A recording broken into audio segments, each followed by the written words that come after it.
Chapter 162. Borrowing books in the time that followed, Li Hao devoted himself solely to cultivation. With only a little time remaining before his departure, he refused to squander it.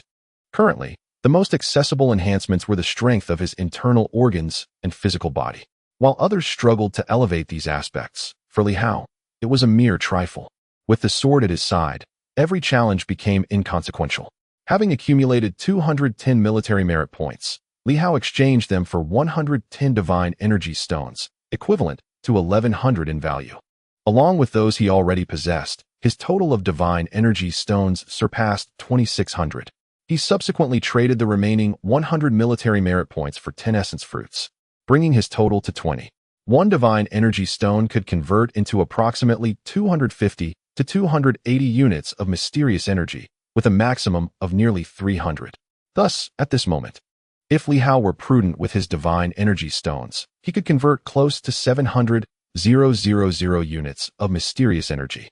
Additionally, with 5 source divine weapons at his disposal, each could yield at least 100 divine energy stones worth of energy. However, it was prudent to conserve their sword energy for self-nourishment, as the effects would be significantly enhanced. Previously, Li Hao's internal organs and physical body had reached an absorption capacity of around 5,000 units. Now he was striving towards the ambitious goal of 10,000 units. Though this may seem substantial, in reality, 10,000 units is not excessive, as it pertains to mysterious energy rather than divine energy stones. Each divine energy stone is valued at approximately 1,000 units, and the energy contained within is considerably less, generally around 300 to 500 units. In terms of divine energy stones, Li Hao had absorbed the equivalent of just over 10 stones, but cumulatively, he had absorbed around 100 stones. However, the amount absorbed does not necessarily correlate to the extent of physical enhancement. Individuals like Nan Quan had undoubtedly absorbed a significant quantity of divine energy stones, yet their physical bodies and internal organs could not possibly reach the same level of absorption. With the fusion of the 4 forces, Li Hao found his requirements for internal organs to be even greater. Although his current physical body and internal organs could still withstand the fusion of the 4 forces, he needed to prepare for the fusion of 5 forces, which could potentially serve as a breakthrough point. Without a robust physical body and internal organs, he risked becoming the next victim of illness. Mysterious energy was swiftly extracted, and Li Hao lacked for nothing in his energy storage ring. He had an abundance of mysterious energy at his disposal. At this moment, Li Hao primarily focused on absorbing energies from the dark and 5 elemental systems, along with wind and thunder. Among the common energies, he had never absorbed light energy, which was quite rare. The dark energy would enhance his concealment abilities, while wind and thunder would strengthen his skeletal structure, and the 5 elemental energies would fortify his internal organs. Li Hao was genuinely curious about the light energy. What strengths could it confer? He had gathered a vast array of mysterious energy types, including numerous variants of ice and stone energies, yet light energy remained elusive. After searching for quite some time without success, he reluctantly abandoned the idea of experimenting with it. Li Hao mused internally that perhaps light energy was related to vitality in some way. The wood element, while possessing healing properties, generally did not match the potency of light energy. Perhaps absorbing light energy could render him more youthful? Who could say for certain? Wealth is meant to be spent, and through expenditure, one fortifies oneself. This is the philosophy of Li Hao. He typically refrains from hoarding treasures unless he finds himself in a situation where they are temporarily unusable. At this moment, within an ancient dwelling in the outer city, Li Hao had been absorbing energy for quite some time, roughly over 10 hours. A voice called out from outside, "Li Hao?" It was Nan Quan. They were aware of his presence here, and the call likely signified that the time had come. The ruins were on the verge of reopening the passageway. Li Hao took a moment to assess his internal state. Both his organs and physical form had reached an approximate level of 6,000 units. In this short span, he had absorbed nearly 8,000 units of mysterious energy, and his absorption rate had significantly improved compared to before. In the past, it would have taken him a whole day to absorb such an amount. The consumption of 30 divine energy stones was but a trifling matter for him. As for the essence fruits and similar items, it seemed they would have to wait until after their exit to be utilized. Moreover, if the 5-bridge construction method proved successful, it would offer a tremendous advantage. Li Hao would no longer need to concern himself with energy attributes. Any form of energy could be absorbed directly, eliminating the need for his organs to individually absorb it. This would save him considerable time and allow for immediate equilibrium without the necessity of conscious control. However, at this juncture, Li Hao still found certain critical aspects elusive and did not feel compelled to experiment just yet. Upon pushing the door open, he discovered 3 individuals and a dog awaiting him outside.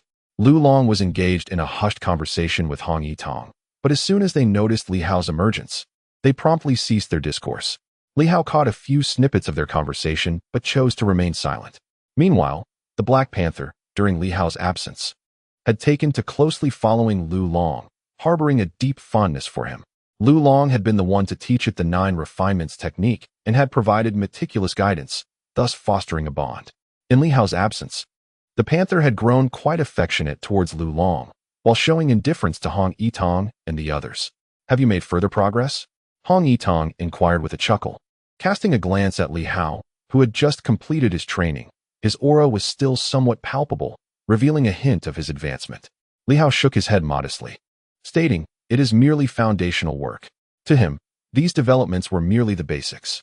The physical body, organs, and bones were all essential elements of strength. However, for both him and Yuan Shuo, the crux lay not in these aspects, but rather in divine intent and momentum.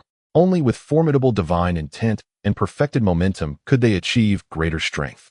Even if their physical forms were not robust, a sudden burst of power, if they could channel their essence through the 5 forces, would still yield formidable strength.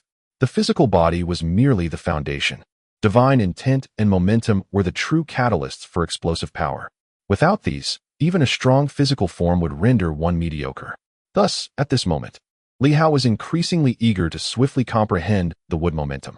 Yet, after grasping the 4 forces, the 5th, despite his understanding of how to cultivate the willow sword, did not seem attainable in the near future.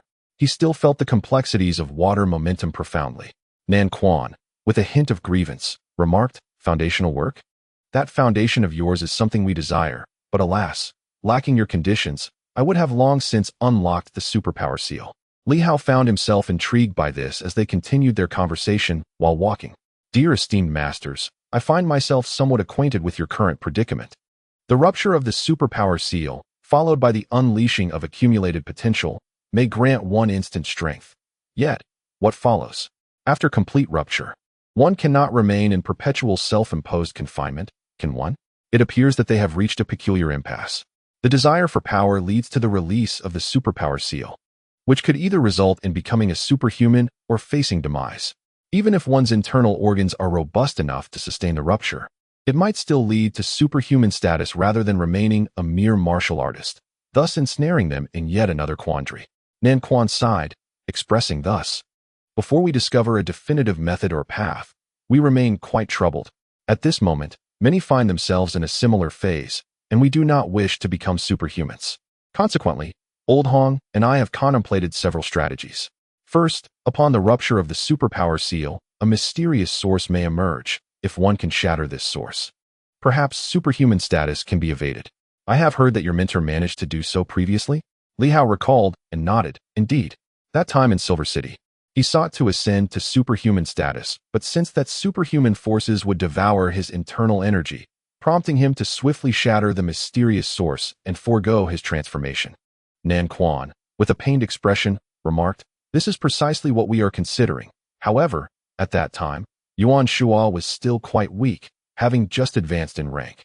His internal energy was potent enough to compensate for the instantaneous rupture of the superpower seal, as his internal energy surpassed that of the seal. Thus, he succeeded. But we might not, for our superpower seals are formidable. Li Hao pondered thoughtfully. Does this imply that my mentor can now confidently rupture the superpower seal? Not entirely, Nan Quan replied, but he can certainly shatter one segment, specifically the one he previously broke. That rupture has rendered one internal organ incapable of producing a mysterious source again. Li Hao nodded in understanding. Nan Quan continued, "This constitutes our first approach. The second entails simultaneously rupturing all 5 segments. Both Old Hong and I speculate that if we rupture them together, some extraordinary phenomenon may manifest. Perhaps the fusion of the 5 elemental superpowers will yield a unique energy." rather than resulting in superhuman status. The third approach involves further fortifying the superpower seal, enhancing the physical form, and reinforcing the internal organs. The superpower seal symbolizes potential. Old Hong and I conjecture that, at a certain stage, the seal may not shatter but rather integrate into the body, becoming part of the flesh, thereby releasing potential. Alternatively, one may reach a stage where the superpower seal naturally opens, rather than through our current forceful methods. Li Hao nodded once more, as the two engaged in fruitful discussion, uncovering valuable insights. He reflected, I once conversed with my mentor on this matter. He spoke of nurturing one's spirit and cultivating strength, then merging that strength. He did not elaborate extensively, as it was likely merely a concept at the time. I believe he contemplated the possibility of merging strength to ultimately break through the superpower seal and ascend to the next level. Both listened intently to these immature concepts derived from Yuan Shua. At that juncture, Yuan Shua had just embarked on the path of spiritual nurturing. Some of his ideas were undoubtedly nascent, yet perhaps they hold some merit for reflection. Li Hao continued, furthermore, disregarding other matters. Even at the current stage of nurturing the spirit, I believe that even if we were to merge our 5 forces, it would not represent the pinnacle of nurturing the spirit. True nurturing requires a profound embodiment of the forces. However, I sense that at this moment, I lack the opportunity to cultivate these 5 forces, and I am uncertain whether this is due to improper methods or the absence of suitable treasures. Thus, I wish to experiment with a spirit-nurturing fruit. The essence of nurturing the spirit lies within the very concept of nurturing. It is a process of cultivating immense power. Yet, Li Hao has now realized that, unless a new force is born, it is exceedingly difficult to enhance his current forces. For instance, the combination of 3 forces can vanquish the peak of the 3-yang stage, perhaps rivaling the initial phase of the rising light. However, if this continues, even if Li Hao's physical form were to reach its utmost strength, he would still only be capable of defeating the initial phase of rising light with the 3 forces. The force itself lacks inherent might. It is only through the birth of new forces that true strength emerges, which is fundamentally flawed. It appears that the same applies to my teacher. Yuan Shua has yet to merge his 5 forces. Once he does, it will represent a limit and a peak, at which point breakthroughs must be sought through other avenues. The power of divine intent and formidable forces. Hong Yitong contemplated for a moment and remarked, divine intent and force are somewhat enigmatic. They cannot be easily strengthened like the physical body through elixirs, treasures, or divine energy stones. However, for a martial artist, there exists a method to amplify one's force, engage in more battles, undergo more tempering, and reflect deeply. The stronger the heart, the mightier the force. This is a process of nurturing one's force, reminiscent of how ancient beings cultivated invincible forces. The reason you do not perceive any changes is that you have only recently entered this level. Your time here has been too brief. As for nurturing the forces through the 5 internal organs, I cannot ascertain if it can yield greater strength. I fear this is a question best directed to your teacher, as we have all gradually nurtured our abilities in a manner distinct from yours. Li Hao pondered this and nodded in agreement. Indeed, everyone's path bears slight differences. At this moment, he felt somewhat lacking in knowledge, particularly regarding the martial arts. The ancient texts swirling in his mind needed to be swiftly transmuted into practical knowledge. Moreover, as this thought struck him, he unexpectedly changed direction and began walking towards another location, leaving the others momentarily bewildered. Where are you going? Nowhere. Li Hao chuckled. There is a place I have yet to visit in Battle Heaven City, a place of great importance, the library. It is said that the library in Battle Heaven City is vast, containing innumerable books. Although it may not encompass specific martial arts manuals, it does include various theoretical expositions on martial arts. While the ancient civilization system may not be entirely analogous to ours, many practitioners have successfully cultivated ancient civilization secret techniques. This suggests that there are indeed commonalities between the two. I wish to borrow some foundational theoretical texts from the ancient civilization. I believe that if my teacher were here, he would have already done so. The others exchanged glances, but said nothing. It was understandable that they had not gone, as they could not comprehend the material. Visiting would be futile. They simply did not expect that Li Hao would think of borrowing books at this juncture. Are there still books available there? They wondered. After a brief moment, they arrived beneath a building that, though only 6 stories tall, was referred to as a grand edifice due to its expansive footprint. This establishment was located near the Lord's Manor, not too distant, yet its size seemed to surpass that of the manor itself. Inscribed above the entrance were the prominent characters, Jean Tian Library. Furthermore, to their surprise, there were guards stationed at the entrance, not the black-armored soldiers, but rather a few in green armor, a sight that Li Hao had not encountered before. Another new type of soldier? Upon closer inspection, he noticed that their chests bore inscriptions indicating they were from the guard office. This led Li Hao to contemplate Director Wang's earlier mention that the security within the city was the responsibility of the guard office. Could it be that a green-armored force had previously existed as the guard office? As Li Hao approached, the guard saluted him. Their manner of salute differed slightly from military customs, as it involved a gesture of touching the forehead rather than the chest, a formality that Li Hao was unfamiliar with, given the myriad of ancient civilizational etiquettes. Regardless, neither of the guards engaged in conversation, leaving Li Hao uncertain whether it was due to inability or disinterest.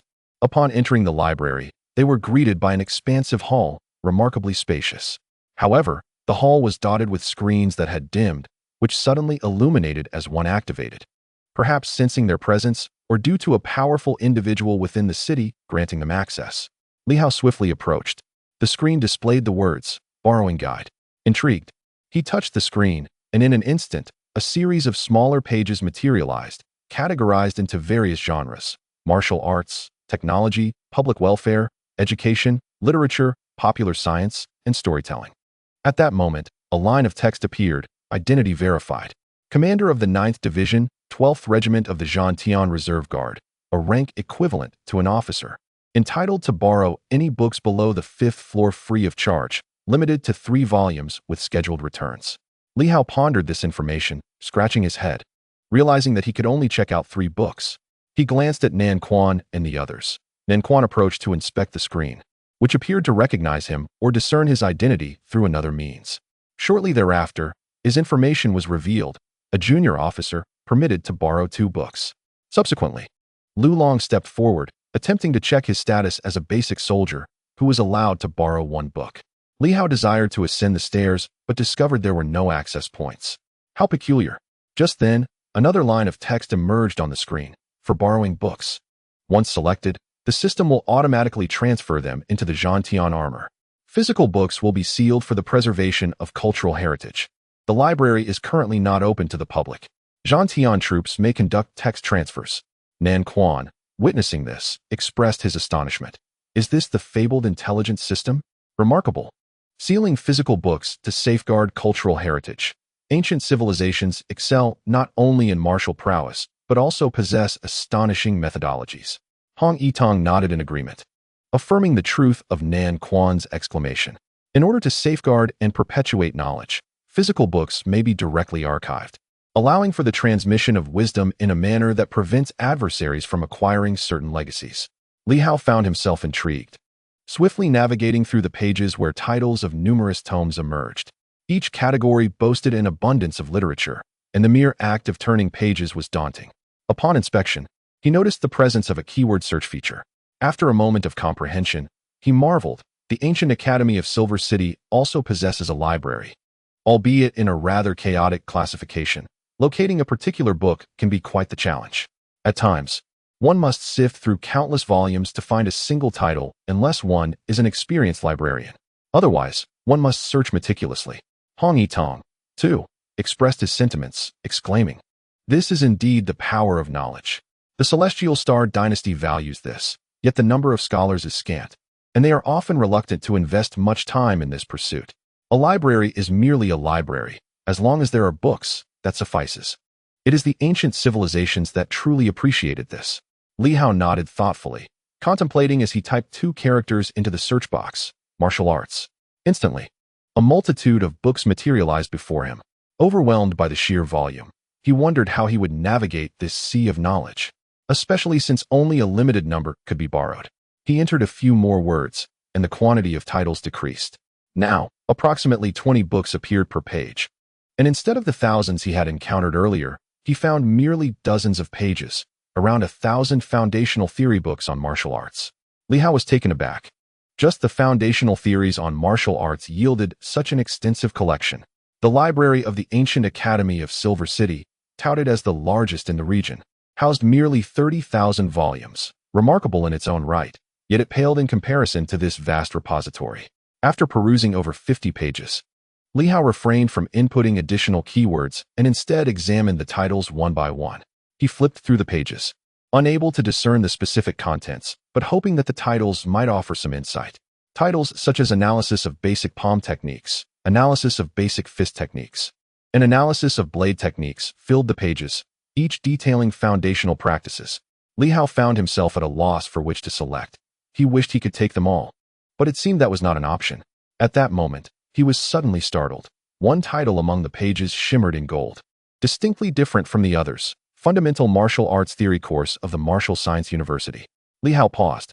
He had heard of the Martial Science University several times, an institution from the ancient civilization era dedicated to the study of martial arts. While the ancient academy resembles it in some ways, it does not impart martial arts knowledge. Surely, the foundational theory course from the Martial Science University would be comprehensive? Li Hao included this book in his selection and continued to browse, noting the unique coloration of the title, perhaps indicative of its significance. As he continued to explore, he encountered another intriguing title, Differences between the Energy System and the Vitality System. Li Hao's eyes flickered. Could this pertain to the energy systems of superhuman abilities? Upon his initial entrance, the Silver Commander remarked that superpowers pertain to the realm of energy. Li Hao promptly designated this book as a secondary option, allowing him to select 3 volumes to take with him. Including the one he had just chosen, he had one more to consider. The other 3 individuals were permitted to select 5 books, and Li Hao intended to let everyone make their choices, as they were unable to comprehend the texts. While he was not hindered by this limitation, he continued to peruse the volumes and, after a brief moment, settled on his selections. Without further hesitation, he based his choices solely on the titles, as he could discern little else, relying on his own judgment. The 3 books he selected were titled Fundamental Theories of Martial Arts at Wuku University, Analysis of Energy and Blood-Body Differences, and the final volume, Fundamental Sword Techniques Explained. As a swordsman, he ultimately chose the book on sword techniques. The library seemed devoid of specific cultivation methods, which was somewhat enlightening. Li Hao was not overly concerned, for he understood the adage of biting off more than one can chew. A certain degree of theoretical exposition would suffice. Masters, you too should select a few volumes. With his 3 choices made, a stream of data flowed across the screen, seemingly interfacing with his silver armor. Moments later, Li Hao observed a line of numbers within the armor, indicating that the 3 books had been recorded, accessible for his review at any time. How convenient. At that moment, Li Hao was profoundly impressed. Such methods were remarkable. Had these techniques existed in modern times, Yuan Shuo would not have required him to memorize everything, as data could have been directly transmitted. Moreover, the armor possessed a unique quality and confidentiality. Others could not utilize it even if they obtained it.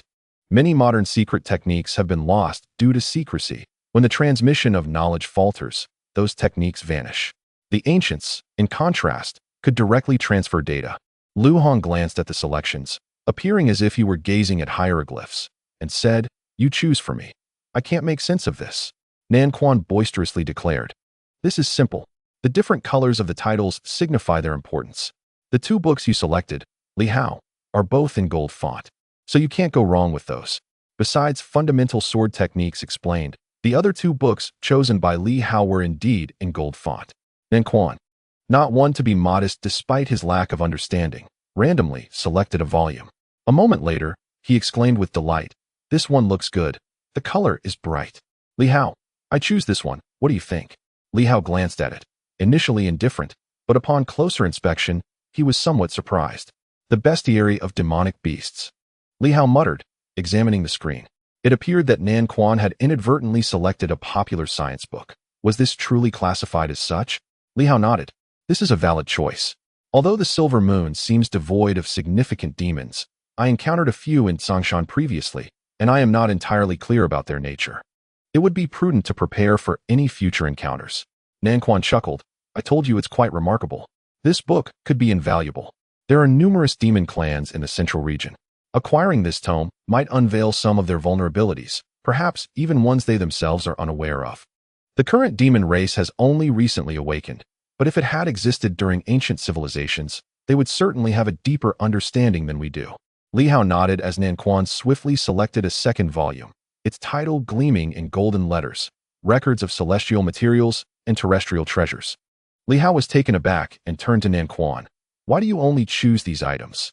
This is an illustrated compendium of celestial materials and treasures, an excellent resource. Nan Quan replied with jovial laughter. It's beneficial. When you encounter rare artifacts, you might not recognize them and could miss out on something precious. Discovering treasures in ruins without knowing their utility could lead you to mistakenly discard them as worthless. This book will help. Li Hao pondered for a moment, then nodded in agreement. Suddenly, Hong Yitong remarked calmly, "Of course, he's pleased. These are likely adorned with illustrations, making them easy to comprehend." If you asked him to select a book devoid of images, he would certainly be displeased. Li Hao was momentarily stunned, while Nan Quan felt a twinge of embarrassment. Who do you underestimate? Once I'm out of here, I'll study ancient scripts. However, he had to admit the truth in Hong Yitong's words. Nan Quan felt delighted. 2 illustrated volumes were certainly preferable to those incomprehensible texts, even if they were to be given to Li Hao. The issue remained that these items could not be transmitted to others. He could only memorize them and then transcribe them for Li Hao, which would be quite cumbersome. Illustrated books typically contain fewer words, and as for drawing, Nan Quan was quite adept. He was not illiterate. He could read and write, and possessed some artistic talent. Though ancient characters eluded him, Li Hao chuckled softly and refrained from further comments. Hong Yitong, after some contemplation, spoke up, "Please help me find books on increasing agricultural yield."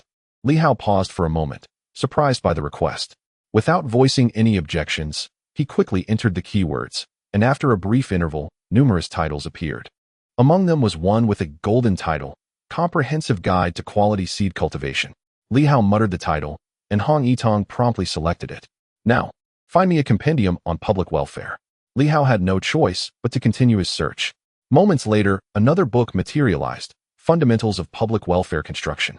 "This is the one," Hong Yitong declared. Li Hao silently confirmed the selection, and at that moment, Hong Yitong had completed his book choices. Lu Long, however, remained silent. "Li Hao, just choose for me," he said. Li Hao contemplated for a moment, then entered another set of keywords, resulting in several titles. He selected Records of Mountains and Rivers, seemingly a cartographic compendium detailing the prominent peaks and rivers from the era of ancient civilizations. Li Hao hoped to gain some insight into the geographical features of that ancient period. Unfortunately, he could not locate a complete map of the ancient civilization's terrain. It seemed unavailable or perhaps beyond his access, as these books resided on the 6th level, and he was limited to selections from the 5th level and below. At this juncture, the selection of books was complete. Li Hao's last wish had been fulfilled, and without lingering further, the group departed from the library. After they had walked for a while, a sudden apparition emerged in the library, resembling a turtle bearing a shell upon its back. The turtle cast a fleeting glance at the screen, which flickered with the titles of various books, each name highlighted in red, more conspicuous than gold. At this stage, merely understanding these titles sufficed. Further exploration could wait. The screen revealed the names of several tomes: The Education of the Martial King, The Military Code of the Underworld, and the Compendium of Divine Forging. However, these were merely fragments, not complete editions. Such works constituted the library's collection.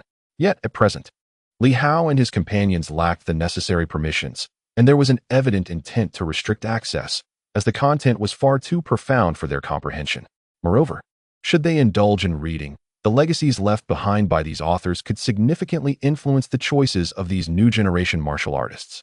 The old turtle gently waved its hand, causing the entire library to dim in an instant. Moments later, the apparition dissipated into thin air. Meanwhile, Li Hao and his companions felt quite satisfied. They soon exited the ancient city. At the city gate, Li Hao waved to the 3 silver-ranked leaders, saying, "Leaders, I shall take my leave for now, but I will return to visit you." The 7th leader replied calmly, "Be cautious, and safe travels." There was little sense of reluctance. This place was never meant to be their permanent abode, and lingering here too long was not advisable. The 7th leader remained silent. But the typically reticent 9th leader suddenly communicated, "12th leader, as you exit, when passing by General Huai's vicinity, you might consider placing some energy stones at the exchange point from years past. Perhaps you could obtain some life essence in return. The general may merely be dormant, not entirely deceased." Li Hao felt a stir of interest and nodded in acknowledgement. Thank you for the information. He had indeed come across this in a travel guide. Life essence was likely akin to the waters of life. During his previous bathing, he sensed a hint of it, and this ancient city seemed to lack such energy, rendering it unable to function. Was General Huai a great tree? Could a tree be conferred the title of general? A tree spirit, perhaps? Li Hao pondered, waving farewell once more, and shortly thereafter, the group departed the confines of the ancient city. The three silver leaders quietly observed them. Only after the group had completely left did the seventh leader mentally remark, Old Nine, you have quite a lot to say. Your great-grandfather graduated from the Demon Martial Academy many years ago, yet you still seek to curry favor with a descendant of the Sword Sovereign. Is that not a matter of pride? The ninth leader, utterly composed, replied, curry favor? I merely offered a reminder as a comrade. Besides, there is no need for flattery. My mentor is indeed of the Demon Martial lineage.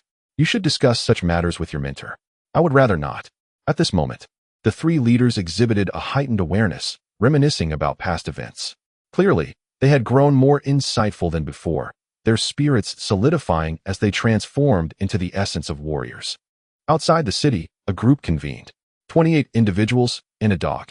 Yuan Xingwu seemed to have reached some agreement with Ho Xiaoqing and the others, but Li Hao did not pry into the details. One person was still missing, the Radiant Sword. They likely awaited him on the platform. Li Hao disregarded the matter and proceeded forward alongside Ho Xiaoqing and the others. After a while, he inquired, Minister, has the Xiangui seal been abandoned? It was a question he already knew the answer to. Ho Xiaoqing, disinterested in engaging, chose to remain silent. Li Hao pressed on. What about the three major organizations outside once we exit? Kill them, Ho Xiaoqing replied decisively. Most of the powerful ones have already entered. Those remaining are merely the weak. The three major organizations will not send people here endlessly, so there is no need for concern. Suddenly, Ninquan interjected, General Jinbei, did you kill him? The question momentarily halted even Yuan Xingwu's steps. The death of that individual had recently stirred unrest in the three northern provinces. Was it indeed Ho Xiaoqing and his group who were responsible? Previously, there had been mere suspicion, but now, certainty began to form among them. As Ho Xiaoqing and his companions were formidable enough to have slain that peak Shuguang figure under the protection of countless soldiers. Ho Xiaoqing chuckled lightly. What? Do you seek vengeance? That individual was of royal lineage. Nanquan raised an eyebrow. I have no interest in revenge, but if you did kill him, I might keep my distance. Although that fellow was despised by many, his continued existence was still more beneficial than detrimental. By eliminating him, you've stirred turmoil in the three provinces, affecting all 19 provinces in the north, and even Silver Moon. Ho Xiaoqing smiled. Think as you wish. Your perception is your own truth. TCH. Nanquan scoffed, choosing not to elaborate further. Li Hao remained silent, merely listening. Being from Silver Moon, he was not particularly knowledgeable about it, let alone the three northern provinces. Thus he felt little connection to the death or the identity of the killer. Before long, the group arrived at the hollow of a tree. Li Hao searched for a small altar that had once been a favored spot for visitors and residents of Zhantian City. It was said that offerings made there could yield some life-giving spring water. However, it seemed that the tree had perished and the altar might no longer function. After walking a bit further, Li Hao spotted the altar in the darkness. It was small and covered in dust, easily overlooked if one were not careful. He hurried over to inspect it, noticing a tiny hole on top. Hesitating, he pondered whether to insert some divine energy stones. From what he understood, ordinary divine energy stones would not suffice. Only those exchanged at the military camp would do. Unfortunately, he had only exchanged for 156 stones, plus the 10 he originally received, totaling a mere 166 stones. Should he insert them without receiving any return, they would be lost forever. It was akin to what Nanquan experienced when he used the bathing facility. If he inserted too few, they would vanish without a trace. Ho Xiaoqing and the others observed him quietly, uncertain of his intentions. Li Hao gritted his teeth, realizing that one must take risks to reap rewards. Perhaps he could exchange for some of the legendary life-giving spring water left from years gone by, known for its remarkable efficacy. The previous bathing water may have contained only a trace, yet its effects were extraordinary, capable of regenerating severed limbs, surpassing even the prowess of swords. 1 stone, 2 stones. As the others watched Li Hao insert the divine energy stones, they felt a pang of envy. This fellow was truly affluent. and they couldn't help but entertain thoughts of seizing his wealth. The divine energy stone appeared extraordinary. After inserting 6 of them, there was no reaction whatsoever. Li Hao felt a twinge of regret. Those 6 stones equated to the worth of 60 ordinary divine energy stones, an extravagant waste. It seemed an endless abyss. Were it not for Commander Zhou's suggestion, he would not have dared to proceed. If inserting 10 more yielded no response after 16, he would take his leave. Gritting his teeth, Li Hao resumed his endeavor. This time, he inserted another 10 stones, but the altar remained unresponsive. With tears welling in his eyes, he prepared to depart.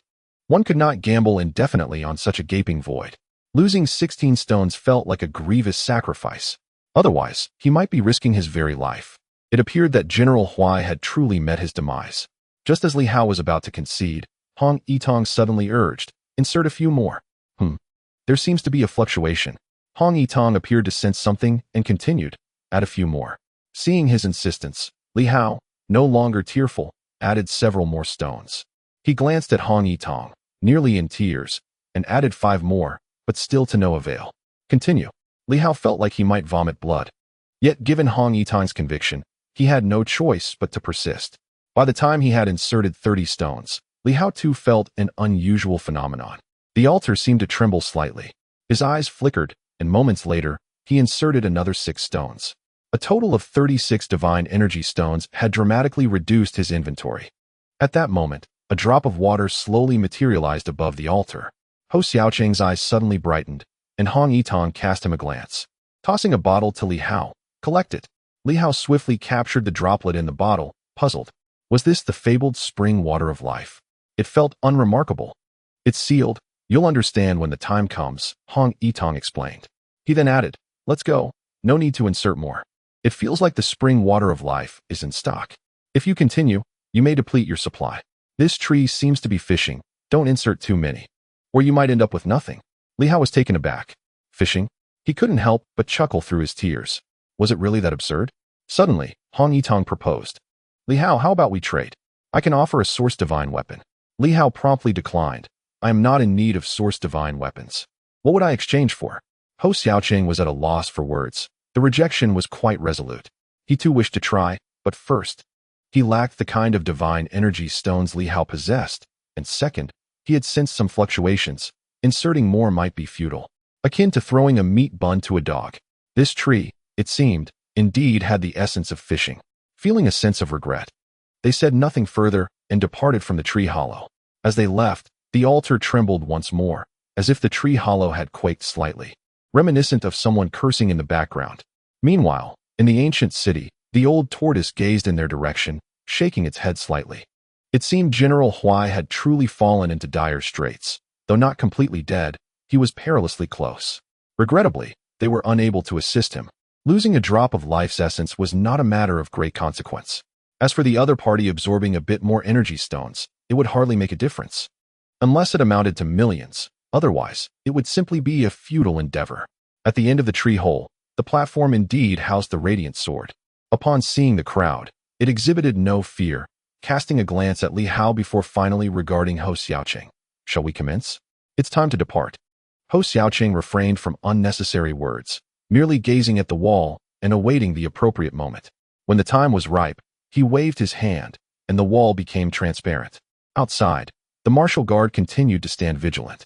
As the moment arrived, operations ensued outside, and shortly after, the wall manifested a swirling vortex, signaling the way out.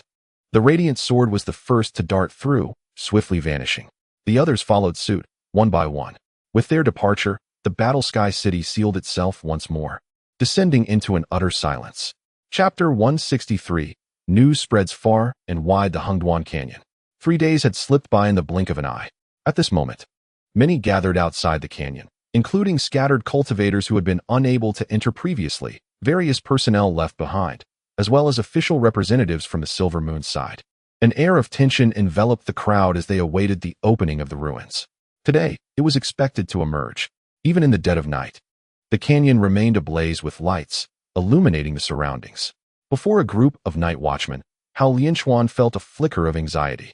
Ho Xiaoqing had personally entered, taking along Steward Yu and others. His apprehension was palpable, uncertain of the outcome. The three major organizations had sent numerous strong individuals this time. Would they dare to act against the minister? On the other side, Wang Ming too was on edge, concerned for Li Hao, who had entered. Was he safe? Above them, Deputy Director Zhou observed the opening below with a calm demeanor, pondering how many lives might be lost this time. He had not considered the possibility of anything happening to Hou Xiaoqing. That seemed unlikely. Despite the multitude of strong figures from the three organizations, they lacked the means to contend with Hou Xiaoqing and Kong Jia. Even a united front would not suffice. Should they provoke Hou Xiaoqing and his companions? The moment one of them broke free, the others would find themselves in dire straits. Yet, it was likely that Hou Xiaoqing would only resort to such measures if absolutely necessary. As Deputy Director Zhou contemplated, his gaze subtly shifted. The ruins had opened. In the next instant, a figure materialized, soaring into the air and vanishing in an instant. Some had not even had the chance to discern who had emerged before the figure disappeared. Zhou, however, had a clear view and was momentarily taken aback. Furrowing his brow, was that the radiant sword? The one who had come with the Su family? If he had not misjudged, it must be her. Had she emerged alone? Had Su Feng encountered trouble? Deputy Director Zhou felt a twinge of surprise, with the radiant sword present. Neither the three organizations nor Hou Xiaoqing should dare to act against her. Yet why had she been the only one to emerge, and so quickly flee? Indeed, it bore the semblance of a hasty escape. With the radiant sword being the first to emerge, Zhou was still somewhat astonished, though not overly so. The death of anyone was not particularly shocking. Only the death of Hou Xiaoqing would constitute significant news. Who had just emerged? It had been too swift to discern. It seems to be the steward from the Su family, does it not? Outside, the crowd murmured, some filled with curiosity, others unable to discern clearly, while a few caught a fleeting glimpse of something intriguing. Yet, the puzzlement arose. Why was this individual the first to emerge? Subsequently, the crowd was not taken aback. The second to appear was none other than Hou Xiaoqing. As composed as ever, he stepped forth, evoking a sense of regret among some. He was still alive. It seemed the three major organizations had not laid hands on him, or perhaps their attempts had failed. Following Hou Xiaoqing, a throng of individuals emerged. Chief Yu, Golden Spear, Kong Jia, and then Li Hao and others, culminating with Yuan Xingwu and his companions. Everyone had emerged, until the appearance of Black Panther, which elicited some surprise. Why was there a dog among them? Had someone brought it inside earlier? Why had it not been seen before? Of course, at this moment, they had no time to ponder. Many eagerly awaited the emergence of others from the swirling vortex behind them. Just then, Hou Xiaoqing cleared his throat, seemingly sending a signal. In the next instant, a fiery red spear manifested, and with a calm voice that reverberated in all directions, he proclaimed, "The three nefarious organizations are utterly depraved. They have slain formidable warriors within the ruins, and their crimes are unforgivable. We shall unite to exterminate them within these ruins. All supernaturals, stand united to slay the formidable foes of the three wicked organizations." Alas, regretfully, Hou Xiaoqing lamented his inability to return their remains, and thus, he vowed to eradicate the remnants of these evil organizations to avenge the fallen. With a thunderous boom, the long spear swept through the air, and an explosive sound erupted, instantly obliterating a group of ghostly figures in the distance. Some screamed in terror, others stood in disbelief, utterly stunned. What did this mean? Had the powerful beings of the three organizations perished? What of the multitude of supernaturals who had entered? Not merely one or two, but an overwhelming number, perhaps close to 100 elite cultivators from the 10 provinces of the north, had been ensnared. Where were the others? It was inconceivable that only so few had survived. A piercing wail erupted. In that instant, the spear had slain over 10 ghostly figures, prompting some to flee in panic, while others, filled with disbelief, shouted in outrage, "Impossible, Hou Xiaoqing. You tampered with the ruins. The ruins are a deception, a trap." Boom. The spear pierced through the heavens. And once more, a multitude of supernaturals fell before it. Hou Xiaoqing ascended into the air, his expression serene, his voice echoing far and wide. "The three wicked organizations must be eradicated. I had considered your arduous cultivation, yet it appears your hearts remain fixed on the fallen dynasty. As I partake in the bounty of the sovereign, it is my duty to cleanse the realm. Slay them." Boom. The spear, akin to a phoenix, swept forth, igniting the sky and casting the world in a fiery crimson hue. Above, Deputy Director Zhou's countenance shifted as he gazed at the individuals below, filled with disbelief. Even he could scarcely fathom that so many who had entered could all have perished, leaving behind but a scant few. He had contemplated that the three major organizations would suffer some casualties, yet he could never have anticipated their complete annihilation. Hou Xiaoqing's methods remained as ruthless as ever, but judging by his condition, he appeared unscathed. As he pondered this, several superhumans began to flee toward him.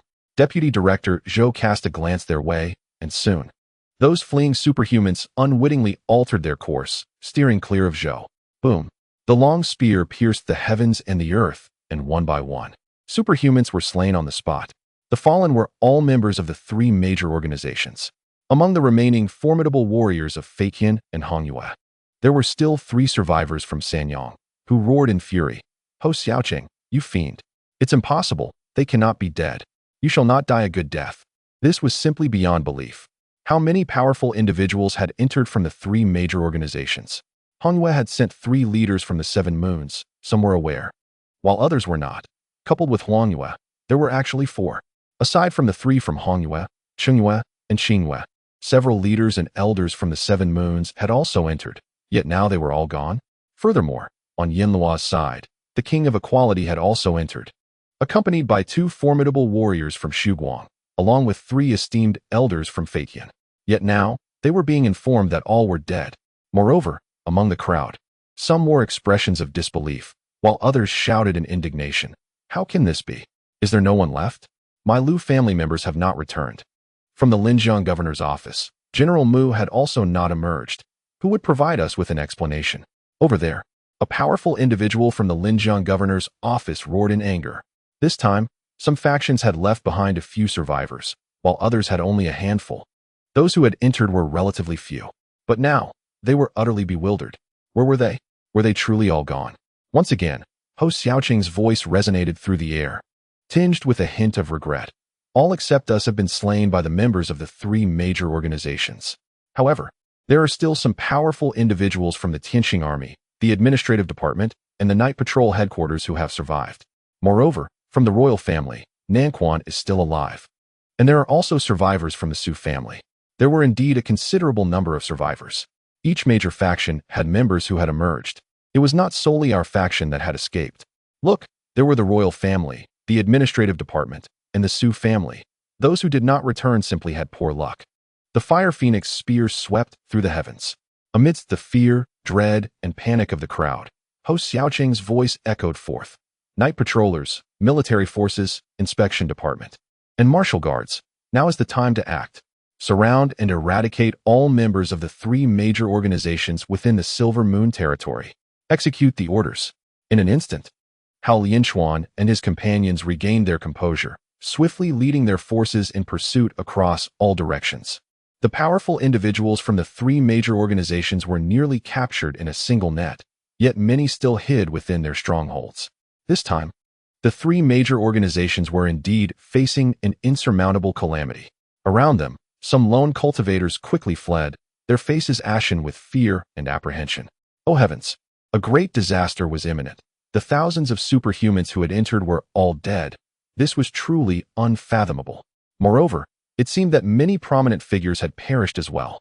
The Lu family of the financial secretary, the general of the Linjiang governor's office, the core figures of the 3 major organizations, and the son of the Duke of Dinghua, Su, are all renowned figures, even in the central region. Their family backgrounds and influence are unparalleled. Who would have anticipated that they all met their demise in Silver Moon? Below, Li Hao silently observed and listened, feeling a sense of admiration as he heard Hou Xiaoqing's words. The ability to distort truth and turn black into white was indeed a remarkable skill. The 3 major organizations have suffered tremendous losses this time. As for the other loose cultivators, Hou Xiaoqing chose not to eliminate them at this moment. There was no need. He still relied on these individuals to disseminate the news. Whether they believed it or not was of little consequence. Do they have evidence? If he claims the 3 major organizations are responsible for the deaths, and they doubt him, they can investigate the ruins themselves. Mulan, accompanied by the martial guards, has already pursued the fleeing members of the 3 major organizations. Jin Chang remained somewhat reticent. Initially, Hou Xiaoqing had killed a few individuals, but now, as he landed and coughed, he regained his elegant demeanor. albeit looking somewhat unwell. Yet no one dared to underestimate him in the slightest. He was a formidable person. Proceed. Hou Xiaoqing coughed and addressed the crowd. Li Hao seized the Black Panther by its collar, lifting it upward to avoid attracting undue attention, although it was already quite conspicuous. With the assistance of Chief Steward Yu, Hou Xiaoqing once again took to the skies, having previously flown vigorously, but now required support. The group descended before Deputy Director Zhou. Shortly after, several individuals approached from a distance. Director Zhao and several high-ranking officials from Silver Moon arrived one after another. Hou Xiaoqing paid them little mind, waiting for everyone to gather before he coughed once more and stated, "Issue an extermination order against the 3 major organizations. Their actions were excessively ruthless, indiscriminately slaughtering the innocent in the ruins. Unfortunately, their misfortune led to many powerful individuals being killed by the entities within the ruins." Director Zhao said nothing, casting a glance at Hou Xiaoqing and then at those behind him. After a moment, he spoke, "It is good that you are unharmed." He then instructed Deputy Director Zhou, "Please inform the higher-ups. Notify Tianqing City that Silver Moon is in turmoil due to the 3 major organizations and requires some support." Understood. Deputy Director Zhou nodded slightly, saying nothing further. Huang Yu then glanced at the military personnel, noticing they were all fine, and without further ado, spoke in a solemn tone. "The military personnel here will return with me. Yuan Xingwu, will you accompany me back to Tianqing Army, or will you set out for Tianqing City now?" Yuan Xingwu had originally intended to remain and meet Chen Yuhua, but upon hearing Huang Yu's words, he was momentarily taken aback, sensing the urgency in his tone. After a moment of contemplation, he replied, "We still have tasks to attend to, so there is no need to trouble you, Commander Yu. We will set out immediately for Tianqing City. Be cautious on the road." Huang Yu replied coldly, "Do not wander. Return to Tianqing City promptly and inform the military law office that the military strength in Silver Moon is insufficient. If possible, arrange for some powerful individuals to assist in maintaining order." Yuan Xingwu said nothing further and nodded in acknowledgement. Having dealt with this matter, he turned to glance at Li Hao, hesitating to speak. Li Hao, however, appeared entirely composed. Yuan Xingwu glanced at Li Hao, offering a slight nod. Yet his demeanor lacked warmth, and he did not take the initiative to engage in conversation. There was little to be done. Their acquaintance was rather tenuous. If the teacher had frequently mentioned him, it would have been only courteous to exchange greetings. The crux of the matter was that the teacher had never spoken of him. This senior brother, perhaps due to some misdeed, had wounded Yuan Shuo, Li Hao surmised. Otherwise, he would not have been so entirely overlooked.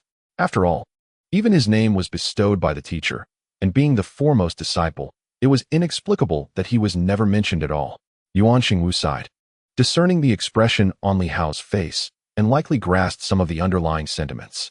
He then reached out telepathically, saying, "Junior brother, I shall take my leave for now. I regret not having had the opportunity to converse with you. As for Master, I will endeavor to persuade the formidable forces of the Tianqing army to ensure his safety. However, I must advise you to refrain from venturing into the central region, particularly in the company of Hou Xiaoqing. His presence there will undoubtedly attract fierce adversaries. He has already sowed discontent among some factions by claiming the Silver Moon.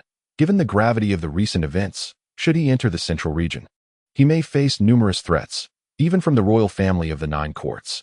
It is a tempestuous situation. Consider it carefully, junior brother." "Thank you for the warning," Li Hao replied telepathically, exhibiting a degree of politeness. "I shall refrain from further discourse."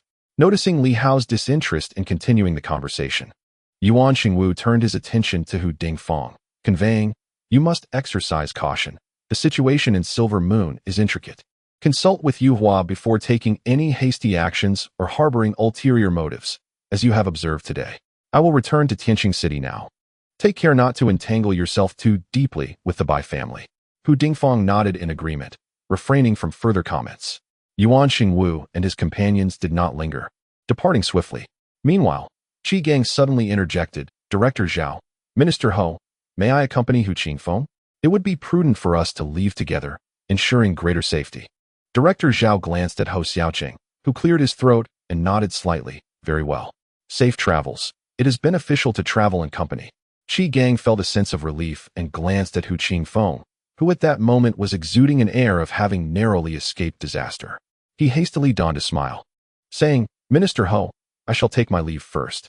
I await your esteemed arrival in Tianqing City. I will return ahead to prepare the way and make some arrangements in anticipation of your visit." Under Qi Gang's somewhat disdainful gaze, Hu Qingfeng remained unfazed, completing his farewells before hastily departing alongside the group. The 12 individuals moved quickly, comprising 3 from Shuguang and 9 from Sanyang. On their journey back, they felt little concern for encountering any peril. Simultaneously, Hong Yitong communicated with Li Hao, "I shall take my leave now. There is no rush to head to the central region. If you do, consider whether to join Nan Quan or Ho Xiaoqing. Make your own assessment. However, I suggest you travel alone for a more discreet approach. Being with them may draw too much attention. I will likely need to enter seclusion for a time and will not be able to look after you." Seclusion? Li Hao's gaze shifted with curiosity. Hong Yitong seemed to understand, and with a hint of exasperation, he conveyed telepathically, "I truly intend to enter seclusion to contemplate my future path and certain matters. Do not overthink it." Indeed, he would need to spend some time in reflection to consider the forthcoming journey ahead. Despite having made some decisions, I still find it difficult to completely set my mind at ease. Moreover, should the need arise to act, one must be adequately prepared. Understood. Then, take care, Master Uncle. By the way, regarding those 2 books and the 5 bridges construction method, I shall transcribe a copy for you. Once you have translated it, simply convey the message through the armor. I should be at Sword Gate, less than 1,000 miles from White Moon City. After exchanging a few words, Hong Yitong prepared to depart. Suddenly, he transmitted again. "If you truly intend to go to the central region with Ho Xiaoqing, it may well be safer than accompanying Nan Quan. Although Ho Xiaoqing is filled with schemes and cunning, he operates with principles and has a penchant for equitable exchanges. As for Nan Quan, you should be somewhat familiar with him. He is not foolish nor does he appear overly simple-minded. However, he would not act rashly, as he still relies on you to help him suppress the 5 organs chains. Yet, remember this, in the royal court, one must navigate through treachery and deceit, so do not be deceived by appearances." Li Hao nodded, fully aware of the implications. Previously, near Tsongshan, he sensed some of this. Had it not been for Hong Yitong's presence, Nan Quan might not have let him go so easily. Of course, had Nan Quan been alone, Li Hao may not have intervened at all. Hong Yitong is, in fact, quite a decent person.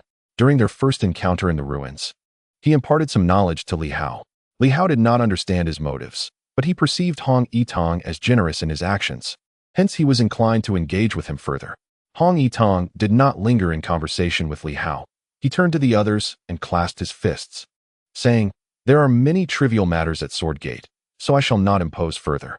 Chief Ho, Commander Yu, esteemed guests, I take my leave." With that, he turned and departed. Ho Xiaoqing glanced at him, but said nothing. Kong Jia also looked over and suddenly inquired, "Are you interested in coming to White Moon City? Old Ho will be leaving soon. Come, and I will ensure you a position as Deputy Director or Deputy Minister." "No, thank you," Hong Yitong replied, already vanishing from sight. Director Zhao and the others silently observed. Kong Jia transmitted, "This fellow has come so far. Even old Ho has been bested in the ruins." Upon hearing this, their pupils slightly constricted. Ho Xiaoqing chuckled and transmitted, "Why are you so pleased about my misfortune? However, it is indeed unexpected that the earth-overturning sword has reached this stage. Its sword intent is magnificent, embodying a sense of moral weight. So we need not overly concern ourselves with its actions. The earth-overturning sword likely harbors its own aspirations and will not engage in malevolence." Huang Yu's voice resonated in their ears. "And Nan Quan? He is passable, nothing extraordinary," Ho Xiaoqing replied without offering excessive praise. Then transmitted, "We must completely seal off the ruins. Some entities within may have awakened." Upon this declaration, their expressions shifted once more. Awakened. This was a most alarming prospect. Regardless of who or what exists within the ruins, countless years have passed. Whether they were once benevolent or malevolent, their past allegiances hold little significance now. Those not of our era will inevitably harbor different intentions, especially considering they are remnants from ages long gone. Li Hao, indeed, refers to the illustrious 8 families. And Yinsheng is far from ordinary. Perhaps he has gained considerable insights, and for now, it is prudent not to dwell too much on it to avoid unforeseen consequences. The group exchanged brief words, refraining from delving into specifics. Li Hao, choosing his moment while others were preoccupied, beckoned Wang Ming, who hurried over, oblivious to his grandfather's gaze. and eagerly followed Li Hao away. On their journey, Li Hao remained silent for a while.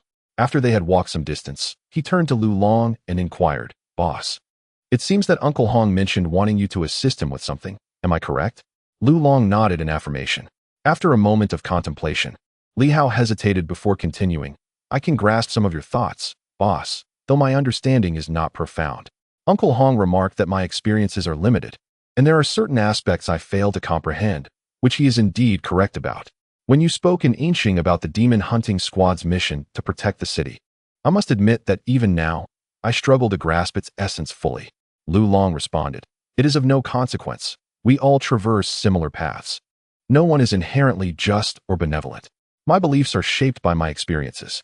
When my father passed away during my childhood, adversaries came seeking revenge, and the people of Inqing offered me significant support. It was in Inqing that I grew, joined the inspection division, and earned the trust and assistance of many, leading me to where I stand today.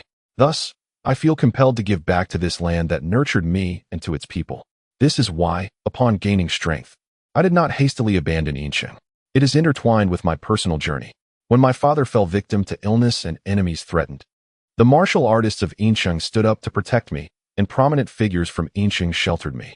The son of the silver spear, the silver of the spear, is, in essence, also the silver of Inqing. That represents the pride of Inqing. As the son of the silver spear, I had the privilege of having numerous seasoned martial artists fighting for me in past times. These experiences differ greatly from yours, Li Hao. Li Hao exhaled deeply, "Boss. I may soon venture to the central region, drawing ever farther from Inqing. I called you from Inqing to Baiwa City, yet now it seems I must depart again, distancing myself from home. Uncle Hong, a formidable figure, possesses certain philosophies that I have begun to discern, and I am inclined to enact some changes. Since he believes you are suited to accompany him, I think it might be worthwhile for you to consider it." Hong Yitong has shown interest in Lu Long. I sense this may have been a deliberate message from Hong Yitong for me to hear. Lu Long's erratic movements alongside me may not yield substantial results. His character and divine intent do not rely solely on violence for advancement. At times, what is required is not merely force but a belief and motivation. Hong Yitong aspires to cultivate a pure land and will need individuals like Lu Long to assist him. Otherwise, he might struggle to achieve his goals alone. Water embodies gentleness, and Lu Long's affinity for its flow suggests he is not of a violent disposition. His current tumultuous energy stems from suggestions made by Li Hao and Yuan Shua.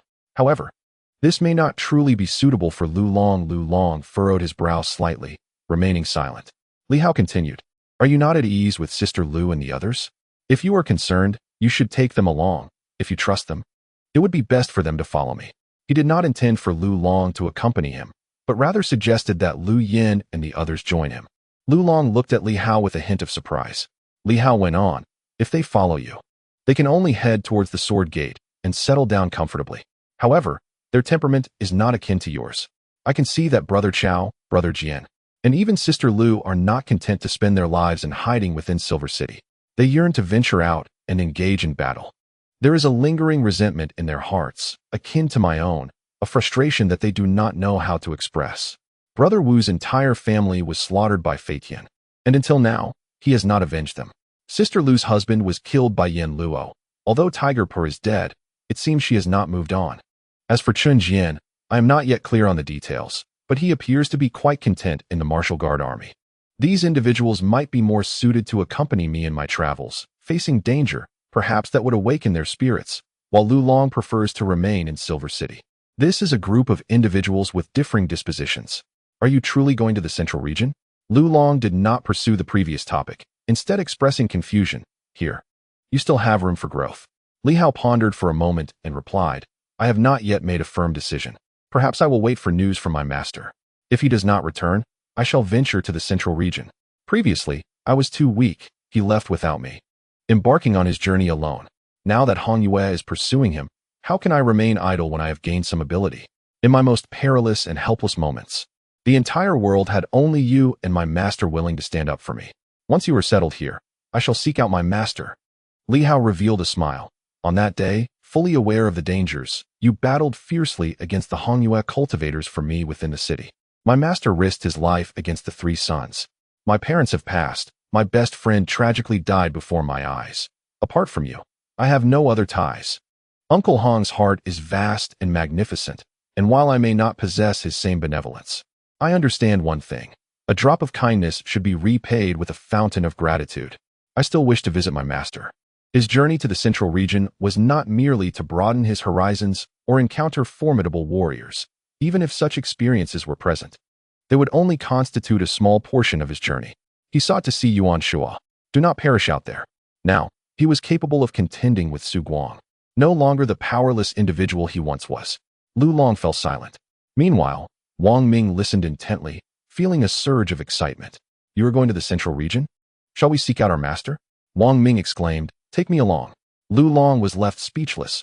Aren't you afraid of death? Wang Ming chuckled. Lu Bu, who isn't afraid of death? Yet, mediocrity is far more terrifying than death. To be honest, I enjoy a bit of thrill. A mundane existence is truly more unbearable than death. I witnessed my grandfather's struggle between the mundane and the extraordinary, exhausting his remaining strength to reach the pinnacle of the three suns, yet finding it increasingly arduous to take another step forward. Observe the individuals under Minister Ho. Each one shines in their own right. For a man, failing to live life fully, and instead existing like my grandfather, is indeed quite suffocating. If your grandfather were to hear this, would he not be furious with you? Li Hao chuckled, and Wang Ming, with a grin, responded, I cannot say. But I understand that opportunities are rare. If we do not seize them now, we may never escape this life. I admit, I do not possess much understanding of your martial path, yet I am aware that venturing forth into the realm of the extraordinary might also be a viable avenue. Li Hao remained silent, neither affirming nor denying anything. Wang Ming's desire to accompany him was somewhat unexpected, yet it made sense. This fellow was indeed brazen enough to dare act against the three suns within the ruins. His audacity was evident. Otherwise, how could he serve as bait?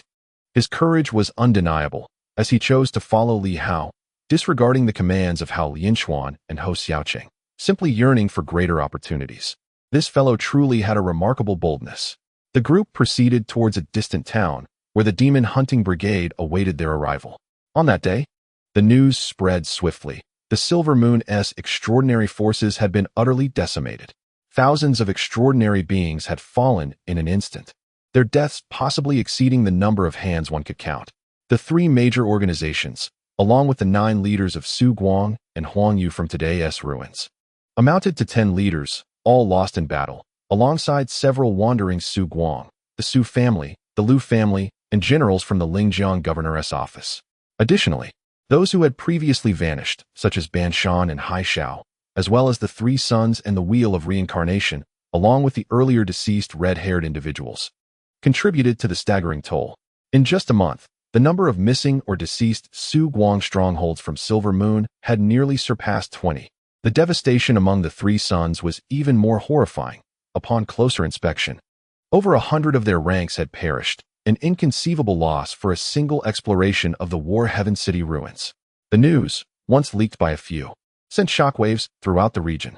Despite years of conflict in the central regions, where some Su Guang had met their demise, none had experienced such a catastrophic loss during a single ruin expedition as witnessed today, with several leader-level figures from the Red Moon perishing. The situation was equally dire for Yin Luo, with the Equal King dead and the Wheel of Reincarnation missing. Amidst such explosive revelations, more information emerged. The fleeing members of the Su family were connected to the former Bright Sword. This report, relayed by the Night Watchman, suggested that the Bright Sword had threatened Li Hao within the ruins, seeking to capture him in retaliation for Su Feng's death, thereby threatening Ho Xiaoqing. Indeed, this was how the tale unfolded. Why Li Hao was used as leverage against Ho Xiaoqing remains a mystery. Some speculate that Su Feng may have met his end at the hands of Ho Xiaoqing. Not merely a suspicion, but a widely held belief. It is understood that the Su family had no need to oppose the 3 major organizations aiming to thrive in the eastern province. However, Ho Xiaoqing, unrestrained, would not likely concern himself with such matters. There is a high probability that the Su family members were indeed slain by Ho Xiaoqing. At this very moment, the infamous reputation of Ho Xiaoqing looms large, instilling dread across all quarters. He is a figure of unimaginable terror, one who commands profound apprehension.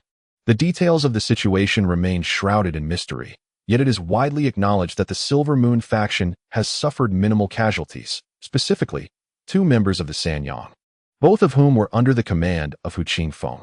The underlying intricacies of this matter are apparent to any discerning observer. Concurrently, another piece of news has emerged. One of the leaders of the Red Moon, known as Ziyue, has not perished but is instead imprisoned within the Inspection Bureau's dungeon, rather than at the hands of the Night Watchman. The Inspection Bureau has publicly announced that the Orange Moon must surrender.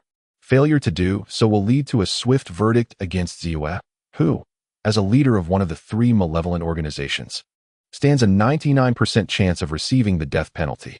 Though no faction has yet dared to judge the formidable members of these three organizations, the Silver Moon may well break new ground in this regard.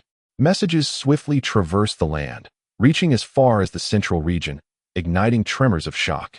At this juncture, Hou Xiaoqing has made a public declaration of his impending transfer to the central region, having accepted the orders of the Night Watch to assume the role of deputy minister at headquarters.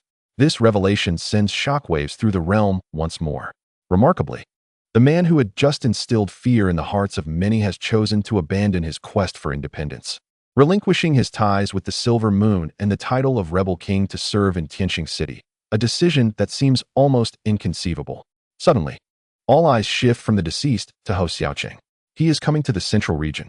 In the distant Tianqing City, the atmosphere is charged with anticipation. Every department is ablaze with light as the news spreads. Hou Xiaoqing has agreed to the transfer. Now, the question remains, who would dare to employ him? Indeed, how to utilize his formidable talents poses a significant challenge. The three major organizations will not let him slip away easily.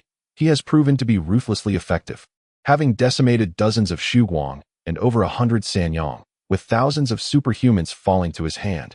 Truly, he is one of the three commanders of the martial guard, and his methods are undeniably bloody. The strategy of watching the tigers fight from the mountains is wise. The internal issues of the Night Watch must be addressed first. Huang Long has long sought control over the Night Watch, and the previous contender faltered against him. Now, with the arrival of this powerful figure, it appears that Huang Long may find himself in the most precarious position. However, it remains uncertain whether the Financial Bureau will take action. Hou Xiaoqing's audacity and arrogance have raised eyebrows, especially after he brazenly eliminated members of the Liu family. That night, the entire Tianqing City is rife with unrest. Reports from the frontier and the wild lands sweep through the city, igniting a spectrum of reactions. Some anticipate, some disregard, and others seethe with resentment. Simultaneously, in a hot pot restaurant, Yuan Shua indulges in his meal, savoring the flavors with greasy delight. Suddenly, he retrieves a small object from his pocket, a jade pendant inscribed with characters. Glancing at it, he pays little heed to the earlier news but is suddenly struck by a particular detail, eliciting a cold smirk. Across from him, Bai Guangjian, also enjoying the hot pot, curiously fishes for meat slices, intrigued by the oddity of the situation, and inquires, "What has you laughing?" Yuan Shua wiped his mouth and scoffed, "Nothing. The Silver Moon 7 swords are simply arrogant." Bai Guangjian looked on in bemusement. Who were they referring to? However, she dismissed it. Surely it was not aimed at her. Accompanying Yuan Shua to the central region, they wreaked havoc together, but her recent interest lay in the myriad changes within the area. The food and drink had transformed remarkably. Recently, she had been indulging in various delicacies alongside Yuan Shua. This fellow possessed audacity. After each bout of violence, he would swagger off to enjoy a feast, leaving Bai Guangjian feeling that her years had been somewhat wasted, while Yuan Shua lived with such flair. There was no trace of the deep-seated grievances one might expect. Yuan Shua was a man who relished life, staying in hotels, dining on grand meals, effortlessly adopting diverse personas, leading Hong Yue around as if she were a puppet. At that moment, Yuan Shua took a piece of meat, chewing thoughtfully as he remarked, "That old witch from the bright sword is still alive. I spared her back then, considering the uniqueness of her martial arts, unwilling to see the martial world deprived of such heritage. Yet, she has the gall to bully my disciple." A glint of coldness flashed in his eyes. That old hag in Silver Moon dares to intimidate Li Hao, who has only practiced martial arts for a few days, while she has decades of experience. It is only a matter of time before I put an end to her. His words were no jest. He truly meant to eliminate her. Bai Guangjian cast a glance at him, then lowered her head, continuing to eat without comment. The bright sword had made a grave error. Even if she sought Yuan Shua for a duel, it would be far less troublesome than targeting his disciple. If all else failed, She could send her successor to confront Li Hao. Yuan Shuo, despite his villainous reputation, adhered to a code and would not object. However, should she personally intervene, the outcome would likely be unfavorable for her. Soon, Yuan Shuo regained his composure and continued eating. After a moment, he remarked, "The little monkey possesses some skill. He has eliminated a multitude of foes, and a significant number of Su Guang's men have perished. It seems that fellow intends to venture into the central region." Yuan Shuo felt he was speaking to deaf ears and decided to change the subject, cheerfully stating, on a lighter note, "That little brat Hong Yue must be quite anxious now. The green peacocks have been wiped out. I wonder what he is thinking at this moment." Wu Hongshan seemed indifferent and casually replied, with his temperament, "Do you think he cares? He has long surpassed that phase. However, his desire for revenge remains strong. Hong Yue harbors a fierce, vengeful spirit." Indeed, Yuan Shuo chuckled as he ate, and suddenly said, "I wish to seek out the heavenly sword and see how strong he has become. The bright sword is unpredictable, but the heavenly sword is well known. What do you think about giving him a good beating?" Wu Hongshan could not be bothered to engage. "Do you really believe you can defeat the heavenly sword? A few years back, he killed Su Guang with a single strike. He is formidable. You should focus on escaping the Black Widow's pursuit first." Yuan Shuo chose not to press the matter further and continued to eat in silence. Deep down, he felt a tinge of melancholy. They had dared to bully him. Evidently, his intimidating presence had waned over time. 20 years ago, even if they had 3 times their courage, such individuals would not have dared to provoke him. Unfortunately, his internal organs had yet to be fully reinforced, and the fusion of the fourth force was still lacking just a bit. Yuan Shuo cursed inwardly, waiting to see what would unfold. At this moment, he certainly would not return to Silver Moon. Until the fusion of 5 forces is achieved, he refuses to go back. That rascal Li Hao seems to have nothing pressing. I wonder if he has made any progress this time. Previously, he managed to defeat the pinnacle of the 3 suns, so this time, he should at least be capable of overcoming the rising light, right? The radiant sword must have a reason for targeting him. Threatening Ho Xiaoqing is nothing but a joke. More likely, it is connected to the Su family, as I have heard that the old witch has aligned herself with them. It seems a Su Feng has perished within the Su family, a character from that absurd divine master ranking. Li Hao, at the mid-stage of rising light, is unlikely to have accomplished such a feat, is he? Countless thoughts flashed through his mind, some of which were hard to believe. Yet an urgent feeling began to rise within him. This simply cannot be. The notion that the student surpasses the master is merely a self-deception directed at Li Hao. That fellow ought to remain weaker than him for eternity, or it would be too embarrassing. Chapter 164. A New Era. Subscription requested. Rumors regarding the Battle Heaven City ruins spread like wildfire. The entire Celestial Star dynasty was abuzz with discussions, even overshadowing the turmoil in the northern 3 provinces. Although there had been unrest in the northern 3 provinces, it never resulted in the death of thousands of superhumans or dozens of rising lights at once. As for the deaths of ordinary citizens, it seems that no one cares anymore, regardless of how many perish. The upheaval continues, countless lives lost, yet it pales in comparison to the shock of a single rising light's fall. In a small town, the demon hunting guild members listened intently as Lu Long elaborated on the circumstances surrounding the ruins. After some time, Hong Qing could no longer suppress her thoughts. The vice captain mentioned that several extraordinarily powerful sword cultivators have emerged from this ruin, and the radiant sword can even rival the pinnacle of rising light. My father ranked above this individual among the 7 swords back in his day. Suddenly, a pang of jealousy struck her. The radiant sword. It is said that the radiant sword can contend with the pinnacle of rising light. She felt a twinge of bitterness, remembering that her father wielded the earth-shattering sword, one of the 7 swords of Silver Moon, and once ranked as the 2nd-best swordsman. Nowadays, the Azure Light sword follows Yuan Shuo, wreaking havoc in the central region. The emergence of the radiant sword is formidable indeed. The heavenly sword dominates the central region. While the other swordsmen have perished, among the survivors, my father is doing the worst. This is hard to swallow. It is disheartening. I feel a pang of jealousy. My father was once at the 3 suns level, which I thought was quite impressive, but now, what does 3 suns even mean? He cannot even contend with the captain. Lu Long was momentarily speechless, unsure of what to say. The greatest shock he experienced during this expedition to the ruins was likely the explosive emergence of the earth-shattering sword and the southern fist. Yet he found it difficult to articulate. Li Hao had never mentioned it, feigning ignorance. Now, he was hesitant to speak further. However, seeing Hongqing's envious and jealous demeanor almost made him cringe. He genuinely wanted to say that her father was truly formidable, single-handedly suppressing those powerful individuals from the Silver Moon official ranks. Ironically, as the daughter of the party involved, she remained oblivious, still believing her father to be merely an ordinary 3 sons. Meanwhile, Li Hao flipped through an ancient tome and chuckled, "Uncle Hong, you are not weak either. It is better to stay low-key. Those involved with the Radiant Sword are far too ostentatious." Hongqing replied enviously, "I wish my father would be more ostentatious. Alas, it is what it is. Let's not speak of it." After finishing his words, he added, "However, the Radiant Sword is truly shameless, using its might to bully the weak. As fellow Silver Moon warriors, they display no sense of decorum. Although my father may lack her strength, he often says that in both life and conduct, one must adhere to principles. If no one abides by rules, this world would have descended into chaos long ago." Li Hao chuckled softly. Lu Long could not restrain his curiosity and inquired, "What does Master Hong usually do at the Sword Gate?"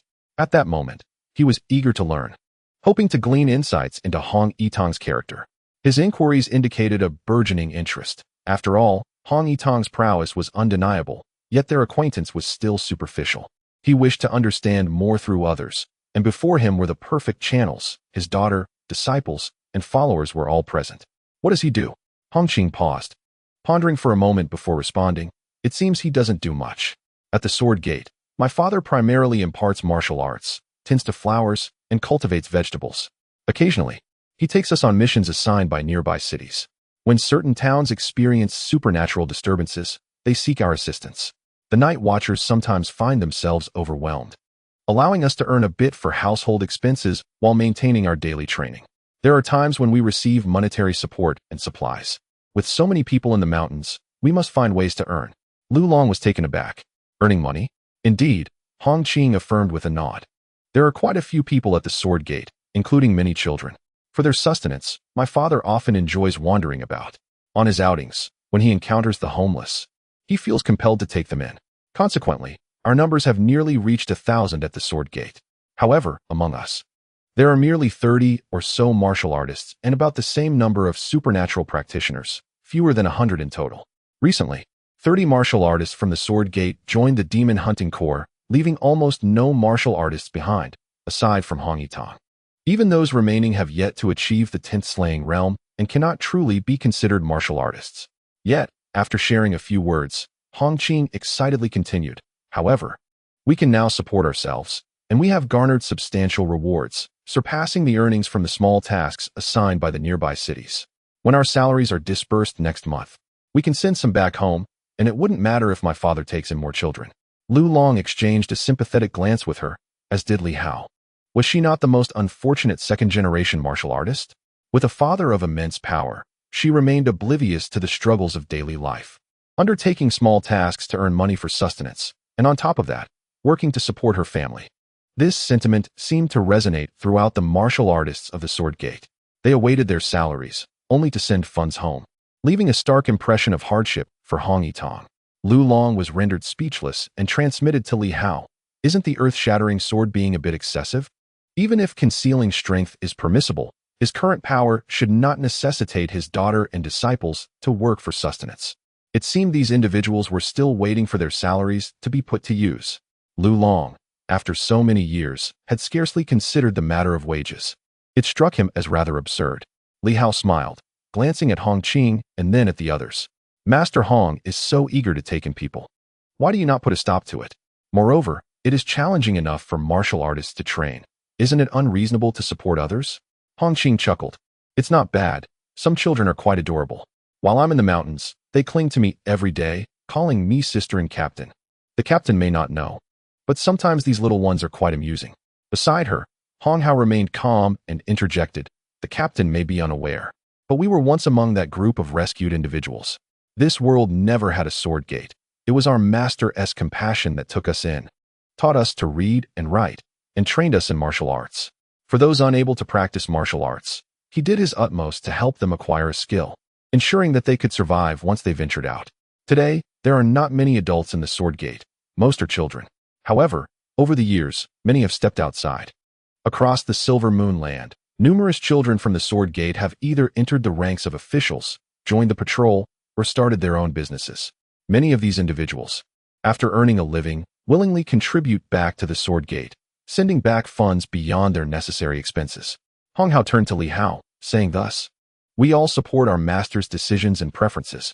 Without our master's chance encounter, how could we have achieved our present state? This world originally had no Sword Gate. The so-called Sword Gate was merely a moment of kindness from someone who took in a group of people. And thus a burden was added to the land of Silver Moon, gradually giving rise to the Sword Gate. Consequently, the Sword Gate lacks formidable warriors. Aside from his eldest disciple, Hong Xiu, who has broken through to the third Yang, there are hardly any exceptional talents. The vast Sword Gate possesses few who can compete. And the martial masters are even more pitiful, with not a single one capable of contending in the arena. Such strength is arguably inferior to that of the former Radiant Island, which Yuan Shua easily obliterated. Hong Yitong does not specifically seek out heavenly gifted masters or martial prodigies. He simply welcomes those who cross his path. Among those he takes in, if some are suited for martial training, he imparts a few lessons. Thus, the people of the Sword Gate are grounded and harmonious. While their foundation is solid, they are not particularly astonishing. If they were truly remarkable, they would have already become contenders in the arena. Hong Yitong's expectations for them are not exceedingly high. In these chaotic times, possessing some self-defense capability suffices. His demands are modest. Once they leave, they simply should not engage in wrongdoing. Whether they acknowledge their identity as members of the Sword Gate or choose to align with other organizations is of little concern to him. At this moment, Lu Long listened silently. After absorbing this information, he inquired, "Has the Sword Gate taken in many people over the years?" "I'm not certain," Hong Hao replied, shaking his head. "Sometimes people arrive, and sometimes they depart. Our master does not impede anyone.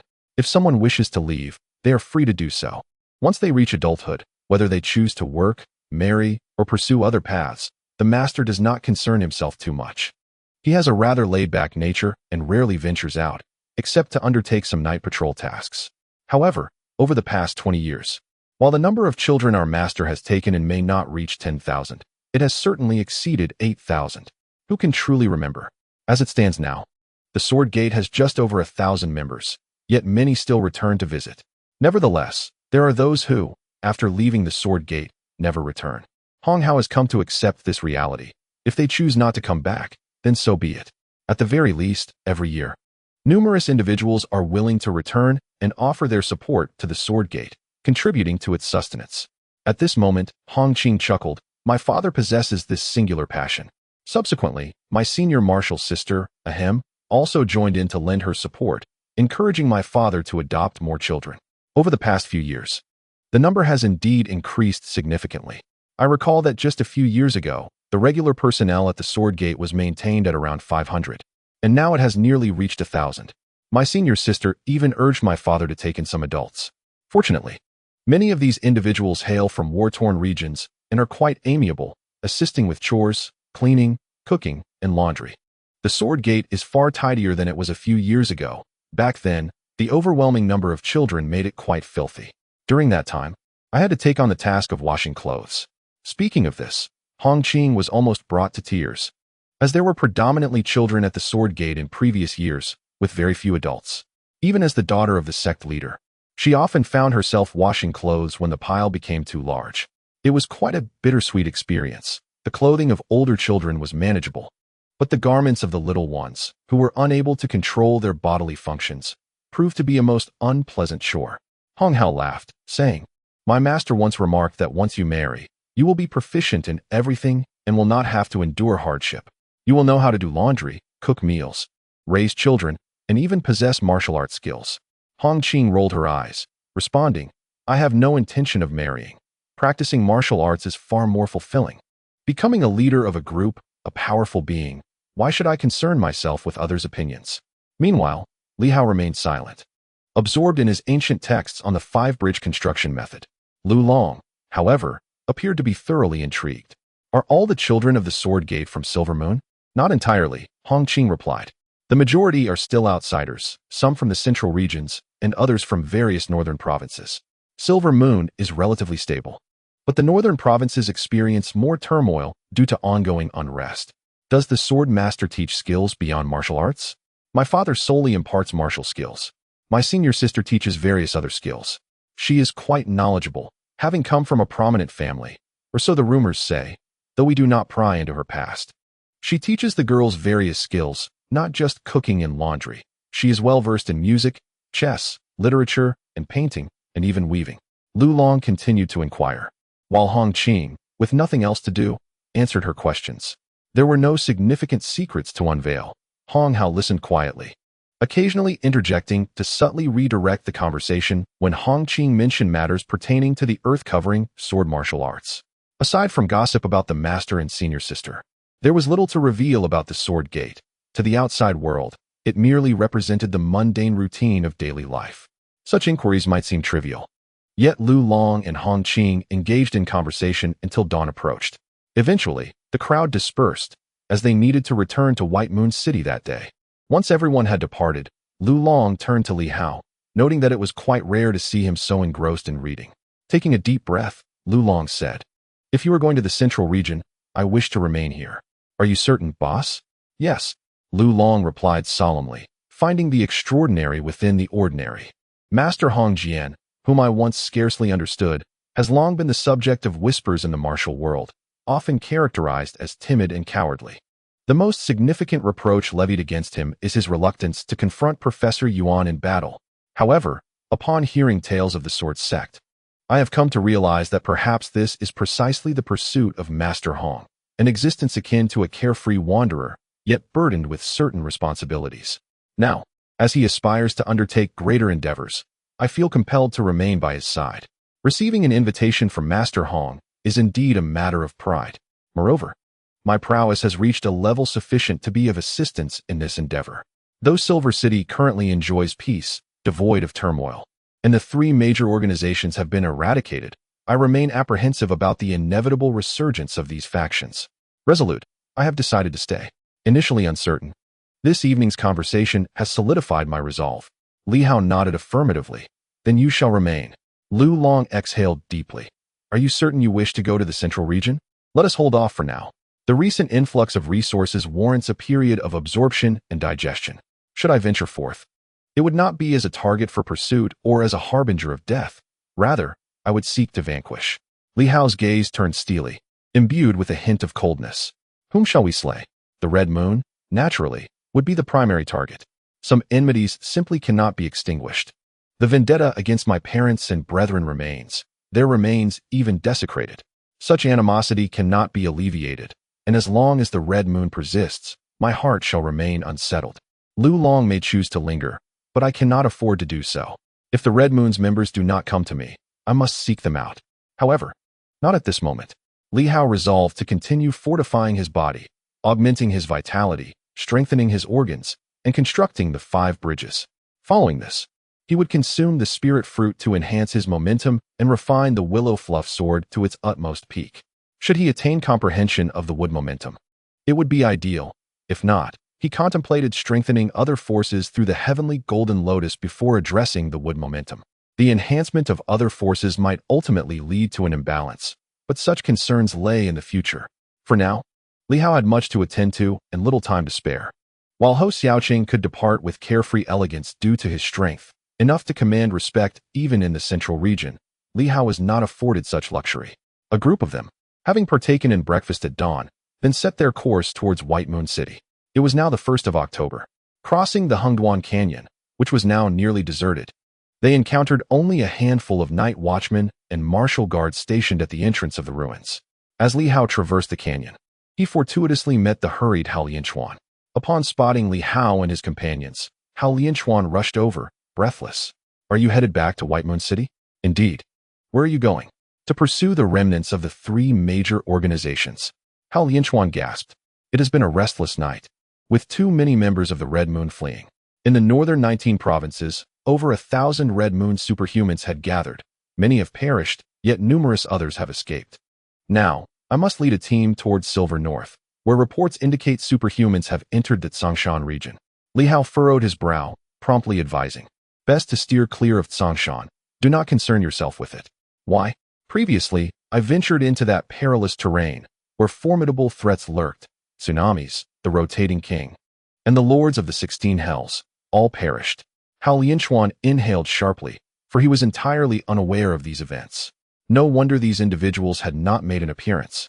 He had presumed they were either pursuing Li Hao, lost, or still wandering around Songshan. Now he realized they were all dead. It was utterly terrifying. Li Hao, noticing his ignorance, elucidated, "There exists a great demon there, a very powerful one. I narrowly escaped. Since those individuals have entered, let them be. It's a path to destruction." After a moment's contemplation, he added, "However, Minister Hao, if you intend to go there, it would be wise to stay in Silver City for a few days to prevent any remnants of the 3 major organizations from launching an attack on Silver City. Currently, only one sunlight figure is stationed there. Although the 3 major organizations are akin to frightened dogs, fleeing in every direction once they feel cornered, they may resort to heinous acts." Initially, Li Hao intended for Lu Long to remain for a few days, but after reflecting, he decided it might be prudent to offer Lu Long additional benefits, as he might soon part ways. He needed to enhance Lu Long's internal organs significantly first. "Me? Go to Silver City?" Hao Lianchuan was momentarily taken aback. "I am the deputy minister. You want me to oversee Silver City?" Li Hao smiled. "I possess certain treasures that may aid you in discovering the 5th superpower lock." Hao Lianchuan instantly assumed a righteous demeanor. "Very well. I shall lead a team to investigate. Silver City is remote and near Songshan, indeed perilous." Li Hao chuckled and nodded. "I appreciate your assistance, Minister. It is my duty. I am more than willing." Hao Lianchuan responded cheerfully. Regardless of the destination, he was ready to venture forth to Silver City and return in a few days once the chaos in Silver Moon had subsided. If Li Hao could assist him in locating the 5th superpower lock, it would be most fortuitous. Soon, he departed with his team towards Silver City. Lu Long could not help but chuckle, remarking on how industrious Minister Hao was, which explained why Minister Ho had delegated responsibilities to him over the years. Look how enthusiastic he is. A little incentive, and he becomes fervently engaged. Li Hao also laughed, pondering that perhaps he should assist this minister in finding the 5th superpower lock. With Ho Xiaoqing's departure, if Hao Lianchuan's strength had not progressed, his situation might become precarious. Once Ho Xiaoqing left, it was highly probable that Chief Steward Yu would accompany him, and perhaps even Jin Chong and others would depart as well. Thus, while Silver Moon still had many powerful individuals, the strength of the night patrol would undoubtedly plummet. By afternoon, a group finally returned to White Moon City, which remained as tranquil as ever. No one would dare venture into White Moon City at this time to meet their demise. With Ho Xiaoqing and the others back, the danger level in White Moon City exceeded that of any other place. "First, you all return to the Martial Guard's base. I shall visit the night patrol," Li Hao instructed before heading alone to the night patrol's headquarters. As a member of the Martial Guard, he was still subordinate to Ho Xiaoqing, and while he could previously claim to be busy, upon returning, he was obliged to report as per protocol. Once, Li Hao might not have cared, but the thought of a certain esteemed instructor's rules made him cautious, as he imagined Ho Xiaoqing delivering a punch to him. Upon arriving at the night watchman's headquarters, Li Hao was greeted by a bustling atmosphere. Many recognized him and hurriedly acknowledged his presence. He was no ordinary individual, having previously slain 6 formidable opponents. Even if his exploits within the ruins were not widely known, it was presumed that he had evaded the pursuit of the 3 major organizations to enter the ruins, thus earning his reputation. With a smile and a nod, Li Hao proceeded onward. Ho Xiaoqing's office was located on the 6th floor, which was exclusively designated for him. The door was ajar, revealing Ho Xiaoqing within, alongside Chief Steward Yu. Li Hao knocked gently, announcing his arrival. Both Ho Xiaoqing and Yu were taken aback, glancing at him with slight surprise. "We knew you were here, but why the loud announcement? Come in," Ho Xiaoqing instructed from behind his desk as he gestured for Li Hao to take a seat. With a sharp salute and a serious demeanor, Li Hao sat upright beside him. In the office, Ho Xiaoqing chuckled, showing off a bit of the military discipline of the War Heaven Army. Li Hao smiled in response. "Not at all. I simply find it quite impressive and thought it necessary to try it out." Ho Xiaoqing laughed, then turned to Yu, saying, "You may leave for now. I will join you shortly." Yu nodded and headed toward the door, pausing to remind Li Hao, "Remember, your task is not yet complete. Do not forget the promises made regarding the Fire Phoenix Spear." With that, he departed. Li Hao cleared his throat, remaining silent. He indeed had made a promise, to assist Ho Xiaoqing in acquiring the Xiangui seal within the ruins to repay 2 past favors, one owed to Yuan Shua and one to himself. He recalled this well, but the thought of retrieving the Xiangui seal from Director Wang felt more perilous than death itself. Ho Xiaoqing, with a jovial demeanor, looked at Li Hao. Do not heed his words too closely. I am not one to demand repayment for kindness.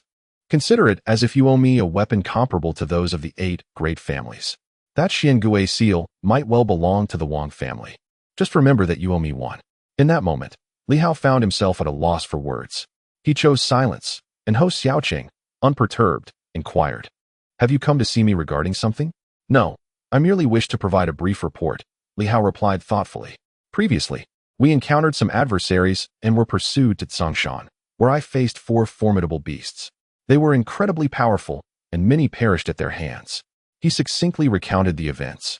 Uncertain whether Ho Xiaoqing was aware of the Tsongshan beasts, though he suspected he might be. Once Li Hao finished, Ho Xiaoqing nodded slightly. The Tsongshan demonic clan is indeed noteworthy. Tsongshan is no ordinary place. Deep within lies abundant treasures, and remnants of ruins still exist. The Dali kingdom across from Tsongshan is also formidable, and the presence of the Tsongshan demonic clan is beneficial, as it hinders the strong from Dali from entering Silver Moon.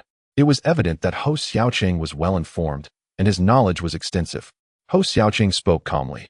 The world believes that the Great Li has perished, yet we are aware that it still exists. Not only does it endure, but it is also home to numerous formidable warriors. The audacious warriors of the Great Li are currently hindered by the Tsongshan demon clan, unable to cross the mountains. Otherwise, they would have already launched an assault on the Silver Moon. It is likely that they have also acquired relic inheritances, resulting in a plethora of powerful individuals, many of whom practice ancient martial arts. This ancient discipline differs somewhat from contemporary martial practices. These individuals possess exceptionally robust physiques and vital energies, albeit with a weaker spiritual intent. Among them are many with extraordinary abilities, as well as strong martial masters. Li Hao was somewhat taken aback and remarked, "It sounds as if you have visited the Great Li yourself." "Have you?" Ho Xiaoqing nodded. "I have been there once. It is fraught with danger. One should avoid going unless necessary. However, traveling there to spar in martial arts can be beneficial. By drawing on the strengths of others and discarding the weaknesses, one can refine their own skills. The Great Li will not be able to reach us in the short term, but we must remain vigilant regarding any agreements made with the Tsongshan demon clan. Nevertheless, the Silver Moon possesses its own strengths, so there is no need for excessive concern. Yet, if the Great Li were to invade, it would spell trouble for the Silver Moon, and conflict would be unavoidable." After a brief exchange, he continued, "For now, you need not worry about the Tsongshan demon clan. I shall depart from the Silver Moon in 3 days, and while I will not take many with me, I cannot travel alone, as it would leave me without support. Both Xiaoyu and the Martial Guard will accompany me. There, they will find new opportunities." "What are your thoughts on this matter? Are you taking the entire Martial Guard with you?" Li Hao inquired. "Yes," Ho Xiaoqing affirmed. "We will take them all. Here, it is difficult for them to advance to the spirit combat level. By moving to the central region, they can engage in more battles and hone their skills, thus increasing their chances of becoming a formidable martial guard at the spirit combat level." His decision to take the entire martial guard came as a surprise to Li Hao. "What about the pirates? If the martial guard departs, what will we do about the pirates in the Moon Sea? Do you believe that the Silver Moon relies solely on the martial guard to handle matters?" He chuckled. "Do not underestimate the Silver Moon. The inspection division, the station troops, and the administrative office are not merely idle. Even in my absence, and with the departure of the martial guard, they will still be present, will they not?" He laughed lightly, adding, "I thought you would be more concerned about the departure of the martial guard and your salary than about the pirates." Li Hao paused, then quickly laughed. "I have merely heard about the pirates. They are formidable, but since you say there is no cause for concern, I will trust your judgment." Ho Xiaoqing, unfazed, asked, "What are your thoughts?" "I have not yet come to a conclusion. My mentor advised me to remain low-key before he departed. Leaving with you might be too conspicuous." "Do as you wish," Ho Xiaoqing replied, offering no further comment. He then cautioned Li Hao, "Do not frequent the relics too often. While it is true that you are of the bloodline of the 8 great families, you must understand that excessive exposure to relics may not be advantageous. The impact can be overwhelming. You may learn from the ancient martial traditions, but do not immerse yourself entirely in them. Otherwise, you risk becoming the next ancient martial artist." Those who practice ancient martial arts are indeed powerful, yet not all who do so attain the highest levels of strength. Individuals like Bai Guangjian and Kuang Dao follow the path of ancient martial arts. Their strength is significant, but compared to others, they still fall short. Li Hao nodded in agreement. Ho Xiaoqing waved his hand and said, "Go on, attend to your own matters." "As you command." Li Hao rose, stamped his foot with a sharp crack, and turned to leave, leaving Ho Xiaoqing feeling somewhat uneasy. Once Li Hao had departed, Ho Xiaoqing shook his head and chuckled, pondering the boy's need to show off. After a moment of contemplation, he dialed a number. Li Hao may not head to the central region just yet. If he does not, let his demon hunting team take charge of Yuehai. On the other end, a voice responded, "The demon hunting team consists of merely 50 members. Can they truly hold Yuehai?" "We shall see," came the reply. With that, the conversation concluded. Ho Xiaoqing rose and approached the window, glancing down below, where Li Hao was making his exit. His gaze shifted, lost in thought, as he watched Li Hao disappear from view, letting out a soft sigh. After countless years of safeguarding their families, perhaps the 8 great families had long since forgotten their purpose. Meanwhile, Li Hao swiftly returned to the barracks of the Wu Wei army. The likes of Jin Chang were absent, likely engaged in suppressing the 3 major organizations. Within the barracks, only a 100-man squad remained on guard. Li Hao sought out a spacious training chamber, gathering the demon hunting team while he practiced in a smaller adjoining room, allowing the others to train outside as he began to harness elemental energy. This time, he was determined to elevate his abilities, utilizing every available treasure. Even though Ho Xiaoqing and his companions had departed, he knew he must remain vigilant. His familiarity with some individuals from Silver Moon, such as Kong Jia, Director Zhao, and Huang Yu, was far less than with Ho Xiaoqing, who seemed considerably more reliable. After Ho Xiaoqing's departure, as the only remaining team of the Wu Wei army, Li Hao wondered if they might encounter any troubles. Additionally, there was the ever-present threat of pirates. Would they strike upon learning that Ho Xiaoqing had taken the Wu Wei army away? Such thoughts swirled in Li Hao's mind. At that moment, he began to absorb elemental energy while contemplating the construction of the 5 bridges. Without establishing the 5 bridges, maintaining balance within his organs would require consistent elemental energy, a tedious process that would severely hinder his cultivation speed. Simultaneously, at the Jianmen barracks, nestled within a grand mountain, the Jianmen had established a sect and developed a settlement. At present, the area was bustling with activity, and the sounds of children reading echoed from within the buildings. Surrounding the structures lay farmland, where laborers toiled in the fields, resembling a pastoral paradise. Hong Yitong observed from his modest 2-story building, having gazed out for an extended period since his return. "You've been watching for quite some time. Are you not weary? Would you like something to eat?" Behind him, the young Hong Shou looked at him with concern. For so long, this towering figure had remained silent, as if grappling with a monumental decision. The last time he had been so contemplative was when he resolved to marry her. A bold challenge to societal norms that had left him in doubt for an extended time before he ultimately made his choice. Hong Yitong continued to gaze out, suddenly stating, "As the ancients said, do not commit a minor evil, nor neglect a minor good. Even a small act of kindness is still kindness. Act with conviction, if one is capable. Then one should take action. I have adhered to this belief for many years, willing to contribute even a modicum of effort to the world, as long as it does not detract from my own well-being, and to foster a spirit of kindness." Hong Shou nodded earnestly. This is not a trivial kindness. In this era, it embodies the highest virtue. Thus, she regards the man before her with admiration and affection, even at great personal cost, for such individuals are exceedingly rare. Hong Yitong continued, "I, too, uphold a principle. When impoverished, one should cultivate oneself. When affluent, one should benefit the world. I cannot claim to be the first to worry for the world's troubles or the last to rejoice in its pleasures. I am not among the mightiest in this realm. Even counting myself among the silver moons, I might not even rank in the top 5, let alone the top 100. This is a matter of strength. As for the modest Jianmen, with its numerous extraordinary talents and martial masters, I am hardly notable. The overlords instigate chaos, driven by ambition to dominate. What merit do I possess to mend the world's wounds? When others vie for supremacy, if you choose to be virtuous, even without intention to interfere, outsiders may perceive you as a hypocrite, merely seeking reputation and harboring great schemes. In a time of turmoil, possessing a good name can be a burden. If Jianmen is harmonious, why disrupt it? What fate awaits the disciples of Jianmen? Hong Xiu seemed to grasp his sentiments, softly stating, "A true gentleman knows when to act and when to refrain." The disciples of Jianmen are eager to follow their Lord, whether in battle or in seclusion. We are but drifting reeds in a chaotic world, unanchored and unburdened. Whatever you choose to do, none among Jianmen shall oppose you, only support you. We are bound by fate, and if we do not understand gratitude or compassion, why seek common ground? Hong Yitong remained silent for a long while, gently embracing the beautiful woman beside him, gazing at the laboring farmers. After a time, he smiled. "Then let it be as my heart desires." In that moment, the very landscape trembled.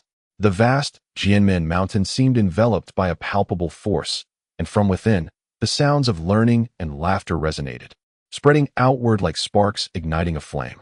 When the winds of change arise, someone must step forth. This era cannot persist unchanged. Chapter 165, Cultivation, Promotion, Farewell, Endless Cultivation. Relentless pursuit of power. Mysterious energies, elemental forces, divine stones. Li Hao harbored no thoughts of restraint.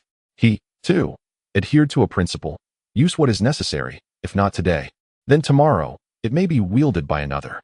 He yearned for revenge, demanding strength. At this moment, ambitions and grand visions held no significance for him. All that mattered was vengeance. The day his hatred dissipates may well be the day he breaks free. His heart is sealed. How many can truly penetrate it? Hong Yitong, Ho Xiaoqing, Zhang Tianjun, many attempt to change him. Li Hao is no fool. He comprehends the essence of their words, the meaning behind each syllable. Yet they fail to grasp that hatred can lead one astray. Having gained admission to the ancient academy, Li Hao, in this age, recognized the honor of being noticed by Yuan Shuo. He is not simple-minded. On the contrary, he is quite astute. However, the more intelligent one is, the easier it is to become ensnared, and the harder it is to extricate oneself.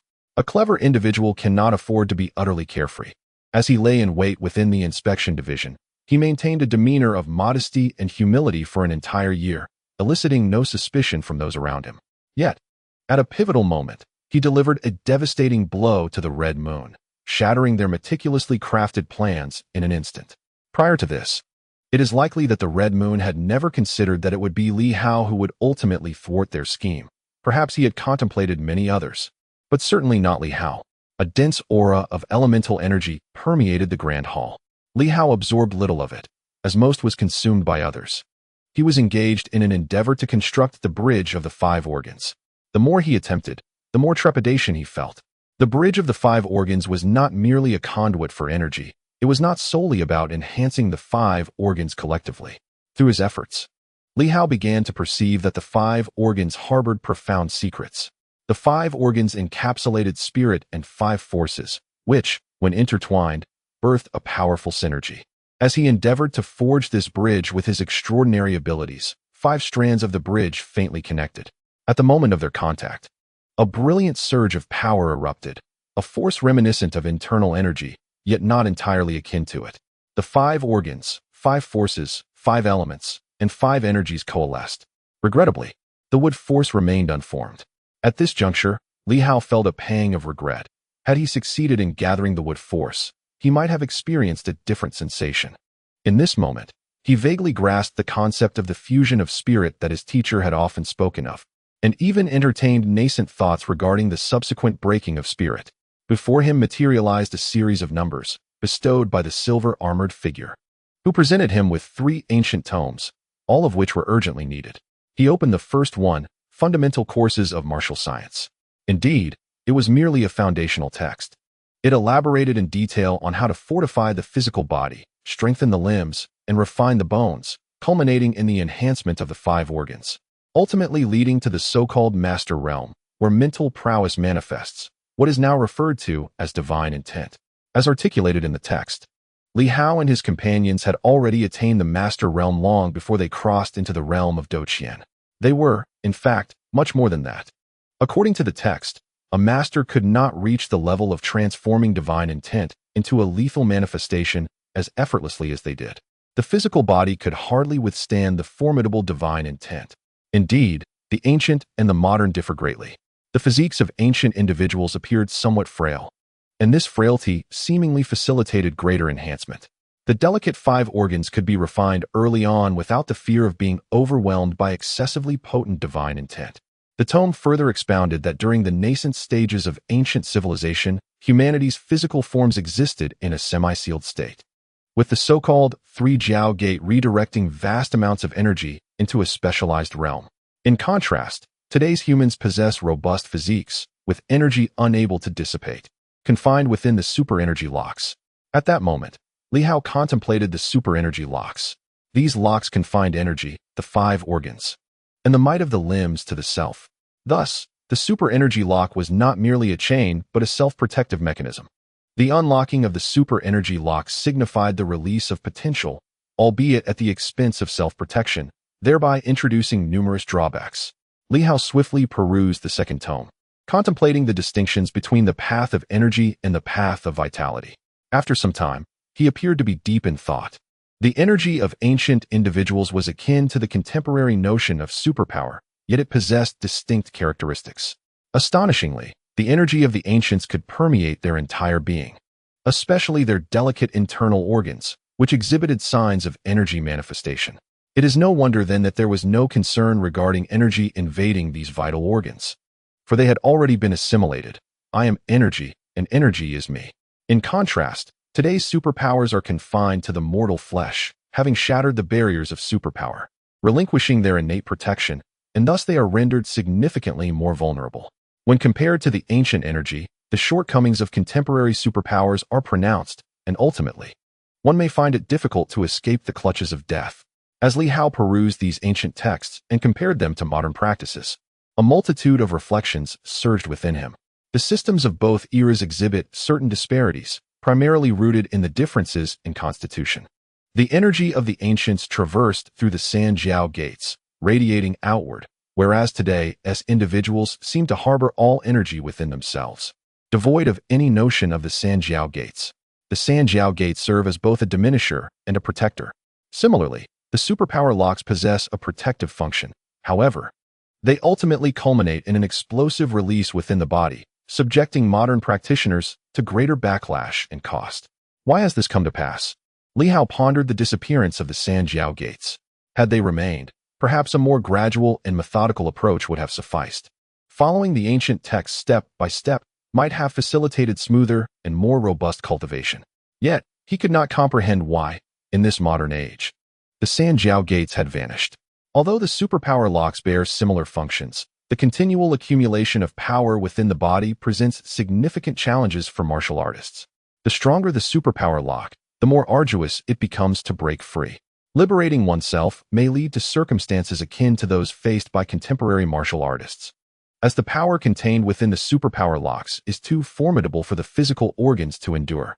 The strength of the ancient organs may not necessarily surpass that of today's martial artists. Their so-called refinement, in Li Hao's view, seemed merely a casual endeavor. It may not compare to Yuan Shua's decades of cultivation, yet even Yuan Shua struggled to withstand the power of the internal organ's spiritual essence. A myriad of thoughts flickered in his mind, accompanied by the ancient texts imparted by Yuan Shua. He recalled the black-armored soldiers whose souls endured for millennia after death, their obsessions unyielding. These were not mere novices as defined by ancient standards. They were likely martial masters, their spiritual prowess manifested. This was an army composed of masters. Otherwise, mere mortals would have long perished, leaving no remnants of their obsessions. Li Hao continued his reading, waves of energy surging into his body, further fortifying his internal organs. The method of constructing the 5 bridges, as practiced by the ancients, merely required the opening of the blood channels to establish an energy circulation system. However, should we attempt the same today, the fragile blood channels would be incapable of sustaining the formidable power of the internal organs, especially in our case, where the superpower locks are robust and formidable, making it impossible to penetrate the circulatory system of the organs. At this moment, Li Hao contemplated that the only true support might still be the superpower lock. Yet, could the superpower lock facilitate the circulation of energy and blood?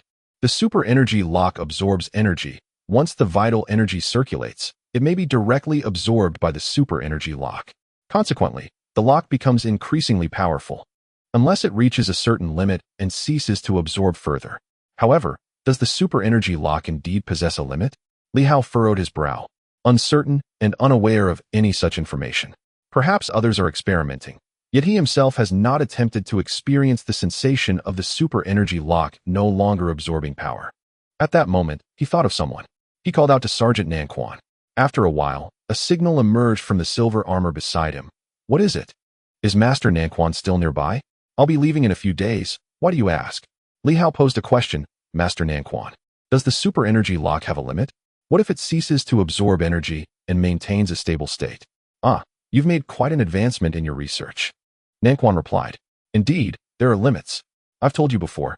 Those who can break the chains and unseal them are those who have pursued a singular path to its utmost.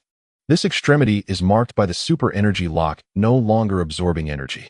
Nanquan had not anticipated Li Hao's swift progression into this realm of inquiry. He continued, concerning the human body, the currently discovered super energy locks, excluding the head, are generally calculated as 9. For martial artists like us, our super energy locks are primarily in our 4 limbs. When the super energy locks in our limbs cease to absorb energy, we typically reach a combat level equivalent to that of the dawn light. At this juncture, we must then focus on reinforcing the super energy locks of the internal organs, which is the most challenging step, for strengthening the super energy locks cannot coincide with enhancing the organs, leading to their frailty. I currently have not saturated a single internal organ's super energy lock. Those like Hong Yitong may have achieved saturation in one of theirs, allowing them to unleash peak combat power of dawn light effortlessly, whereas I can merely manifest mid-tier power of dawn light. Nanquan elaborated further, however, this is still a considerable distance away for you. I sense that your limb's super energy locks are not yet saturated. Prior to this, neither I nor Lao Hong mentioned anything, and I did not expect you to delve into this so swiftly. Li Hao's gaze flickered with understanding. So this was the essence of martial artists unsealing their potential. But why not unseal the limb's super energy locks instead of the internal organs? Li Hao still harbored some confusion, lacking an explanation. Nanquan continued, I cannot speak for others. Everyone's paths may not align. As for me, I have attempted this. Despite my limb's super energy locks being saturated, I discovered that the internal organ locks are more susceptible to loosening. In contrast, the limb locks have become somewhat solidified and cannot be broken, thereby preventing the release of combat power. You've held it in for so long, only to produce a mere puff of air. How amusing. Li Hao chuckled, his mind teeming with thoughts, and continued, so, you all have saturated your limb's super energy locks. And now you are undergoing the saturation process for your internal organs? Not necessarily, Nanquan replied. Some may prioritize strengthening their internal organ locks according to personal choice. There are even those who focus on reinforcing the lock of the head. The formidable prowess of the Overlord Blade may indeed be, as such, a manifestation of divine intent. Beginning with the fortification of the head, it is plausible that my mentor is currently engaged in the enhancement of the 5 vital organ supernal locks. Indeed, the Southern Fist continued, stating that the challenge posed by the 5 vital organs is perhaps the greatest, comparable to that of the head, while the limbs represent a more straightforward path. Consequently, the majority of contemporary martial artists follow this route, myself included, and I surmise that even Master Hong will ultimately converge upon this conclusion. It remains to be seen how each will traverse this journey. He further elaborated that the complexity associated with the 5 vital organs stems from the existence of 5 interdependent supernal locks, each possessing distinct abilities that can, in fact, be somewhat conflicting. Such conflicts pose significant complications, easily leading to the shattering of the vital organs, which elucidates why we have yet to discover an appropriate method to transcend into this echelon. Your mentor's 5 animals breathing technique may potentially remedy this flaw, and thus we await and anticipate developments with bated breath. A sigh escaped him, revealing that he too had been subjected to considerable tribulations.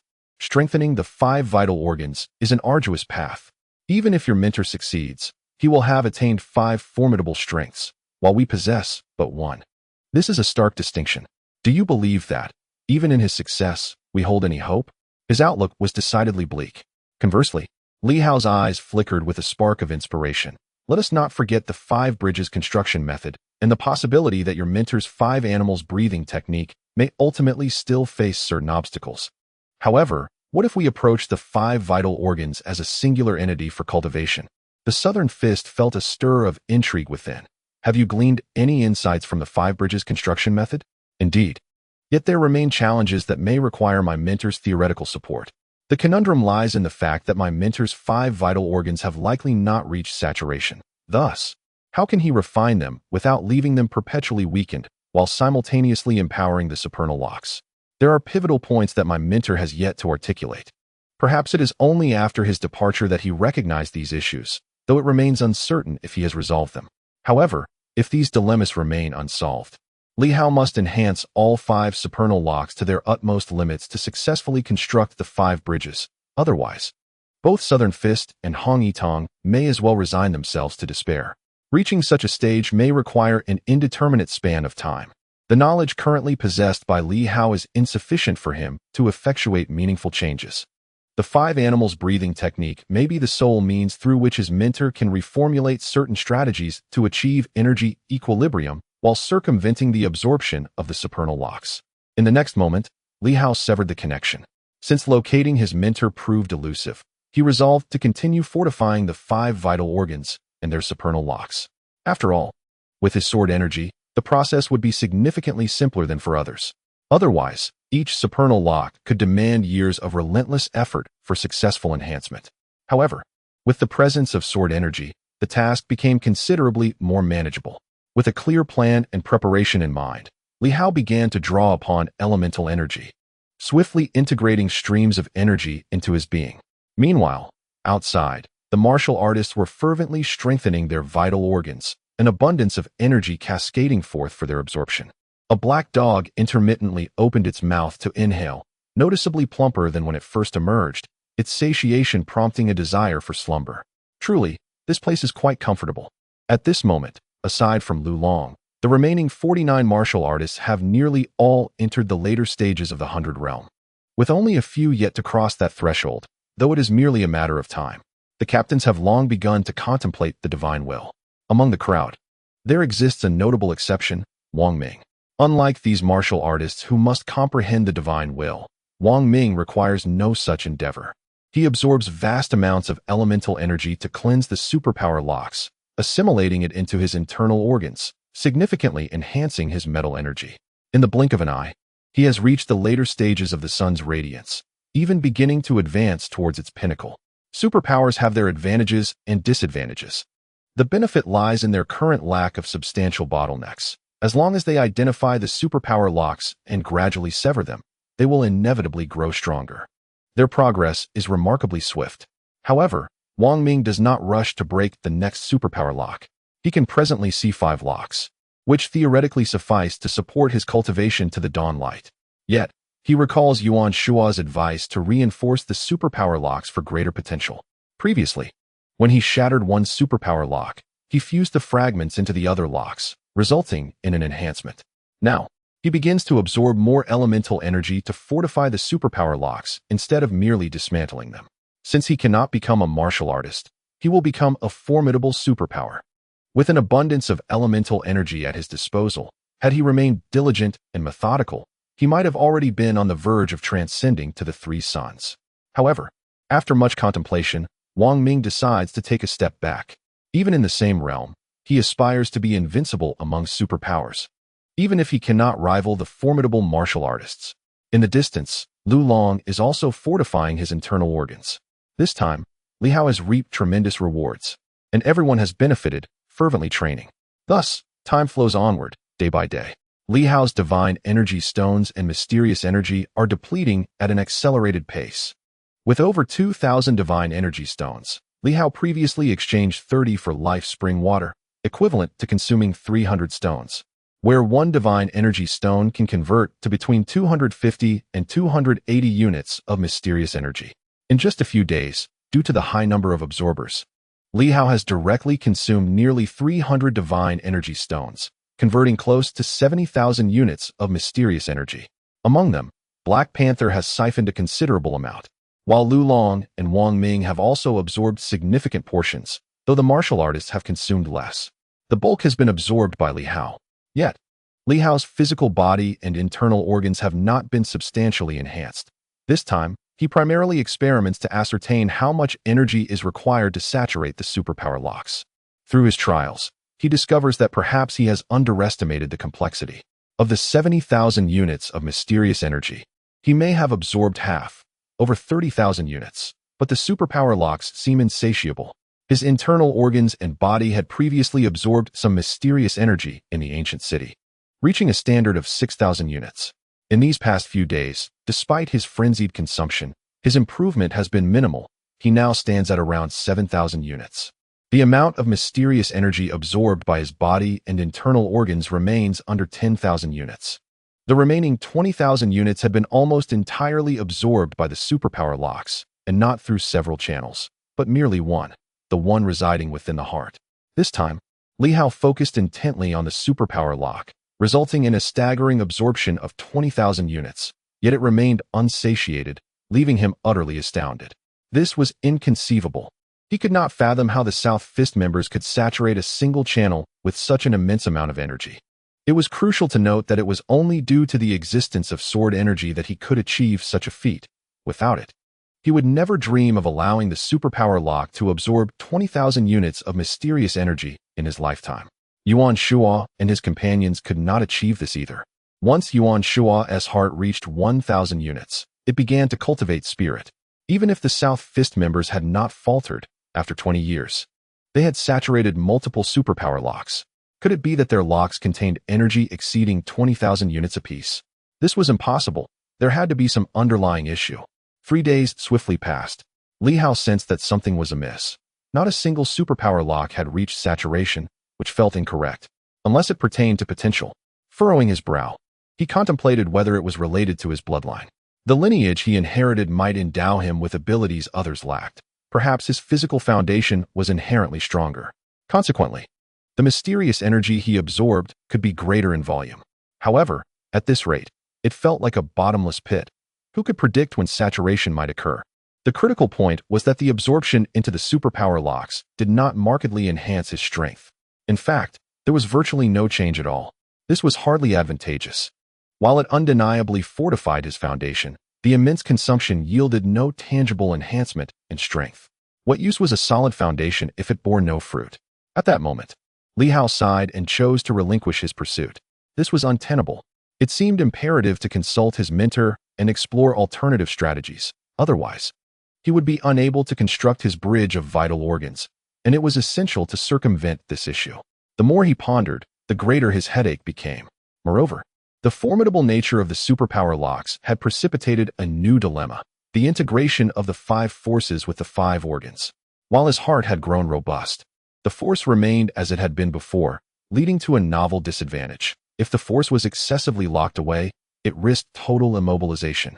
Should that occur, the inability to manifest the 5 forces would render him a laughingstock. A heart too powerful, ultimately locking away the 5 forces, would leave him trapped without escape. What then would be the purpose? After assessing, Li Hao concluded that he could at most amplify his physical organs to a level of 10,000 units. Beyond that, his force could become ensnared, leading to further complications. He had exchanged for some spirit-nurturing fruits this time, uncertain of their potential impact on enhancing the force. While Li Hao pondered these matters, a voice suddenly resonated from outside. "Li Hao, are you there?" His gaze flickered, and he vanished from his spot. Outside the training room, dawn had yet to fully break. At that moment, Mu Lin awaited at the door. Upon seeing Li Hao emerge, his expression shifted, quickly revealing a smile. "Have you been training all these days?" "Yes, Brother Mu." Mu Lin chuckled, unbothered by the interruption. "I intended not to disturb you while you were engrossed in your training, but today marks our departure. Orders have come down from above. We are to transfer to Tianqing City.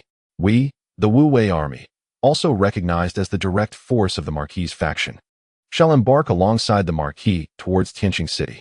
After some contemplation, I deemed it necessary to greet you, for soon, it seems, only your demon hunting brigade will remain here." Today? Li Hao was momentarily taken aback, but swiftly recalled their previous conversation. In 3 days, they would set forth. So, it is already the 4th. How swiftly time passes. Indeed, I have absorbed a staggering 30,000 units of mysterious energy. Several days have indeed elapsed. In the distance, members of the Wu Wei army were organizing their belongings, even beginning to form ranks, causing a stir throughout the entire base. Li Hao furrowed his brow slightly. Is everyone truly willing to follow? These individuals are all from Silver Moon. Now, having left their homes, they are prepared to accompany Marquis Xiaochen on this journey? Mulin chuckled. Of course.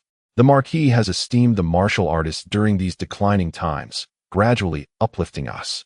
Now that the Marquis is entering the capital with an uncertain future, the Wu Wei army naturally must accompany him. Tianqing City may be fraught with deception and intrigue, yet our guardianship can lighten the Marquis' burdens. Li Hao felt a stir within. The loyalty of the Wu Wei army towards Marquis Xiaochen is indeed formidable. Leaving their homes and traversing thousands of miles, these individuals are willing to follow. What of the Marquis' entourage? At the Night Watcher's encampment, we shall soon converge, first taking a vehicle to the vicinity of Yunjiang, crossing the river, and then entering the Linjiang province. From there, we will board a special vehicle to the Beihai province, ultimately crossing the northern seas to reach the central region, from which we can continue by vehicle to Tianqing City.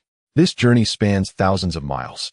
If one were to walk, even at a relentless pace of several hundred miles per day, it would take months to reach Tianqing City. Though it is said to be a mere 10,000 miles, a glance at the map reveals it to be nearly 20,000. In the central region, transportation is relatively convenient.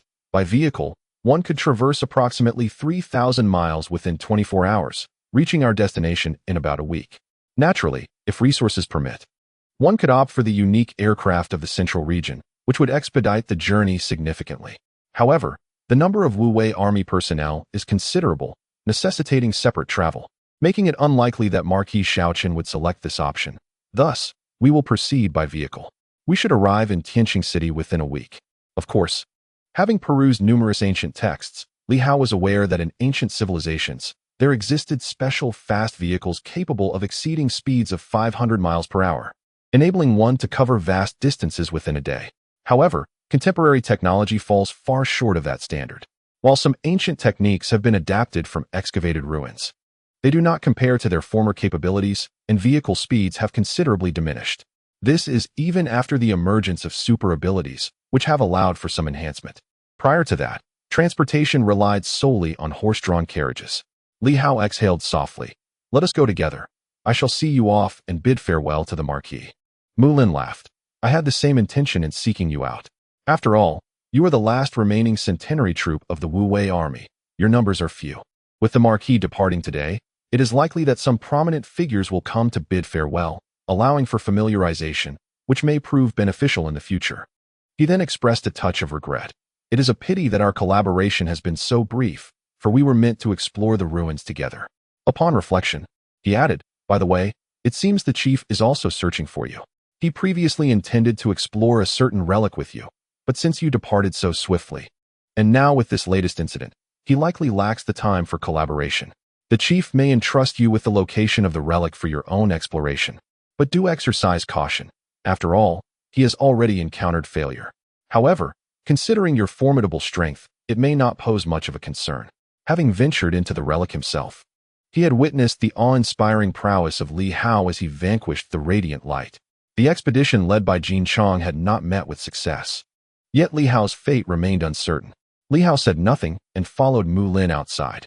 At that moment, another person approached. Lu Long had also arrived, stating, I shall accompany you to see off Chief Ho. Although I failed to make a name for myself during my years as a night watchman, it was Chief Ho who facilitated my return to Silver City, allowing me to continue as the captain of the inspection division and become part of the demon hunting squad. With Ho Xiaocheng preparing to depart, he felt compelled to bid farewell.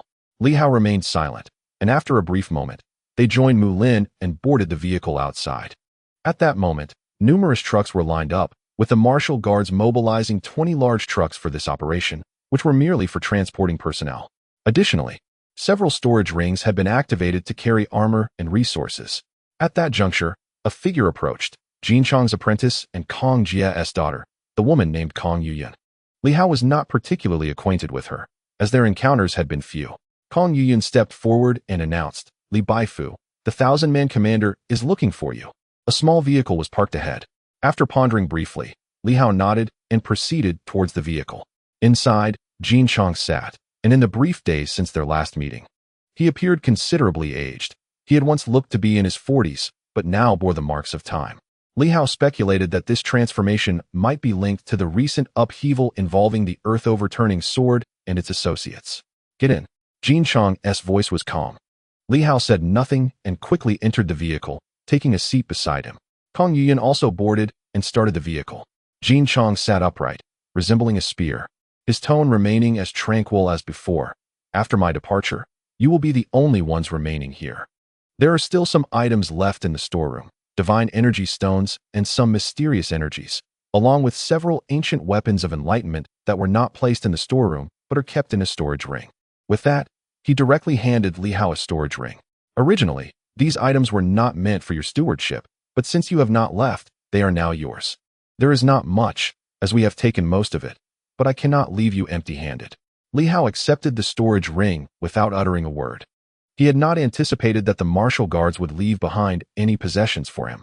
Subsequently, Jin Chang handed Li Hao a book. This contains the records of various relics we have explored over the years, compiled into some materials for your review. Mulin may have mentioned that I discovered a relic a few days ago, but did not have the opportunity to explore it. There are certain dangers within, so you must assess the situation yourself. The information regarding the relic is also included in the storage ring. Thank you, Thousand-Man Commander. No need for thanks. In a tone devoid of fervor, Jin Chang remarked, I cannot explore, for my abilities are insufficient. Perhaps you might. There is no need for gratitude. After a moment's contemplation, he added, furthermore, be wary of the pirates in the Moon Sea. We have compiled some information regarding them. Exercise caution. The weak among the pirates pose little threat. Yet we must fear those from the North Sea who may be aware of our departure and the minister's absence, as they might venture into the Moon Sea to exploit the situation. Beware of the North Sea bandits, for some are remarkably powerful, even housing formidable beings from the demon race. Stay vigilant. Li Hao nodded in acknowledgement. After careful consideration, Jin Chang continued. Do not allow your master's shadow to envelop you. Do not rely on him for your entire journey. The 5-animal technique is indeed formidable, yet I hope you can carve your own path. I am not in a position to offer advice, but I understand that once a great burden rests upon your shoulders, it becomes exceedingly difficult to shift it. At that moment, a sense of closure enveloped the conversation. Jin Chang's eyes reflected a weariness, a blend of unspoken regret and resignation. The leader of the Silver Moon's 3 guns found himself unable to rival even the light sword among the 7 swords, and the expedition had shattered his pride, leaving him in an inexplicable discomfort. Now, uncertain of the path ahead, Jin Chang felt utterly despondent in recent days. Observing his demeanor, Li Hao chose not to speak. This was a struggle he must face alone. No words of comfort could suffice, nor were they needed.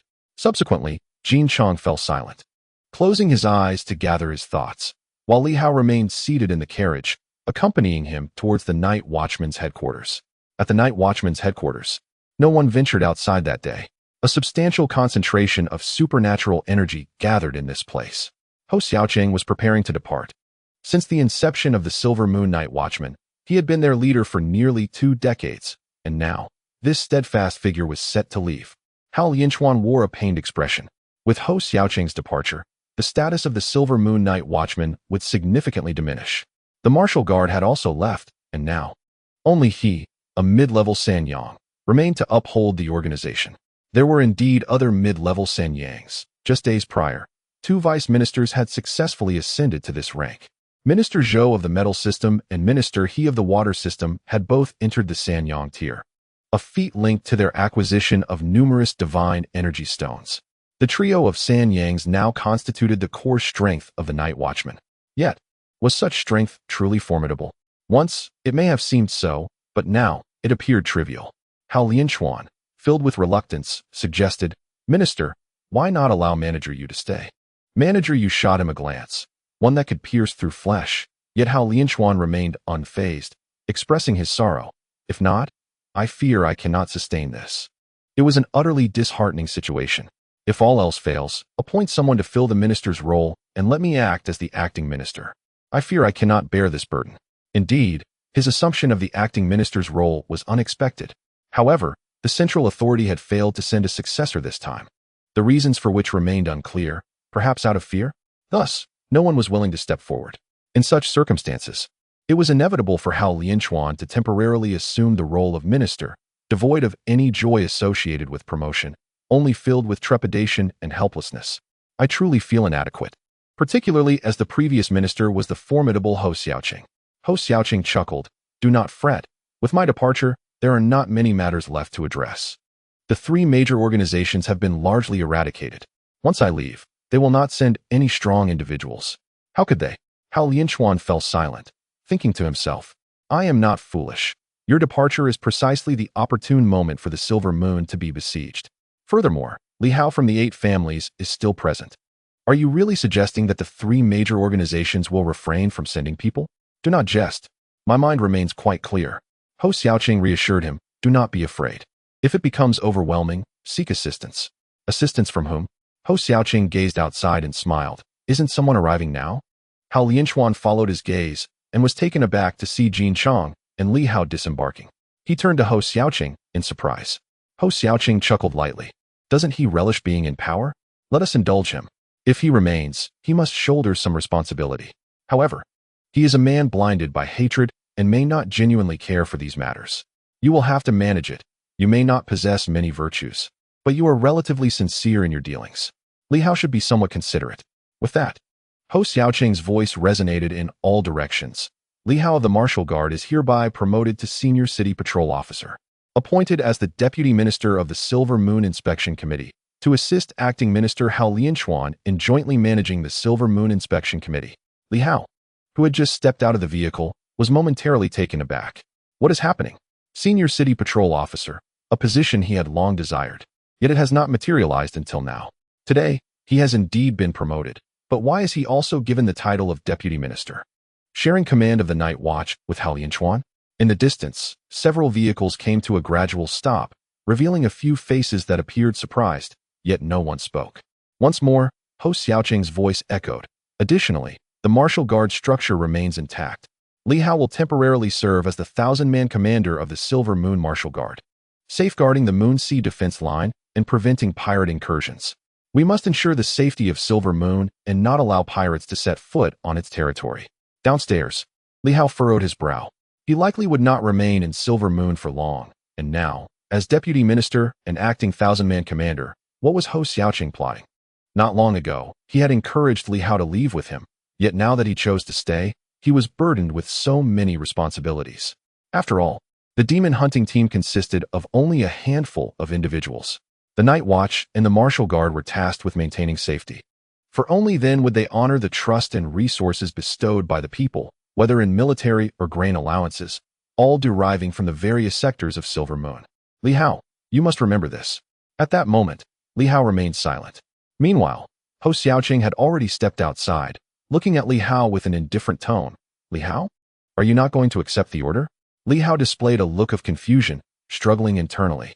After a moment, he planted his feet firmly and proclaimed loudly, understood. Hou Xiaoqing smiled and nodded slightly, saying nothing further, casually tossing a storage ring toward Li Hao. Here are some materials and lists regarding the Night Watch.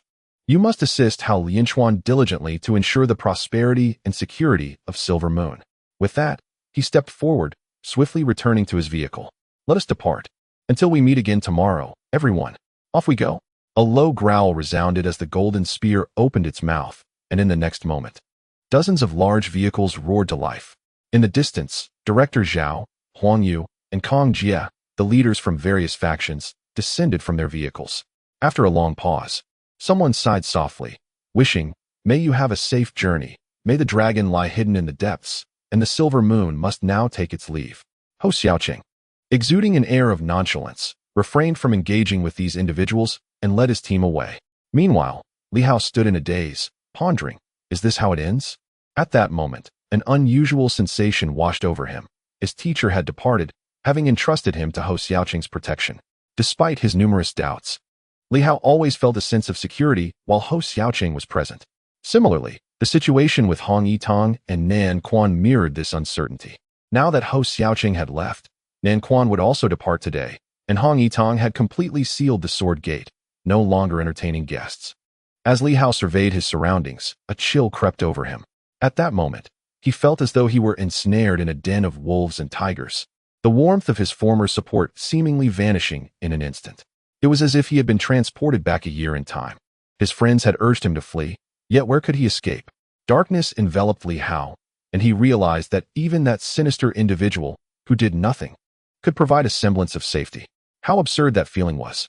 In this moment of silence, Li Hao was enveloped in profound contemplation, while beside him, Hao Lianchuan appeared utterly despondent, his face a mask of anguish. Ho Xiaoqing had truly departed. Chapter 166. The sky is high. Let the birds fly, seeking monthly votes and subscriptions. 2 hours later, on the 28th, it seemed that monthly votes were counted doubly, and everyone was reminded to cast their votes. Ho Xiaoqing had left without hesitation. In an instant, news of his departure spread rapidly, and a team began its journey towards Tianqing City. In the central region, within a deep mountain, a grand hall stood.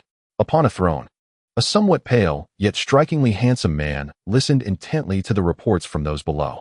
Leader, Ho Xiaoqing has set off, along with Yu Luocha, Jin Chong, and the martial guards, excluding Li Hao's demon hunting team. They have all departed.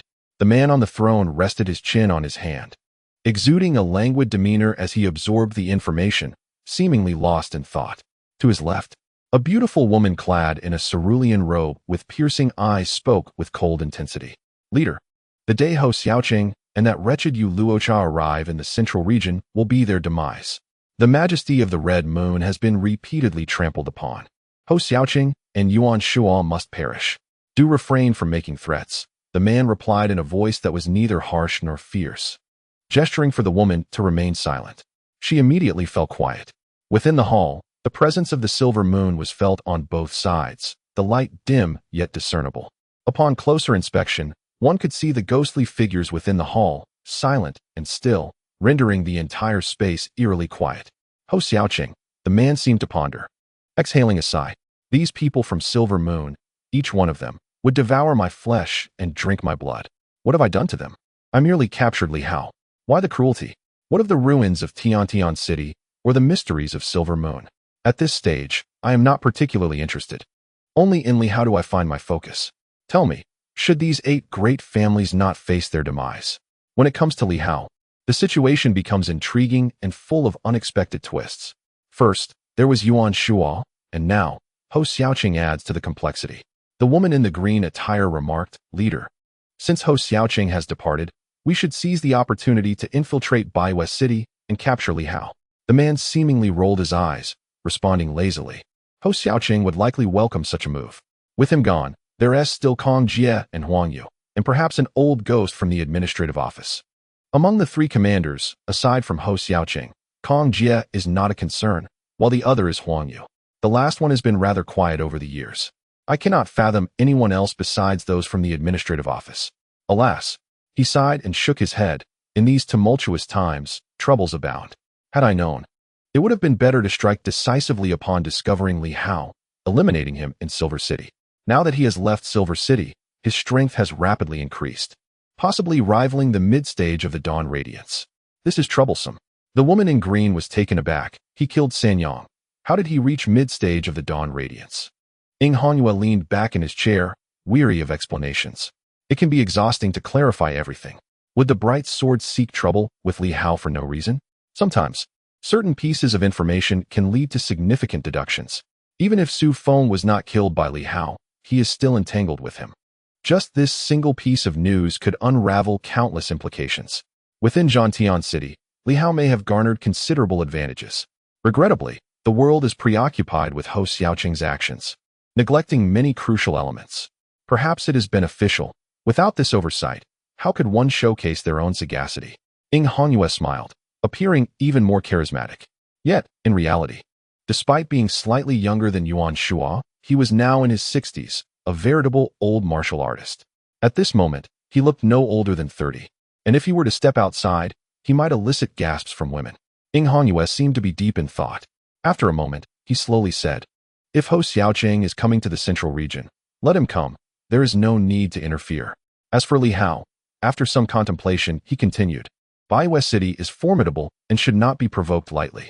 Unless I return, it will be difficult to achieve any significant results. Rather, we risk further losses, which would be counterproductive. For now, we should disregard Li Hao. It is best to leave him be and refrain from sending anyone there, waiting for him to stagnate in Silver Moon before entering the central region. That will be our opportunity to deal with him. This time, he has already tested the capabilities of several individuals in Silver Moon. Sending someone now might align perfectly with the desires of those individuals. Furthermore, regarding Ziyue, instruct Chengyue to abandon the pursuit of Yuan Shuo and head to Silver Moon. Hongyue smiled gently. Let us show some sincerity. They have captured Ziyue and want something. I am aware of that. Have Chengyue offer 10 mid-stage Blood Divine Sons and 3 late-stage Blood Divine Sons to Li Hao, in addition to promising that Chengyue will no longer pursue Yuan Shuo, allowing him to return Ziyue. Beside him, the woman in green felt a pang of envy or perhaps jealousy. She wanted to voice her thoughts, but reconsidered and remained silent. Perhaps this is the allure of Hongyue. He is generous, willing to part with much for many. 13 Blood Divine Sons, immensely powerful, all at the dawn level, with some even in the late stage. Perhaps it could empower the enemy, even alleviating some of their troubles. Yet, he remained so generous. Today marks the capture of Ziyue. Had Hou Xiaoqing apprehended others, such as Lu Yue and her companions, instead of slaying them, Hongyue would have willingly exchanged. The leader is wise, remarked the woman in green. Hongyue rubbed her temples and chuckled softly. There is no wisdom to speak of. True wisdom would not underestimate those individuals, knowing their perilous nature, yet still allowing Lu Yue and her companions to venture forth. Alas, she shook her head with a sigh. It is both fate and circumstance. Yet, I did not anticipate the multitude of upheavals within the city of Zhantian. Over 10 from the Shuguang faction have mobilized, with several more to follow. They have become increasingly wary of Hou Xiaoqing. By my estimation, had he truly wished to remain sealed, such significant losses would not have occurred. The complete annihilation of the 3 major organizations must stem from another cause. Otherwise, how could mere Hou Xiaoqing, Kong Jie, and Yu Luosha, unless they were all completely unsealed, have achieved such devastation? The woman in green interjected hastily. That is due to Hou Xiaoqing's cunning. Cunning? He glanced at Qingyue and sighed. One should not consistently belittle the enemy. Doing so only makes me feel inadequate. Acknowledging the strength of our adversaries is not inherently negative. If the enemy is formidable, my losses appear as mere misfortune. To dismiss them as weak only reflects poorly on myself. Qingyue fell silent. Yet, she was not fearful. Rather, she felt a sense of helplessness. Recently, the leader's mood seemed rather bleak. In the past, he would not have elaborated so extensively on such matters. It is my fault. I have been too lenient with you over the years, Hongyue added, shaking her head again. I often wonder, what need do women have for such formidable strength? Women are not inherently meant for battle. That is a man's domain. Thus, I may have inadvertently influenced you negatively. After entering Shuguang, out of respect, they dared not act against you without cause. Yet, this time, it struck me hard, reminding you of those old acquaintances from Inu, each more ruthless than the last. There was a hint of bitterness in his voice, a sense of resignation, as he shook his head once more. Qingyue chose to remain silent. Hongyue continued, years ago, the 6 of you, Yu Luosha fled, while Kong Ke and Xin Nu were both slain. Only you and the spider remain. I await the spider's return. Do strive to improve. After saying this, he gazed towards the lower hall and stated slowly, send word to the Duke of Dinghua. Li Hao has killed Su Feng, and the Guangming sword is on the verge of betrayal. The Su family must contemplate this matter. Understood. Someone swiftly departed, and as for the truth of the message, the leader's word was law, leaving no room for doubt. Qingyue inquired once more, the Guangming sword betraying? Indeed, Hongyue sighed. The warriors of Inu are notoriously difficult to nurture.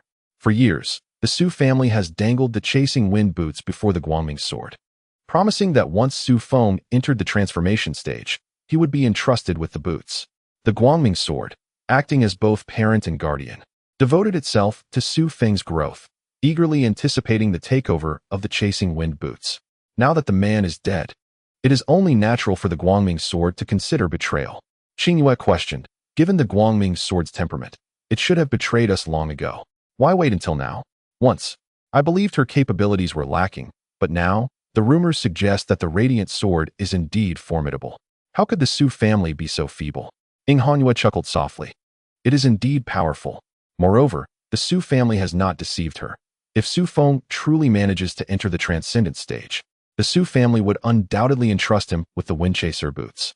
At that time, as Yin and Yang converge, do not underestimate the radiant sword's age. Presently, it may appear hideous, but what truly matters is that Su Feng might seize the opportunity to acquire the pure Yang power, propelling himself to unprecedented heights. Alas, that opportunity has now slipped away. He seemed to possess profound insights and, with a smile, continued, "Thus, let us merely observe the spectacle. It is not my intention to ensnare this old friend, but rather to urge the Su family to exercise caution. By resolving their troubles, they may find the energy to assist me in testing Li Hao and ensuring that Silver Moon is not caught off guard by the Radiant Sword." "Oh," Qingyue nodded, appearing rather naive at her age. Hongyue gazed at her with admiration, appreciating the simplicity of a woman. It is indeed a blessing to maintain a certain innocence. Over the years, she had refrained from involving them too much, wishing to preserve their original intentions. Yet, it now seemed that this may not be entirely beneficial. The backyard remained harmonious, but venturing out to accomplish anything was fraught with difficulty, the success rate being exceedingly low, even inferior to certain non-martial superhumans. She pondered whether Hou Xiaoqing and his companions cursed themselves for fostering these Silver Moon martial artists. "Chief, do we not also need the Windchaser boots?" Qingyue inquired, suggesting that perhaps they could seize the opportunity to acquire them. Hongyue shook her head. The Lu family's weapons fell into the hands of the Duke of Dinghua many years ago. It is unnecessary to sever ties with them over this. Among the 8 weapons, the most crucial remains the sword of the Li family. Regrettably, it had not been located until now. It is confirmed that it is either in Li Hao's possession or with Hou Xiaoqing. Additionally, the Zhang family's blade is in the hands of Yuan Shuo, and that indestructible blade he wields is likely the Zhang family's concealed weapon. After considering this, Hongyue added, "Hongyue should refrain from excessive contact with these individuals in the near future. I require some time as well." It has been revealed that the Li family's sword and the Zhang family's blade have fallen into the hands of Li Hao and Yuan Shuo, respectively. These 2 weapons possess extraordinarily unique functions. Particularly, the Li family's sword serves as the key to several significant relics of the entire dynasty. The royal family has also informed them that the Tianqing relics may be completely unsealed with the Li family's sword. One cannot merely feign ignorance. The Tianqing king cannot aspire to be the king of humanity through mere pretense. He must strive for it. He chuckled, laced with sarcasm. There has never been a king of humanity who succeeded by feigning death. This has been the case throughout history. Individuals like Li Hao, until the very last moment, do not perish but grow increasingly formidable, representing a formidable challenge. Their own research will reveal this. Let them decide how to proceed." Qingyue nodded and, seeing him about to depart, could not restrain herself from asking, "Then why does the chief not personally apprehend Li Hao? Even if Silver Moon is perilous, should you not be capable of dealing with those formidable beings there now? Once Hou Xiaoqing departs, that would present an opportunity. Silver Moon is not easily approached." As the Crimson Moon walked inward, it did not glance back, stating, "The Silver Moon begins to awaken. That year, I ventured forth. And though Hou Xiaoqing was significantly weaker than I, he still managed to slay the 2nd generation of the Purple Moon. Some entities of the Silver Moon, not wishing for me to tread that ground again, are intimidating me. How arduous." With a soft sigh, the figure vanished. Qingyue, observing his departure, refrained from further comment. She cast her gaze downward and snorted softly. "Keep a close watch on Hou Xiaoqing and his companions. Although the leader has advised against provoking them for the time being, they must be closely monitored." "As you command," responded the specters below, half-heartedly acknowledging her orders, clearly indifferent. After all, with the leader's directive, there was no need to show off. Moreover, with the deaths of several others in mid-July and Qingyue enjoying favor, there was no need for her to openly refute anything. On this day, news began to circulate swiftly as Hou Xiaoqing and his entourage departed from the Silver Moon. The first to receive the tidings was the Duke of Dinghua's residence, a grand estate standing at the heart of the East. Within a magnificent hall, an elderly man with graying hair lightly coughed. As the 4th-generation Duke of Dinghua, he was not young anymore. After a brief cough, he looked down at several middle-aged men. Sighing, a white-haired man mourning a black-haired one. Xiaofeng has perished in the Silver Moon. The younger generation of the Su family possesses no remarkable talents. Shaking his head slightly, a middle-aged man resembling Su Feng spoke solemnly. "Father, Xiaofeng's death in the Silver Moon is inextricably linked to Hou Xiaoqing. Now that Hou Xiaoqing has entered the capital and departed from the Silver Moon, even if he is formidable, he is not insurmountable. The Night Watchers, especially Huanglong, are unlikely to allow him to establish a foothold. It would be best to let Hou Xiaoqing lie low for now." The elder coughed lightly, inquiring, "Has the Radiant Sword returned yet?" "Not yet," replied the middle-aged man, frowning. "The Radiant Sword, I suspect she did not exert herself this time. Otherwise, with her strength, merely exploring ruins would not have resulted in her being unscathed, while Xiaofeng lost his life. Below the middle-aged man stood another slightly younger individual, who slowly remarked, "Elder brother, do not grieve excessively. The radiant sword is powerful, and the Su family still requires her services. That is not your son who has died." The middle-aged man scoffed. As a family with a lineage spanning 200 years, internal rivalries were plentiful. His brother likely wished for nothing more than for both himself and his son to perish. Speaking so nonchalantly, he failed to recognize that if it were his own son who had perished, he would not remain so composed. With Xiaofeng's death, the fate of the Windchaser boots now hung in the balance. His brother was likely pleased by this turn of events. "Knock, knock." The elder gently rapped on the table, interrupting the quarrel between the two, his tone calm and accustomed to such disputes. He stated, "Let us not argue about this any further. If the radiant sword returns, arrange for her to be ambushed. Exercise caution. She is formidable and not easily dealt with." At this moment, even the middle-aged man was taken aback, staring at the elder. "Father, that is not my intention. I am aware of her strength and her value to the family." He merely intended to vent, never truly contemplating the assassination of the radiant sword. She was powerful, and to eliminate her might incur significant costs, especially since she was still assisting the Su family. The loss of a son is indeed heart-wrenching, yet the prospect of confronting the radiant sword may prove to be an even greater source of distress. He had not anticipated that his father would truly take action against the radiant sword, an unexpected turn of events. The elder cast a glance at his sons and sighed. "If it were possible, I would not wish for this. It would be most fortuitous if the radiant sword could align itself with the Su family and serve our interests. However, as you both are aware, the Windchaser boots are not easily wielded by many. I could manage to utilize 1 or 2 pairs, yet the radiant sword, with its inherent unattractiveness, would disdain even my offer." The elder chuckled at the absurdity, shaking his head. "Xiaofeng is indeed handsome, and she may be willing to accept one, but I fear that the old crone would be less inclined." Initially, he had contemplated making a small sacrifice for Xiaofeng, thinking that with the assistance of the old crone, she would gain a capable ally. In the world of men, such considerations should not weigh heavily. Once the Su family establishes itself in the East, it could surely overpower her. At that time, would she not bend to Xiaofeng's will? But now, with Xiaofeng's untimely demise, there is no recourse. The elder rose, sighing, "I do not wish for such an outcome. Yet that old crone is bound to seize the Windchaser boots, and we may have no choice but to kill her." The Silver Moon martial artists are notoriously unruly and difficult to handle. They cannot be easily tamed. The female martial artists of Silver Moon rely heavily on the suppression by certain men. With Xiaofeng gone, her aspirations are shattered, and she will likely not relent easily. Below, the two brothers exchanged a knowing glance, their expressions grave. "Father, it is said that these martial artists have reached unparalleled strength, capable of unsealing their combat power. Is the radiant sword at this level as well?" "Perhaps," the elder responded, his certainty wavering. "Her previously revealed peak combat strength may indeed rival that of the late stages of the rising light. However, it is not uncommon for martial artists to conceal some of their true abilities. We must mobilize several generals from the National Defense Army to work together to eliminate her." "Understood." They both nodded vigorously, falling silent thereafter. It appears their father is resolutely intent on exterminating the radiant sword. The National Defense Army reigns supreme in the East, and its generals are exceptionally formidable. Even one alone likely rivals the northern general of the 3 provinces. The implication from their father suggests a coordinated effort to encircle and eradicate her. The elder chose not to elaborate further.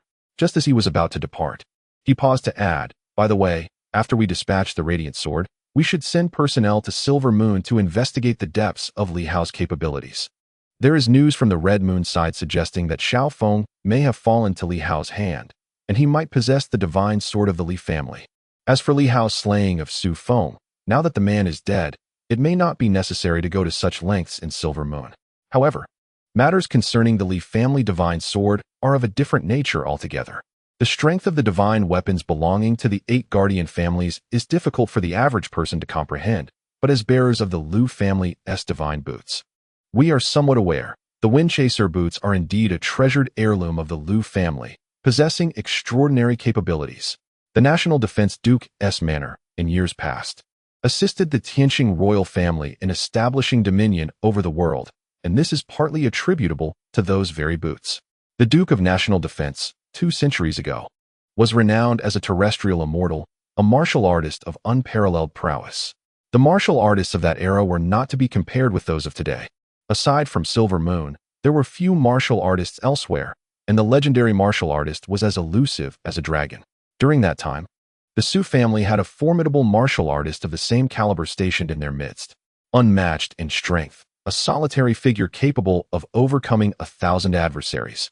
He was a pivotal character in the royal family's establishment of dominance over the realm. His speed was astonishing, even when confronted by formidable martial artists of the same caliber. The first Duke of the Su family had once vanquished foes, all thanks to those wind-chasing boots. In recent years, with the dissemination of ancient texts and the unearthing of more relics, the Su family came to realize that these boots were, in fact, a treasured heirloom of the Liu family, one of the illustrious 8 guardian clans. Initially, the Su family possessed scant information regarding these 8 renowned families. But with the exposure of the Red Moon schemes in Silver City, that seemingly insignificant border town instantaneously transformed into a focal point of contention. The 8 families were unexpectedly entangled in conflict over this trivial place, which none had anticipated. Before anyone could react to the unfolding situation, a dramatic shift occurred within the Silver Moon, as the once mighty Sanyang fell, and the Su family found themselves taken aback by the sudden losses of numerous prominent figures. The revered sword of the Li family, ranked first among the weapons of the 8 families, was undoubtedly imbued with unique powers. A realization that the elder did not need to ponder long. Meanwhile, the Red Moon dispatched messages far and wide, primarily out of caution towards the martial arts community of Silver Moon and individuals like Hou Xiaoqing. It was well known that the Red Moon coveted treasures. And how could they remain indifferent? The elder, choosing not to utter another word, turned and departed. Alas, the bright sword was a missed opportunity. After considerable effort in securing a top-tier martial artist from Silver Moon to bolster the family's foundation, the current circumstances had become precarious, and one could only hope that no errors would arise during the impending siege. Within a mere day, various tidings reverberated among the high-ranking individuals and formidable warriors. Much like the calamity brought upon the Red Moon by Hou Xiaoqing's proclamation of the blood goddess efficacy, which led to severe losses, the Red Moon only managed to stem the tide after eliminating numerous strong opponents. At this moment, whispers concerning the Li family's divine sword circulated among certain individuals. The true top-tier warriors were not overly concerned about the blood god, for they understood that unless in substantial quantities, the current weak blood gods would offer minimal assistance. Thus, few elite warriors were swayed. However, the artifacts of the 8 families stirred the interest of these esteemed figures. In Silver Moon, at the headquarters of the Night Watchers in Baiwa City, Li Hao had yet to emerge from the shadow cast by Hou Xiaoqing's departure. Engaged in a silent standoff with Hao Lianquan, the two found themselves entangled in the complexities of the entire Night Watcher system when Li Hao received unsettling news. In Hou Xiaoqing's vacant office, a crimson communicator began to ring. Li Hao glanced at Hao Lianquan, who reciprocated the look. Just moments ago, they were lamenting their circumstances. And now, the sudden ringing of the communicator suggested ominous tidings. Hao Lianquan turned to Li Hao, lifting his plump chin. "I have a headache. I don't want to answer it. You do it." Li Hao rolled his eyes in exasperation. "I have a headache too. I've never managed anyone in my life. I was a class monitor as a child, but that just meant asking for some candy. The Demon Hunter team was self-regulating, and now I find myself with a headache." Yet, the crimson communicator's ringing felt significant, prompting Li Hao to swiftly answer it. On the other end, a voice inquired, "Is this Li Hao or Hao Lianquan?" "I am Li Hao. It seems I have vaguely discerned who it is, but I am not entirely certain." "That is well. It would be prudent for you to refrain from wandering about unnecessarily. You may either pursue Hou Xiaoqing to the central region or remain in Baiwa City quietly. Rumors have begun to circulate in the central region regarding your possession of the Li family's divine sword, which can unlock numerous core relics, including those held by the royal family. You understand the implications. The secrets of the 8 great families are gradually becoming known, and your troubles are likely to escalate." Li Hao was taken aback and after a moment replied, "Am I to assume everyone is foolish?" He fell silent, realizing that others were indeed not naive. It seemed that some now believed the Starry Sky sword was still in his possession. It was particularly troubling that this information was disseminated just as Hou Xiaoqing departed. Clearly, in the absence of support, one becomes an easy target for others' ambitions. Previously, certain individuals had been wary of Hou Xiaoqing and feigned ignorance. Now, however, they no longer acted as such. Troubles, it seems, come one after another. Li Hao, feeling helpless, heard the other person continue. You are not the only one in a predicament. Your teacher is also in considerable trouble. The Zhang family S-blade is reportedly in his possession. Initially, people paid little heed to him dealing with those from the Red Moon. Now, they will surely seek to trouble him as well. The 8 divine weapons locations remain unclear, but they are scattered among powerful factions. Only you and your master are the weakest. Yet you possess 2 of them. Who else would they target if not you? Li Hao frowned. Has the news of the Red Moon been leaked? How did you deduce that? Regaining his composure, Li Hao remarked, As for me, I shall remain unaffected. However, regarding my teacher, aside from those from the Red Moon, it is clear they possess extensive knowledge of the 8 great families. Otherwise, no one would suspect he would wield the Zhang family S-blade. Without mentioning his teacher, the moment Yuan Shua's possession of one of the 8 divine weapons was brought up, Li Hao was certain the information had indeed been leaked by Ying Hongyue. Contemplating for a moment, Li Hao inquired, If I remain in Baiwei City, will I be safe? Yes. Then does leaving Baiwei City mean it can no longer offer me protection? No. Understood. Li Hao merely sought clarification, not overly concerned. At this moment, he felt somewhat helpless. The exposure of the starry sky sword signified that previous arrangements had been rendered null and void, and the focus had shifted away from Hou Xiaoqing. Fortunately, most individuals were only aware of the sword's power, lacking knowledge of its specific capabilities. Otherwise, the situation would have been dire. Only a few, such as his teacher, Nan Quan, and the earth-shattering sword, were privy to this information and would not act rashly. Various thoughts arose in Li Hao's mind, and he suddenly comprehended why Hou Xiaoqing had urged him to accompany him. Perhaps he had foreseen that once he departed, Li Hao remaining in Yin would inevitably lead to entanglements. Thank you for the warning. He expressed his gratitude, but before he could finish, the communication was severed. Li Hao was left speechless, and Hao Lianchuan inquired, Who was that? He had heard the voice and found it familiar, but could not recall its owner. Li Hao gestured towards the east, prompting Hao Lianchuan to pause, and then quickly deduce, Director Zhao? Does he have a separate communication channel with the minister? Li Hao, exasperated, replied, We are all in Yin. Is it so strange for the heads of 2 major institutions to have a dedicated communication line? What is old Hao thinking? Being so surprised? Hao Lianchuan shook his head and said, No, that old man has always had a strained relationship with the minister. As for the others, that old fellow, surprisingly, would inform you of such news. What could that possibly mean? Who knows? Li Hao sighed, and after a moment of contemplation, Hao Lianchuan continued, Could it signify that the trouble has escalated? Perhaps, Li Hao replied. What purpose does your Li family's sword serve? If it were of little use, you might as well have handed it directly to the minister to avoid entanglements. Li Hao gazed at Hao Lianchuan, finally speaking, Minister Hao? Why have you become so timid today? You seem to lack your former bravado. Previously, even knowing that the 3 major organizations had numerous formidable warriors, you were still eager to confront the Red Moon's strong fighters and seize the Blood Goddess' son. Yet now, it appears you are fearful of complications. Hao Lianchuan chose to ignore him, indulging in self-pity. Of course, as a mid-stage Sanyang, without the support of Hou Xiaoqing, how could I dare provoke anyone? Old Hou is also unreasonable. He leaves while still expecting me to hunt down the members of the 3 major organizations. Now he has vanished, taking the entire Martial Guard army with him, including the secrets of the Jade Capital, leaving me in this predicament. What am I to do? Hao Lianchuan slumped dejectedly on the sofa, longing for a cigarette, only to remember he did not smoke. After a moment, he rallied his spirits slightly. Forget it. No need to dwell on it too much. Fortunately, we managed to eliminate most of the superpowers in the ruins, and the remaining members of the 3 major organizations are not too many. At this point, we can only pray that these rascals are weak and that Su Guang does not stir up trouble, or we will truly be in a bind. Moreover, it seems your troubles are considerable as well. So, for the time being, just follow orders and stay in White Moon City. You can either wait for Minister Hou to return or find a place to hide. Without overthinking, Hao Lianchuan added, when Minister Hou left, he insisted on promoting you, likely intending for you to stand on your own. How about this?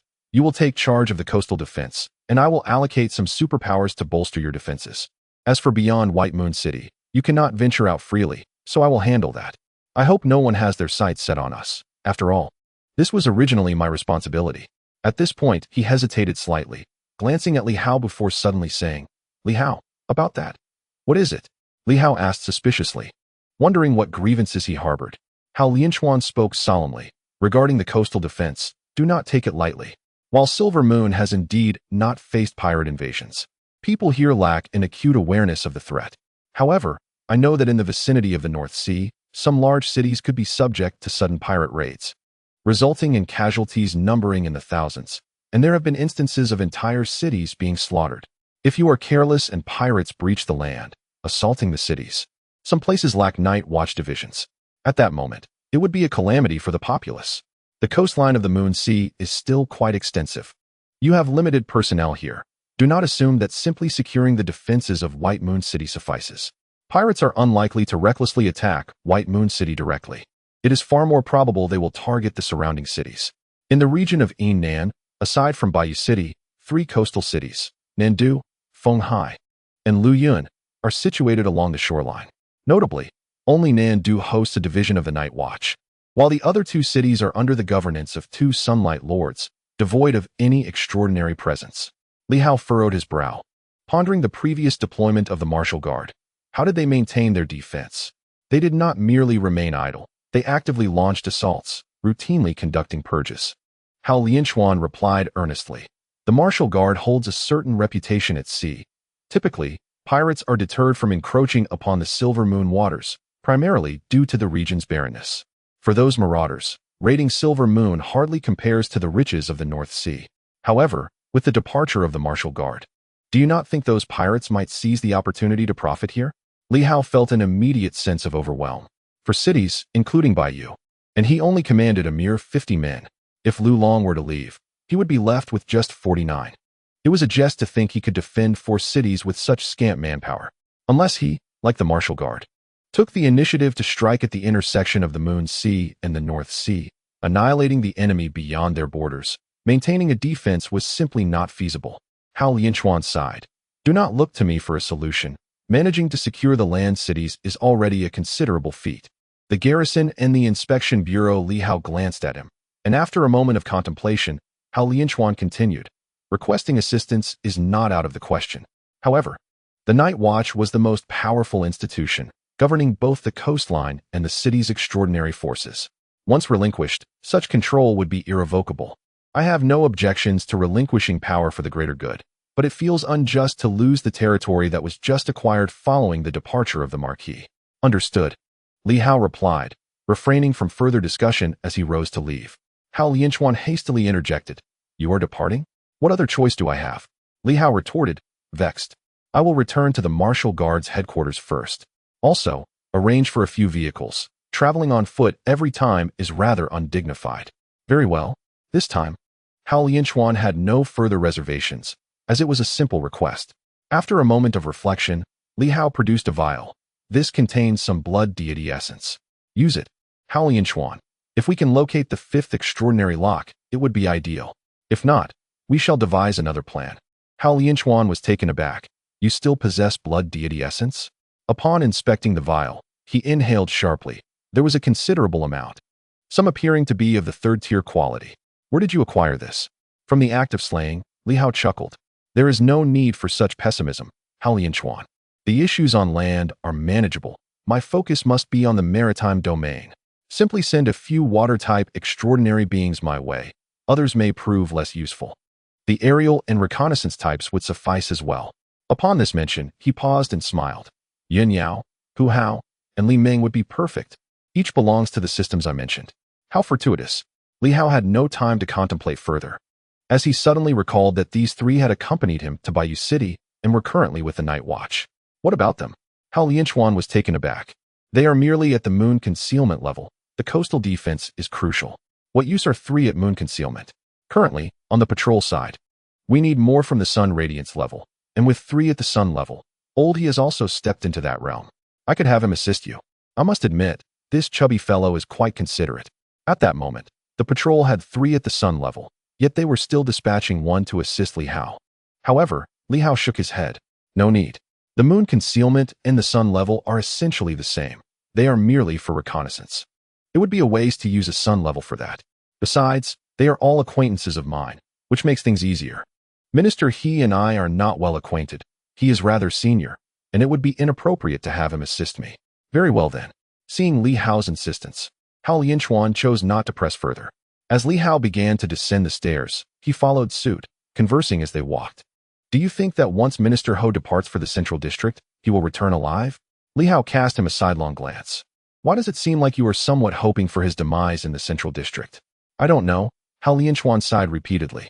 I once thought that having one at the sun level was formidable, but with so many Su Guang dead, and over 100 at the sun level lost, I now feel that the sun level is not reliable. My own talents are lacking. The fifth superpower lock has yet to manifest, rendering me useless. Minister He, what exactly do you wish to convey to me? Li Hao was left speechless, exhaling exasperatedly. If you have something to say, just say it directly. Cough, cough. It's nothing much, just wanted to mention that we could make a fortune together. This chubby fellow suddenly brightened up, completely shedding his earlier gloom. Li Hao was taken aback. What do you mean? Hao Lianchuan raised his eyebrows playfully. Now that old Ho is gone, the silver moon is ours to claim. I've heard that you took down Su Guang. Little brother, stop pretending with me. I've been sighing for quite some time. Yet you Haven Tea offered to lend a hand. I'll be frank, if there is a chance for profit, I can also partake in some mischief. That Wang Ming is far too weak. Can he possibly compare to my strength? What are you even talking about? Li Hao was utterly at a loss for words. What on earth? How did this chubby fellow catch wind of such rumors? Do you think we are bandits sharing in fortune? And when did we become brothers? Just a few days ago, I was calling you uncle, and now we're brothers? Hao Lianchuan sighed for a long time, and Li Hao had thought he was genuinely troubled. Why did it now seem that this fellow felt more liberated with Ho Xiaoqing's departure? Minister He, call me Brother Hao. Hao Lianchuan adopted a serious demeanor. Let us not be so formal. That Wang Ming fellow will reach the late sun radiant stage in just a few days. My demands are modest. Next time there's a venture, call me, and I'll just need you to elevate me to the peak of the sun level. Li Hao was rendered speechless, choosing to remain silent. This individual seemed rather out of touch, and he had no desire to engage further. He took his leave. Behind him, Hao Lianchuan sent a message. Pirates actually possess treasures. The sea is rife with riches. If you venture out to cleanse the waters, remember to call me. Although I am of the fire element, I can still hold my own at sea. There's little danger on land. The opportunity lies within the depths of the ocean. Keep that in mind. Li Hao ran off without looking back. He was losing his mind. Hao Lianchuan, to his own surprise, had managed to recover his composure. While Li Hao was still grappling with his concerns, to his astonishment, Hao actually encouraged Li Hao to take the initiative and join him in a daring venture to plunder pirates. Was this truly a pursuit fit for a human being? In his ears, Hao's voice echoed once more. I assure you, pirates possess treasures. If you doubt me, consult the records of the Martial Guard. The ocean harbors numerous riches. It is said that deep within its depths lie remnants of ancient civilizations, mineral veins, and perhaps even springs of life. While we still have the opportunity, before anyone takes notice of us, we should seize the chance to strike at the pirates, ensuring our fortunes. Li Hao quickened his pace, fearing that if he lingered any longer, he might be swayed by this portly fellow. I haven't even formulated my thoughts yet, and you are already consumed by the prospect of wealth. Upon returning to consult the records, he discovered that there were indeed several pirate factions near the Moon Sea. With formidable foes lurking in the waters, it would be difficult to trace their whereabouts. He recalled that the Martial Guard had previously distributed a ship, likely one of the Source Divine vessels, though he was uncertain whether it had been taken. The odds were in favor of it still being there. Make sure to check quickly. If we delay, the Northern Sea bandits will arrive, and we must deal with the minor thieves first. At that moment, Li Hao had completely vanished from sight. Hao Lianchuan, witnessing his swift departure, sighed and shook his head. Such a timid heart. If we do not act now, I fear we may lose our chance. Chapter 167. Pirates. The Martial Guard base, once bustling with the sounds of martial artists training in the square, was now remarkably quiet. The demon hunting squad was engaged in their own training, organized into groups of 10, diligently practicing the 10 rings mountain ceiling formation. Scattered across the vast square, their voices were almost imperceptible. Lu Long had returned early. As soon as Ho Xiaoqing departed, he followed suit. He had the opportunity to converse with Ho Xiaoqing, but it did not trouble him. During Ho's departure, he had scarcely spoken with anyone.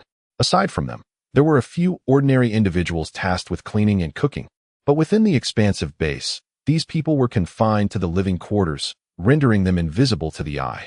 When Li Hao returned, he was greeted by the sparse scene of training. After observing the training for a brief moment, Li Hao swiftly departed. He intended to visit the storeroom first. Although he was not entirely familiar with the martial guard base, he knew the location of the storeroom well enough. As he walked, a single flat-roofed building came into view. A guard was stationed at the entrance. Though many martial artists had left, a few support-type superhumans remained behind. Upon seeing Li Hao, the station Moon Shadow superhuman promptly saluted. "Greetings, Captain." Li Hao glanced at him, noting that the man appeared to be of considerable age. Perhaps he was reluctant to continue the arduous life of the martial guard. For this man, seemingly nearing 50, had chosen to stay. Li Hao nodded slightly, inquiring, "How many superhumans remain stationed here?" "Along with my subordinates, there are 9 in total." The man replied hastily. 8 are at the Moon Shadow level, and 1 is a Sun Radiant superhuman. Our primary responsibilities include monitoring the perimeter and repairing any damages within the base. Should a mission arise, we will accompany the team. This area was under surveillance, with the entire artificial forest incorporated into the monitoring system. Li Hao nodded slightly and turned to see the others, now that the rest had departed. He temporarily assumed the position of the captain, and since he was not too familiar with everyone, he thought it prudent to make their acquaintances. One man immediately exclaimed, "Congratulations, Captain." Li Hao chuckled, glancing at him, noting the older man's perceptiveness. Indeed, a simple remark from him prompted such a swift change of address. "Please unlock the storeroom. The key should be with the captain, am I correct?" Li Hao retrieved his golden spear from his storage ring and opened it to inspect. The spear seemed to possess an obsessive-compulsive quality, as everything within the storage ring was meticulously categorized and arranged, unlike Li Hao's own chaotic collection, which was a result of accumulating too many items without the time to organize them. As he scanned the contents of the storage ring, he indeed spotted the storeroom key, clearly marked and labeled, making it impossible to overlook. Li Hao chuckled softly, unsure whether the orderliness was the work of the spear or perhaps his disciple. Dismissing such thoughts, he took out the key and opened the heavy door of the storeroom. Upon entering, he found the storeroom to be equally well organized. Outside, various weapons stood in a display, the quality of which appeared commendable. However, the most striking sight was the complete set of 50 black armors. Li Hao froze momentarily, recalling that he had previously borrowed 30 energy stones, using 50 suits of armor as collateral. Upon his return, he had been preoccupied with seclusion, and in truth, he had forgotten this arrangement, believing that the 50 suits had been absorbed into his own inventory, especially since he knew that the spear and his companions had insufficient armor, possessing only around 500 suits. Yet, upon seeing the neatly arranged 50 suits of armor, Li Hao felt a pang of nostalgia. The spear's character seemed commendable. He had completely forgotten about the 30 energy stones he owed him. Although the armor was not immediately useful, Li Hao had the authority to activate the black armors, which might prove advantageous in the future. He had refrained from activating those armors for the warrior guard, as there was a degree of separation and time was short. Reflecting on past events, he recalled the annihilation of a battalion of the War Sky Army, where the entire 10th Regiment had perished. The armor haul amounted to approximately 900 suits, a portion of which had been lost with the regiment commander. Li Hao retained 100 suits, while the warrior guard possessed around 500. The 3 major organizations each had 100 suits as well. However, in Silver Moon, he had not seen any of the 3 organizations donning black armor, suggesting that it had likely been transported elsewhere, possibly to the central region. The armors of the War Sky Army would eventually be reclaimed. Li Hao muttered to himself, acknowledging that as a captain, it was rather disgraceful for such a malevolent organization to wear the armors of the War Sky Army. At least the warrior guard represented the side of justice. The storeroom contained an abundance of armors, weapons, and various ordinary armors. Continuing his exploration, Li Hao sought the remaining treasures. Most of the items had been taken by the warrior guard, leaving the storeroom somewhat barren. However, after a short while, he discovered a small secret chamber. Upon entering, his eyes flickered as he realized it was an ancient book room, housing texts acquired by the warrior guard during their exploration of ruins, most of which had been stored here. Some of these are merely ordinary ancient texts, yet for Li Hao, they represent a commendable acquisition. Casually flipping open one, he found its quality to be quite decent, well preserved. Upon inspection, he discovered inscribed in bold characters the phrase Battle of Nanjing. Li Hao's eyes flickered. Battle records? Such documents are indeed rare. Among the ancient texts he possessed, few contained such remnants. As he perused the pages, it began with the era of Xinqiu, a chronological epoch, a reign title that Li Hao had encountered in numerous ancient tomes. It was said that during the early period of ancient civilization, there existed an even more primordial civilization, and the ancient civilization utilized Xinqiu as its chronological marker. He continued to delve deeper, and soon, his gaze shifted. This was a tome that likely went unnoticed by many. He was uncertain if others had perused it or if they could comprehend its contents. Perhaps they could. Yet, this was Li Hao's first encounter with a succinct introduction to the formidable beings of ancient civilization within the pages of a single book. The titles, King of Man, King of Warriors, King of the Underworld, supplanted personal names, appearing within the text. According to the writings, Nanjing seemed to be the ancestral ground of the King of Man during the ancient civilization's era. At that time, the King of Man was still a novice, lacking strength. Subsequently, as Nanjing faced an invasion from foreign foes dubbed the underworld races, a fierce conflict erupted. The feeble King of Man, alongside a multitude of human warriors, bravely charged into the underworld, determined to prevent the encroachment upon Nanjing, to safeguard its populace. Despite the peril of penetrating enemy territory, they resolutely advanced, aiming to annihilate the adversaries outside their homeland, refusing to allow even a single step of the enemy onto human soil, even at the cost of their own lives. Unable to return to their native land. Initially, Li Hao merely intended to skim through, but he found himself in contemplative silence before resuming his reading. The text detailed the harrowing nature of that battle. His eyes soon darted to a name he recognized well. In the Battle of Nanjing against the underworld, the revered Chongqing sword master fought valiantly, slashing down foes of the 8th tier with his 6th tier prowess, severing the long life of an 8th tier golden body, striking terror across the realms. The King of Man wept, bearing the gravely wounded Chongqing sword master through the underworld, engaging in fierce combat, slaying adversaries on all sides. In this battle, the might of the King of Man began to manifest, and the name of the Chongqing sword master resonated throughout the two realms. Chongqing sword master. This was a name and title familiar to Li Hao, as if it were a reference to his own ancestor. The text indicated that during that time, his ancestor was seemingly still quite weak. The so-called 6th tier, which Li Hao had also read about in various ancient texts, was indeed rather feeble. Even he could deduce the implications. It was said that divine intent had yet to be revealed. The physical body was merely somewhat robust, while the 8th tier was hailed as a masterful realm, akin to achieving remarkable feats. 10 years nurturing a sword, transforming from an individual deemed worthless by society to one of extraordinary merit. Yet, this was not the most dazzling achievement of that battle. The King of Man, once feeble, rose to prominence during this conflict. With the status of a 4th-tier warrior, I traversed the depths of the underworld, a realm where countless 9th-tier powerhouses resided, perhaps akin to the multitude of Dawn's Light in the present day. The adversary, merely a 4th tier, might merely represent the initial stage of breaking through 100.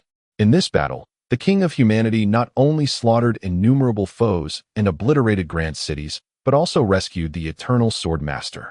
In this conflict, humankind decisively vanquished the alien invasion from the Southern River underworld. This battle is heralded as the most pivotal moment in the rise of the King of Humanity, warranting a detailed account in the text, revealing the fervor, despair, resilience, and wisdom of that era. Despite the vast disparity in strength, everyone willingly embraced death. Many formidable warriors of humankind perished in this clash. A particular phrase lingered in Li Hao's mind. In the direst moments of battle, the Elder Masters invoked the blood blade technique, self-destructing to vanquish their foes. In this new martial era, there were no masters who died of old age, only those who fell in battle. As the years advanced, they plunged into the depths of the underworld, engaging in fierce combat against formidable enemies, fighting until death. Resolute and unyielding, these mere words stirred something within Li Hao. He recalled the Battle Heaven Army. Initially, he believed the Battle Heaven Army had reached the pinnacle of excellence. Yet upon revisiting the martial lists of that era, it was simply astonishing. To resist formidable foes, even knowing defeat was inevitable, they still charged forth to face death. There were no masters who succumbed to age, only those who perished in combat. As the years passed, They ventured deep into enemy territory, fighting alone, refusing to relent until death. He turned the pages, absorbing and reminiscing, even placing himself within their narrative. Was that era truly like this? What of my own Star Origin era? Li Hao pondered whether such individuals and such spirits still existed today. However, we face no external enemies, only internal strife. After a long sigh, he shook his head, acknowledging that it was unlikely for such figures to emerge in this age. Certain words also etched themselves in Li Hao's memory. They charged into enemy lines, fully aware of the peril, sustaining greater casualties, yet driven to protect ordinary people. Those powerful martialists surged to the front lines, unwavering and ultimately achieving victory at a greater cost. Conversely, allowing the enemy to invade Southern River territory might yield a lesser price for victory, albeit potentially resulting in countless civilian deaths. Yet Li Hao contemplated, if today, to annihilate dozens of dawns at the cost of tens of thousands of innocent lives, how would those in power choose? In the text, the martial king was merely a fleeting glimpse, a few sparse words. Yet, the martial king was a leading figure of humanity at that time. To prevent the enemy from entering human territory, he commanded a charge into the underworld. Unrepentant even in death. Times have changed, Li Hao murmured. The present is no longer that era. Yet the text also stated that the new martial era began with them. These individuals forged a new age, rather than the era being born from them. It was they who birthed this fervent and blood-soaked epic. The book concluded with a statement. Such battles were merely one among countless others. In the new martial era, the underworld had invaded multiple times, yet had never breached human territory. No matter how strong, they had never succeeded. In this new era of martial prowess, the adversaries are formidable beyond imagination, yet ultimately, they all meet their demise beyond the territories of humankind. The myriad lights shine brightly, signifying prosperity, and the faith of humanity is unwavering. As billions of souls place their trust in the strong, countless youths rush to the battlefield, their spirits extinguished in foreign lands, yet they harbor no regrets. Li Hao muttered a phrase of exaggeration, dismissing it as merely a record akin to others, recognizing the embellishments therein. He found it hard to believe that in the age of ancient civilizations, it could truly be so. However, the existence of the battle heavenly army stirred something within him, leaving a profound impact. With a wry smile, Li Hao shook his head. In recent days, what he heard most frequently was the call to annihilate the enemy outside their borders. Whether it was his sensitivity or genuine concern, each reminder urged him not to let Silver Moon become a battlefield, nor to allow pirates or powerful foes to disrupt the lives of ordinary people. Hao Lianchuan also urged caution, advising against waiting for pirate invasions before retaliating. One must preemptively eradicate them. The names of the human king and the eternal sword master echoed in Li Hao's mind, leading him to ponder their extraordinary strength. No, it was not merely strength. It was a fervor of madness and bloodlust, an unyielding spirit that fought fiercely against overwhelming odds. Was the human king truly the merciless killer he had observed? What did it mean to be a fourth-tier warrior? In the ninth-tier labyrinth, slaughtering all around him, the severely wounded eternal sword master ultimately achieved astonishing victories, marking the rise of humanity. These thoughts reverberated in Li Hao's mind. He hastily set aside his book and ventured to another location, merely to inspect the inventory. He resolved to read less in the future. Each reading ignited an impulse within him to take bold risks. No longer would he remain repressed. Weakness was not to be feared. Rather, the true fear lay in the unwillingness to embrace madness, for one misstep could lead to death. At that moment, Li Hao was not yet inclined to meet his demise. Continuing onward, he entered a hidden chamber where a small vessel, shimmering with brilliance, rested within. Though it appeared to be only about a meter long, Li Hao recognized it as a divine weapon, likely capable of expansion. He wondered if the weapon's spirit had awakened. With this thought in mind, Li Hao grasped the starry sky sword and gently tapped the ship's hull, demanding it to reveal itself if it had indeed revived. Otherwise, he would sever its existence. The ship remained silent. Li Hao understood that these entities were not easily intimidated. The pure starry sky sword was not the source of fear for the weapon spirit. In the next moment, a vision of a sword flashed through his mind, and the sword intent manifested, revealing a weapon spirit that resembled both a colossal fish and a soaring bird. Li Hao scrutinized it closely, slightly furrowing his brows in confusion. What manner of creature was this? A flying fish. At that moment, The weapon spirit seemed to tremble. Without further ado, Li Hao inquired, "May I claim you as my master? The blood oath kind?" The great fish remained silent, yet the ship's body quivered slightly. Drawing upon his previous experience communicating with the Fire Phoenix spear, Li Hao interpreted this as acquiescence. He pricked his finger, allowing a drop of blood to emerge, which fell onto the vessel. The ship quivered once more. At this moment, Li Hao's mind was filled with new thoughts. It was his first attempt at acknowledging the source divine weapon, despite possessing several in his possession. He had never considered the idea of recognizing a master before. In truth, the process of acknowledgement was not so straightforward. However, when Li Hao wielded the Starry Sky's sword, unleashing the essence of the eternal sword intent, the source divine weapon seemed to facilitate the process. Fearing the complexity might lead to being cleaved in two by a single strike. "Giant Kuan divine vessel," Li Hao murmured, his gaze shifting slightly. He received some rudimentary information in his mind, revealing that this was an exceptionally formidable ship. The information hinted at its capability to traverse the Forbidden Sea, a vessel of extraordinary rarity. Thus, to the present-day North Sea, this ship was akin to navigating a mere stream. If the ship were to be enlarged, it could accommodate 1,000 individuals, perfectly sufficient for the martial guard. Previously, the Golden Lance and his companions had utilized it several times, yet their acknowledgement had not yielded optimal results, as many functions remained dormant and inaccessible. Li Hao absorbed this information, contemplating as a silver armor materialized around him. In the next moment, he projected a thought. Can the armor access some records? The ancient civilization's armor system was quite remarkable. Perhaps it could retrieve some insights. Moments later, a string of numbers appeared before him, indicating that the database was inactive. Data was lacking and access was insufficient, only offering basic services. Li Hao understood. Within the War Heaven City, the armor's database might still be in disrepair. A sense of regret washed over him. Otherwise, he might have been able to uncover vast amounts of information rather than relying on conjecture about how to utilize the source divine weapon. After retracting the giant Kuan divine vessel, its acknowledgement allowed for convenient storage. Li Hao continued to wander through the repository and soon arrived at a small chamber, an archive storage for the martial guard. He settled down to examine various records, including data on ancient ruins and the site that the Golden Lance had previously not explored, along with intelligence on pirates. Meanwhile, in the administrative directorate, Director Zhao was at work.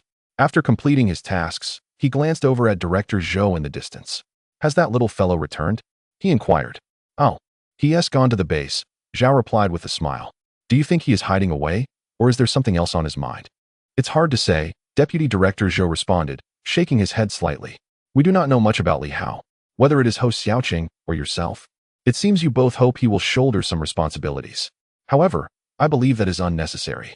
The 8 great families, in the era of ancient civilization, indeed protected the populace. But let us not forget that this is countless ages later. The glory and responsibility of our ancestors do not apply to him at this moment." It seemed that the powerful natives of Silver Moon, like Ho Xiaoqing and Director Zhao, were eager for Li Hao to bear some burden. Yet Deputy Director Zhou was not in agreement. The 8 guardian families had only safeguarded the humanity of their time, not the current Silver Moon, and moreover, Li Hao was still so young. With both parents deceased and friends met with tragic fates, I feel the director is overly optimistic. Director Zhao sighed. "We remain uncertain. The 8 prominent families tend to congregate in Silver City. If their intentions are benevolent, it would be acceptable. However, should they turn malevolent, it would spell disaster. As you have witnessed with the Red Moon, it may very well be one of the 8 families, and if they choose the path of evil, it would lead to devastation.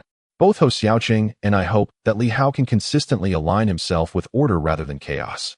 Deputy Director Zhou pondered for a moment and remarked, "Our expectations for him are quite lofty, which may prove to be a challenge. We can only influence him subtly, leading by example. Director, you mentioned that we ourselves struggle to achieve this.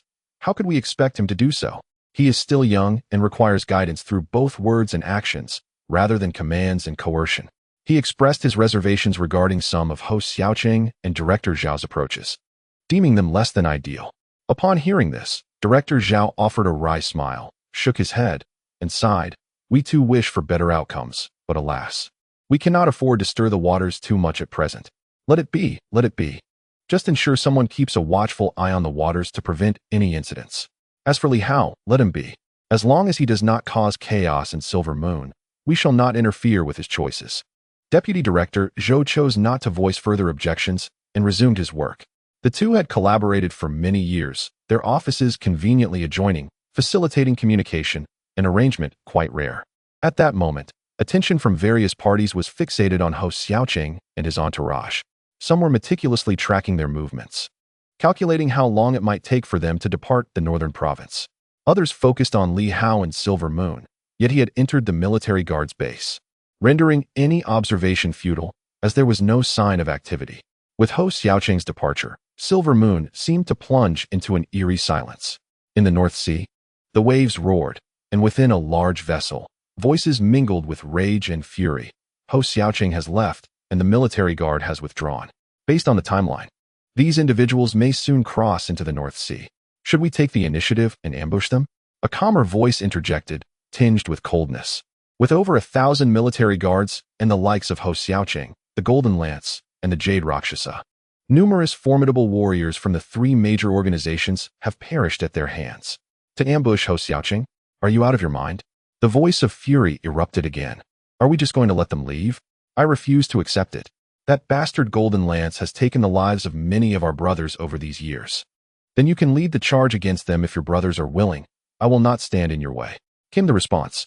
At this, silence enveloped the vessel. The voice of fury, now tinged with resignation, stated, if the boss doesn't go, how can we possibly manage it? Some are unwilling, but without our leader, we lack the courage. Hou Xiaoqing is too formidable. If the boss were to join, there might be a chance, since those people are land dwellers. While the North Sea is our domain. Then be quiet, came the cold voice once more, dismissive of the incessant brainstorming. An ambush on Hou Xiaoqing? Even the three major organizations dare not attempt that. You want me to go and face him? That would be courting death. We have painstakingly built this vast enterprise. We won't throw it away recklessly. The echoes of tyranny resounded once more. Brother, even if we do not seek revenge on the Golden Spear, we must retaliate against Silver Moon. With the martial guard departed and Hou Xiaoqing gone, why not directly assault Silver Moon and lay waste to a few of its cities? Let the martial guard and Hou Xiaoqing regret their choices. Silver Moon is impoverished, aside from Baiwa City. Where else is there wealth to be found? A cold voice, tinged with dissatisfaction, interjected. As for Baiwa City, it is likely that more than just Hou Xiaoqing hides his strength there. It poses a considerable danger. Attacking Baiwa City would be futile and might provoke unnecessary troubles. Brother, even if we refrain from touching Baiwa City, we must eliminate some of Silver Moon's denizens. Silver Moon possesses several cities adjacent to the Moon Sea. Taking one would suffice. Otherwise, not just I, but the brothers will also be discontent. Moreover, the brothers have been pent up lately. We ought to relax. The northern three provinces are embroiled in conflict. We cannot venture there now, lest we become targets. However, a jaunt to Silver Moon would be quite enjoyable. Otherwise, we shall all burst from the pressure. At that moment, a clamor erupted from within the grand ship. Indeed, boss. The third master speaks wisely. We feel as though we might suffocate. Exactly. Furthermore, the martial guard has already taken many of our lives. Those barbaric wretches of Silver Moon are truly detestable. The crowd was in an uproar. At this juncture, the man in white seated upon the throne furrowed his brow slightly, casting a glance at the bearded man in the throng, whose forehead bore a scar, a remnant from the Golden Spear's attack 2 years prior. It was evident that he was eager for vengeance. He furrowed his brow further. Hou Xiaoqing is cunning and treacherous. His departure with the martial guard suggests he is not unprepared. Silver Moon is not ignorant. Venturing there now may very well lead us into a trap. The bearded man, in a fit of agitation, retorted, Boss, we are pirates, not politicians. A shot for a piece of land. Considering our strength, must we fret so much? If Silver Moon were truly formidable, it would have already claimed dominance. Why wait until now? He expressed discontent, irritated by the boss's lack of humanity and indecision. Yet, his dissatisfaction was futile. He could not match the boss's prowess. In the sea, strength reigned supreme. Moreover, what was Silver Moon? They had plundered several cities along the central coastline. They are human. After all, they require sustenance and companionship, and lately, due to the unfavorable circumstances, they had not made any moves. Currently, Silver Moon's defenses were evidently in a state of vulnerability. Failing to explore Silver Moon would be an insult to the scar on his forehead that had nearly cost him his life. That old fool, the Golden Spear, would eventually meet his demise. 2 years ago, he had been outmatched, yet during these 2 years, he had made remarkable progress. He doubted the Golden Spear had improved as swiftly as he had. Observing the bearded man seething, along with the restless expressions of the others, the man in white remained silent for a moment before speaking calmly. Then take some brothers with you, but exercise caution. If anything seems amiss, retreat swiftly. Remember, do not linger on land. The bearded man was overjoyed, hastily replying, "Rest assured, we shall return once we have had our fill." Finally, he had acquiesced. In the next moment, the bearded man, unable to contain his excitement, bellowed, "Let us plunder Silver Moon, kill, burn, and indulge with their women. Silver Moon may be poor, but their women are quite tender, enough to draw water from them. Ha ha! And the female warriors of Silver Moon are robust. Brothers, follow me. Third Master, you are magnificent." A group of individuals, in a cacophony of voices, followed the bearded man as they exited. Outside, several large ships awaited. As they departed, a figure emerged from behind the white-clad man, donning a mask with a voice slightly hoarse. "You are aware of Ho Xiaoqing's treachery after his departure. He will surely be prepared, and sending the sea shark to Silver Moon is unwise." The white-clad man replied calmly, "If we were to be rational, we would not be pirates. If we continue to hold back, the sea shark may soon rebel. Are we to wait for a revolt, only to engage in mutual slaughter?" The masked man fell silent, refraining from further comment, yet he cautioned, "General Bai, this navy is of great utility to us. We must not deplete our forces excessively. Though the sea shark is tempestuous, its strength is formidable, and its prowess in battle is undeniable. The White Shark Guard is also instrumental in acquiring treasures from the seas." "You need not remind me," Bai Shark replied, continuing, "If you are uneasy, discreetly follow behind with your men, keeping a safe distance. If all goes well, there will be no issues. However, should complications arise, you can provide timely assistance. As for Silver Moon, avoiding White Moon City should not pose significant difficulties.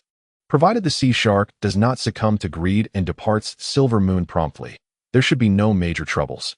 The masked man contemplated for a moment before nodding. "Then I shall take men with me to prevent any potential trouble." He then shifted the conversation away from the sea shark, stating, "Orders have arrived from above, instructing us to swiftly consolidate all pirate factions in the North Sea."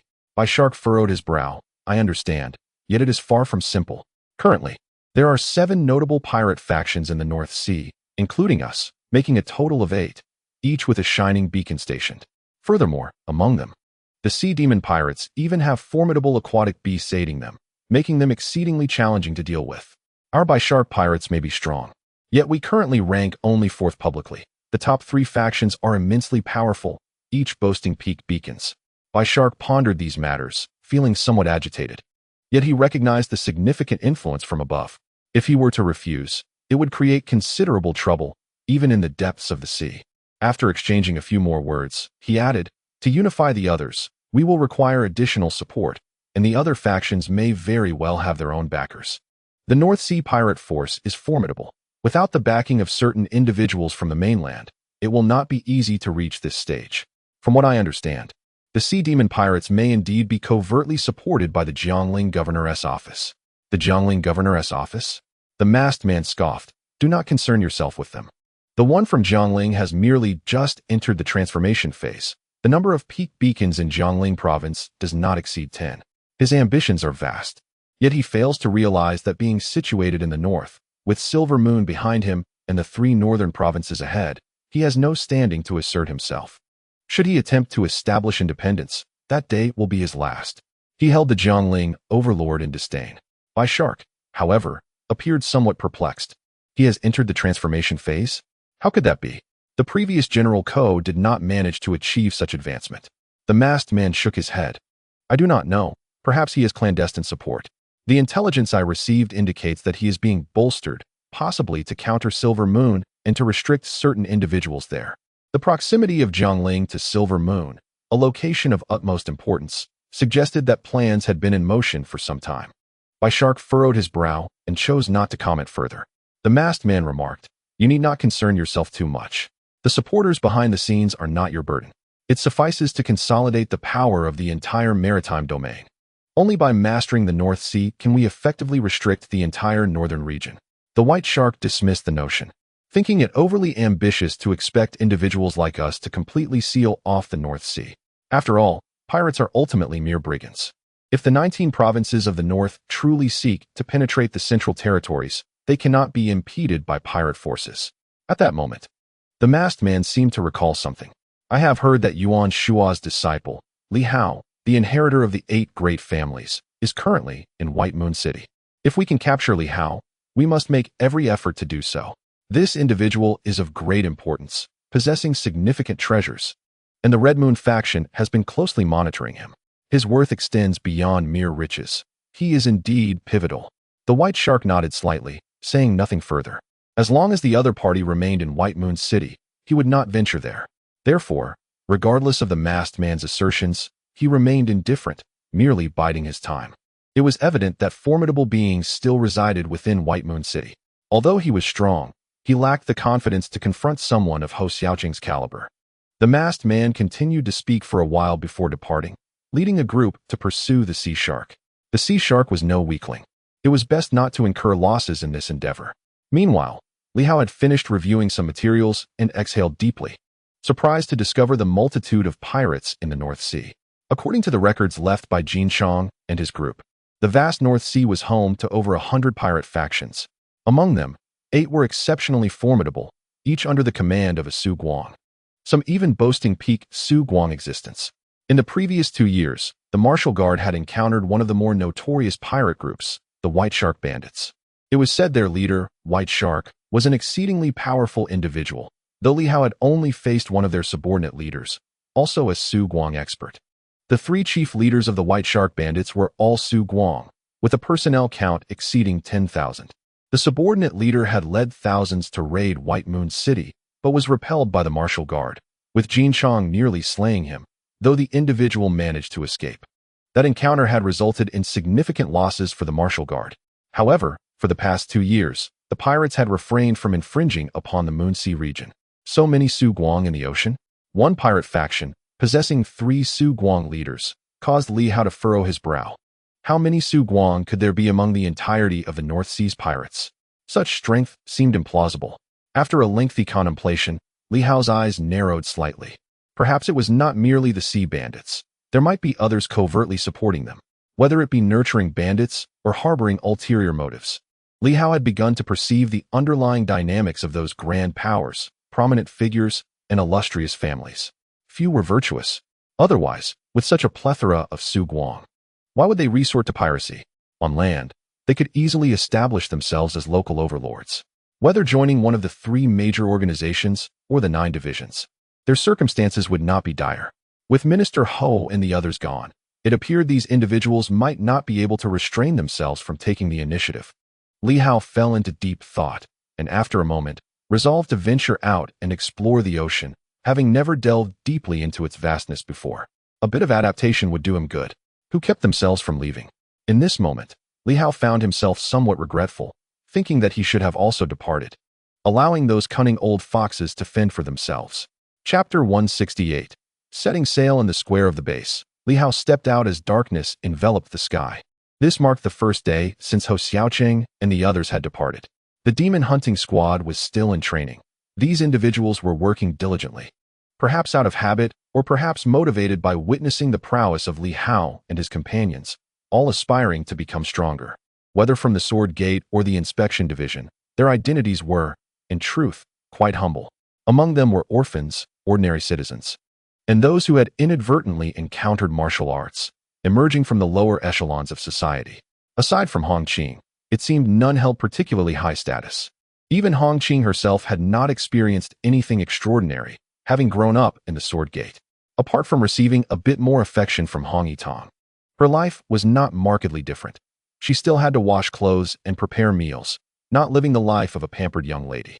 Thus, despite her recent enlightenment regarding power, she continued her daily training tasks. As Li Hao approached, everyone ceased their movements. He surveyed the group, reflecting for a moment before speaking.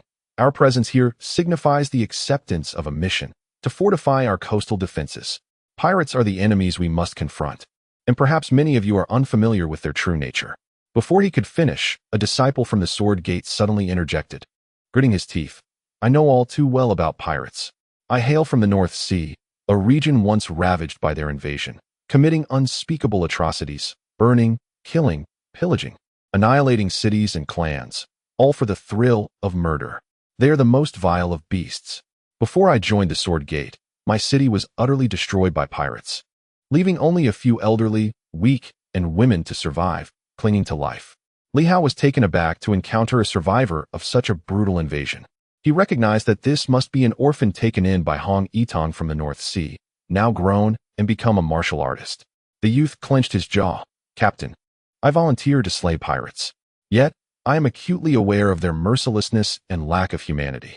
Here in Silver Moon, the coastal areas are limited, and the Martial Guardian Army has always maintained a vigilant watch, so our encounters with pirates have been few. If you wish to confront them, Captain, you must exercise extreme caution, as they also pose a threat to us. Li Hao felt a twinge of confusion. What threat? The threat of city annihilation. The youth exclaimed through gritted teeth. We must never compromise. In my city, there were once superpowered individuals present, yet the pirate leader threatened them, proclaiming that if they surrendered, only their wealth would be taken. Should they resist, the city would be destroyed. Ultimately, the superpowered individuals, believing they could not withstand the onslaught, chose to capitulate, resulting in their complete demise, not a single soul spared. Li Hao was momentarily stunned. How could one compromise in the face of such a formidable enemy? The youth, filled with despair, continued, Indeed, but when faced with the ferocity and might of pirates, fear overcame everyone, and they hesitated to risk their lives, clinging to a false hope that the pirates would leave after taking their treasures. After all, killing serves no purpose for them. There are few superpowered beings. Only ordinary people. What use is there in slaughtering us? This sentiment resonated with many. I pose no threat to you, nor do I possess wealth. Why would you kill me? Yet, one must ponder, are pirates truly governed by reason or humanity? They kill merely for enjoyment. They are merely drawn to witness your despair and agony, which is sufficient for them. However, Captain, the pirates are nothing but beasts. They are indifferent to such suffering. Their superhuman powers enable them to devise various methods of slaughter, targeting the innocent, burning, freezing, burying alive, shattering with ice and fire, disemboweling. The young man became increasingly agitated and furious, declaring that these brutes would never relent due to your wails. Rather, they would become more exhilarated. They kill for pleasure, not for cultivation or treasures. In ordinary cities, what they truly desire are merely food, clothing, and daily necessities. If they truly required these items, people would willingly provide them. Yet, they also seek women. And it is worth noting that some would be willing to offer them when that time comes. Upon hearing this, Li Hao furrowed his brow slightly, but refrained from commenting. The youth continued, but they are never satisfied with these. They are inherently cruel. My sister was only 5 years old at that time. The young man gritted his teeth, unable to continue. Li Hao glanced at him and inquired, What is your name? He did not conceal it, as he truly could not recall this person's name. When he first arrived, he seemed to be merely at the level of cutting through the 10th realm. Breaking through the 100. Li Hao remembered quite a bit, cutting through the 10th realm, but did not pay much attention back then. Hong Qiu. Li Hao regarded him once more, recognizing the name as belonging to the Hong family, infamous for their vendettas. Is it revenge for those who have perished? Li Hao did not respond further but nodded, continuing. Since the pirates may launch an attack, I intend to venture into the sea first to observe and adapt to naval combat. None of us are familiar with these waters. Even the 100-break warriors find it challenging to maneuver in naval engagements. Nonetheless, since we have accepted this mission, do you all believe we should take a look? The crowd exchanged glances, and soon, Hong Qing declared, Of course we should go. Captain, as members of the demon hunting squad, we shall not falter. In the distance, Wang Heng's robust nephew, Wang Chao, added quietly, Those who come from the inspection division do not fear death. If they did, they would not choose this line of work. At that moment, Lu Long spoke up. Now that we are all part of the demon hunting squad, there is no need to draw such clear distinctions. He then turned to Li Hao. Captain, just give the order. The first command of the Martial Guard Army is to obey orders, and in Zhantian City, the first command of the Zhantian Army is also to obey military orders. Since we have joined the Martial Guard's demon hunting squad, as long as the captain does not make reckless decisions, whether it be slaying foes or engaging in warfare, We shall comply. Having never managed so many individuals before, Li Hao felt somewhat unaccustomed. He smiled at the group and, after a moment, stated, "Then let us set sail together. It is better to act sooner than later." Minister Ho and the others may have already stirred some restlessness. "We shall depart tonight, so everyone prepare some provisions and water." After speaking, an idea struck him, and he suddenly tossed out a pile of storage rings. "Each of you may select one. They are all storage rings." The crowd was taken aback. Hongqing and the others were momentarily stunned. Storage rings? They understood what those were. However, gazing at the multitude of storage rings before them, they were utterly astonished. Such items were exclusive to the Sanyang. It was not merely that only Sanyang could utilize them, but that only Sanyang could afford them. Yet here, how many were there? 50? 60? Perhaps even more. "Leader, here are some of my previous spoils." Li Hao chuckled. "I have no use for them. There are too many to be of any benefit. I will keep a few for myself. Everyone else should bring along plenty of food and drink, as well as the black armor, which cannot currently be stored within one's body. However, once I activate the black armor, it can transform into a small sphere, making it much more convenient." At this moment, Li Hao had yet to activate it. The black armor cannot be stored inside the body, but once activated, it can indeed take the shape of a sphere, albeit larger and more complex than the silver and copper armors, even in its spherical form. It is about the size of a head. This item can only be stored in a storage ring, as carrying it around would be cumbersome. The copper armor, however, is different. It does not need to be worn, as it can manifest instantaneously, while the silver armor can be directly stored within the body. The complexity of the black armor lies in the necessity to open the sphere, transform it into armor, and then wear it. Unfortunately, in the past, the War Heaven army was vast, and the black armor became mainstream, likely crafted with little care. Nevertheless, it remains quite formidable. Upon hearing this, the crowd became intrigued. It can transform into a sphere? Activate. Does it possess any special abilities? Everyone was eager to learn more, and Li Hao replied with a smile. "I am uncertain of any special abilities, but one advantage is that within 1,000 miles, I can communicate with everyone through the black armor, and my defensive capabilities will be slightly enhanced. Furthermore, when forming the 10-ring ceiling mountain formation, wearing the black armor greatly facilitates the assembly."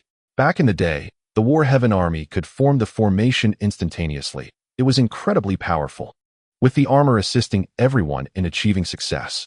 This insight was gleaned from the silver armor, yet the current War Heaven army lacks the same strength. Forming the formation requires vital energy and inner strength to be interconnected, but the present War Heaven army has long since perished, existing only as lingering thoughts. Hence they cannot form a formation. Otherwise, even with their current capabilities, the 3,000 War Heaven soldiers could easily conquer those of the Rising Light. This is the truly terrifying aspect. The strength of the War Heaven army had dwindled to almost non-existent after losing their physical forms. The crowd was filled with joy. Could it truly be so? Meanwhile, Lu Long let out a chuckle and suddenly produced a large black sphere, which instantly transformed into armor. He quickly donned the armor, stating, "My set has been activated, making it considerably more convenient and powerful than before." He added, "The previous black armor offered decent defense against the radiant sun, but was nearly ineffective against the 3 suns. However, I have discovered that the quality of this black armor is exceptional, as long as there is sufficient vital energy and inner strength. Even the 3 suns would struggle to breach its defenses." Everyone was astonished. How formidable! Li Hao interjected. "The defensive capabilities are indeed quite robust. Though prior to activation and without the type of energy support found within War Heaven City, its defenses were considerably weaker. Now that it has been activated, it should be significantly strengthened. Furthermore, this black armor might even enable flight." The crowd was taken aback once more. Flight? A martial artist, upon surpassing 100, cannot achieve flight. Only upon reaching the 1,000 can one harness divine intent to traverse the air like a bird, while those below 100 can only rely on ground force for brief moments of elevation. But true flight remains unattainable. Li Hao expressed uncertainty. "I've yet to attempt breaking 100, but both Vice Commander Lu and I are capable of it. However, it is challenging to ascertain if it is indeed the influence of the black armor, as I have yet to fully grasp all its functionalities." The crowd grew increasingly exhilarated. Li Hao continued, "Moreover, the black armor operates within a completely enclosed system. It may very well be effective in maritime combat. Of course, this is merely conjecture, and I encourage everyone to test its efficacy. Li Hao was genuinely surprised by the versatility of the armor, yet the prowess of ancient civilizations left little to be said. As he exited the square, Li Hao made his way to the office area. At that moment, several individuals awaited his arrival. Upon seeing Li Hao, Wang Ming cheerfully exclaimed, "Senior brother, call the commander." Wang Ming, at a loss for words, could only reply, "Commander, Li Ming and Hu Hao are here as well." Li Hao acknowledged the group. Yun Yao remained her usual serene self, giving a slight nod upon seeing him, exuding an air of elegance and tranquility. Li Ming, typically somewhat absent-minded, was now overflowing with excitement. "Senior brother, commander, minister, let's stick with commander. Indeed, the commander is most benevolent, never forgetting us even in prosperity." Previously, during their visit to Silver City, the three had expressed some grievances, especially after Yuan Shua had forcibly taken them on as disciples, which left them somewhat perturbed. Yet now, they were all in high spirits. Hu Hao, much quieter than the others, mirrored Yun Yao's demeanor and spoke softly upon seeing Li Hao, "Commander." At that moment, the three individuals were at the phase of the full moon, comparable to the later stages of breaking 100, but still required progression into the phase of the waxing moon to reach the pinnacle of breaking 100. Even Ri Yao had yet to attain that level. While their progress was commendable, it was relative to their comparisons. Previously, they had been nearly on par with Wang Ming. Yet now he had reached the later stages of Ri Yao. If left unchecked, he might soon be on the verge of challenging the pinnacle of Sanyang. Li Hao waved his hand, revealing 4 sets of armor. "Put these on." This armor somewhat suppresses superpowers, but can also shield against superpower detection. The War Sky Army is not merely an energy legion. It is said that there are specialized energy legions in existence. The black armor does impose certain limitations upon them. Yet I do not expect the 3 of you to engage in battle. A bit of assistance would suffice. This evening, I shall lead a mission. You are all aware of the previous circumstances, and there will undoubtedly be dangers. I have no objections to you." Li Ming shouted. "As long as I can grow stronger like senior brother Wang, I'm all in." Li Hao had no words to respond. This woman, with her incessant chatter, was the most unreliable among the superpowered individuals he had encountered. In the past, she had recklessly observed Yuan Shua's disciples and had nearly been struck down by him. Yet her nature remained unchanged. Li Hao did not comment further and inquired, "How far can your third eye see now?" "About 1,000 meters, I suppose," Li Ming replied. "Uncertain, I have not specifically tested the distance." Li Hao nodded slightly. That was acceptable. In truth, he too could perceive the luminous orbs. But it was daunting when faced with a martial artist, for then he could not discern clearly. Conversely, as a martial artist, Li Ming could see the true forms of her opponents. Thus, within a 1,000-meter radius, Li Hao could detect superpowers while Li Ming could perceive martial artists, creating a complementary dynamic that effectively prevented enemies from approaching. Nonetheless, it remained a bit too close for comfort. Kilometers, too close, referring to Li Ming. As Li Hao gazed at the radiant light, he realized that there were actually no obstructions. The luminous orb could be perceived even from several kilometers or tens of kilometers away. "Sister Yun, you are adept in the water element and also skilled in healing. Generally, you can treat internal injuries of martial artists, correct?" "Indeed," Yun Yao replied with a slight nod, "as long as the internal organs aren't severely damaged or shattered. I can typically heal most internal wounds." That's reassuring. He turned his attention to Hu Hao, whose abilities were relatively singular, while he could fly. In the realm of martial artists reaching Do Qian, the skyward capabilities seemed somewhat superfluous. The unique systems of superpowers were, in fact, quite intriguing.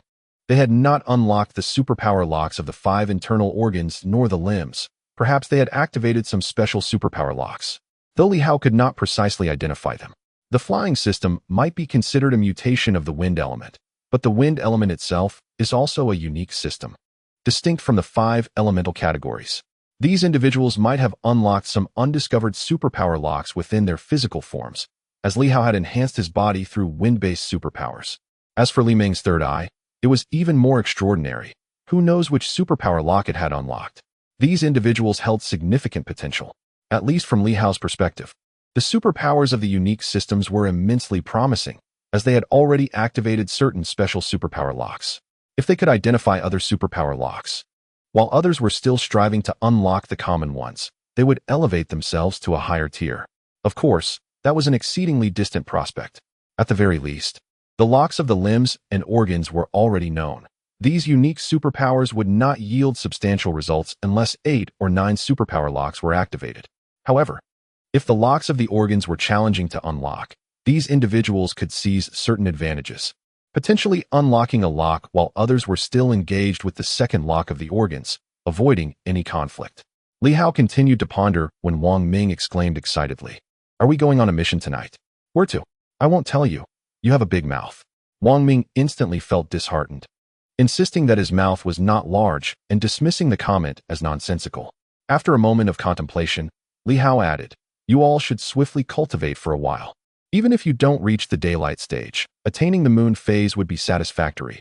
At least it's the peak of the moon shade level. The full moon is somewhat feeble." With that, he waved his hand, shattering several divine energy stones, and in the next instant, a surge of pure elemental power manifested. The water element flowed toward Yun Yao, while the wind element surged toward Hu Hao.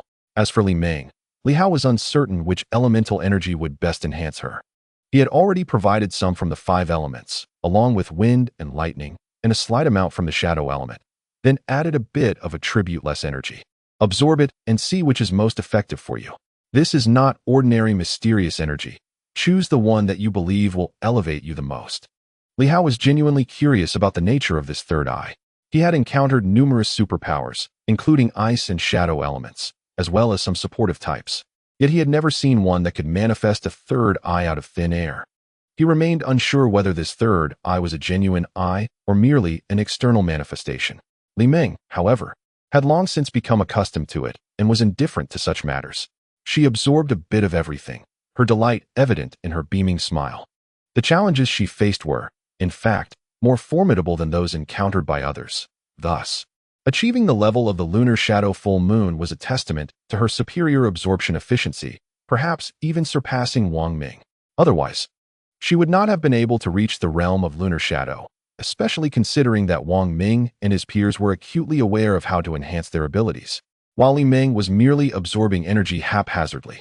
At this moment, everyone else was progressing normally. Li Ming attempted to absorb various energies, her excitement palpable. "How remarkable! Each type is far superior to my previous experience with attribute-less energy." However, Li Hao furrowed his brow, questioning the lack of specifically compatible energy elements. As Yun Yao absorbed water-based energy, Li Hao could visibly witness her luminous aura strengthening, while Hu Hao, despite a slightly lesser effect from wind-based energy, also exhibited a noticeable enhancement. In contrast, Li Ming was indeed growing stronger, yet her progress was painfully slow. Perhaps, for her, this speed felt rapid, but for Li Hao, the observable changes were dishearteningly sluggish. These individuals were among the early superhumans he had come to know, even being registered disciples under Yuan Shuo, who had initially sought merely to pave a path for Li Hao, never anticipating his swift advancement. Yet, since they were already accepted, there was no need for regret. Presently, while others were making swift strides, Li Ming, as a superhuman, lagged behind, prompting Li Hao to ponder deeply. If this continued, other superhumans might soon ascend to the third yang, whereas Li Ming would only then be stepping into the radiant sun. The challenges ahead could become increasingly daunting. As he continued to reflect, his ears perked up slightly, and a dog appeared beside him. At that moment, the Black Panther approached, seeking a morsel, having sensed the energy leakage in the vicinity. However, upon realizing the energy dissipated was minimal, it lost interest, preferring the satisfaction of its previous meal.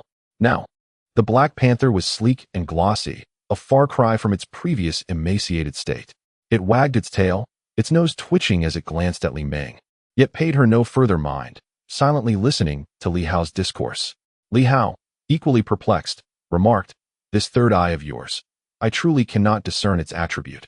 Your absorption of various energies seems to yield uniform enhancement rates, devoid of particularly compatible energy elements." Li Ming, unfazed, responded, "It's already quite fast. The captain is impressive." Meanwhile, the Black Panther wagged its tail and cast several glances at Li Ming. In its food-focused mind, fleeting images seemed to surface, only to vanish almost instantly, leaving the Black Panther puzzled as it continued to observe Li Ming. This back-and-forth exchange occurred several times. Suddenly, the Black Panther barked excitedly at Li Ming. Li Hao looked down at the panther, bemused by its curious behavior directed at her. "What is the matter?" he inquired. The panther circled around Li Meng, seemingly perplexed, and in the next moment, appeared to have an epiphany, barking animatedly at Li Hao. Li Hao sighed, exasperated by the powerful dog that, regrettably, could not articulate its thoughts. You bark, but how am I to comprehend your meaning? At times, I grasp a hint, yet other times, I am utterly lost. For instance, now you look at Li Meng and bark. I have no clue what you intend to convey. The Black Panther, too, felt a tinge of frustration. In the next moment, it seemed that a thought struck him, and he suddenly glared at Li Hao, letting out a growl akin to an enraged dog. At that instant, a fierce golden hound emerged in Li Hao's mind, causing him a brief moment of bewilderment. Have you truly transformed into a martial artist hound? Is this divine intent at play? This dog is indeed peculiar. Its physical prowess was astonishingly formidable. He pondered what kind of individual within the city had augmented it to such an incredible extent. Was this manifestation of divine intent merely a display for him? In the following moment, as Li Hao moved slightly, an epiphany dawned upon him. He turned his gaze towards Li Meng, then glanced at the Black Panther. Suddenly grasping the concept, are you suggesting that her transformation belongs to the realm of mental anomalies? The Black Panther eagerly nodded in affirmation, clearly exhilarated, as it finally comprehended. Although it itself did not fully understand, something had inexplicably clicked in its mind. It sensed a familiarity about this third eye, perhaps indicating a mental power of sorts. Li Hao felt a stirring in his own thoughts. A seer, perhaps? Indeed, at that moment, he recalled this notion. Previously, Ho Xiaoqing had mentioned something similar, and he had posed some questions to Nan Quan regarding his uncertainties. According to Li Hao's deductions, those who had previously glimpsed the Crimson Shadow were likely seers. These individuals were not easily strengthened. However, once they ventured into the cultivation system, particularly upon overcoming certain thresholds, they could become exceedingly fearsome. It seemed that a seer had also entered during the blood moon, but tragically, that individual had met a swift demise at the hands of Director Wang. As for himself, Li Hao had inquired about this and found it to be somewhat different from his own situation. Could Li Meng be a seer? Yet he had never heard of seers manifesting a third eye.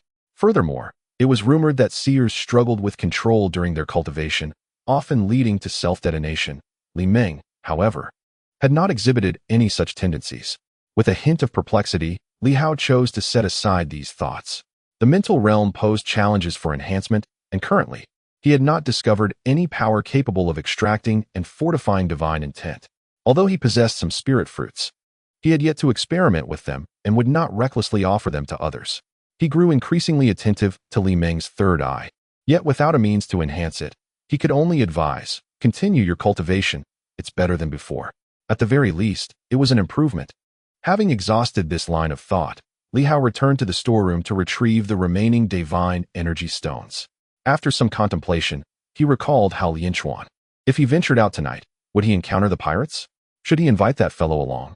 That individual was formidable, yet he had previously expressed eagerness to accompany him. After a moment's reflection, Li Hao shook his head, perhaps another time. This outing was merely to observe, not to engage in battle. Moreover, if he departed and Hao Lianchuan followed, any potential issues arising with the night watchman would leave him uncertain of whom to turn to. At that moment, Li Hao relinquished the idea of summoning the rotund companion. He would postpone that for another occasion. Soon, the night descended. In the deep of night, a group of 55 individuals donned black armor, with only Li Hao remaining unadorned. Originally comprising 51 members, the group had now expanded by 4 superpowered individuals, whom Li Hao equipped with black armor primarily to prevent any leakage of their abilities. At this moment, their black armor was activated by Li Hao. The advantage of activating the black armor was that Li Hao no longer needed to deliver a speech. Instead, he communicated through the armor. Everyone can receive my messages, and I am granting you the ability to contact me. However, unless necessary, please refrain from idle chatter. From now on, let us maintain a state of silence. For any matters, we can communicate internally through the armor. A group of martial artists, already devoid of breath, donned their armor, enabling internal communication without vocalization. Consequently, this demon-hunting team fell into a near-complete silence. Tonight's venture into the sea was merely to familiarize themselves with the maritime conditions.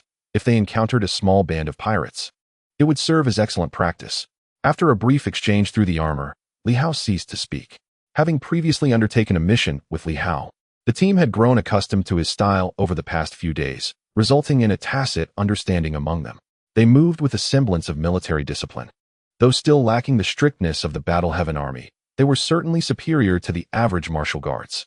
The 4 newly joined superpowered individuals accompanied Lu Long, serving as auxiliary members. The group of 55 swiftly vanished into the darkness, not far from the coastline. Moments later, they reached the shore. With a wave of his hand, Li Hao summoned a ghostly black ship that emerged from the depths of the sea, its sides resembling wings. A vessel capable of flight. The onlookers gazed in astonishment, marveling at this peculiar sight. In the next instant, as Li Hao boarded the ship, the others followed suit. Although the vessel was not particularly large, upon entering, they discovered its spacious interior. Li Hao said nothing as he made his way to the cockpit, inserting several energy stones into a compartment and inputting a map onto the display of this divine vessel. Just follow the designated route. We will stop at the intersection of the Moon Sea and the North Sea, concealing our presence. The journey is approximately 3,000 miles. You are a divine vessel. Your speed should not be lacking, correct? There was no response. Li Hao paid it no mind. At that moment, through the cockpit, he gazed out at the darkened sea. The nighttime surface was pitch black, and ordinary vessels traveling without lights at such an hour were prone to accidents. However, for the divine vessel, as long as the energy was sufficient, such concerns did not arise. Soon, without a sound, the flying giant Kuan divine ship shot forth like an arrow. Vanishing from the surface of the sea, Li Hao's departure was eerily quiet. Even the few superpowered individuals within the base failed to notice their exit. The martial artists, clad in black armor, moved silently through the artificial forest, deliberately evading surveillance. Until they had all departed, the base remained astonishingly tranquil, awaiting the dawn of a new day. On the first day of Hou Xiaoqing's departure, everyone assumed Li Hao would remain at the base, at least for a few days of peace. Yet, no one anticipated that he would lead a departure that very night. The black ship glided through the sea like a shadow, silently slipping away, undetected even by nearby observers. At that moment, Hou Xiaoqing and his convoy had not ventured far. As the day drew to a close, the caravan pressed on relentlessly. Having only just departed from Linjiang province, and now making its way towards Beihai province, the journey would stretch through the night. And crossing the sea would not occur until at least the next afternoon, if not later. Furthermore, since their distance traveled had been minimal, they had yet to fully escape the northern territories. The pirate band led by the bearded man dared not approach the vicinity of Silver Moon, remaining cautious until Hou Xiaoqing had vanished entirely from the waters of Beihai. That night, the pirates, like untamed stallions, plundered a coastal village with little commotion. As the townsfolk had been almost entirely slaughtered, the vehicles continued to jostle along the uneven path. Inside the carriage, Hou Xiaoqing opened his eyes and glanced around. The caravan was nearing Beihai province, yet the landscape appeared desolate, even more so than Silver Moon. Along the roadside, scattered bones were faintly visible. Chief Steward, you spoke softly. We are about to enter Beihai. The northern 3 provinces have been tumultuous in recent days, but our martial guards deter any potential threats. Hou Xiaoqing nodded slightly, his gaze lingering on the surroundings. The road was riddled with potholes, and occasionally, he could hear faint cries echoing from afar in the darkness. Although distant, his keen ears caught the sound. As October set in, the weather in Beihai began to turn cold. The pirates ran rampant, and chaos reigned among the official armies of the 3 northern provinces, which were now slipping from control. Following the death of General Jinbei, the 3 provinces had begun to fracture, lacking a singular authority to maintain order in this turbulent era. The time of chaos has arrived, Hou Xiaoqing remarked softly. Chief Steward, you nodded in agreement, remaining silent. Do you think I was responsible for Kolong's death? He inquired. The steward remained mute. Who truly knows? If it were I who had slain him, do you believe that such an act, igniting rebellion and turmoil across the 3 provinces, would be justifiable or not? The steward finally spoke. The minister's actions are always guided by reason. Nay, you are a person. You must possess your own thoughts and not merely echo others. Hou Xiaoqing replied calmly. As a human, one should harbor their own ideals, dreams, and reflections. You are you Luo Cha, as well as you Fuyo. My thoughts do not dictate yours. What is your perspective? The steward furrowed his brow thoughtfully before responding. Though Kolong was tyrannical and brutally suppressed the uprisings in the 3 provinces, one cannot deny that his existence allowed the people to endure, albeit barely. Now that he is gone, The provinces have descended into utter chaos. This is merely the beginning. If peace is not swiftly restored, we shall witness a staggering loss of life. With winter approaching, the northern cold would prove harsh. Once heavy snow sealed the cities and the seas of Beihai froze. Countless corpses would likely litter the landscape. With a population exceeding 300 million and over 100 cities, the unrest had already engulfed a third of the region. 1,000 lives lost in a single city is no trivial matter. Hou Xiaoqing nodded slightly. Thus, Ko Long cannot be executed, correct? At least not at this moment. Ko Long also possesses a path to demise. Chief Steward Yu, acquiescing to his words, remarked, over the years in the 3 provinces, he has ruthlessly suppressed dissent, resulting in the frequent execution of innocents under the guise of merit. Yet, this is of little consequence. Hou Xiaoqing shook his head. What truly matters is that he should not perish at this juncture. Even in death, there ought to be someone to assume command over the military forces of the 3 provinces, rather than leaving it in a state of disarray, where the assassination of Ko Long could lead to utter chaos. Chief Steward Yu was bewildered, questioning the meaning behind his words. After a moment of silence, Hou Xiaoqing suddenly declared, everyone assumes that Huang Yu and I are responsible for his death. We hardly care to defend ourselves. In truth, on that day, we were indeed present, but not to take his life, rather to safeguard it. What? It was the royal family that sent assassins? Chief Steward Yu was taken aback, perplexed by this revelation. Hou Xiaoqing sighed, shaking his head in frustration, retreating into contemplation. After a considerable pause, he spoke again. I know who visited that day. It was the Prince of Pingyuan. The royal family comprises 9 princes and 36 dukes. The Su family is also a duke, but not a member of the royal lineage. The dukes of the royal family are all royal kin. The Prince of Pingyuan? Chief Steward Yu pondered, his expression shifting. Is he not the one who established the Tianqing Imperial Guard? Indeed. Hou Xiaoqing smiled. He was my former superior. Huang Yu and I fought against him and were defeated. Yu Luosha's countenance changed drastically. Defeated? It was almost inconceivable. Yu Luosha had always believed that unless one were to unseal themselves like Di Fujian, no one could rival Hou Xiaoqing. Yet he and Huang Yu had lost. How could that be? Hou Xiaoqing chuckled lightly. Do not wear such a shocked expression. It is quite normal. The Tianqing Imperial Guard was his creation, and he was a top-tier martial artist in his prime. After lying dormant for many years, the royal family has surely experienced corresponding growth as well. Chief Steward Yu, still perplexed, questioned, but it should not be so. Ko Long was a general conferred by the royal family. He was a formidable supporter of the royal family in the north. Has the royal family truly gone mad by executing Ko Long? They have already lost much power. Now, they have slain a general who supported them. Is that not insanity? Who would believe such a tale? Chief Steward Yu found it hard to accept, let alone others. No one would trust such a story if shared. Hou Xiaoqing replied calmly. Indeed, has madness gripped them? Who would believe it? Yet we do. How can the royal family restore its strength and reclaim authority over the realm without chaos? The death of Ko Long would undeniably demonstrate the incompetence of the 9 ministries, who vie for power and would go so far as to assassinate a commanding general, undermining the royal family. Even if countless lives are lost in the 3 provinces, the responsibility lies with me and the 9 ministries. Should the royal family manage to quell the turmoil, the common folk would shower them with gratitude. The populace, at times, is prone to follow the crowd and is often ignorant, focusing solely on their immediate circumstances without foresight. This is unavoidable. Where everyone is sage, the world would be different. They will only see that with Ko Long's death, their previously bearable lives have now become utterly untenable. With a heavy sigh, he shook his head. The world perceives him as omnipotent. However, who knows the numerous setbacks he has faced? Chief Steward Yu found it hard to believe. The royal family is utterly reckless. Reckless? No, merely self-assured, coupled with excessive ambition. Hou Xiaoqing remarked with a smile. The assassination of Ko Long has rendered the royal family pitiable and sorrowful in the eyes of many. Their own generals have been covertly eliminated, eliciting sympathy from the populace. They have already abdicated, yet you continue to pressure the royal family. What purpose does this serve? The actions of the king of Pingyuan have not incurred substantial losses. The northern 3 provinces were never of great significance. This serves only to afford the royal family a chance at resurgence. Why not seize the opportunity? Chief Steward Yu furrowed his brows, pondering for a moment before stating. Yet, during that previous battle, the king of Pingyuan was also injured. It is unfortunate that he could not be captured. Hou Xiaoqing expressed regret, for had he perished, that day would have truly marked a significant event.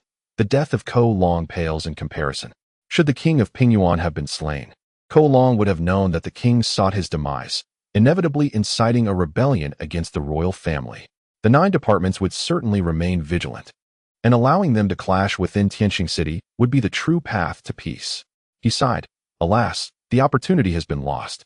Others believe that the turmoil in the 3 provinces presents him with an escape. Yet little do they know that what Hou Xiaoqing truly desires is for the 9 departments and the royal family to engage in conflict within Tianqing City. That would be the genuine opportunity for liberation, not the current state of unrest in the provinces, which could ensnare Yin Yu at any moment. His journey to the central region was a choice made out of necessity. Had the king of Pingyuan been slain, that day would have heralded true upheaval. The royal family would have struggled to contain themselves. Yet, both he and Huang Yu underestimated one another. Despite inflicting wounds, they themselves bore far graver injuries. Chief Steward Yu now appeared somewhat dazed, finally whispering, failing to secure that individual directly. I suppose few would believe the minister if he spoke of it. Even I had not contemplated the royal family. Moreover, what of outsiders? The voices of the masses can easily distort truth. Hou Xiaoqing chuckled. It matters not. This journey to the central region also includes a desire to pay respects to an old superior. However, it's of no consequence. Hou Xiaoqing shook his head. I am now a man of the 9 departments. Upon entering that realm, he would not dare act recklessly. This venture into the central region, into Tianqing City, serves 2 purposes. First, to eradicate the members of the 3 major organizations. Second, to confront the royal family under the banner of the 9 departments. Chief Steward Yu remained silent. Each of these objectives is fraught with peril. The minister's intent in entering the capital with such thoughts towards Tianqing City truly places him in a den of dragons and tigers. Sharing this with you is merely to ensure you comprehend the inherent dangers. Do not emulate the green peacocks or their sanguine ideas. My thoughts diverge significantly. It has been my hope that over the years, as you have assumed command of the Night Watchers, you would cultivate independent thought. You have done reasonably well. Chief Steward Yu revealed a faint smile, like an ice lotus in bloom. Hou Xiaoqing, however, did not linger on the moment, closing his eyes in contemplation. Chief Steward Yu fell into silence, and the carriage once again enveloped itself in tranquility. Chapter 169, Demon Hunt. In the darkness, a vessel swiftly navigated the surface of the sea, akin to a kunping diving into the ocean. In the distance, a glimmer of light emerged. Li Hao gazed ahead, recognizing that it was likely Luyun City, one of the coastal trio, followed by Fenghai, and ultimately Nandu City. Nandu, close to the North Sea. At the bow of the small boat, Li Hao stepped out, standing there to behold the distant scene. The vibrant lights of the southern cities shone brightly, more animated by night compared to their northern counterparts. In the distance, it seemed there were people along the shore. On the sandy beach, couples appeared to be enjoying a nocturnal escapade, perhaps unaware of the lurking danger of pirate attacks that could befall the coastal towns. Moments later, others joined him at the bow. Lu Long appeared quite composed, while Wang Ming seemed somewhat disoriented, exhibiting signs of seasickness. Upon stepping out of the cabin and catching sight of the lights, he remarked with a hint of nausea, "This is quite distressing. Are we already at Luyun City? It feels like mere moments since we left Baiwei, yet we've traversed hundreds of miles." The vessel beneath them indeed possessed remarkable speed. Li Hao remained silent as Lu Long communicated through the armored communication device, noting, "We've spotted several merchant ships along the way, even at night. I had thought maritime trade was scarce in this region, but it appears to be thriving." Though some vessels traversed the sea, Li Hao discerned that they were not pirates. Typically, there would be a few superhumans stationed for precautionary measures. In reality, such measures would prove futile against actual pirate encounters. As the small boat swiftly navigated through the waters, the lights soon faded into the distance. Wang Ming, still feeling lightheaded, found himself somewhat euphoric. Sailing through the darkness gives one a sense of purpose, a feeling of guarding the common folk, while braving the waves and dispelling the shadows. Unbeknownst to them, there were others at sea safeguarding their journey under the cover of night. Lu Long chuckled and replied, "Don't get too carried away. Be cautious of pirates that might leave you paralyzed with fear. At this rate, you'll hardly be able to stand." Seasickness was a normal reaction, but when confronted with an enemy, he might find himself invigorated instead. As the two exchanged thoughts, Li Hao remained silent, standing steadfastly at the bow, gazing into the distance. Wang Ming's words had left an imprint on his heart. In that moment, he recalled the battle sky army, sailing through the darkness, braving the waves, safeguarding Silver Moon. Was that not so? Before their departure, he had felt no such sentiment. Yet now, gazing back at the resplendent Luyan city, a flicker of unspoken pride ignited within him. Did you know, amid the darkness, a legion was patrolling the seas for your safety? This late-night decision to venture out to sea was not a mere whim. It stemmed from a growing contemplation over recent days, influenced by the battle sky army and the likes of Hong Yitong, leading him to ponder matters previously unconsidered. If pirates were to truly assault the Moon Sea, would it affect Silver Moon? Perhaps it was better to investigate. If unwelcome pirates were to arrive, battle would indeed be necessary. As such thoughts arose, and even the decision to proactively confront the adversary took shape, Li Hao realized he was inevitably influenced, whether by naivety or folly. At that moment, leading his team out to sea, he indeed harbored a notion of vanquishing the enemy beyond the horizon. There was no intention to impose control. It was best to let things unfold naturally. As the sea breeze enveloped them and the waves crashed against the vessel, the small boat continued to traverse the vast ocean at remarkable speed. In the blink of an eye, 2 hours had slipped away. Another city emerged on the horizon, bustling with activity. The further south they ventured, the more vibrant the atmosphere became. At the terminus of the Moon Sea lay the Northern Sea, which, for the Tianqing dynasty, symbolized the north, yet for the Silver Moon, it marked the southernmost boundary. Entering the Northern Sea signified stepping into the far reaches of the northern lands. Fenghai City, with a population exceeding 4 million, was indeed a significant urban center, thriving compared to many southern cities, though it still paled in comparison to Nandu City. Nandu was the epitome of prosperity in the Silver South, thriving due to its access to the Northern Sea, bustling maritime trade, and serving as a natural transit point. Goods from the central regions were often first dispatched to Nandu before being distributed throughout the Silver Moon. While Nandu's population was not excessively large, at over 3 million, its annual tax revenue was second only to Baiwest City, even surpassing that of Yaoguang City, marking it as a vital economic hub for the Silver Moon.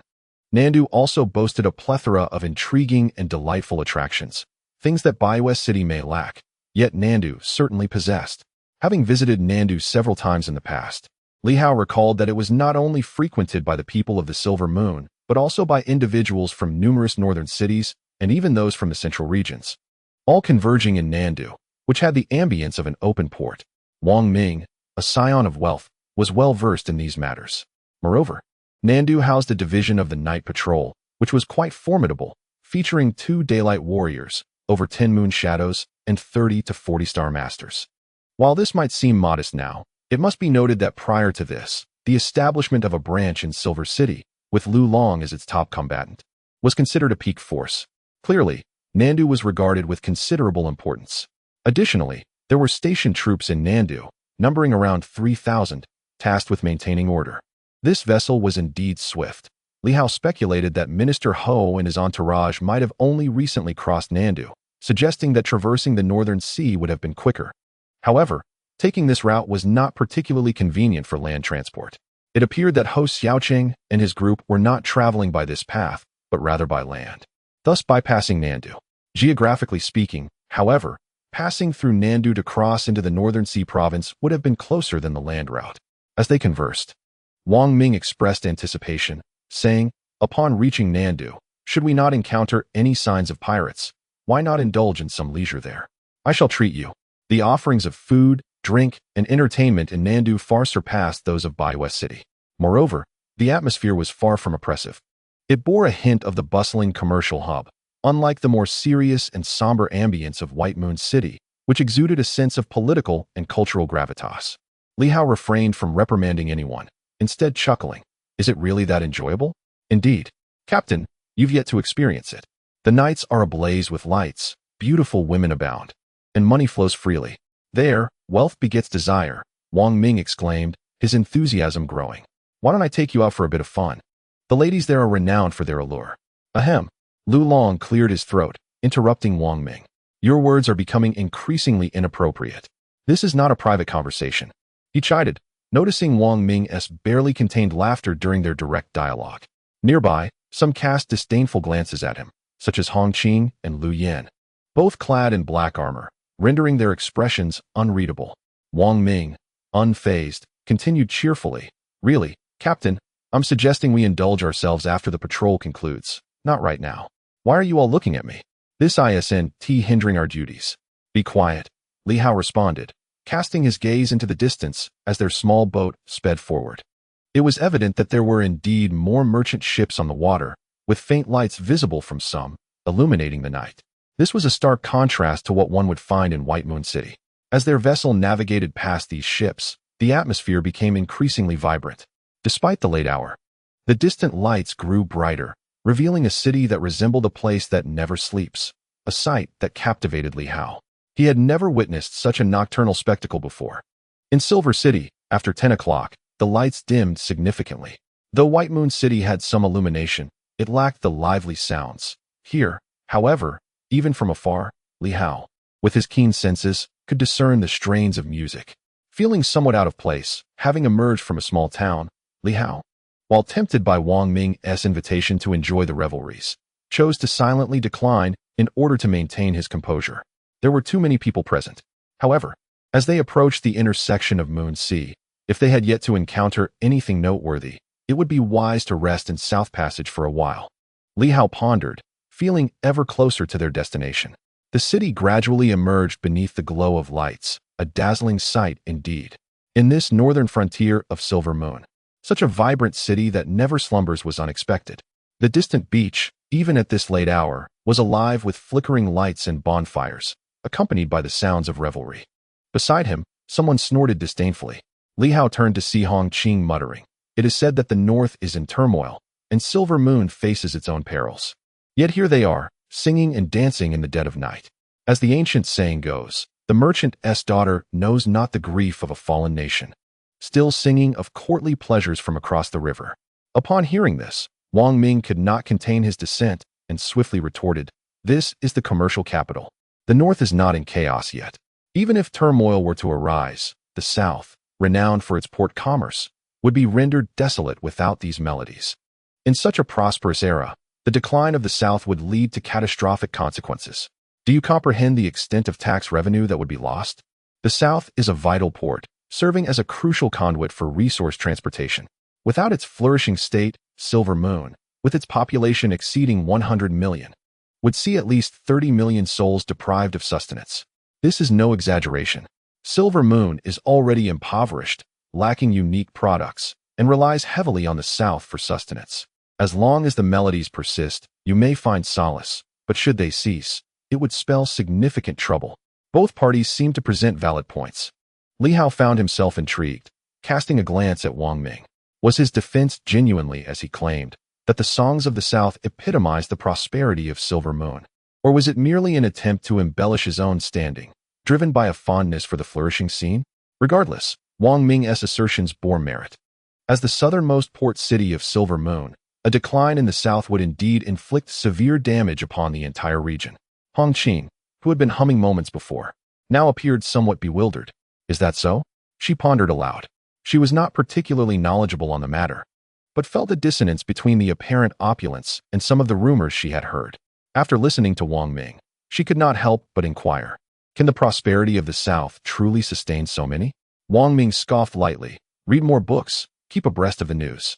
The taxes here are substantial. It is not merely the residents of the South profiting from commerce.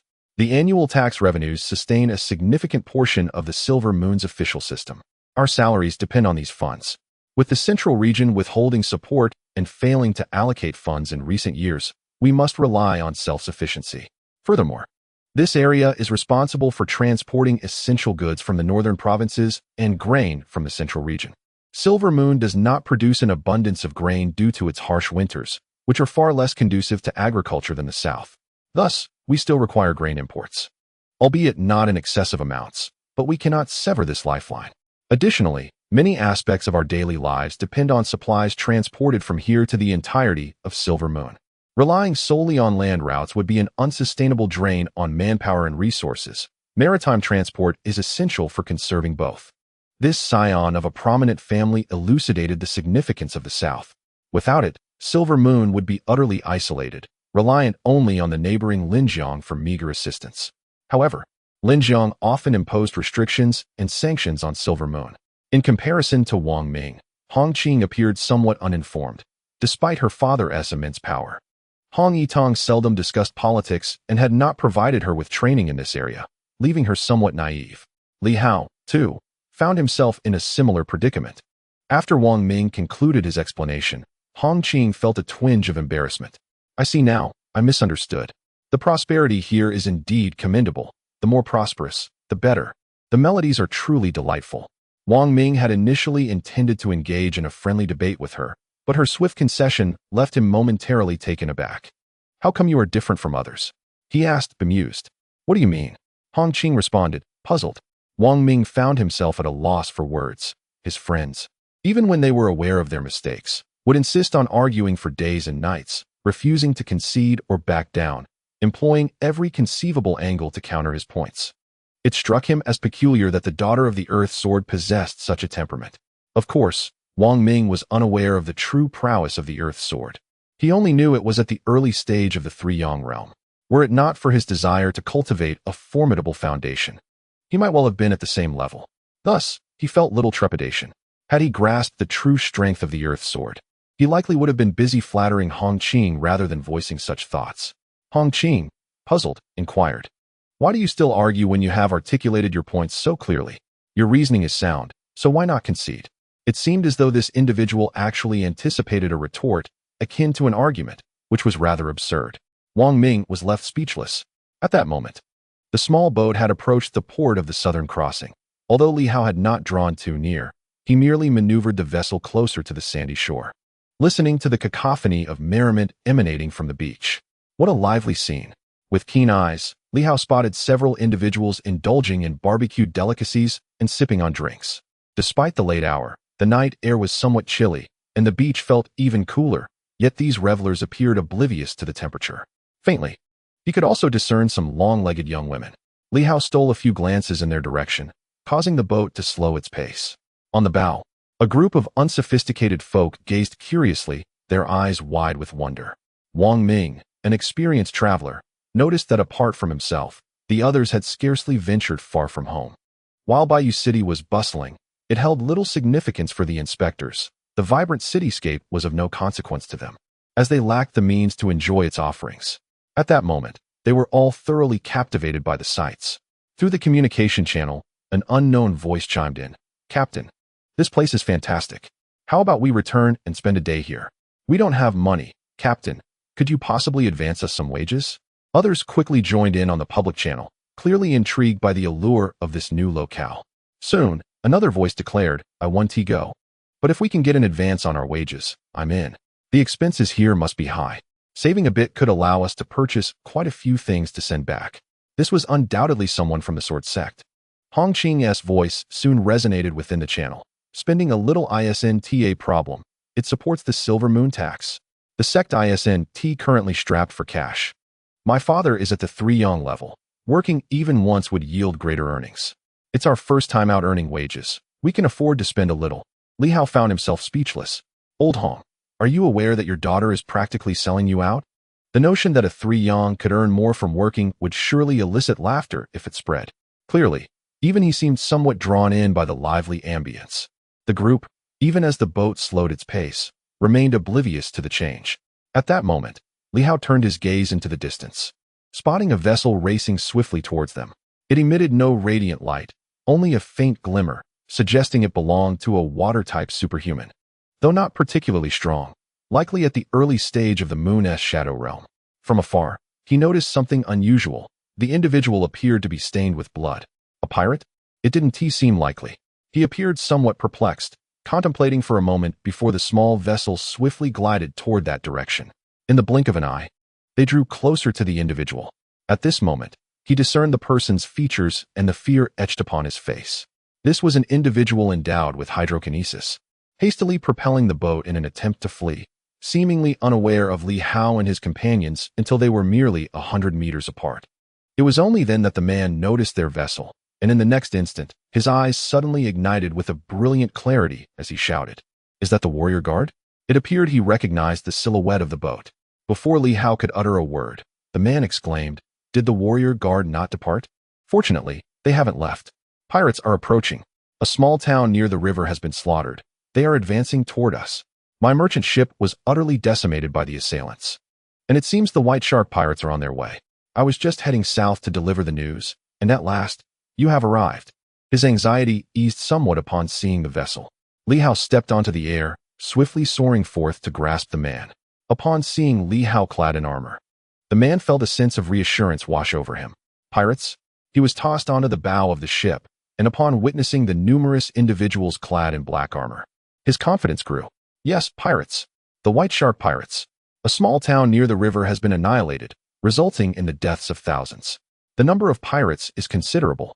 I caught a glimpse from a distance, and there were at least 500 to 600 of them, all endowed with abilities, some of whom are formidable. I saw their shark flag. That is the emblem of their leader aboard the ship. The man was filled with trepidation, visibly shaken. Our merchant ship was no match for their speed and was overtaken and destroyed. Fortunately, being a hydrokinesis wielder, I submerged in the water and narrowly escaped. I hastened back to deliver the news. I never anticipated encountering the warrior guard. What fortune! His emotions were a mixture of dread and relief. Meanwhile, the atmosphere aboard the ship grew tense. 500 to 600 endowed individuals. So many. The white shark pirates. Initially, the man was elated, but after a moment of contemplation, confusion crept in. Rumors have spread that the warrior guard has already evacuated from Silver Moon, departing with Minister Ho to the central region, possibly even reaching the North Sea by now. He surveyed the area, seemingly not spotting many individuals, and his heart sank. Is this all the personnel present? The warrior guard typically mobilizes as a unified force, often exceeding 1,000 individuals. My earlier joy stemmed from the belief that 1,000 warriors were here, rendering us safe from the pirates. But how few are here? For many, the warrior guard remained a secret. Yet for those traversing maritime routes, their reputation was not unknown, as they held some renown at sea. Esteemed General, are you truly part of the warrior guard? Indeed, we are the Demon Hunter Brigade of the warrior guard.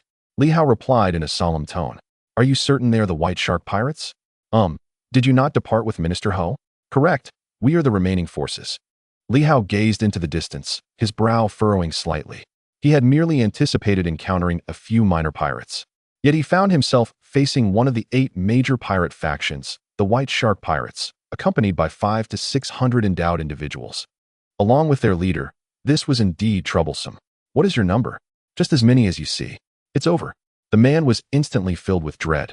Let us flee quickly and alert the southern passage for immediate assistance. Otherwise, South Crossing would be in jeopardy. I suspect their intentions are to retaliate. In the past 2 years, the Martial Guard decisively defeated the notorious leader of the White Shark Pirates, gaining widespread acclaim. Consequently, the Sea Bandits showed a modicum of respect towards the Martial Guard, refraining from causing disturbances in Silver Moon.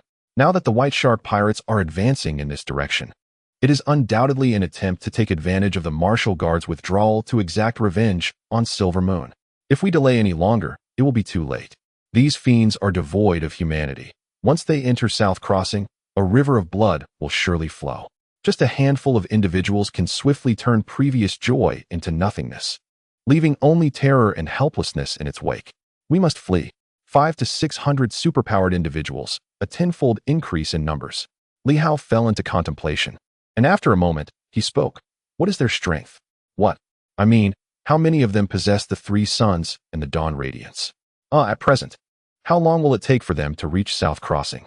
They will undoubtedly arrive within 3 hours. Their speed is not particularly swift, and they are leisurely, indulging in their revelry. I am racing back with all my might. At most, 3 hours, possibly even sooner. In 3 hours, can we evacuate South Crossing? That is certainly impossible. The seasoned individual shook his head. However, we can escape with whatever we can. If we manage the evacuation properly within 3 hours, we could potentially relocate a significant portion of the population. Otherwise, do not be deceived by their mere few hundred. They are all superpowered beings. The station troops in the city number only 3,000, and even if we deploy all of them, we cannot hold them off for long. Especially with top-tier powers in play, rendering conventional weaponry utterly ineffective. Li Hao exhaled. In 3 hours, 500 to 600 superpowered individuals.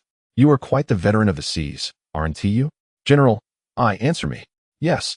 Then, in your experience, will these 5 to 600 contain more than 10 with the 3 suns? More than 3 with dawn radiance? Unlikely. The individual hastily shook his head. This is merely a faction of the White Shark Pirates. There cannot be that many strong individuals among them. Based on our experience, these 5 to 600 may belong to one of the 3 major leaders of the White Shark Pirates, most likely that Sea Shark Bandit. He harbors a grudge against the Martial Guard and was repelled by them 2 years ago when he attempted to invade Moon Sea. If it is indeed him, he is the most ruthless, but his forces likely consist of only 3 to 5 with the 3 suns and several dozen with dawn radiance. The rest are beneath that level. Li Hao sighed in relief. That is a comfort. Is there only one with dawn radiance? Most likely, I cannot guarantee. The general pondered. South Crossing is a crucial port. We cannot provoke it recklessly. Evacuation is easy. Reconstruction is arduous. You should go ashore and seek assistance. Li Hao turned to Wang Ming. Accompany him to South Crossing, inform the patrol division there, and notify them to send a message to White Moon City. You need to find Chief Inspector Kong and ask him to come to South Crossing. Wang Ming hastily replied, Me? Yes, you are familiar with this area, and your status and strength are sufficient. Li Hao gazed into the distance with a smile. When slumber approaches, a pillow arrives. I shall meet them. Wang Ming urgently exclaimed. But they are the White Shark Bandits, with a powerful individual among them. I am aware, merely 1 or 2 with dawn radiance. Li Hao chuckled. Producing a token, take my token with you. If they doubt our intentions, let them act accordingly. First, enforce a state of emergency along the coastline to prevent any potential issues. Notify Director Kong to come here. If he fails to arrive, you must inform the entire city. Should I receive any intelligence from my end, evacuate immediately with your team. We can establish contact within 1,000 miles. Wang Ming was reluctant to go, but upon further reflection, aside from himself, perhaps only Lu Long could assist. Gritting his teeth, he declared, Very well, I shall go. Be cautious. If the situation becomes untenable, retreat without hesitation. We are few in number, merely dozens. Li Hao remained silent, placing the individual and the water-based superhuman onto the small boat. In the next moment, the giant Kuan-Shin vessel surged forth like an arrow released from a bow. At that moment, the water-based superhuman noticed the small boat speeding away and felt a twinge of anxiety. General, what was that? He inquired. Wang Ming cast a glance towards the direction of the Wang Ming dynasty, his mood rather grim. The demon hunting squad. You will learn of them in due course. With the demon hunting squad present, no danger is truly perilous. There is no need for alarm. Once we enter the city, do not display a countenance as if mourning a lost parent. It's nothing. What is a white shark thief? Observing the intensity in his words, the superhuman dared not ask further, yet remained puzzled. The demon hunting squad? I am not too familiar with the martial guard either. What is this demon hunting squad? Yet, witnessing the few martial guards, fully aware of the peril, yet still charging forward, he felt a mix of excitement and trepidation. General, will everything be all right? It will be. Wang Ming replied curtly, his impatience evident. Hurry up, enter the city without delay. He was not a water-based superhuman, making it difficult for him to exert his abilities in the sea. The water-based superhuman refrained from speaking further and quickly advanced, soon nearing the shore. Wang Ming had initially intended to head directly to the Night Watch division, but upon seeing the throngs of people on the nearby beach, an overwhelming aura erupted from him.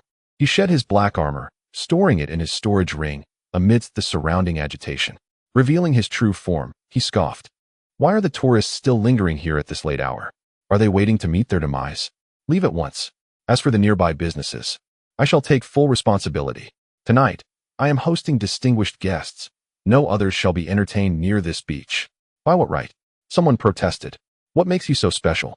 What is so great about being a superhuman? At that moment, discontent brewed among the crowd, with some expressing their anger. In the blink of an eye, several superhuman presences materialized in the distance.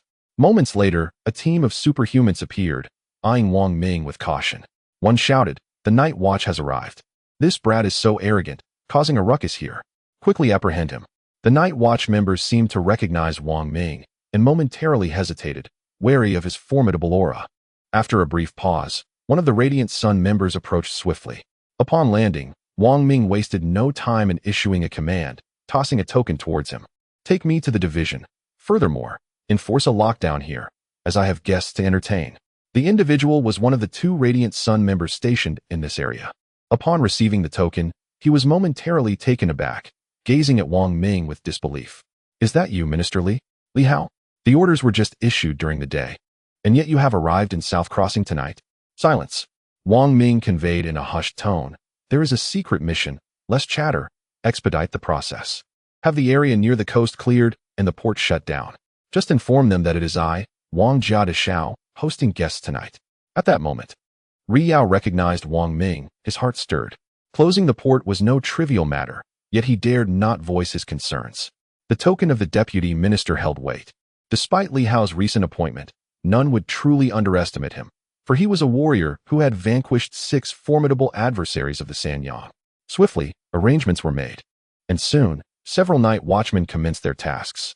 The melodies along the shore quickly faded, as those who had initially anticipated amusement found themselves disheartened.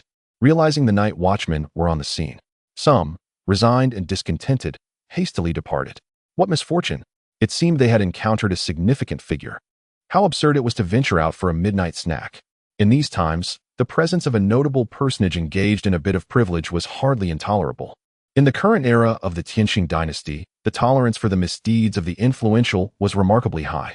After all, it was merely a late-night meal, not an act of murder or arson. Even in discontent, one could only swallow their grievances. Before long, the beach near the port fell silent. Wang Ming had exchanged a few words with Li Hao, whose pallid complexion revealed his distress. The White Shark thieves.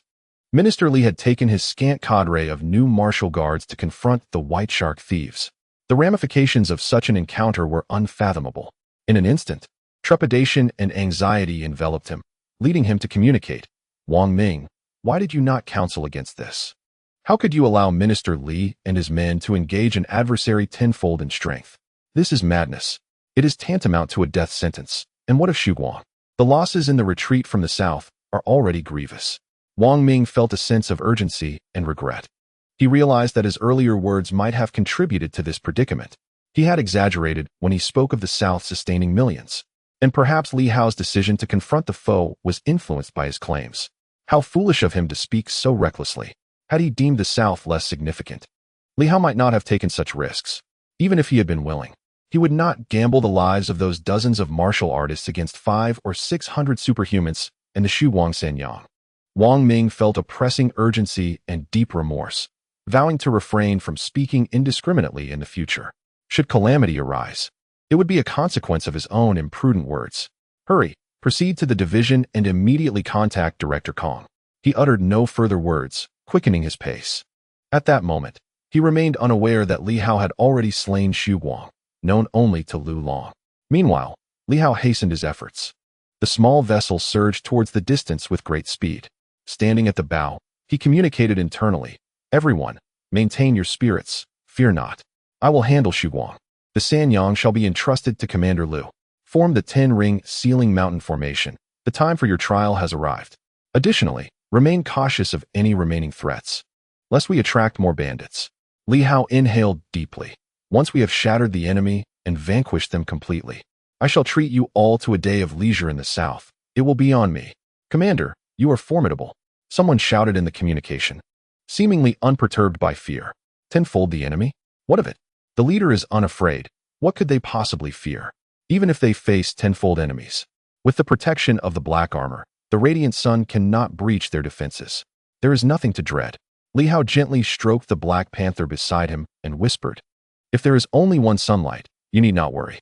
Go scout the surroundings. Can you swim? I fear there may be other commanders lurking nearby, and that would pose a true dilemma. The Black Panther nodded, seemingly comprehending, while Li Hao himself was not overly concerned about ambushes. What truly unsettled him was the potential presence of formidable martial artists nearby. Lu Long cast a glance at Li Hao, who chose to confront the tenfold adversaries. In 2 or 3 hours, the enemy might reach South Crossing. If they waited, perhaps they could anticipate the arrival of Kong Jia, a formidable ally known for his swiftness. At the very least, they could facilitate the evacuation of the people in South Crossing. Li Hao opted for a discreet approach, even instructing Wang Ming to avoid alarming the citizens of South Crossing. In that moment, Lu Long felt a complex mix of emotions as he observed Li Hao. This individual, who professed not to dwell on such matters, was now beginning to contemplate them. The War Heaven Army, Hong Yitong, and Lu Long himself seemed to be continuously influencing this maverick. Was that truly advisable? For a moment, Lu Long found himself at a loss for words. Suddenly, he spoke. To advance in darkness, to guard in darkness, to protect justice, hunt the demons. Hunt the demons. The squad, including Lu Yin and others, paused in surprise. Their captain had not uttered such words in quite some time. What had prompted this today? Despite their confusion, the veteran members soon echoed, to protect justice, to act justly, to hunt the demons. In that moment, a surge of excitement coursed through them. Were they not indeed safeguarding justice? The others in the demon hunting team, who had never heard such declarations before, also felt a stir of emotions, questioning, are we justice? They rallied together, shouting in unison, to protect justice, to act justly, to hunt the demons. A wave of exhilaration washed over them, leaving them invigorated. Meanwhile, Li Hao remained silent. Justice? What is justice? I do not know. Am I safeguarding justice? Perhaps. In this era, how much justice truly exists? Maybe it is the mere notion of there being only one sunlight that emboldened him. Perhaps it was Wang Ming's mention of that small city, nurturing 30 million souls, or the words of Hou Xiaoqing before his departure, reminding him that the salary he received was from the people's toil, urging him to be worthy of it. Or perhaps it was the military code of the War Heaven Army, which forbade retreat. There could be countless reasons. Yet, the concept of justice is a mere illusion to pacify the naive. With a silent curse, he added inwardly, for the sake of justice, hunt the demons. Chapter 170, Slaughter in the Darkness. A small vessel braved the waves. In the distance, a grand ship shone brightly with lights. The air was filled with horrified screams and cries of anguish, all drowned out by raucous laughter. Within the grand ship, bloodthirsty pirates reveled in their debauchery, their blades still stained with crimson, while the sound of women's sobs echoed from the cabin. A man, having slain a young woman, abducts others for his own pleasure, mercilessly exterminating the elderly, the weak, and children. Occasionally, he selects a few innocent youths to join the ranks of pirates, indoctrinating them into a life of bloodshed, favoring only those too young to remember their past. Within the grand ship's vast hold, there are opulent thrones, where the shark of the sea lounges with his legs carelessly propped upon the table, a sanguinary grin illuminating his face as he watches his pirates ravage the anguished women. His smile grows ever more radiant amidst their cries of despair. Nearby, two trembling women dutifully massage his legs, the sound of their suppressed sobs barely audible. The shark, filled with satisfaction, revels in the success of this expedition. Of course, the annihilation of a small town was not his true objective. He bellowed with mirth, silencing all around him. Take it easy.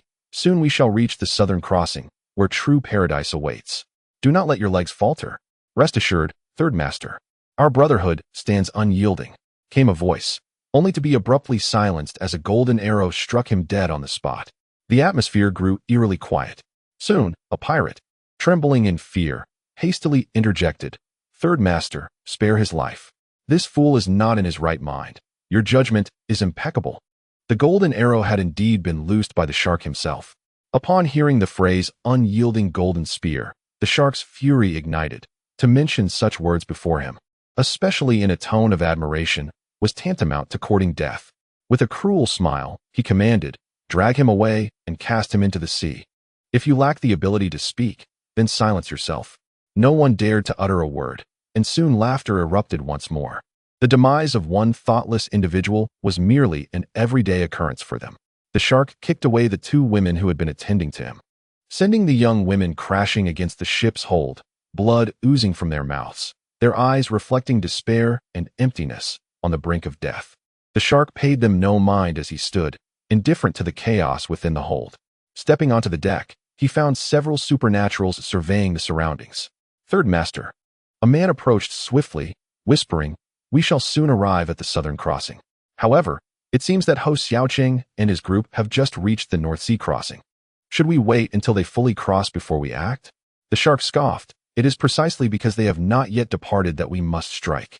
If they reach the central region and obliterate the southern crossing, they will receive word only long after. Now is the opportune moment. What does it matter if they find out? The North Sea is vast. Can they truly pursue us there? We shall inflict suffering upon the golden spear and demonstrate that I have slain their silver moon savages right beneath their noses. Whether Hou Xiaoqing and his few companions can survive in the North Sea is highly uncertain. He had already delayed the night watchman's report, inciting dissatisfaction among his peers, who were eager to exact their vengeance. At this moment, he displayed a clarity of thought, plotting revenge that was most advantageous at this very instant. Waiting until they had crossed the North Sea and entered the central region would render the endeavor far less thrilling.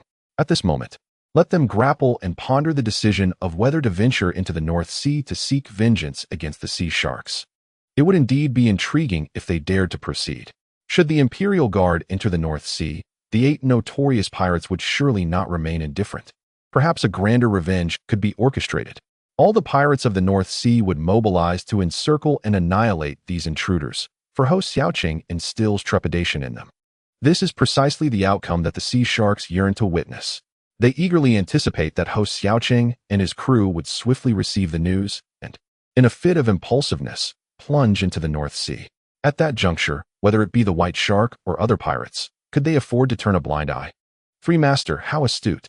exclaimed the subordinates of the Sanyang pirates, hastily bestowing flattery. The sea shark scoffed, "Astute, my foot! Spare me your sycophancy. It would be far more beneficial to slay a few more Silver Moon savages than to engage in idle chatter." Naturally, the surrounding pirates quickly echoed their agreement. The sea shark soon sported a grin, stating, "Though the Silver Moon is impoverished, the Southern Crossing is not. 2 years ago, I ventured into the Moon Sea precisely for the Southern Crossing, where resources for cultivation may be scarce, yet valuable treasures abound. If we execute this transaction well, we can once again recruit more men. In terms of cultivation resources, pirates are not particularly lacking. However, certain necessities are quite rare at sea and command higher prices, such as armor, weaponry, food, and vegetables, which are exceedingly costly. The major pirates possess various methods, whether through plunder or clandestine trade.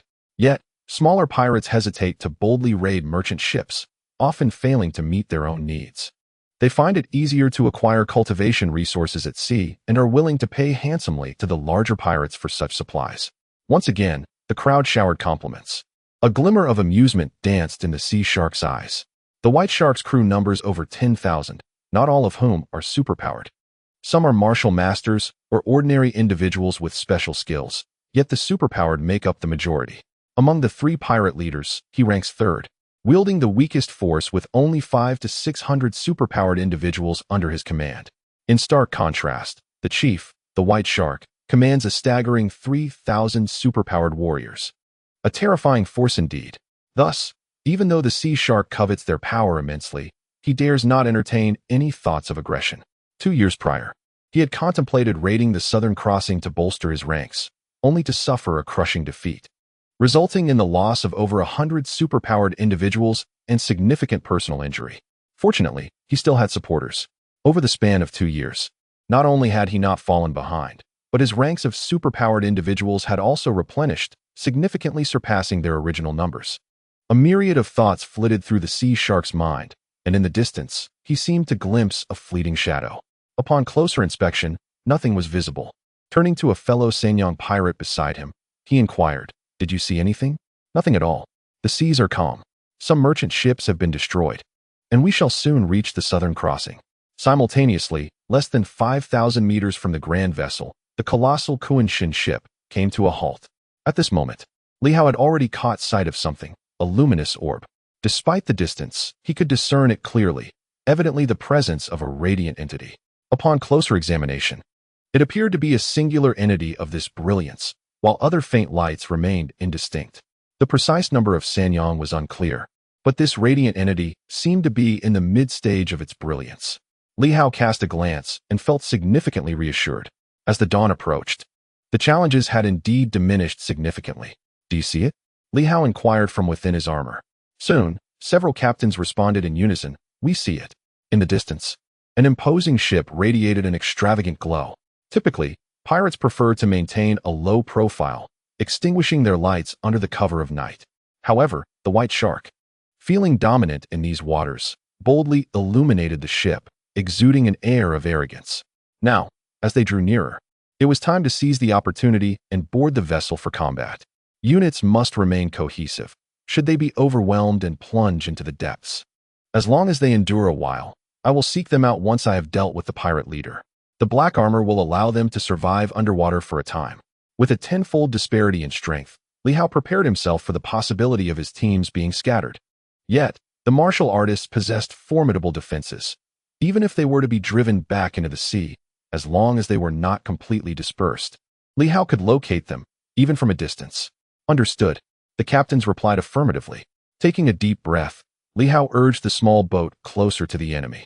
In the darkness, the vessel moved like a hunter, swiftly navigating through the ocean, the crashing waves concealing their subtle movements.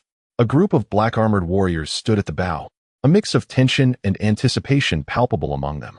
Fortunately, they had previously engaged in numerous battles against the three major organizations at Silver Moon, having hunted down powerful foes together. If this were their first encounter with such a tenfold stronger enemy, they might not be as composed as they appeared now. In Li Hao's hand, a small sword manifested, now significantly enlarged, comparable to a standard longsword. As it absorbed energy, it seemed to unlock further potential. The closer they got, the colder Li Hao's gaze became. He witnessed scenes he had hoped to avoid. The ship bore the gruesome sight of numerous corpses swaying in the wind, their anguished cries and wails faintly reaching his ears. The scent of blood faintly wafted through the air. Li Hao wrinkled his nose slightly, maintaining an inner tranquility. Yet he could not fathom the motive behind such brutality. What purpose did they serve in slaughtering innocents? Was it merely to satiate their bloodlust? Though his exposure to the superpowered and martial artists had been brief, he had observed that none of those he encountered had sought to deliberately massacre ordinary people. Not even the three major organizations. Of course, rumors suggested that such atrocities occurred in central areas, which justified their standing as the three nefarious factions, yet in Silver Moon, Li Hao had yet to witness any acts of city or town slaughter. Thus, despite having heard of such occurrences, he had paid little heed to them. However, witnessing those corpses swaying in the wind, accompanied by the unending cries and wails, he even saw a body being cast overboard from the ship's cabin. Were these individuals not mere lunatics and beasts? Ordinary people have little entanglement with our world, whether you stand high above or look down upon the multitude. Why must you resort to murder? This question lingered in Li Hao's mind, remaining unanswered. Even if you are an elephant, why bother contending with ants? No one provokes you to demand money, nor to request people. Must you annihilate them to demonstrate your might? The small vessel draws ever closer. With each passing moment, Li Hao raises his long sword, and at this juncture, he spots the superhumans on the deck, as well as the source of the largest light. It is a fierce, bearded man, reminiscent of Southern Fist, though the latter lacks such cruelty. 1,000 meters, 500 meters, the small boat approaches with increasing speed. On the large ship, the sea shark furrows his brow, sensing a gaze upon him. He surveys his surroundings. The waves undulate, obscuring his view. Yet he vaguely recalls a sensation reminiscent of 2 years prior. Back then, the Golden Spear group also comprised martial masters, moving with the same silence as now. Of course, Li Hao and his companions, clad in black armor, remain even more concealed, their presence restrained. The sea shark turns to a companion. Do you see anything? The other man's eyes glimmer with golden light as he scans the area. Upon glimpsing Li Hao's direction, he seems to discern something, though the darkness renders it unclear. He wishes to observe further, but in the next moment, further observation becomes unnecessary. As the distance narrows to less than 500 meters, the small vessel suddenly accelerates, crashing through the waves with a thunderous roar, swiftly reaching beneath the large ship. The speed is astonishing. The sea shark's expression shifts dramatically. Upon seeing the small boat, which appears to possess wings, he is initially startled, quickly transforming into anger and confusion. The martial guard? How can this be? Ho Xiaoqing had departed with the martial guard, and countless eyes were watching in secret. It was impossible for any trickery to occur here. Why then? Does a vessel so familiar to the martial guard appear? At that moment, a figure clad in black armor ascends into the air. Li Hao, disguised in black armor, aims to remain inconspicuous amidst the shadows, launching into the air and striking towards the deck with his sword.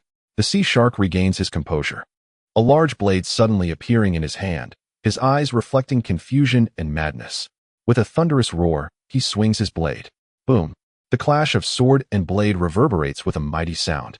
A massive hole appears on the deck, the energies of the blade and sword intertwining, punctuated by the sounds of tearing. Around them, several superhumans are instantly shredded, and a few of the three Yangs hastily retreat, injured by the violent energies. The sea shark leaps into the air, his eyes betraying a cruel glimmer. Isn't the golden spear the one wielding a sword? Not weak at all. It seems fortune smiles upon me. In that moment, realization dawns upon him. Revealing a fierce and ruthless expression, a sword-wielding martial master from the martial guard has appeared in the Moon Sea. Li Hao. Has he? I haven't sought you out. Yet you've delivered yourself to my doorstep. Yes, at this moment, he understands who has come, the swordsman Li Hao. In their previous encounter, he had been heralded as the demon sword. Knowing Li Hao remained behind in White Moon City, he never anticipated this man would dare to emerge, much less to seek him out. Is he courting death? Li Hao's sword, while formidable, is merely comparable to the dawn's light. His progress has been swift. Yet what of it? Ha ha ha, it seems even the heavens conspire to aid me. The sea shark soared into the sky, swiftly charging towards Li Hao. With a single stroke of his blade, a thunderous roar erupted, and a golden flash illuminated the heavens, revealing him as a formidable warrior of the metal element. Exceptionally skilled in offense. In the very moment he took to the air, a multitude of shadowy figures ascended, leaping onto the recently vacated deck. Lu Long issued a low command. Kill. Leave none alive. Over 50 armored warriors rapidly formed ranks, charging forth with a tremendous roar. Engaging in fierce combat with the newly emerged pirates on the deck. The formidable warriors of the Three Yang realm appeared one after another, and with a thunderous shout, Lu Long swung his axe, conjuring a crashing wave of power. One of the Three Yang warriors, still reeling from the sword energy inflicted by Li Hao, failed to gauge the strength of these new opponents, only to find his skull cleaved in half by Lu Long's axe. Kill. Lu Long advanced swiftly towards several Three Yang warriors, his black armor gleaming as the resounding clash of battle echoed below. 5 small formations rapidly took shape, engaging the relentless onslaught of pirates, who were bloodthirsty and merciless. Witnessing their leader's dominance over the enemy commander, they displayed no fear. After all, there were only a handful of adversaries before them, and their strength appeared negligible, presumably equivalent to the early stages of the rising sun. With 5 of their own in the Three Yang realm, though one had fallen, they felt confident in handling this group. In midair, Li Hao unleashed a silent strike, reverberating with a thunderous impact. The blade's light pierced through the void. The sea shark was wildly ferocious, sweeping its blade across with a resounding crash, forcing Li Hao to retreat once more. You still lack strength, attempting to play the hero? The sea shark laughed maniacally, with merely a handful of martial artists. Knowing we are here and not fleeing, you dare to come and attack? It seems the wild men of Silver Moon are not all cut from the same cloth as Ho Xiaoqing. At this moment, Li Hao furrowed his brow slightly, sensing the overwhelming power of his adversary. Just moments ago, he had fused 4 forces, though he had not employed the blood blade technique. His combat prowess was undoubtedly formidable. In recent days, he had experienced some elevation in strength, yet he was entirely suppressed by this opponent. The murderous intent, the aura of slaughter, and the sheer brutality of this foe surpassed even Su Feng. In the mid-stage of Rising Sun, a primary attacker of the metal element, this pirate was significantly stronger than Su Feng. The Black Panther was absent, seemingly having sensed something and vanished. Li Hao gazed into the distance, vaguely perceiving a radiant orb. Yet it was too far to discern clearly. It could merely be the lighthouse along the coast. At that moment, he was uncertain whether it was pirates or simply the beacon. Having been forced back by the beardy pirate's strike, his expression turned grave. He had slain 2 mid-stage Rising Sun warriors before, but this opponent was considerably more powerful than the previous 2. Was this the true essence of a superpower forged in the crucible of battle? With a sudden burst, Li Hao activated the blood blade technique, harmonizing his essence, spirit, and energy. He thrust his sword forth with a resounding boom, shattering the void, unleashing a wave of darkness that sent the waves crashing below. The sea shark, undeterred, swung its blade once more. However, this time was different. The sea shark's expression shifted as it stumbled slightly, retreating a few steps, while Li Hao was also jolted back by the overwhelming force. Oh, the sea shark exhibits some peculiarities, he chuckled after a moment. Is this the famed bloodblade technique of Yuan Shua? Clearly. Some of Yuan Shua's methods have ceased to be secrets, and the bloodblade technique has become well known. Was it not said that employing such a technique guarantees death? You and your master exhibit remarkable audacity. Perhaps it has something to do with that Li family's divine sword? Or could it be that with the Zhang family's divine dagger in hand, you feel emboldened? The sea shark laughed cruelly. What a splendid treasure! If I were to wield it, would I not be able to confront those at the late stages of Shuguang, perhaps even rival those at the pinnacle? Such a fine instrument should not be wasted on you. Although Li Hao had grown somewhat stronger, in the eyes of the sea shark, the blood blade technique remained unsustainable. Moreover, they were at sea. This fellow, having chosen this battleground, had no means of escape, or perhaps once his subordinates dealt with those intruders, he would come to assist. Yet, he did not believe such measures would be necessary. Li Hao was someone he could suppress. With a flash of his blade, the great sword struck out with a flurry of dozens of slashes in the blink of an eye, shattering the waves and casting reflections of its brilliance into the void. The shadow of Li Hao emerged from the darkness, his long sword slicing through the air with a resounding clash as it met the long blade.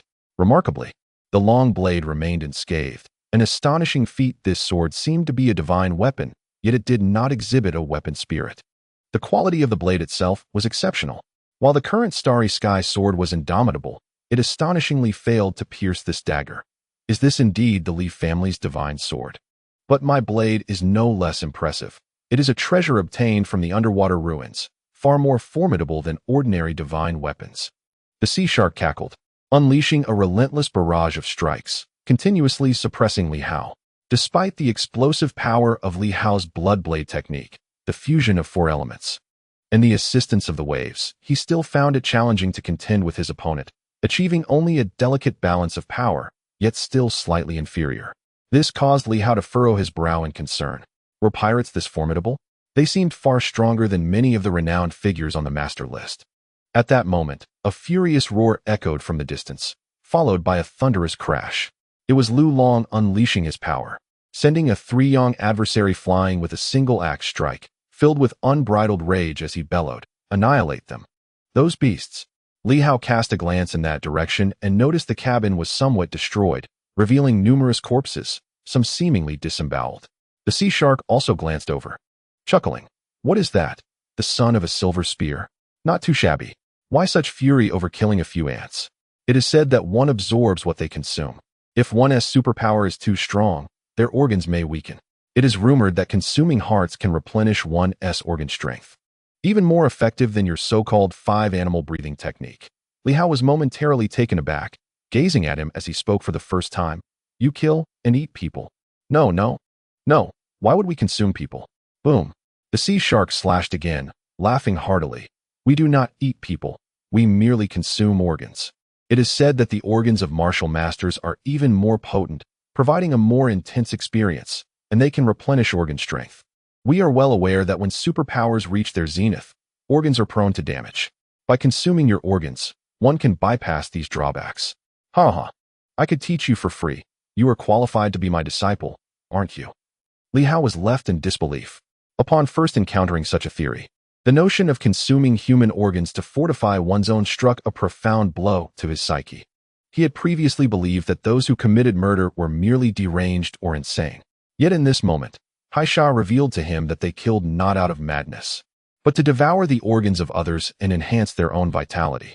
This revelation sent a surge of anger coursing through Li Hao's being, igniting a tempest within him. How could these beings, these savages, still be considered human? They feast upon the flesh of their kind. With a fierce cry, Li Hao unleashed his sword, the blade soaring skyward like a ferocious tiger erupting from a volcano. A resounding crash echoed as Haisha staggered backward. Yet Li Hao remained steadfast, absorbing the tremors of the encounter. In the next heartbeat, he closed the distance, striking with relentless fury, his sword dancing in a frenzied onslaught. To Haisha's surprise, this was precisely the reaction he sought. A martial artist's mind, thrown into disarray, could not contend with his prowess. The momentum of battle ebbed and flowed, but as a pirate accustomed to bloodshed, he understood how to provoke the sensitive nerves of his opponents. As anticipated, the novice martial artist, Li Hao, could not restrain himself. Thunderous clashes resonated as Haisha adopted a defensive stance, allowing Li Hao to unleash a tempest of strikes. Though Haisha was forced to retreat, the toll upon him was minimal, while Li Hao, though panting, drew upon the formidable strength of his vital organs to maintain his assault. With each sword strike, he lost count of how many blows he had delivered. Yet Haisha's defense remained impenetrable. bloodied and battered, Haisha grew increasingly ferocious, thriving on his own wounds. Was this all? Perhaps sufficient against a typical mid-stage Shuguang. But he was a warrior forged through relentless combat. Li Hao was merely a fledgling martial artist, daring to break through his defenses? With a steely glare, Li Hao's murderous intent crystallized. As he struggled to land a decisive blow, his gaze drifted toward a distant orb of light, which seemed to signify the arrival of a formidable ally. Cursed fate. Without hesitation, he melded his four energies. The difficulty of enhancing his divine intent had hindered significant progress, as true mastery of the fifth energy was clearly unattainable at this moment. Originally, he had intended to wait for the fusion of the five energies, but now his focus shifted solely to eliminating this beast. In an instant, a petal of a lotus appeared, which Li Hao swiftly consumed. Golden lotus. Hong Yitong had once warned him to wait for the fusion of the five energies before consumption. Otherwise, bolstering one energy could weaken the others, disrupting their balance, and perhaps even rendering him unable to comprehend the remaining forces. Yet, at this moment, Li Hao paid no heed to such counsel. As the golden lotus settled within him, it transformed into a refreshing stream, and in a blink, a unique power infused into his vital organs, igniting a fervent desire within each of them to absorb this newfound energy. Without a moment's delay, Li Hao integrated this force entirely into his golden core. The power of gold erupted forth. With its immense strength, the explosive potential surged, and paired with the nine forging technique, Li Hao's might grew exponentially. This surge of energy instantaneously melded into existence. The golden point greedily absorbed this force, expanding in size within the blink of an eye, struggling against the once formidable superpower lock that confined it, rendering it nearly immobile. Yet, in that moment, it was undeniably shaken. Li Hao felt it, distinctly sensing the immense augmentation of the golden sword's might. Moreover, it continued to escalate. A petal of the heavenly golden lotus even incited a fierce competition among the great demons in their transformative phase, all vying for its possession, which attested to its remarkable efficacy. Die! In an instant, Li Hao unleashed his sword. Boom! The long sword surged forth with a thunderous sound, and upon contact, an unprecedented surge of explosive power erupted, mightier than before, shattering with a resounding blast. The sea shark remained on the defensive. With a thunderous crack, this time, the formidable force jolted it, causing its arm to rupture, blood and flesh spraying forth. The sea shark was taken aback, slightly astonished. How had it suddenly grown stronger? As a seasoned warrior, upon witnessing this turn of events, it abandoned its defense and swiftly charged at Li Hao, its long knife slicing through the air, while Li Hao, undeterred, continued his aggressive assault. Shadowless sword. With relentless strikes, Li Hao unleashed a barrage of over 100 thrusts, culminating in a powerful blow that suppressed his opponent's long knife. At that moment, Li Hao opened his mouth, releasing a thunderous roar. The sound reverberated through the soul, momentarily stunning the sea shark, causing its eardrums to bleed and leaving it momentarily dazed. In that instant, Li Hao expelled a dark sword aura. Bang! The dark sword energy instantly breached the sea shark's facial defenses, causing its expression to shift as it turned its head, only to hear a sickening crunch as one of its ears was obliterated. A glimmer of madness flickered in the sea shark's eyes. You little brat. You are even more infuriating than that bastard Jin Chang. Li Hao paid no heed. At that moment, he struck again, his relentless barrage firmly suppressing his adversary. The formidable essence of the golden sword caused a slight deviation in the fusion of the four elements, yet it still melded, growing even stronger. With a sweeping strike, Li Hao suddenly extended his left hand, seizing the long knife. The knife quaked violently. A razor-sharp wave of energy surged towards Li Hao, but the silver armor absorbed most of the blade's force. Nevertheless, his palm beneath the armor bore some injuries, blood flowing freely. Li Hao remained unfazed, as the long sword in his grasp abruptly shortened, piercing towards his opponent's chest.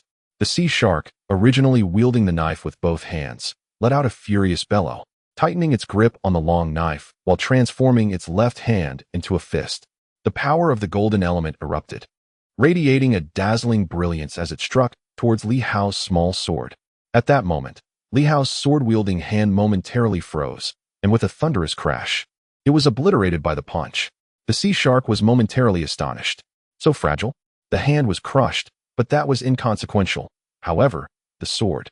presumed to be the legendary weapon of the Li family, had also shattered? Just as he pondered this perplexity, his expression shifted dramatically. At that instant, it appeared as if a third hand had sprouted from Li Hao's chest, plunging downwards, his right hand morphing into a claw, striking out in a heartbeat. The sea shark changed color and let out a deafening roar, an overwhelming surge of energy erupting from below. The golden power sliced through the surroundings. Yet Li Hao remained unfazed, seizing the moment with a single hand. With a sharp crack, the golden energy shattered, as if something else had been obliterated in the process. The explosive force unleashed was nothing short of the mighty golden sword technique. The sea shark, which had previously endured without flinching despite its shattered ears, now emitted a cry of excruciating pain. Moreover, its superpower suddenly waned, revealing an expression of profound agony and resentment in its eyes. Li Hao, you wretched fool. What kind of martial skill is this? With a frosty demeanor, Li Hao seized the opportunity, twisting his arms like serpents, ensnaring the opponent's limbs in an instant. The long blade became ensconced between them, trembling violently as it attempted to cut through Li Hao's armor. Unperturbed, Li Hao thrust his knee forward with a thunderous impact, bending the sea shark into an agonizing arc. The shark felt as if its very organs had been shattered by that strike, yet it, being a fierce warrior, roared defiantly and retaliated with a kick aimed at Li Hao. With a resounding crash, the two combatants transitioned from a fierce struggle to close-quarter combat. Their powers surged once more, golden energy flashing and exploding, leaving traces upon Li Hao's silver armor. Li Hao coiled his arms around the shark, unleashing a mighty roar as he forcefully severed one of its arms. They attacked each other with reckless abandon, reminiscent of a ferocious tiger roaring in the mountains, leaving the sea shark momentarily dazed, blood streaming from its orifices. Seizing the opportunity, Li Hao swiftly dragged the shark downward. Boom! They plunged directly into the depths of the ocean. Beneath the waves, the sea shark roared again, kicking fiercely, each strike reverberating against Li Hao's armor. Yet, Li Hao continued to pull him deeper into the abyss. The silver armor granted him the advantage of underwater combat. As they descended further, the sea shark felt the immense pressure of the water weighing down upon him, diminishing the potency of his golden superpower. Meanwhile, Li Hao seized the moment to deliver another knee strike. The waves surged, a tremendous roar echoing through the depths as the water exploded with formidable force. This knee strike shattered the sea shark's knee, and upon collision, the accumulated waves erupted with a deafening sound, completely fracturing the shark's knee, leaving one leg hanging limply. Crimson blood staining the surrounding waters. Li Hao persisted in dragging his opponent downward, while the sea shark writhed in desperate struggle. It was at this moment that the shark realized Li Hao's combat prowess had not diminished in the slightest, while his own abilities, being solely reliant on the gold element, were severely curtailed in the depths of the ocean. Already grievously injured, the shark now found its situation drastically reversed. The deeper they sank, the more fear gripped him. Li Hao, however, offered no respite, his hands tightly encircling the shark. The sea shark attempted to roar, but no sound escaped. Filled with rage and desperation, it charged headlong at Li Hao's head. Observing this, Li Hao met it with a collision of his own. Your head is not harder than mine, especially with my silver armor. Bang! With a violent clash of heads, the sea shark was momentarily dazed, nearly collapsing. Previously, he had employed this very tactic against others, demonstrating his ruthless prowess, for pirates were no less formidable than anyone else. However, this time, he had suffered a grave defeat. His head was bloodied and broken. Across from him, Li Hao seized the opportunity, charging forward with relentless ferocity. Once, twice, thrice, blood splattered across the surroundings. Li Hao, with all his might, took advantage of the sea shark's disorientation and brutally tore one of his arms off, swiftly locking the other in place, channeling all his strength into his arms through the bear fighting technique. With a thunderous explosion, the seawater erupted as Li Hao exerted every ounce of his power to completely sever the other arm. Blood instantly stained the area around them. The excruciating pain jolted the sea shark back to clarity, leaving him utterly weakened.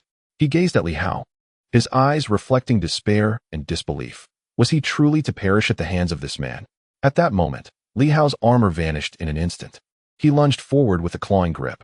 With a sickening squelch, his strike shattered the sea shark's fragile defenses, ripping open his chest cavity and extracting a pulsating heart directly from within. As Li Hao's facial armor receded, his youthful yet cold visage was revealed. "Oh, so your heart is red as well. Since you enjoy it so, consume a bit more." With that, Li Hao unleashed a punch that left the sea shark bloodied and dazed. Gripping his head tightly, Li Hao crushed the heart in his other hand and forcefully stuffed it into the sea shark's mouth. The sea shark clenched his jaws, but with a resounding crack. Li Hao's internal force shattered them, leaving his mouth a mangled ruin. Li Hao viciously stuffed every piece of the heart into his mouth. Once more, he reached for the sea shark's abdomen, seizing everything within and jamming it into the dying man's mouth. The sea shark's eyes were filled with lifelessness and despair, tinged with a hint of unwillingness. Meanwhile, Li Hao appeared especially merciless. Moments later, he emptied the sea shark's innards into that shattered mouth. Then, he tore apart his legs, reducing them to a grotesque paste, continuing to stuff them in. In that instant, the sea shark seemed to comprehend Li Hao's intentions, terror creeping into his eyes. Yet Li Hao maintained his vice-like grip on the man's head, relentlessly dismantling his body, stuffing the remnants into his mouth, legs, buttocks, and further upward. In the midst of the sea shark's profound horror, Li Hao ripped off the other ear, forcefully pushing it into his mouth.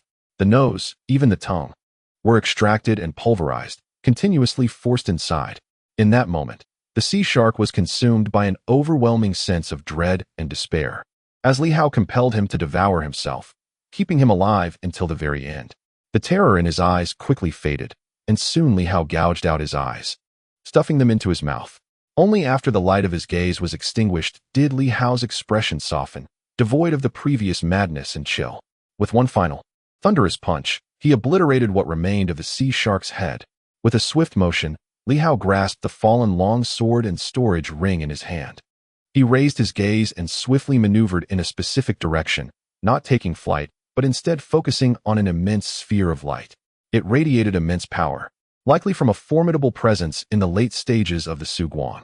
As for the Demon Hunter group, he had faith that Lu Long and the others could manage the situation.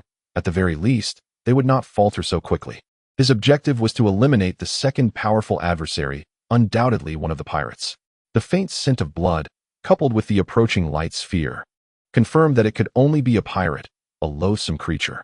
Gritting his teeth, Li Hao vowed to slay this individual and ultimately eradicate the entire band of pirates.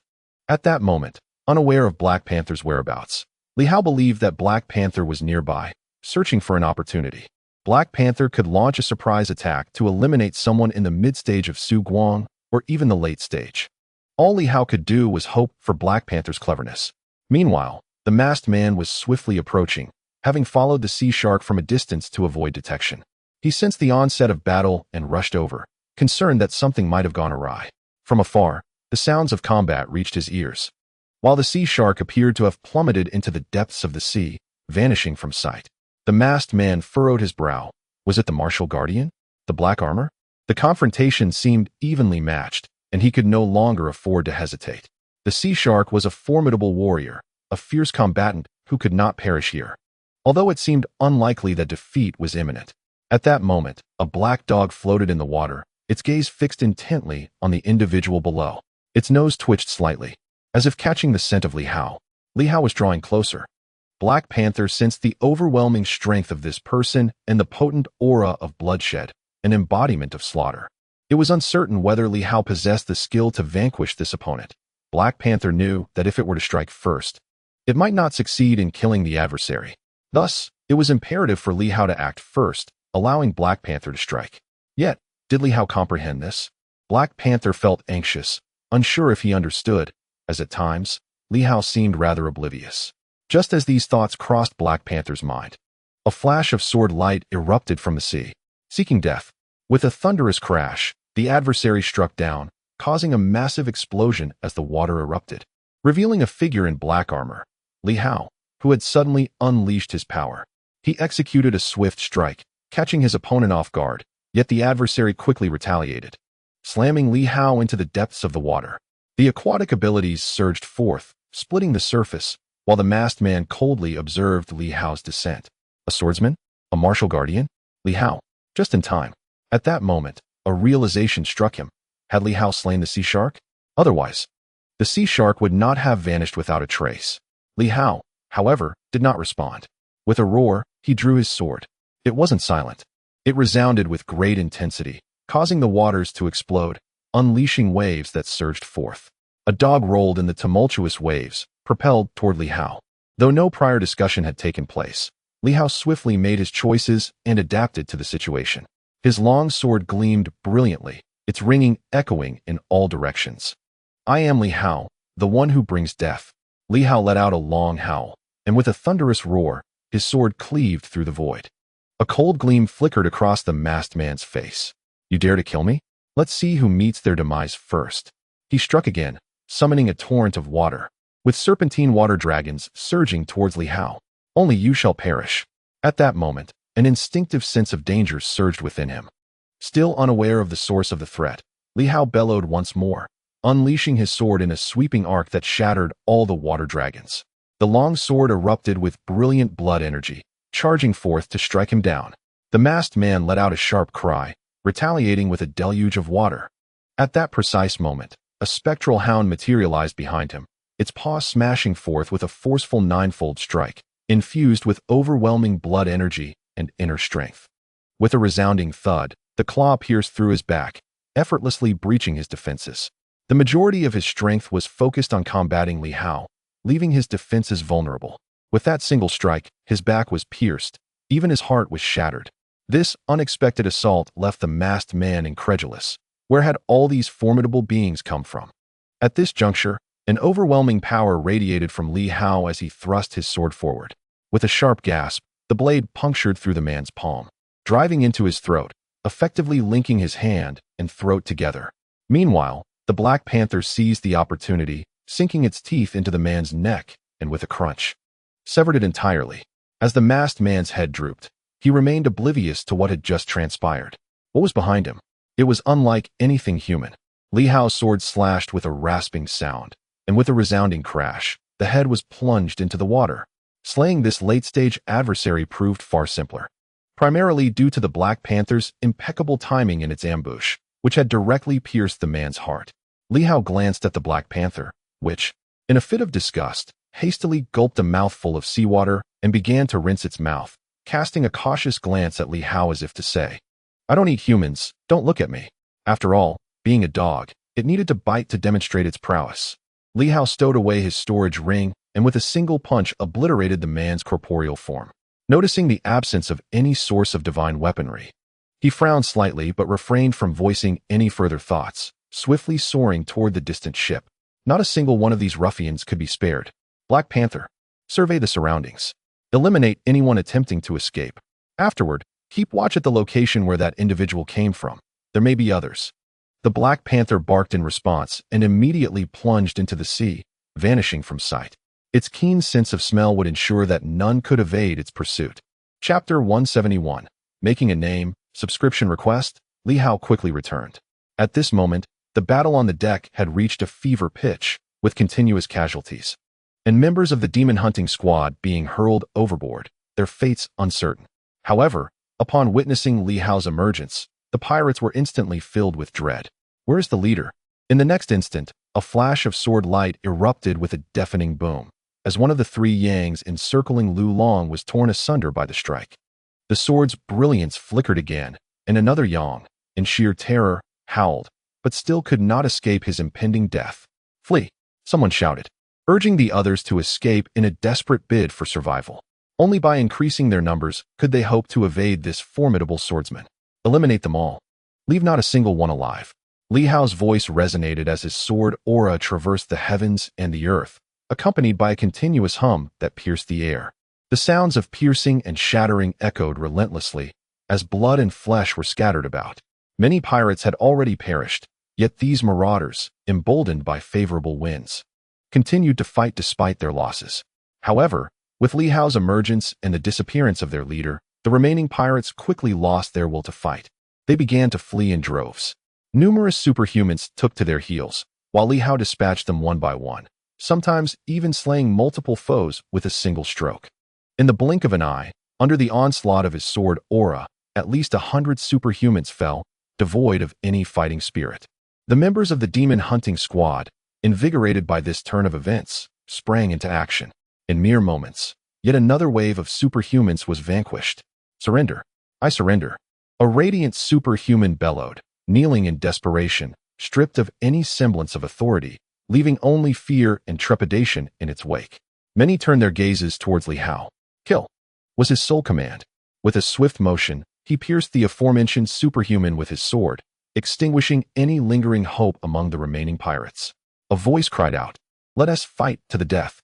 Kill." Yet those who shouted the loudest were swiftly silenced beneath the blade's fury. Li Hao, relentless in his pursuit, continued the slaughter.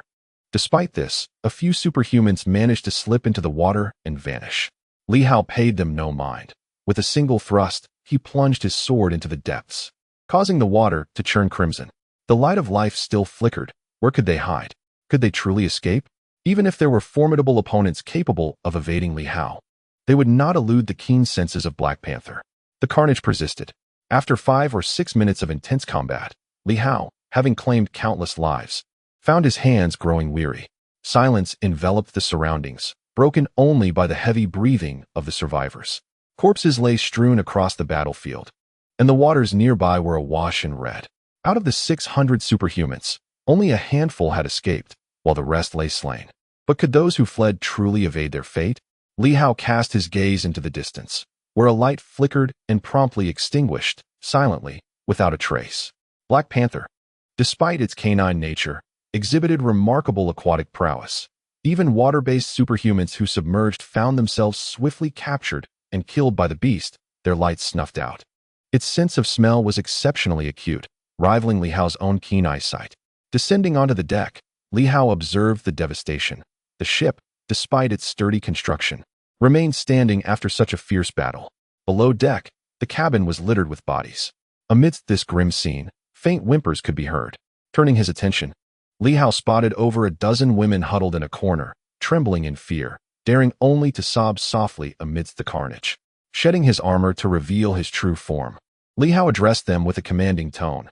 "I am Li Hao, Deputy Chief of the Silver Moon Night Watch and Captain of the Martial Guard, tasked with patrolling these waters and eradicating piracy. I am of the military." Though they might not fully grasp the significance of the Night Watch or the Martial Guard, the mention of the military was enough for them to understand. Yet, upon hearing his words, their trembling intensified. Li Hao's expression shifted, a weight settling upon him as he pondered the reason behind their fear. In that moment, he felt as though a realization dawned upon him. In the crowd, among the women, some trembled visibly, casting fearful glances towards Li Hao. Upon meeting his gaze, they hastily lowered their heads, quaking with terror. This esteemed military officer. "We know nothing. We have seen nothing." At that moment, the presence of the military instilled not a sense of security, but a more profound dread within them. Li Hao discerned that these individuals were likely from the obliterated small town of Linjiang Province. Yet, in such dire circumstances, instead of expressing gratitude for their salvation, they were engulfed in fear and trepidation. Why was this so? Had the military lost all semblance of authority and trust? Was Linjiang beset by troubles exceeding those of Silver Moon? Had the people's faith in their protectors diminished to such an extent?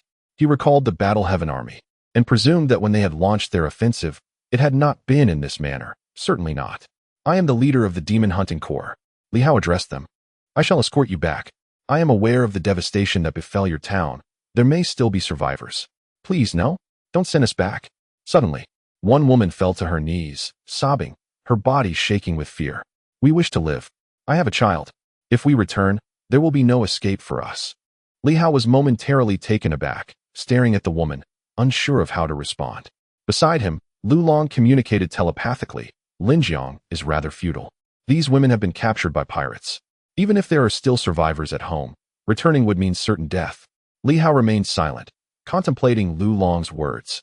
Moreover, with the town annihilated, these women may be accused of colluding with the pirates or being their spies. "We cannot return them. Doing so would seal their fates." He recalled seeing some very young children in the lower deck, still possessing a glimmer of hope for survival. Some of these women have children among them. The leader cannot allow them to go back. Li Hao was lost in thought, refraining from replying. Why? He understood all too well, yet he wished he did not. This was not how it should be. Linjiang's incompetence had failed to fend off the pirates, leading to the town's destruction and countless casualties. These women had been taken, trampled upon by the pirates, and now, having barely survived, Should Lin Jiang not be taking decisive action against the marauders? But Lu Long's words resonated with him. He had initially thought Silver Moon was perhaps the worst of places. During its crisis, a night watchman had arrived. At that time, he had deemed Silver Moon's superpower system utterly ineffective. Yet, upon reflection, he now found himself smiling wryly. It seemed he was living in an era of profound decay. In comparison, Silver Moon appeared to be rather commendable. Its leadership seemed to be managing the situation adequately, combating pirates, maintaining order, and addressing the needs of its populace. Everything seemed to be functioning relatively well.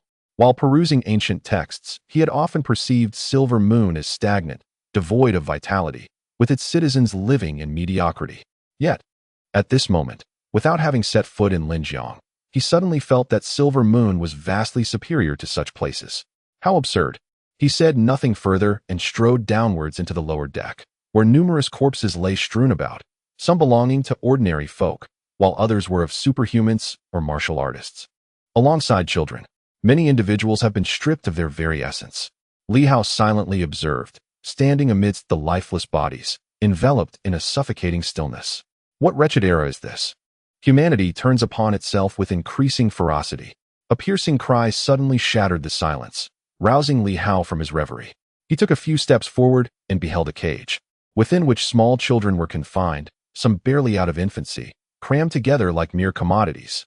In this moment, some children had already perished. Yet, many others remained alive within the confines of the iron cage. Li Hao's gaze fell upon the children. He noticed some slightly older ones covering their mouths, their faces etched with sheer terror, while others muffled the cries of the infants, seemingly in dread of something unseen. With decisive action, Li Hao pried open the cage. Above, several terrified women trembled and looked towards him, their eyes filled with fear as they beheld the armored warriors. Some were so weak that they could not stand. Suddenly crawling towards Li Hao, pleading in quivering tones, "The soldiers, they are just children. Do not harm them. Take me instead." Ignoring their own fear, they crawled through the carnage, rapidly approaching the cage. Li Hao crouched down and lifted one of the fallen children, who had been pushed out and was wailing uncontrollably. So small, perhaps only a few months old, devoid of teeth, the child was sucking on its tiny hands, likely starved, soon bursting into tears once more. The women who crawled towards him were filled with dread. "Soldier, the child is hungry. It did not mean to disturb you." Li Hao turned, cradling the child, and gazed at the approaching women, bewildered. "I have saved you. I am a soldier, here to protect you. Why do you fear me? Should you not express gratitude? Though I care not for it, do I appear so dreadful?" The women, too frightened to respond, one swiftly snatched the child from his arms, disregarding his presence, and hastily bared her breast to nourish the starving infant. The milk mingled with blood, a testament to the horrors she had endured. Her path was stained with the remnants of violence. The little one, finally receiving nourishment, ceased its cries, yet the milk was scant, and the woman, shaken to her core, found her ability to produce milk waning. In the cage, other children trembled in fear. At that moment, Li Hao wished to articulate something, yet found himself at a loss for words. He glanced back. "Hong Qing, Lu Yan, you female soldiers, please remove your black armor and speak with them." Having said this, he rose and departed.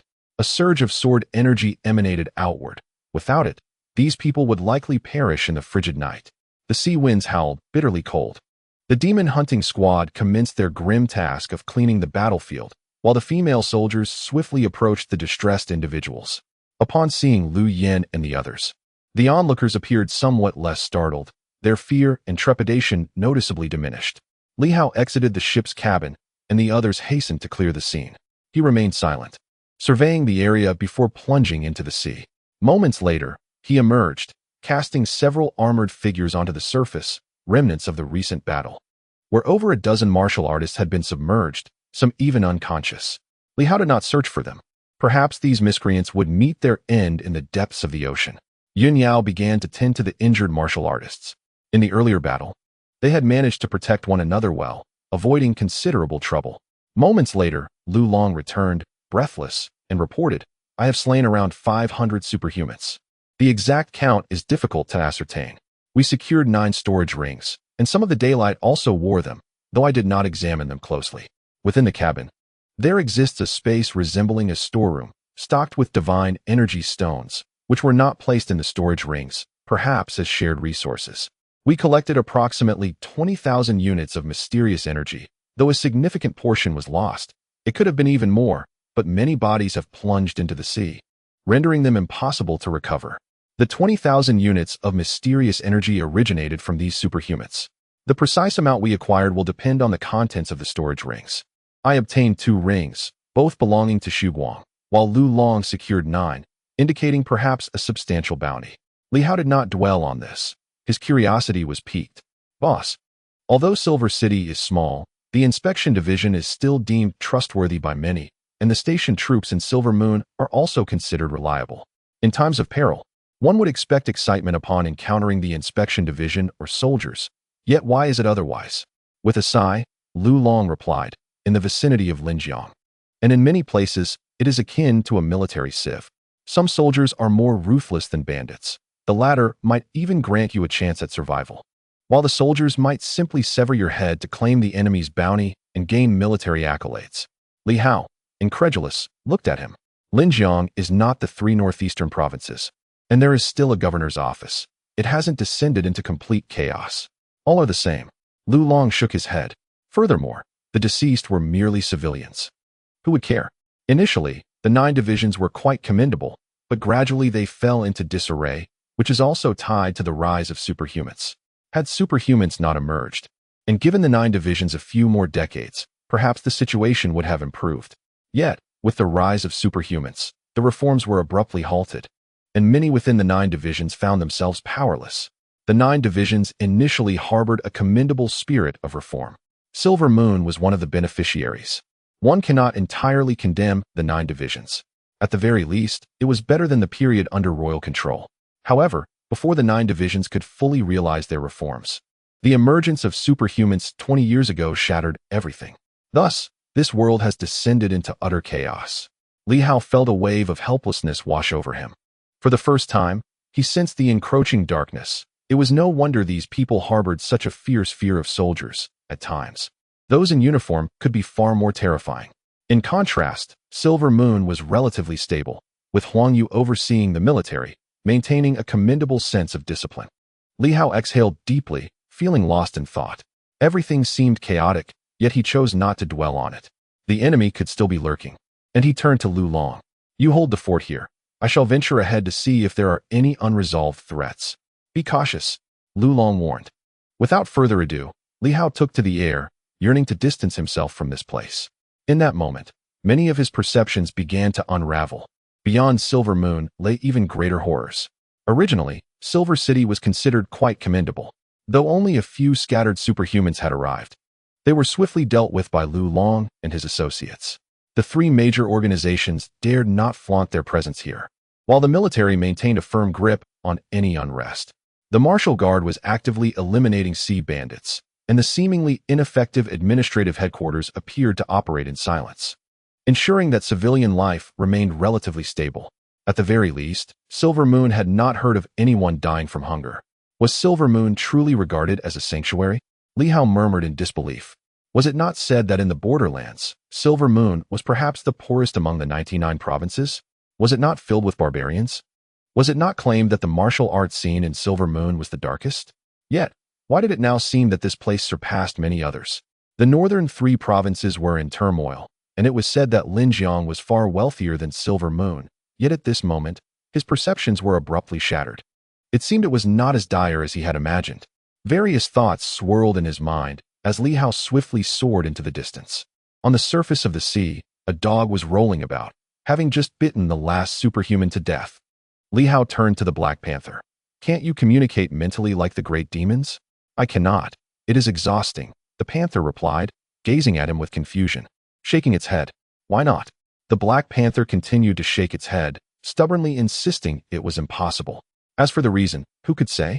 It could comprehend and yearned to speak, wishing to mimic the ancient tortoise that communicated with a mere mental wave, yet it felt it lacked something, perhaps due to its inherent weakness. Indeed, a feeble demon could not speak. It seemed that to attain such a capability, it must grow stronger, significantly more so than it currently was. Perhaps then, it would be feasible. Li Hao felt a twinge of disappointment. Without uttering another word, he waved his hand and stepped into the air, while the Black Panther swiftly traversed the sea beneath him, as if riding the surging waves. Reminiscent of the momentum derived from the 9 refinements technique. This dog appeared to have cultivated the 9 refinements technique to an extraordinarily profound level. It had little knowledge of other skills, merely skimming the surface of the 5 animals technique, yet it seemed to have genuinely grasped the essence of the 9 refinements. The man and his dog advanced rapidly, leaping several dozen miles until Li Hao spotted another vessel. At that moment, a flag billowed in the wind, devoid of brilliant lights, shrouded in darkness. Yet, through Li Hao's eyes, he discerned hundreds of luminous orbs, over 100 individuals. Their quality was significantly higher, unlike the previous pirates, who were accompanied by starlight masters. This group boasted the weakest as moon shadows, with the majority being sun radiants, and 3 formidable 3 suns warriors among them. Though their numbers were substantially fewer than before, their quality was markedly superior. The White Shark Pirates. Upon seeing the flag fluttering in the dark, Li Hao recognized them as the White Shark Pirates, astonished that 2 factions had arrived, one in the mid-stage of morning light and the other in the late stage. They certainly regarded Silver Moon with considerable esteem. Annihilate them all, Li Hao signaled to the Black Panther, and in the next instant, they silently descended upon the ship. Like a shadowy assassin, he swiftly locked onto a 3 suns warrior, and with a silent thrust of his sword, he struck, thwack. A blade silenced the throat. Enemy attack. At that moment, a sharp sound pierced the air. Li Hao wandered through the ship like a sovereign of darkness, wielding his sword with relentless precision. Clad in silver armor as a martial artist, his adversaries were utterly oblivious to his presence. Only through the act of killing could they discern his whereabouts. The enemy is too strong. Flee. Someone bellowed, leaping into the water, only to vanish instantly, torn apart by a lurking Black Panther, one after another. Others soared into the sky, but in the blink of an eye, the glint of swords flashed and lifeless bodies plummeted. Who among the White Shark Army is this formidable figure?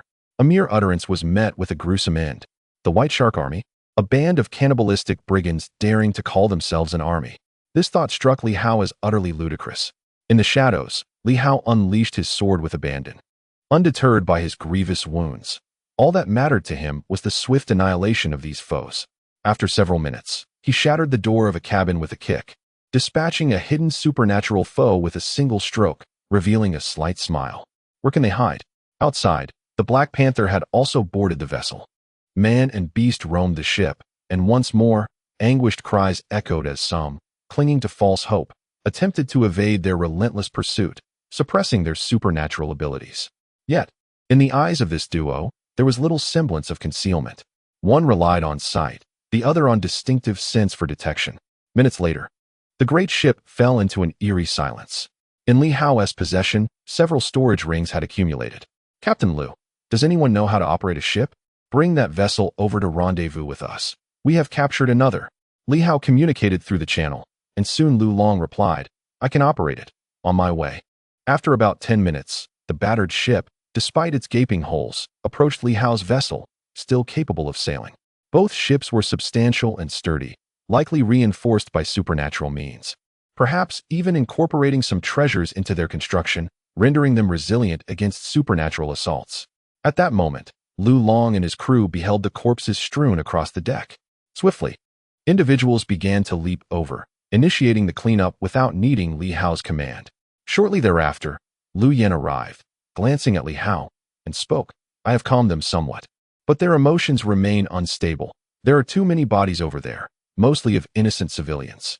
It is inappropriate to cast them into the sea. Captain, could we relocate them here? Li Hao nodded slightly, offering no further comment. Lu Yan hurried back to make arrangements, while Hong Qing approached. Her eyes reddened and her armor removed, appearing somewhat sorrowful. Captain, they are so pitiful, left homeless. May I bring them back to Silver Moon and send them to the Sword Sect? Li Hao was taken aback, and Hong Qing quickly added, at the Sword Sect. There are many in similar situations. If we do not provide proper comfort, they may suffer lasting trauma. Our Sword Sect has experience in such matters. Otherwise, even if we offer them money and sustenance, they could easily descend into madness over time. Once at the Sword Sect, those with comparable experiences can console and guide them, helping them emerge from the shadows and reclaim their lives. Otherwise, wherever they go, they may ultimately meet their demise. Li Hao nodded. feeling somewhat uncertain about how to navigate this predicament. At that moment, Hong Qing's words provided him with considerable reassurance. Perhaps the sword gate could manage matters beyond his capability. While he could take a life, engaging in other tasks was beyond his scope. Hong Qing continued, I just had a brief conversation with them. They mentioned that the individual we just killed was one of the 3 commanders of the White Shark Bandits. Earlier this afternoon, the White Shark Bandits raided their town, slaughtering all its inhabitants and sparing only those women deemed attractive and some children, who they needed to nurture, hence their survival. Such occurrences had transpired in the past, invariably ending with the women being exterminated and the children eventually becoming pirates themselves. Li Hao furrowed his brow, feeling disinclined to speak or delve deeper into these revelations. He sensed that this massacre had left a lingering tension, an unresolved breath within him. After a long pause, Li Hao spoke again. The White Shark Bandits have just lost over 600 superhumans, along with 2 Shuguang and 8 Sanyang. How formidable do you believe they remain? He posed the question, but, before they could respond, inhaled deeply. Never mind that for now. With so many of us here, let us return for the time being. Also, ensure that all the remaining corpses of the White Shark Bandits are transported to the wrecked ship and displayed prominently. The expressions of several individuals changed noticeably at his command. A glimmer of coldness flickered in Li Hao's eyes. Display them on the ship. As we sail back, perhaps by dawn, the news will spread. If the White Shark Bandits seek revenge, let them come. They may wait until I have settled these people and ensure they are well fed, but I will seek them out as well. Captain Lu Long frowned. Perhaps we should be more discreet. There may still be an opportunity to ambush them. Absolutely not. Li Hao shook his head. Discretion is futile. These brutes become even more ferocious when we attempt to be subtle. Only through violence can we quell violence. As for that Shuguang bandit, even if I intend to kill him, he remains unafraid. It is only when I employ more brutal methods against him that he begins to fear. Such individuals cannot merely be slain. They must be made to tremble in terror. Li Hao understood that perhaps sinking the ships and feigning indifference might serve better for a future ambush, but such an approach would deprive these scoundrels of experiencing fear. Lu Long expressed his concerns. What if they launch an attack on Silver Moon? Humph. Li Hao's gaze turned icy. If that occurs, the notable figures within Bai West City will not hesitate to act. There is nothing worth lingering over in Silver Moon. Kong Jia, Director Zhao, Deputy Director Zhou, and Commander Huang Yuyu. Are they not all top-tier powerhouses? Moreover, let us not forget that the earth-shattering sword is also in Silver Moon. However, noticing Hong Qing's presence, he refrained from voicing that thought. With so many formidable individuals present, if the pirates truly dared to assault, would they not take action? Would they remain passive until their demise? As for any schemes they might have, Li Hao had no desire to know. He simply understood that the White Shark Bandits might lack the audacity to confront them. Should they come, then let them be met with death. Lu Long pondered for a moment before nodding in agreement. At this juncture, he refrained from further counsel. At this moment, Li Hao was overwhelmed by an unprecedented sense of shock, his composure wavering. Typically reserved, he wished for no one to be aware of his true strength. Yet now, he felt compelled to display the bodies of the pirates, hanging them from the ship as a warning to the marauders of the north. Lu Long ceased further commentary and commanded loudly, "Hang all the pirate corpses on the sails." Aye. The crew responded with fervor. Some martial artists from the sword sect felt an exhilarating sense of justice, entirely untroubled by any moral qualms. The sword sect disciples who had previously recounted the savagery of the pirates felt their blood surge, relishing the cathartic moment. In a sudden burst of enthusiasm, they swiftly pierced the corpses, stringing them up with ropes to hang from the sails. Meanwhile, the women being relocated, dragging their children behind them, initially prompted Lu Yin to suggest they retreat and wait.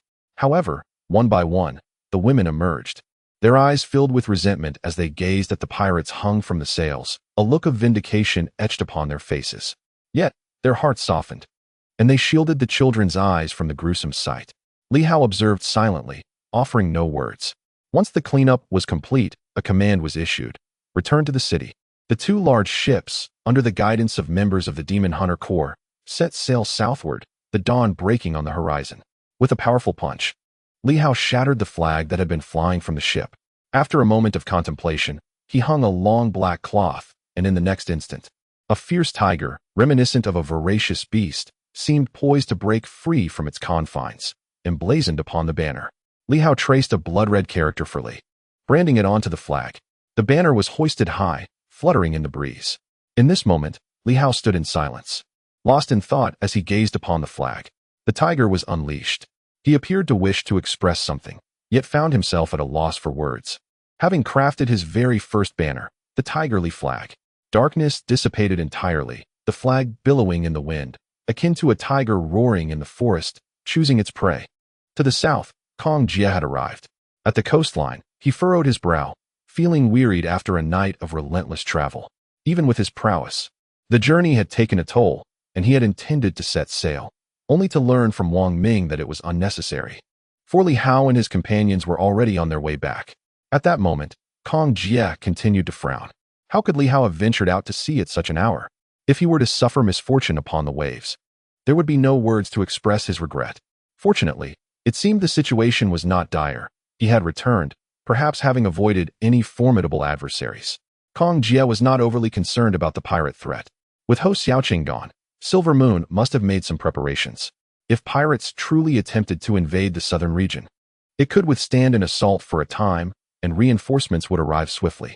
The city's defenses would not be as easily breached as Li Hao might have imagined.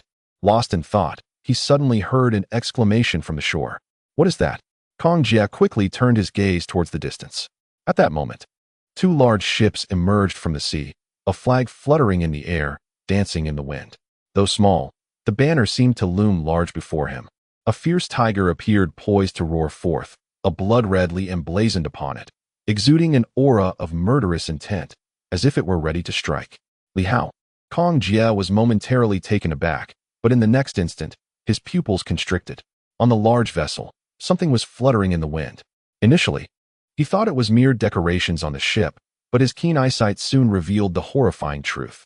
Corpses, hundreds of them, in a wretched state, hung around the ship. In the distance, Li Hao seemed to regain his composure and suddenly exclaimed in a booming voice, "The Silver Moon Martial Guard's Demon Hunter Corps has eradicated a faction of the pirate group. The White Shark Band, slaying hundreds of superhumans and displaying their corpses as a warning. Residents of South Crossing, do not panic." His voice resonated far and wide. At this moment, a stir erupted within the city, and soon, a crowd rushed toward the scene. Some gazed in awe at the two large ships, incredulous at the news of hundreds of superhumans being slain. "The Martial Guard's Demon Hunter Corps? I've never heard of it," someone remarked. "I know a thing or two.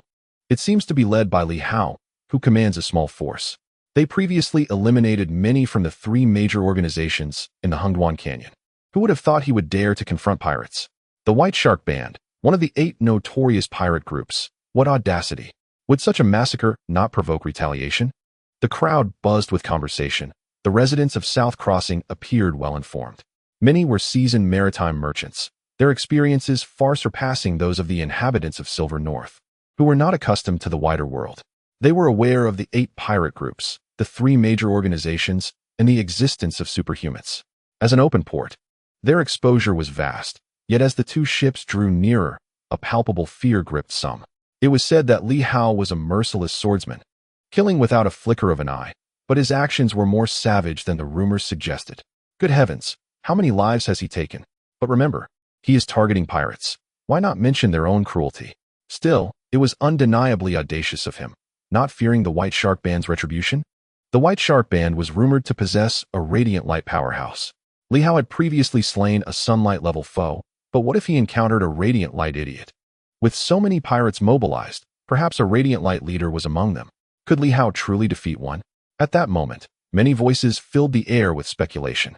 Some faces paled at the mention of the White Shark Band's third commander, the Sea Shark, and his ship.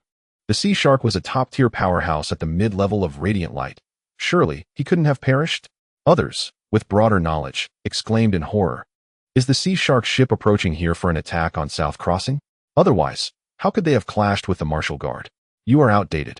I received word this morning that the coastal town near Linjiang was ravaged by the White Shark Band, slaughtering its inhabitants. I had intended to evacuate swiftly, and now I behold the Sea Shark ship. All around, people were observing, discussing, and scrutinizing the black-armored warriors aboard the ship. The Demon Hunter Corps? More eyes were fixed upon Li Hao, the young man standing resolutely at the bow of the ship. Some felt fear, others envy, and many admiration. At that moment, Kong Jie gazed at Li Hao with astonishment, then glanced again at the two vessels, finding it hard to believe. The sea shark is dead? And not just him. The second ship seemed familiar. His expression shifted subtly as he murmured, "The ship of the faceless shark?" Beside him, Wang Ming was taken aback, exclaiming, "What?" The leader of the White Shark Pirates, known for perpetually donning a mask, has earned the moniker Faceless Shark. Kong Jie, recognizing him, was not alone in her realization. A powerful superhuman in the city gazed into the distance, suddenly inhaling sharply. "That is the sea-breaking vessel of the Faceless Shark. It cannot be. The ship of the sea shark, the sea-breaking vessel. How could it be here? Those two leaders of the White Shark Pirates. How could this be possible?" Disbelief washed over him. It seemed inconceivable. Those two were formidable rulers of the sea. The White Shark Pirates had ascended to the rank of the fourth most notorious pirate crew, largely due to their contributions. Yet, at this moment, it appeared they had met their end. If they were alive, how could their warship have been commandeered? Meanwhile, Li Hao sprang into action, landing on the shore. Opposite him, Kong Jie was visibly unsettled, staring at Li Hao. "Did you kill the faceless shark and the sea shark?" Li Hao glanced at her, "The one in the mask?" "Yes. I cannot say for certain, but they are dead." Kong Jie inhaled sharply, as a thought struck her, and she turned abruptly to Black Panther. In an instant of clarity, she wondered if this dog had aided Li Hao in his endeavors. This canine was no weakling. She recalled its previous ambush on Elder Qi Ming, where it had swiftly eliminated its target.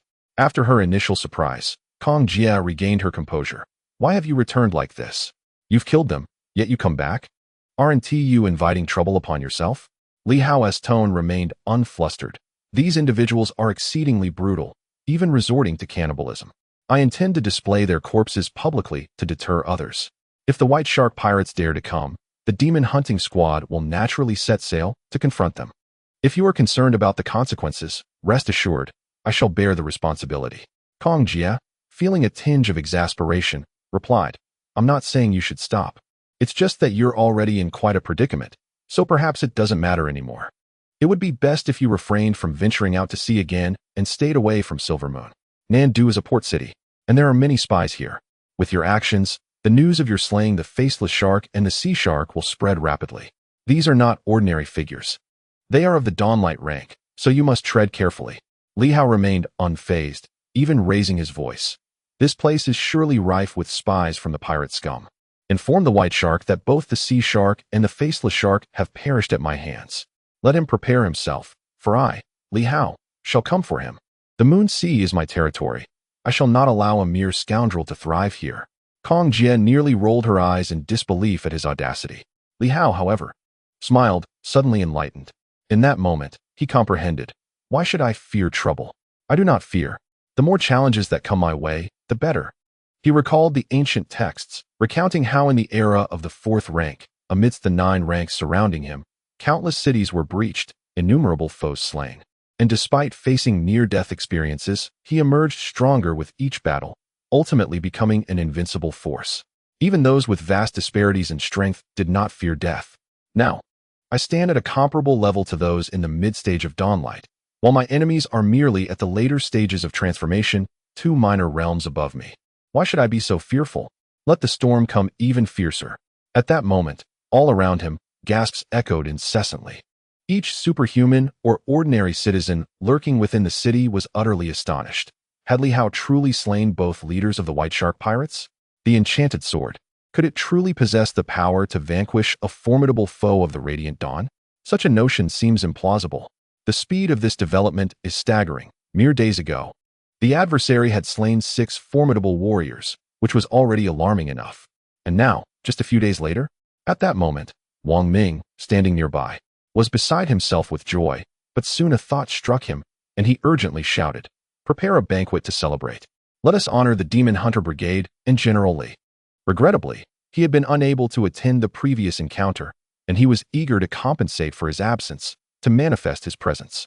Around him, the vendors he had previously hired exchanged glances, some filled with trepidation, others with fear. Yet, they quickly began to make preparations. The spirit of Silver Moon was known for its resilience.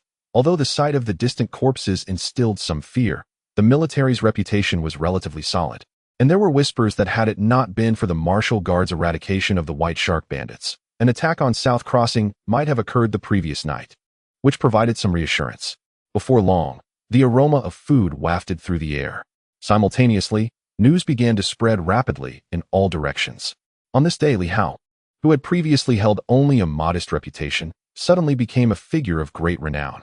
From South Crossing, the tales of the demon sword Li Hao, the leader of the Demon Hunter Brigade, surged forth, recounting how he had traversed 1,000 miles across the sea to slay 2 leaders of the White Shark Bandits and eliminate hundreds of their superpowered minions. On the sandy shores of South Crossing, a group of individuals gathered to feast. Li Hao devoured his meal voraciously, while those around him remained silent, with only the sounds of eating and chewing breaking the stillness. Wang Ming and Kong Jia attempted to engage in conversation several times, but ultimately withheld their words. The minister from the Night Watch Division also contemplated breaking the silence, but chose to remain quiet. Suddenly, Li Hao raised his cup, gesturing towards Kong Jia. "Director Kong, allow me to toast you." Kong Jia was momentarily taken aback. He was indeed powerful. Yet, at that moment, he was somewhat surprised. This peculiar individual, who had maintained silence since disembarking, was now unexpectedly offering him a toast.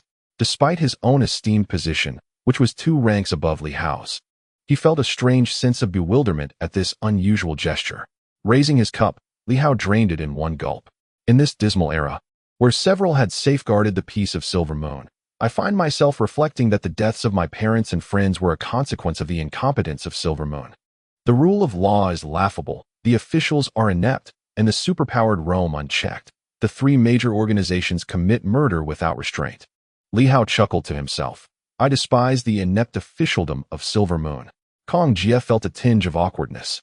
Yet, in the next moment, Li Hao banged the table and proclaimed loudly, "But in this abysmal age, I have suddenly realized that after the death of my parents, I can still pursue my studies, seek vengeance, enjoy plentiful meals, and enter the inspection bureau. What a remarkable honor." Kong Jia was left momentarily bewildered, unsure whether Li Hao was being sarcastic or genuine. Was it sarcasm?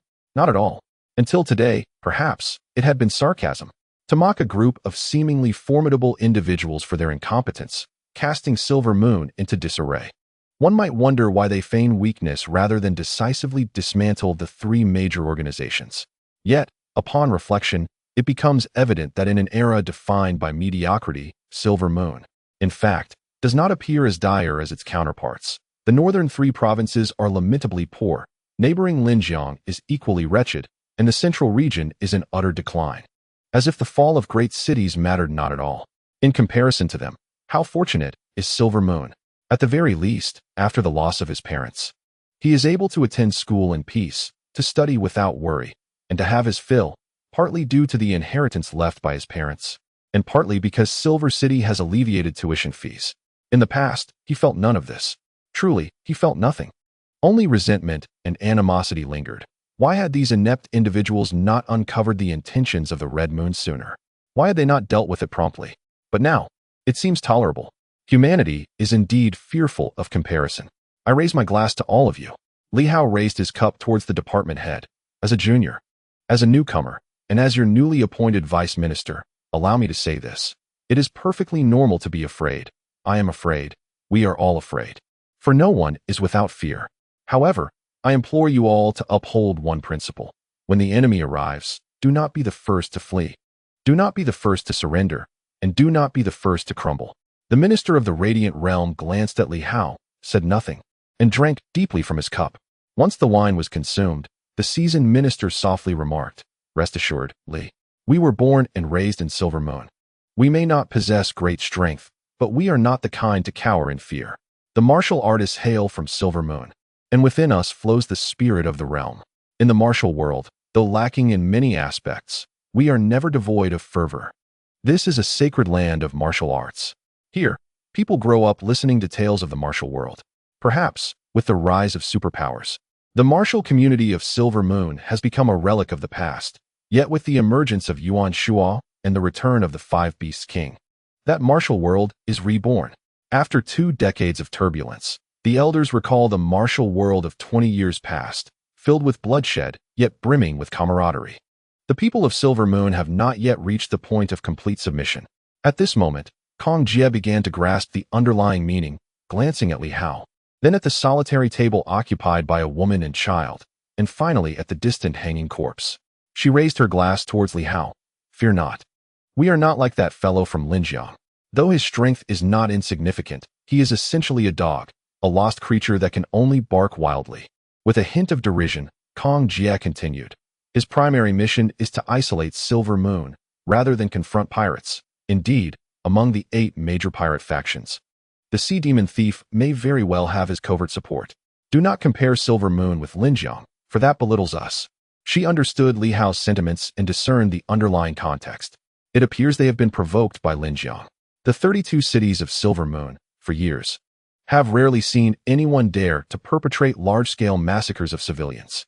Even 2 centuries ago, when the Tianqing dynasty invaded, Silver Moon rose in defiance. Ultimately, it was the fear of the barbaric lands of Dali that drove Silver Moon to compromise and join the Tianqing dynasty's system. Otherwise, it would not have been so simple for the Tianqing dynasty to seize Silver Moon. The dynasty feared Silver Moon, which is why it has long prohibited martial practices. Yet what can be done? Ultimately, it is merely a matter of Silver Moon people balancing one another. Regrettably, the 3 great leaders are rather disobedient. When tasked with eradicating the martial world, these individuals ended up slaying a handful of martial masters, specifically those who flouted the rules. Your master, notorious for his tyranny and bloodshed, has managed to evade the wrath of the 3 leaders due to adhering to certain norms. Kong Jie chuckled heartily, remarking that the notion of Silver Moon individuals counterbalancing each other is indeed a commendable strategy. However, the dynasty remains oblivious to the essence of Silver Moon and the martial world. In the end, the Martial Guard Army transformed into the Silver Moon Martial Guard Army, and the Plains King, who founded the Martial Guard Army, reportedly spat blood thrice, nearly succumbing to his rage. His disdain for the 3 great leaders is palpable. Li Hao displayed a faint smile, raising his cup to drink, only to find the wine bitter, spicy, and sour, a concoction of flavors difficult to articulate. Director Kong, may I pose a question that might be inappropriate? Li Hao inquired, not waiting for Kong Jie's response before pressing on. What do they seek? What do these people desire? Li Hao stated solemnly. Is there no pursuit beyond dominion over all? With the populace suffering, corpses strewn across the land, floating bodies for miles, and starving souls everywhere, is this the outcome they seek? True, there are no external enemies now, and no ancient civilizations invading from subterranean realms. But did the 9 divisions not thrive before the reforms? The royal family basked in exceptional privileges, while the 9 divisions wielded power over the realm. Why, upon gaining strength, must they strive for hegemony? What is their aim? Kong Jie momentarily faltered, before softly sighing. What is their aim? You should inquire of them. Power, wealth, fame, and influence. These are the common pursuits. Li Hao, this world is rife with ambitious souls and malevolent spirits. Once they grasp power, their inner malice is unleashed. The 9 divisions were once dragon slayers, emerging when the royal family exploited the common folk. They vanquished the vile dragon, and though not entirely successful, the 9 divisions were heroes 80 years ago. Yet, it has not been long since they too have transformed. The 9 divisions wielded immense power, with families commanding the divisions. 80 years ago, the 9 divisions were still a collective of 9 entities. Perhaps the first generation of directors had grand aspirations, but the situation has changed since then. Kong Jie lamented.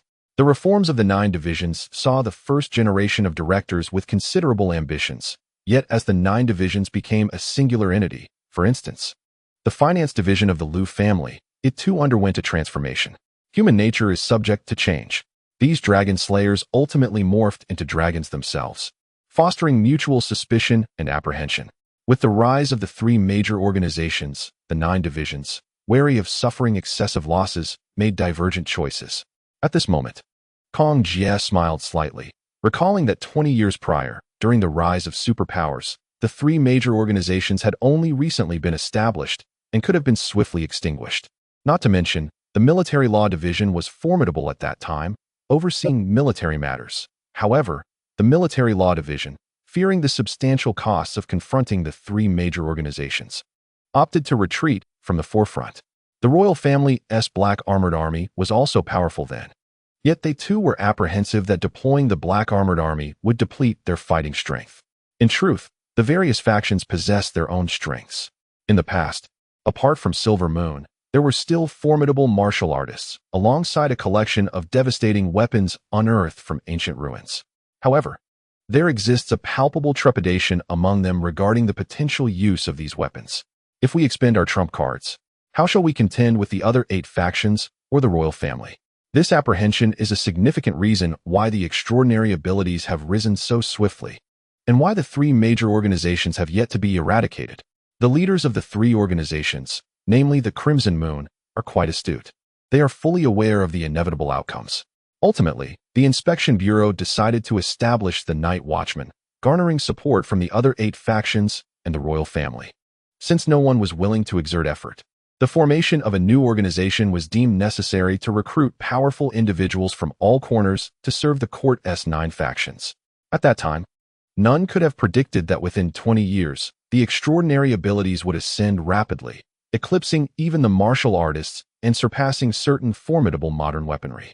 Listening to these musings, Li Hao chose silence.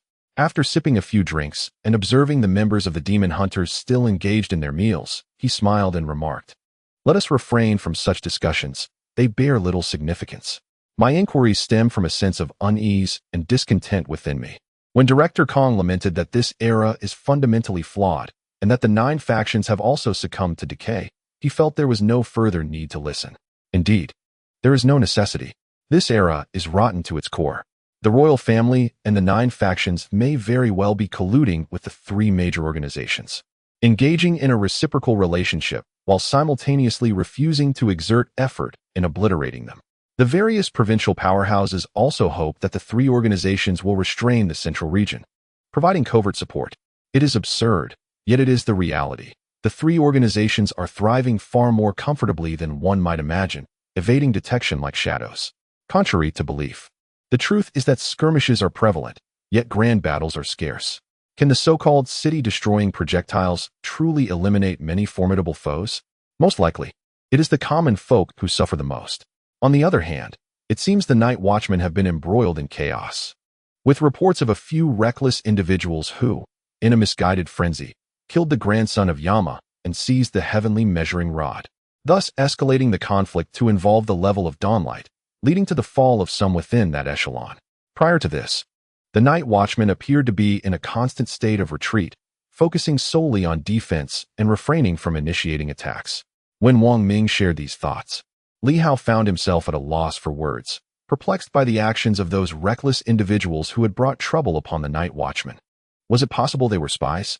In hindsight, perhaps these individuals were indeed operating independently, neglecting the positions of the 9 factions and the royal family, acting impulsively while others calculated their own interests. Kong Jie remained silent. Once the meal concluded, Li Hao exhaled deeply and declared, "Having satisfied our appetites, let us indulge in a day of leisure within the city. It is on me. However, be cautious to conceal your identities and refrain from revealing yourselves as members of the demon hunters. Even if exposed, do not incite any disputes, should anything arise. Feel free to contact me." "Captain, we shan't go," came the retort. Li Hao thundered, "Why not? Everyone shall go. Just for today. Tomorrow may bring no respite. Only battles and the mission to eradicate pirates. Today, I have placed the White Shark Bandit here. The White Shark is not dead. They still aspire to establish their foothold in the North Sea, and inevitably, they will seek revenge upon us. Otherwise, if they do not dare to retaliate after losing their 2nd and 3rd leaders, what will become of them against the other 7 pirate factions? For whatever reason, they will come for retribution, even if they know that Silver Moon is formidable." Beside me, Kong Jie nodded slightly. Li Hao, at times, possesses remarkable insight. If the White Shark wishes to maintain its presence in the North Sea, whether for deterrence, to assert dominance, or to seek vengeance, they must address Li Hao. Otherwise, the White Shark Bandit will be utterly crippled, with the deaths of 2 leaders and 500 to 600 superpowered individuals silenced, who would dare to join the White Shark. It is even possible that some might flee and join other pirate crews. Upon hearing Li Hao's words, everyone fell silent, perhaps realizing that future opportunities may be scarce. They pondered this in their hearts and ceased their refusals. Li Hao turned to Wang Ming. "You take the others. You advance the funds for now." Wang Ming replied hurriedly, "It's a trivial matter. Not a big deal at all. As for money, I truly have enough." Li Hao then looked at Hong Qing and Hong Hao. "You two need not accompany us. Remain here with a garrison of 100 men to escort you to Jinmen. Hong Qing nodded eagerly. Li Hao then addressed Lu Long. Please collect the bodies of those on the ship. If any have relatives, inquire if they wish for their remains to be taken to Jinmen for burial. If not, let them be interred here. Understood. Lu Long responded promptly. At that moment, Lu Long regarded Li Hao with a somewhat altered expression. Li Hao paid little heed to this, turning to Kong Jia. Director Kong, should you acquire any intelligence, please inform me promptly. After a moment's thought, he presented a set of black armor. Director Kong, please keep this for now. If necessary, you can contact me through it from a distance. Kong Jia's pupils constricted slightly as he gazed at Li Hao, eventually saying, I did not expect you to acquire such authorization. That is indeed rare. It was evident that he understood some of the ancient armor's functions. Was he suggesting that others had previously obtained such permissions? Indeed, the Royal Black Armored Army possesses such armor, Kong Jia stated solemnly. It seems they also possess certain privileges. When the Black Armored Army once campaigned across the 99 provinces, they were often able to collaborate in warfare from great distances, utilizing advanced communication. The name of the Black Armored Army was not foreign to Li Hao. He recalled Tianqing Town and the records of the 100,000 garrison troops guarding the entire energy island. Perhaps the royal family had indeed obtained some privileges from this garrison. This indicated that the royal family might have truly discovered the ruins of Tianqing Town. Were there only a few such armies in existence? Perhaps there were others. The forces from the other 7 cities, as well as those from Tianqing Town, suggested that beyond the 8 cities, there must be other smaller towns as well. It was conceivable that others might have uncovered some ruins or even acquired some armor. Of course, possessing the armor did not guarantee access to its privileges. Li Hao refrained from further comments, making arrangements as Wang Ming and his crew departed. Hong Qing and others were tasked with escorting the remaining individuals to Jinmen, while Lu Long organized the burial of the bodies from the ship. As the lifeless bodies were transported away, Li Hao did not attempt to conceal anything. Those distant onlookers from the south, their faces ashen, were struck with a pallor unlike what they felt upon witnessing the corpses of pirates. Previously, hearing of various obliterations, they shared a sentiment similar to Li Hao's, devoid of deep emotion, as the Silver Moon environment was quite pleasant. Yet now, confronted with the grotesque remains, their insides hollowed out, and the tragic demise of innocent children, many turned pale, some even felt their blood surge with indignation, cursing beasts. Ultimately, a flicker of righteous fury remained within them. Observing the harrowing sight of the bodies, one could not help but remember the countless lives taken by these pirates. Lives previously rendered mere statistics until now, when the visceral reality struck them with profound sorrow. Some silently expressed relief that the demon-hunting squad had been nearby the night before. Otherwise, perhaps the South would have faced a similar fate. Contemplating this, and then glancing at the black-armored warriors, their attitudes shifted dramatically. From fear and trepidation, they began to raise their thumbs in approval. Well done. The might of our Silver Moon army is indeed unparalleled. Those vile creatures have been vanquished. Excellent work. Among the crowd, an elder gritted his teeth, proclaiming, Our Silver Moon martial artists are formidable. In years past, who dared to oppress the people of Silver Moon? Our warriors stride with confidence. And if a dispute arises among ourselves, it is of no concern. Yet, outsiders seeking to exploit us shall not be tolerated. Any foreign martial artist who dared to seize a drop of our water in the past would find themselves relentlessly pursued by our warriors. Of course, the elder refrained from mentioning that, in those times, the Silver Moon martial artists were not without their own flaws. Some of them, he recalled, were notorious for drinking and dining without payment, akin to gluttonous swine, demanding either life or coin. One particular fellow, with a bushy beard and a loud voice, still lingered in the elder's memory. Years ago, when trouble came, he had run a small eatery called the Southern Fist, which still owed him 300 star coins, valuable currency in those days. The elder often pondered whether that bearded man still lived. Fortunately, that man had been subdued and beaten down, too preoccupied with clapping in approval to remember his debts. The martial artist who thrashed him was indeed a good person, a figure known as the Great Monkey Demon King, whose name still resonated in the elder's mind.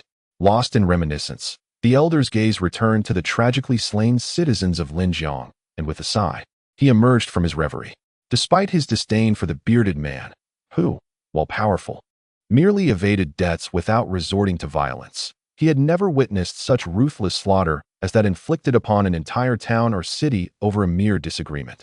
Li Hao observed quietly, not engaging in the fray. He watched the crowd transform from a state of lethargy to one imbued with vigor and righteous indignation, no longer numb to the horrors before them.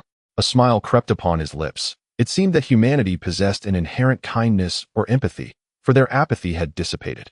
Kong Jie glanced at Li Hao and then at the people, sighing in resignation. In truth, the Silver Moon region has not always been so indifferent. However, in recent years, it must be said, bad news has become relentless. Whether here or there, chaos reigns. The administrative office finds itself helpless, yearning for reform but devoid of funds. Desiring reform, yet hindered by a lack of manpower and resources, coupled with countless obstacles, the dynasty persists. A reckless approach could easily divert the dynasty's focus towards the Silver Moon.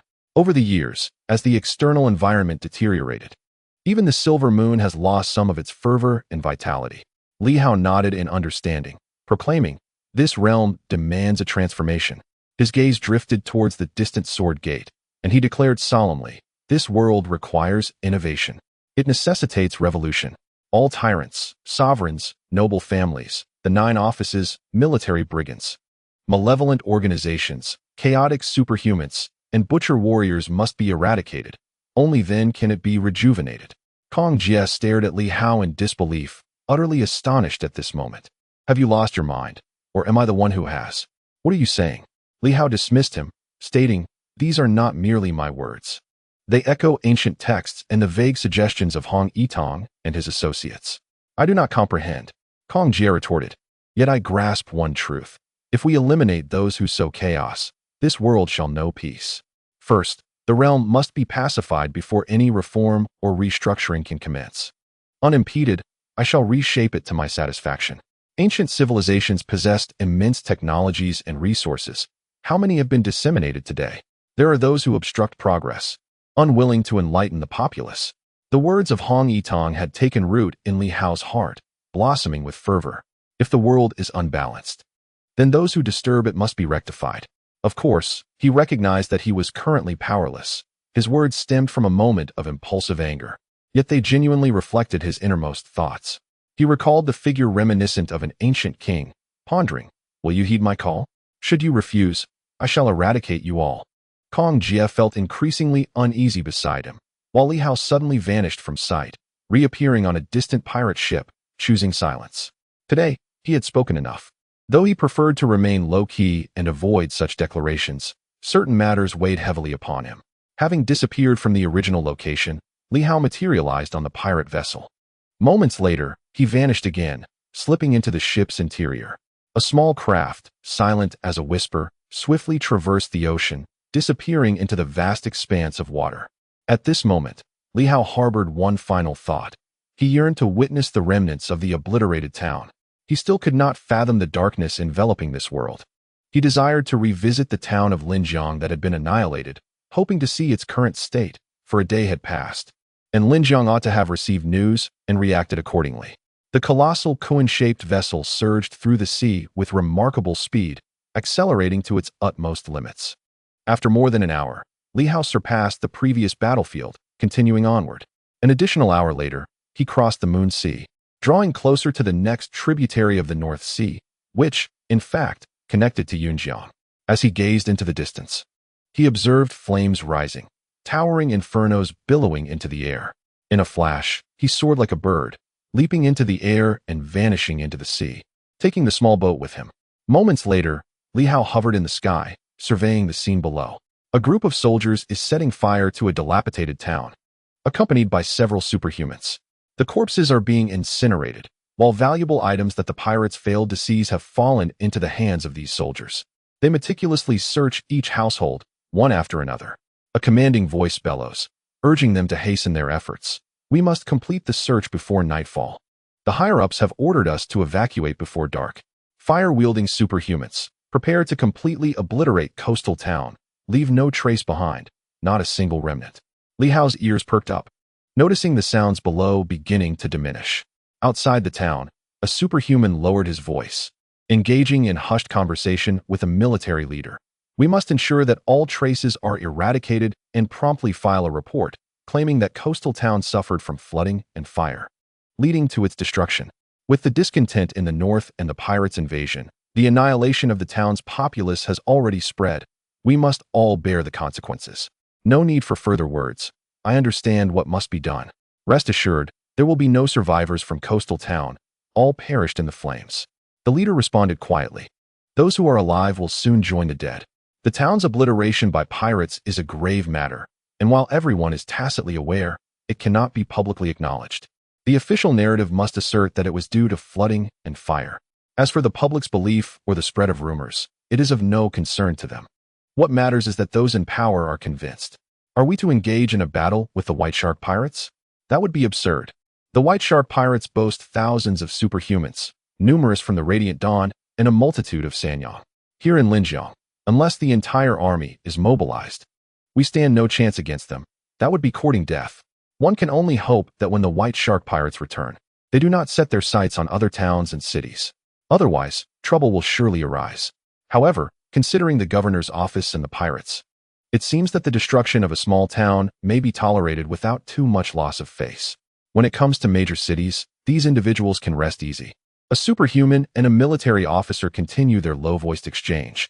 All are of the Radiant Dawn strength, yet not a single Sanyang has come. Clearly, they have no intention of pursuing the invading pirates. It is merely a formality. In the air, Li Hao scanned the area, noting that there were still some living souls hidden in secret places within the town. Even with the arrival of soldiers, those individuals remained well concealed. Some were dragged from their homes through hidden passages, wailing in despair. Please, military officer, spare us. We know nothing, truly nothing. Military officer, she is just a child. Take me, but spare the child. Enough chatter. Everyone come out. Gather in front. What are you hiding for? We aren't here to kill you. The soldiers, fierce and relentless, pushed and kicked a group of fortunate survivors out into the open. Soon, in a clearing outside the town, over 100 residents gathered. Meanwhile, the soldiers hastily collected an array of items, swiftly exiting the area. Inside the town, the flames continued to spread, engulfing more and more places. Before long, hundreds of soldiers and over a dozen superhumans had converged together. On that fateful day, the commander of the Radiant Sun and the leader of the superpowered were engaged in hushed conversation. After a brief moment, the superpowered leader spoke in a barely audible tone. Everything has been located. Let us dispose of it. Soon, I shall summon the fire element superpower to reduce this place to ashes. As for the remnants within the town, shall we split them evenly? Agreed. Let us hasten, lest the White Shark thief returns. That will not happen. The White Shark thief is certainly headed towards the Silver Moon, and it will be a while before he returns. As they exchanged words, they swiftly issued commands to their soldiers and superpowered individuals to eradicate the remaining civilians. After all, if the news were to spread, it could incite some backlash, despite their indifference. Once the populace had perished, they would be free to speak as they wished. In midair, Li Hao exhaled, suddenly feeling a sense of relief. Yes, that was the sensation he sought. When those women pleaded for mercy, trembling in fear, Li Hao felt an overwhelming despair. Yet, he later pondered that perhaps they were merely simplistic in their understanding, and the inhabitants of Silver Moon might have exaggerated their plight, depicting the outside world as a veritable hellscape. He wished to believe, yet feared that such faith might render him foolish. He could not articulate the outcome he desired, whether it be a united front of military and civilians rescuing the wounded and pursuing pirates, or the grim reality that unfolded before him. It was not until this moment that he truly perceived the situation and smiled. How splendid! Indeed, the outside world resembled a purgatory where soldiers and bandits were indistinguishable. There was little more to say. In the next instant, Li Hao surged forth with his sword. Hundreds of sword beams descended in an instant. With a series of thuds akin to rain, those soldiers and superpowered individuals, at their strongest, mere subordinates of the Radiant Sun, could not withstand the onslaught. In a heartbeat, Li Hao nearly annihilated them all. The two Radiant Sun figures survived. Yet the superpowered leader screamed in terror, "To the grandfathers of the White Shark Army, we offer our belongings. We are from the governor's office."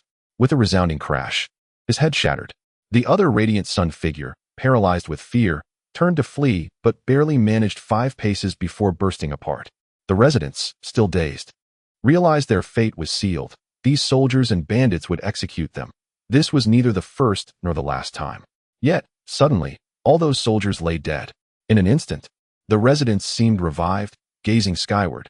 Was it a champion or the white shark thief? Li Hao remained silent. A ship materialized, its voice echoing. Board the vessel. I shall lead you to safety. Remaining in Linjiang guarantees your demise. Below, the crowd rejoiced, kneeling in gratitude, tears of joy streaming down their faces. Thank you, divine savior. Li Hao paid little heed. The once thriving town, now reduced to so few, was of little concern. Regardless, with so many lives lost, it was likely that these survivors had little hope left. He uttered no words as the ship enveloped them, swallowing them whole, along with the bundles collected by the soldiers, conveniently avoiding the burden of the sword gate. Indeed, he would discard the sword gate. Li Hao preferred to remain untroubled by what he could not witness. He entrusted the matter to Hong Yitong. Li Hao suddenly smiled, perhaps feeling a twinge of embarrassment on Hong Yitong's behalf. This was their first encounter. Whether there would be a second, Li Hao could not say. Perhaps there would be, or perhaps not. However, as long as there are any, they shall be sent to the sword gate. It is unavoidable. After all, the sword gate possesses extensive experience. It is said that among the thousands there, nearly all were collected by Hong Yitong. Now, he, too, is gathering individuals to send to the sword gate. Li Hao, however, had neither the inclination nor the experience to guide each person individually or provide them with care. He turned and departed, the great ship following suit. This massive Kuan-Shun vessel was also capable of flight, and quite formidable indeed. He needed to swiftly catch up with Hong Qin and the others, delivering the individuals before a second trip became necessary. At this moment, Li Hao's smile radiated with renewed brightness, even disregarding the burning town. The dead cannot be resurrected, but the living must continue to thrive. His brilliant smile stemmed from the realization that having witnessed certain truths was sufficient. The remnants of hope in his heart had been utterly shattered. Li Hao felt compelled to express gratitude to these individuals for imparting an invaluable lesson upon him. As Li Hao hurriedly transported individuals away, news began to spread rapidly. The information disseminated by Li Hao and his companions in the morning had completely circulated by noon. While traversing the sea, Ho Xiaoqing suddenly paused, distracted by some words displayed on a jade pendant. The minister, Yu Zhongguan, reminded him, "It is time to board the ship. In a few hours, we will reach the central region." "Look." Ho Xiaoqing handed the jade pendant to Yu Zhongguan, who glanced at it and was momentarily taken aback. Lost in thought. What is this fellow up to? Ho Xiaoqing suddenly chuckled. Isn't it intriguing? Yu Zhongguan was also bewildered. Why is he patrolling the sea at such an hour? Minister. In the distance, Jin Chong seemed to have overheard something and hurried forward. What has happened in the sea? Yu Zhongguan exhaled. Li Hao. This fellow patrolled the sea last night with the demon hunting team and encountered the white shark bandits, annihilating the faceless shark and the two radiant sharks, along with over 500 superpowers. He even hung the corpses of the pirates on their ships, docking 2 vessels at the southern crossing, declaring to the white shark bandits that they should clean their necks and wait for him, as he intends to exterminate them. Jin Chong was stunned, disbelief etched across his face. After a lengthy pause, he stammered, "How is this possible? The white shark bandits are formidable. I know the sea sharks well. 2 years ago, during the peak of the Sanyang era, they escaped from my grasp. In just 2 years, they have already entered the mid-radiant stage. It is said that the faceless shark has even reached the late radiant stage." Ho Xiaoqing chuckled. "If he coordinates with that dog, it is indeed possible. I just didn't expect that as soon as I left, this fellow would take the initiative to confront the bandits.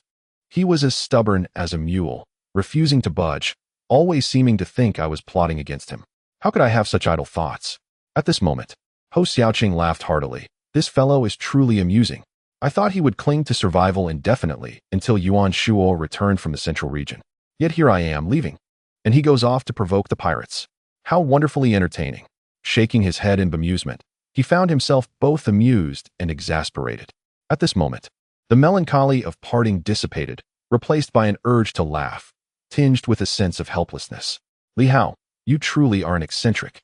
Crossing the sea, they set forth. Ho Xiaoqing boarded the ship, laden with a sense of resignation, while the others quickly followed suit. At this moment, both Jin Chong and Chief Steward Yu were incredulous. Could it truly be that Li Hao was the kind of person to engage in such acts?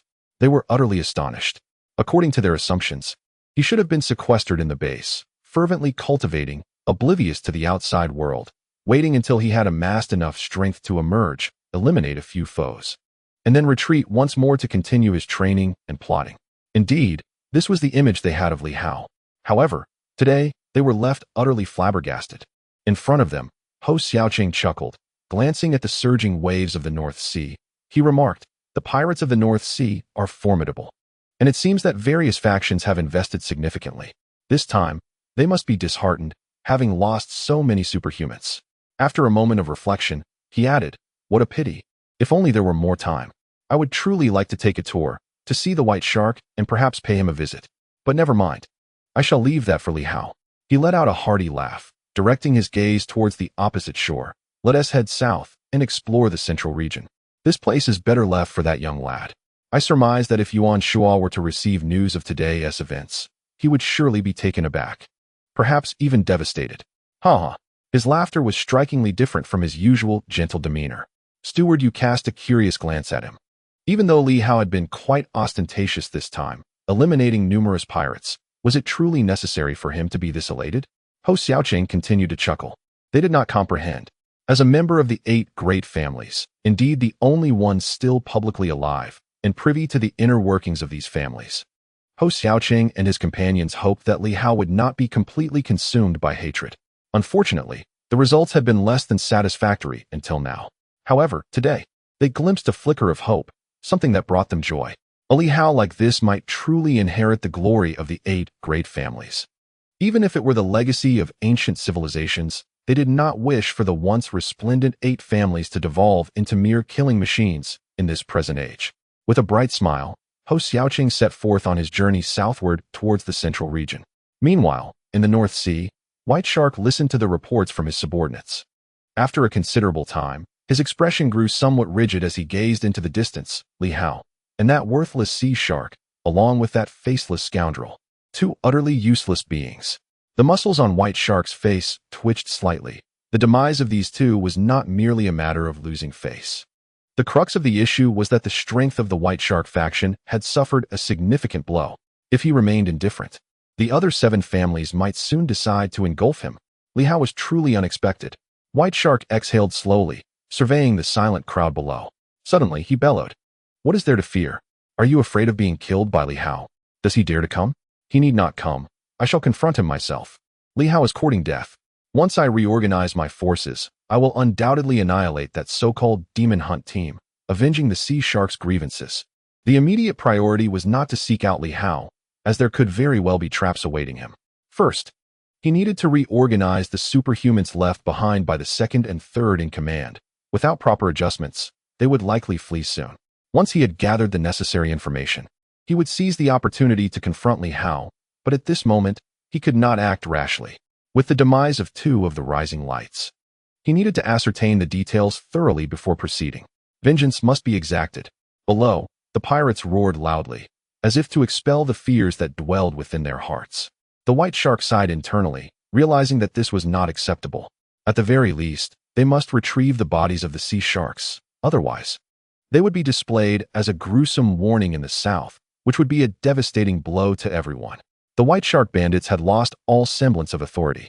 News spread swiftly southward, reaching various factions in no time. On this day, the name of the demon sword became increasingly renowned. Previously, having fought 6 opponents single-handedly and vanquished 6 formidable 3-young warriors, Li Hao had begun to gain some fame, being hailed as the foremost martial artist of the new generation in Silver Moon.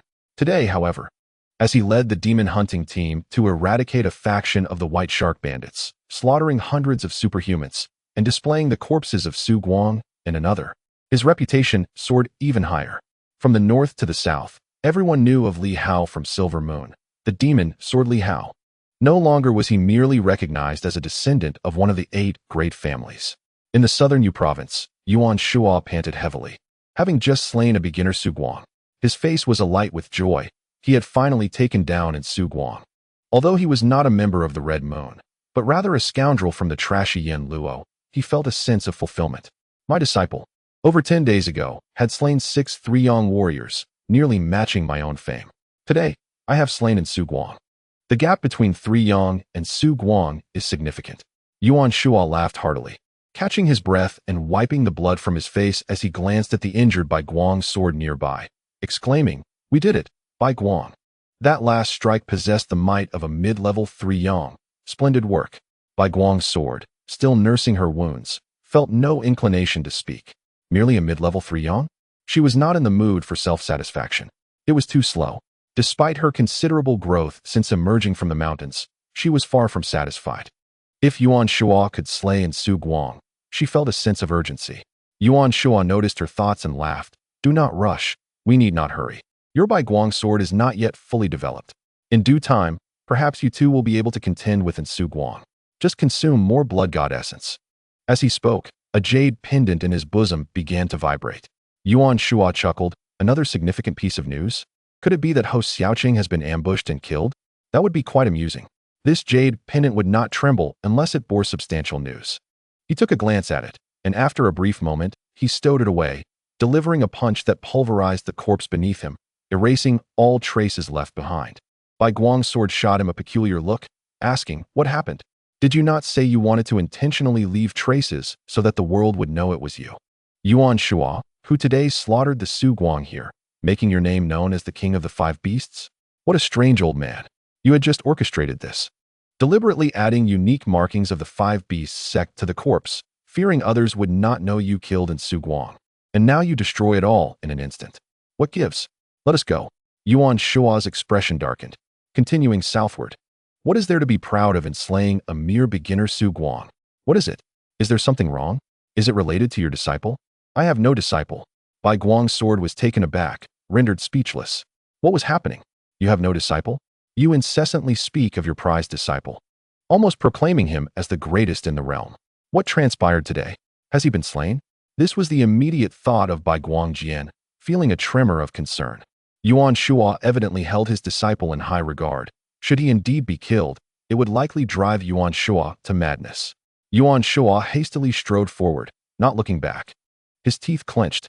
No, he is alive and thriving. His fierce demeanor raised questions. Bai Guangjian swiftly caught up. I'm injured. Slow down and tell me, what is going on? She was perplexed, unsure of what had transpired. Yuan Shuo walked on in silence until he suddenly bellowed. I shall hunt down Su Guang in the late stages. No, I shall confront the pinnacle of Su Guang. You've lost your mind. Bai Guangjian thought him delusional. You struggled to defeat someone in the initial stage. And yet you wish to challenge those in the late and peak stages? Have you lost your senses? Are you under duress? Yuan Shuo, slightly frantic, exclaimed, Yes, I am indeed under duress. I have always taught my disciples with the belief that they would never surpass me. Even if I verbally acknowledged that the student surpasses the master, it was acceptable in previous years. I was incapacitated, and they exceeded my prowess. But now, I have recovered and am advancing at an alarming rate. I can slay 3 at once, and within 3 months, I shall conquer Su Guang. Just 3 months ago, my disciple was merely fending off petty thieves among ordinary folks. Just now, my disciple has vanquished someone in the late stages of Su Guang. Bai Guangjian's eyes widened, her mouth agape, rendered speechless. Yuan Shuo was on the verge of tears. This cannot be true.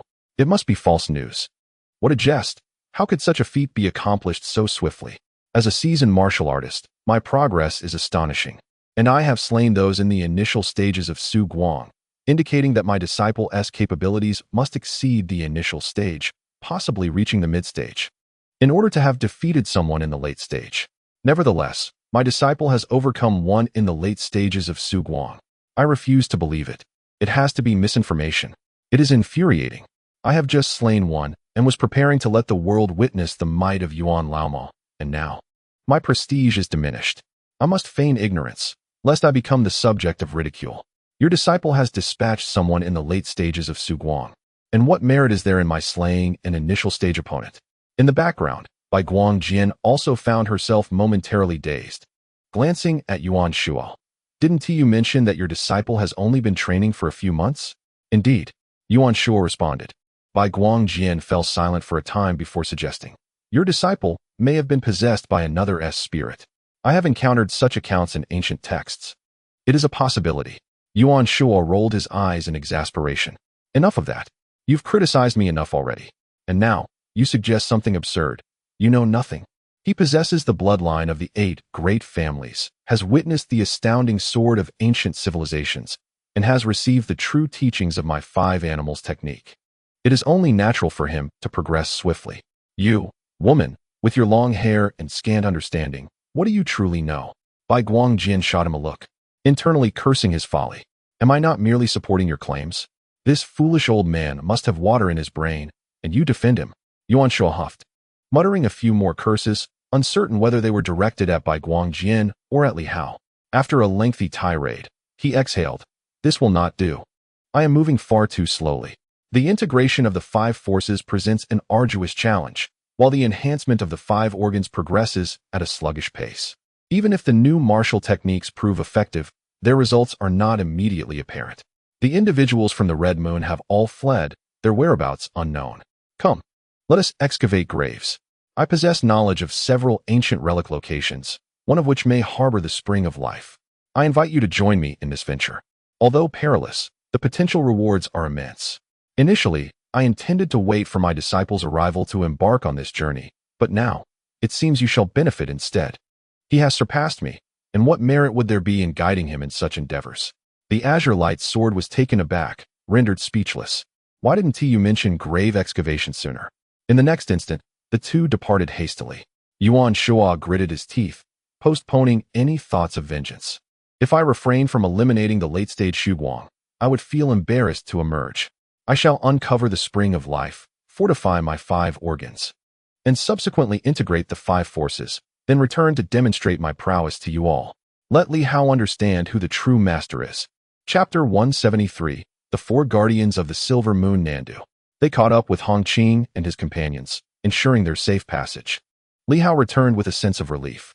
As for the over 100 individuals, Li Hao trusted that Hong Yitong would manage their arrangements adeptly.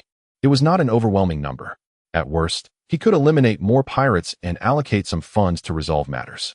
Whether Old Hong gathered individuals himself or I assisted, it would save time for both parties. In Nandu, Kong Jia had already departed. It seemed inconvenient for him to remain in White Moon City for too long. Before leaving, he assured Li Hao not to overly worry about the White Shark bandits. In truth, Li Hao was not particularly concerned. Within the city of Nandu, as the Demon Hunter Guild enjoyed a day off, Li Hao chose not to engage in seclusion for cultivation, but instead allowed himself a moment of relaxation. In a quaint tavern, Li Hao sat alone in the highest private room, indulging in solitary drinking. In the past, he had abstained from alcohol, finding even a sip bitter and harsh. Yet, after several recent occasions, he found himself somewhat enchanted. As a martial artist, he should not indulge excessively. However, Yuan Shuo, being a novice, did not concern himself with quantity. The wine was not of fine quality, carrying a hint of bitterness, reminiscent of a world where everyone endures hardship. Perhaps hunger would not claim them, but the chaos outside instilled a sense of unease, as ordinary lives seemed to hang by the thread of superhuman charity. Every being suffers. Li Hao sipped his bitter wine, gazing out the window. Nandu remained vibrant, bustling with life. Despite the struggles, one must persevere and find joy amidst adversity. He understood that as long as hope and purpose existed, these individuals possessed formidable vitality. The fear lay in the absence of hope. The Silver Moon still held some promise. A book materialized in his hands, The Method of Constructing the 5 Bridges. Li Hao resumed his reading. The golden point within the 5 organs had significantly strengthened, continuing to grow. Regrettably, the other 3 forces appeared somewhat feeble. The wood force, in particular, seemed utterly elusive. The 4 forces had become increasingly unbalanced. Before Li Hao lay a small plate of mystical fruit, spirit fruits, of which he had procured 20. Originally, he intended to wait for the wood force to coalesce before consuming them. At this moment, Li Hao chose to wait no longer, opting instead to let events unfold naturally. In the realm of martial arts, there is no need to cling excessively to a singular path. All roads ultimately lead to the same celestial destination. The threat posed by the White Shark bandits loomed large. Kong Jia hinted that the Silver Moon might possess some preparations, yet Li Hao held his own convictions.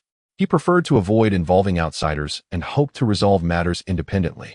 Sipping bitter wine and perusing texts, he consumed a spirit fruit. A refreshing force surged within him. Compared to the heavenly golden lotus, its effects were considerably lesser. Li Hao felt the enhancement to his abilities was not particularly profound. This time, he opted not to strengthen the golden force, wishing instead to fortify the other three forces in pursuit of balance. He pondered whether approaching 7 spirit fruits could rival a petal of the heavenly golden lotus. Judging by the exchange rates at the supply depot, it seemed unlikely.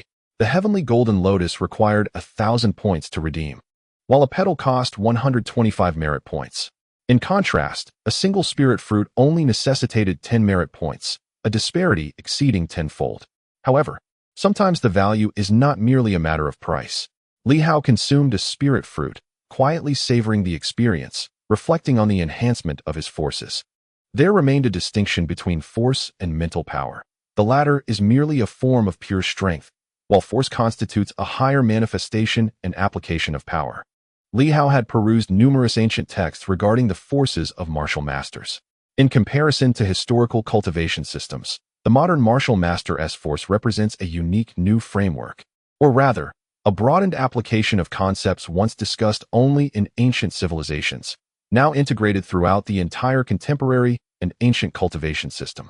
He enjoyed the combination of spirit fruit and a small drink, finding it quite agreeable. The three forces of fire, earth, and water each drew forth some energy. Li Hao sensed that mere strength was insufficient. Force embodies not only energy, but also insight and temperament. The more you witness and the stronger the sights you encounter, the more imposing your presence becomes. If you confine yourself to a narrow perspective, your comprehension of force will yield nothing more than a mere accumulation of energy. Li Hao continued to absorb the experience and resumed his journey of enhancement.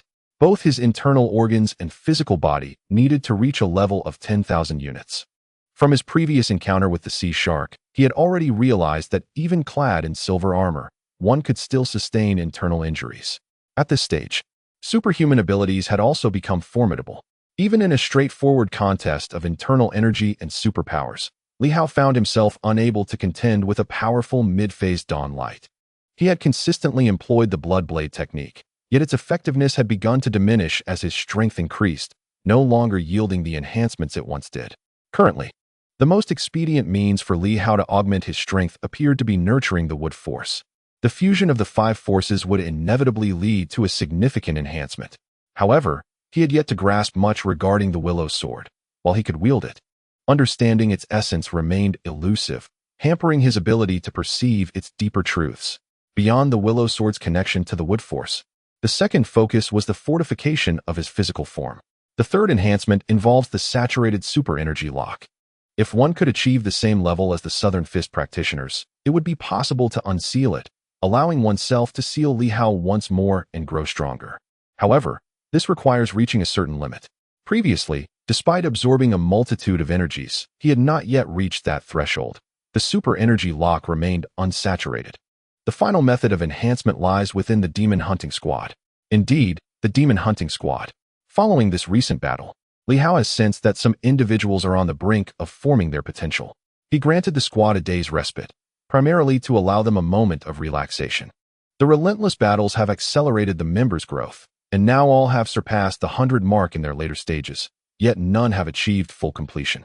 However, during the confrontation with the pirates, Li Hao observed that these individuals were even more eager and passionate than when dealing with the 3 major organizations. Clearly, they harbored their own ambitions, particularly those from the Sword Sect. It is expected that within a few days, a small batch may reach full completion. Moreover, Li Hao had previously refrained from allowing anyone to utilize the ancient Dao weapons. Now that everyone has returned, he intends for them to employ these weapons. Although embarking on this without any prior understanding may not be the wisest course of action. Nevertheless, possessing some insights, the ancient Dao weapons serve as a catalyst. As these individuals grow stronger, 1 or 2 may seem insignificant, but 50 of them, when united to form a 10-ring sealing array centered around Li Hao, would undeniably enhance his internal energy. The extent of this enhancement would depend on the strength of those involved. Presently, while the 50 have surpassed the 100 mark, it is not overly conspicuous. However, should 50 individuals reach the 1,000 mark, it would be extraordinary. As he perused his texts and contemplated matters, he indulged in numerous spirit fruits. Outside, the daylight gradually dimmed, marking the end of this day, the second day since Ho Xiaoqing's departure, October 5th. On this day, the members of the Demon Hunting Squad, under Wang Ming's arrangement, engaged in various activities, Some indulged in lavish feasts, others sang. And some were even taken to certain special venues by Wang Ming. Although Li Hao could track their whereabouts, he chose not to intervene. They were all adults, skilled martial artists, brimming with vitality after a bout of bloodshed. As long as they were willing participants, he preferred not to interfere excessively. Having finished studying the 5-bridge construction method, Li Hao turned his attention to another text. He began to examine the third book he had brought back, titled Foundational Sword Techniques Analysis. Upon glancing at the author, Li Hao raised an eyebrow. This book was anything but ordinary. He had previously overlooked it, but now he noticed some annotations on the pages. Editor-in-Chief, Eternal Sword Sovereign, Editors, King of the Underworld, Prince Hong, Dean Chun. Only 4 individuals were credited. Yet Li Hao felt momentarily disoriented, almost entranced. Once again, it was the Eternal Sword Sovereign. The other 3 also seemed remarkable, with both a king and a prince involved. They were undoubtedly extraordinary. As for the dean, these individuals remained anonymous. Whether due to inability to disclose their names or out of respect for their stature, it was unclear. Flipping through the pages, the first line caught Li Hao's attention, leading him into a reverie. A sword is a lethal weapon. What lies at the end of slaughter? What could it be? Li Hao was uncertain, yet he sensed a deeper understanding lurking within. It was merely foundational swordplay, so why the cryptic language? The next line further drew him into contemplation. Some say it is responsibility. It is the protection of life. It is the embrace of faults. The sword, however, is merely an instrument of slaughter. To refine the sword, one must possess a pure heart. First vanquish the enemy and cleanse the soul. After the killing, one may reflect. Cough, cough, cough. Li Hao began to cough. At first, he believed this was a book that enlightened the path to understanding the Great Way. Upon further contemplation, he felt that the authors of this tome must be rather disdainful, as if to say, why ponder so much? The sword is meant for taking lives. As for notions of responsibility and the sanctity of life, those pertain to humanity, not the art of the sword. The sword is but a lifeless object, while it is the human spirit that thrives. These concepts are for individuals to contemplate, not for the sword to ponder. At that moment, Li Hao found this quite intriguing. He continued to read. The authors possessed an extraordinarily profound comprehension of the sword's way, not merely expounding on the essence of swordsmanship, but also sharing their unique philosophies.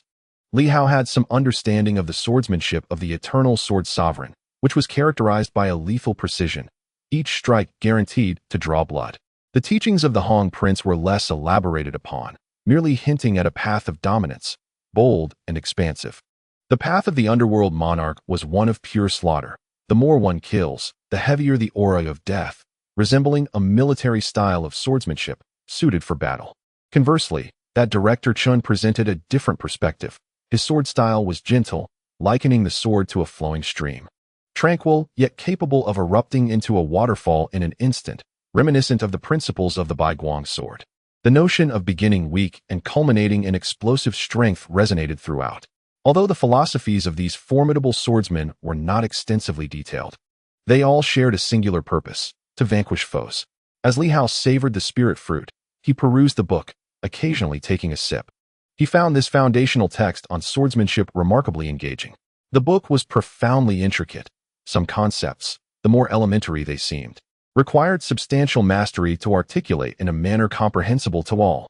For someone like Li Hao, he could grasp a sophisticated sword technique, yet he would struggle to express its underlying philosophy. His foundation was insufficient. A novice lacks the depth of theoretical knowledge. Yet, is theoretical understanding necessary in the martial arts?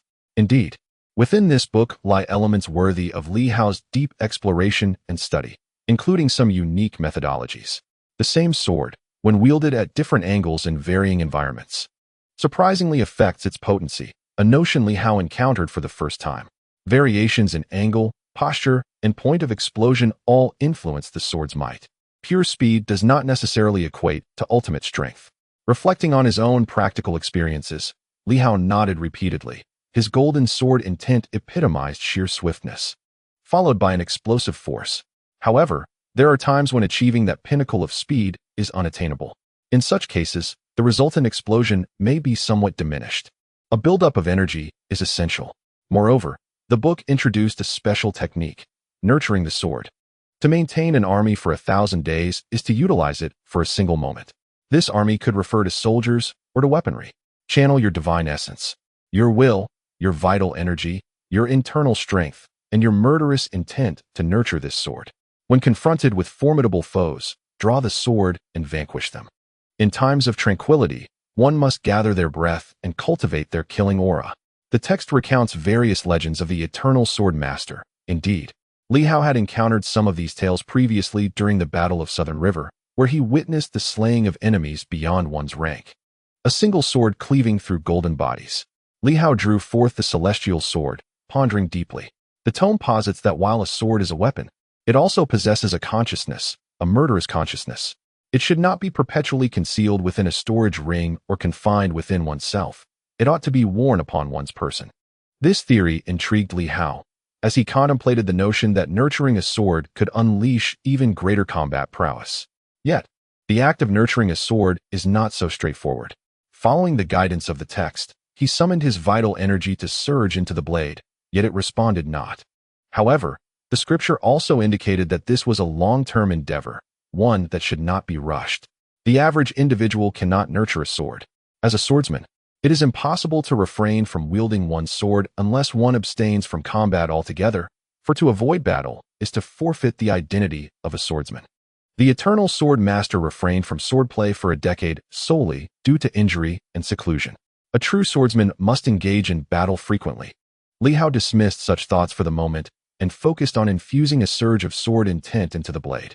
The small sword quivered slightly, emitting a faint, melodious chime, as if celebrating. Subsequently, various sword intents, the earth, fire, and water sword intents, flowed into the small blade in succession, swirling gradually. Li Hao glanced back at the tome, which offered no specific descriptions of sword intents, perhaps due to the divergence between ancient and modern interpretations. Nevertheless, it asserted that this process serves as a refinement for the swordsman. Sustained output of vital energy and spirit, if maintained, could lead to a precise utilization of one's own power. Long-term output of sword intent should similarly serve as a form of honing. The small sword in his grasp shimmered with brilliance as the various sword intents intertwined. Yet Li Hao furrowed his brow slightly. While he could withstand this for a short while, even for several hours, he feared that prolonged nurturing of the sword might prove taxing. The consumption of sword intent was substantial, and recovery within a brief span was uncertain. This method of nurturing a sword appeared overly arduous.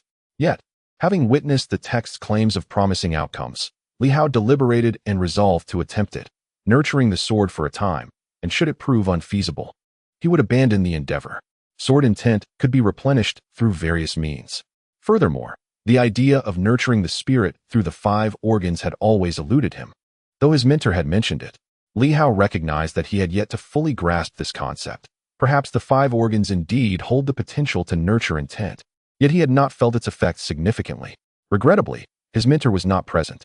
Li Hao felt a pang of disappointment. The concept of nurturing the spirit had been introduced by his mentor, yet he had advanced too swiftly, leaving some truths for Li Hao to decipher on his own. The nurturing of the spirit was certainly not a mere afterthought of his mentor. The 5 organs must be capable of amplifying intent, but how could this be achieved? Oh, perhaps his mentor's words were left incomplete, indicating that the theory was still in its infancy. He pondered for a moment, suspecting that it may relate to the concept of supernormal locks. At this moment, Li Hao possesses his own discernments. The superpower lock serves as a vessel for potential, stemming from concerns that martial artists may become overwhelmingly powerful while their internal organs and physical form remain inadequate. Thus, they store surplus energy within themselves, unable to unleash it. This encapsulates the essence of the superpower lock. The human body inherently harbors a force confined within the superpower lock. The teacher's concept of nourishing one's essence likely also draws upon this principle. Nourishing one's essence is a gradual release of latent potential, a process that simultaneously strengthens one's internal organs while augmenting one's power, thereby circumventing numerous troubles and averting the awkward predicament faced by formidable talents like Ho Xiaoqing, who hesitate to unseal their own potential. As Li Hao ponders, he increasingly perceives that the teacher's approach to nourishing the essence is far more intricate than he had previously imagined. It is not as straightforward as he once believed. The teacher may have harbored these thoughts long before, merely waiting for the opportune moment to put them into practice. The superpower lock and the might of the essence are not solely for confinement. Perhaps they also serve the purpose of cultivation. Yet, How can one release some of the power stored within the superpower lock to nourish their strength? Should he emulate the Southern Fist practitioners and break through certain barriers? Such an approach seems rather unreliable. A multitude of ideas flit through his mind. After reviewing the fundamentals of swordsmanship, Li Hao finds himself brimming with thoughts on martial arts. Concepts he once considered simple now appear profound and enigmatic. The realm of nourishing the essence is far from the straightforward notion he had conceived. Naturally, Yuan Shua himself may not have perfected it either. Nevertheless, the teacher's current absence suggests that his theories may not be entirely complete. Perhaps I could endeavor to supplement and refine them myself. The teacher has already provided some hints and theoretical frameworks. All that remains for Li Hao is to surmount certain challenges, such as how to utilize the power within the superpower lock to nurture both his internal organs and his strength. He cannot merely consume without yielding results. If this were the case, aside from his own ability to harness sword energy for enhancement, would ordinary martial artists, aside from the blood god, be deemed unworthy of nurturing their essence? The teacher has asserted that a path accessible to all practitioners is the true martial path, a genuine realm. Thus, the current level of martial artists remains confined to the threshold of combat. Any path beyond is unconventional. The realm of nourishing the essence is exclusively navigated by Yuan Shua and Li Hao, while others lack the qualification to engage in such practice. The crux of the matter lies within the superpower lock. At this moment, Li Hao reflects that he has nearly consumed the essence fruit, and his 4 strengths have indeed been augmented. However, he remains unsatisfied, for this is insufficient. Should his 4 strengths amplify further?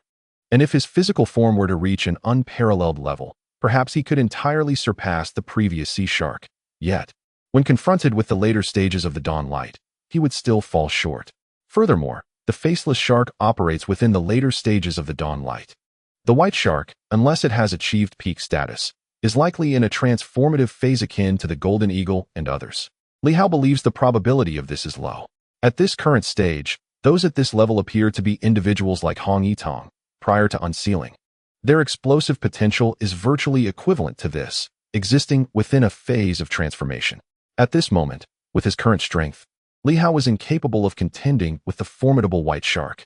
As for Dogzi, Li Hao discerned that even in a solitary confrontation, he might not be able to vanquish an advanced Su Guang, though he could likely approach that level. A surprise attack, however, might indeed lead to victory. Dogzi appeared to possess a slight edge over him, yet not by a significant margin. Collaborating with Dogzi to confront a powerful adversary who was aware of his slaying of an advanced Su Guang would yield little success. Furthermore, it was unlikely that there was only a single Su Guang to contend with.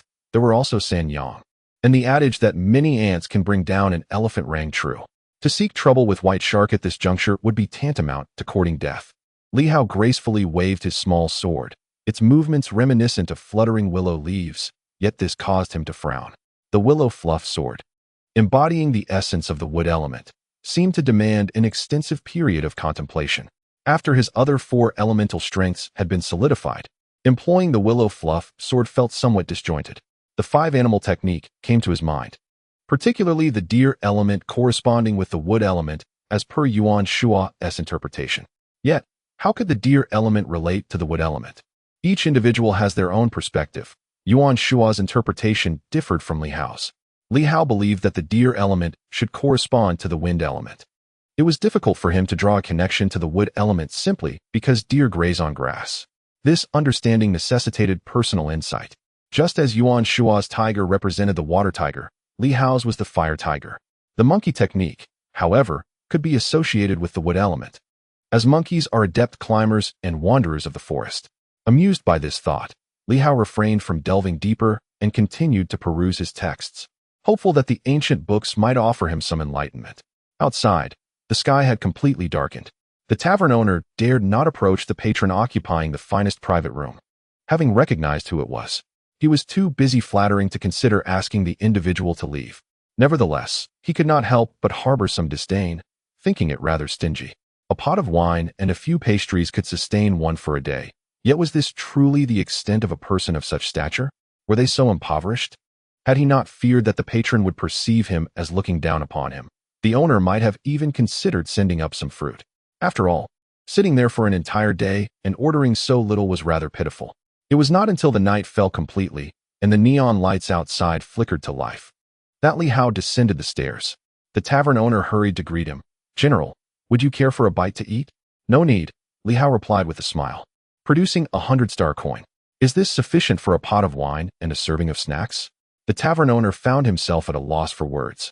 While it was indeed enough, he had not accounted for the private room fee. "It is sufficient, but quite enough. I've even given more than necessary.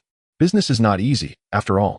Li Hao paid and exited the tavern, reflecting on the high cost of living in the southern region, where a mere 100-star coins seemed exorbitant.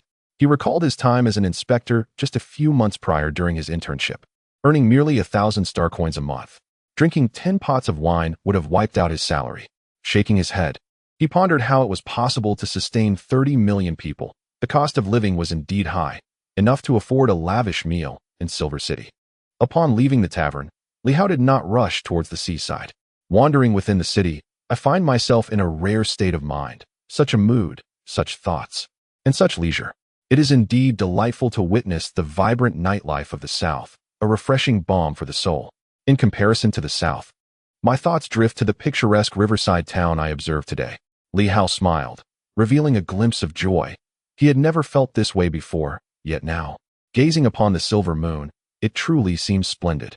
On this day, Li Hao meandered through the South, while the members of the Demon Hunting Guild indulged in a lavish feast, reveling in their carefree moments. Meanwhile, in White Moon City, several high-ranking officials convened a video conference. A crystalline screen illuminated with several figures. Kong Jie leaned back in her office chair, displaying signs of fatigue as she addressed those on the screen. "Did you feel anything when Li Hao escaped last night?" On the screen, Huang Yu raised his eyebrows slightly. "No.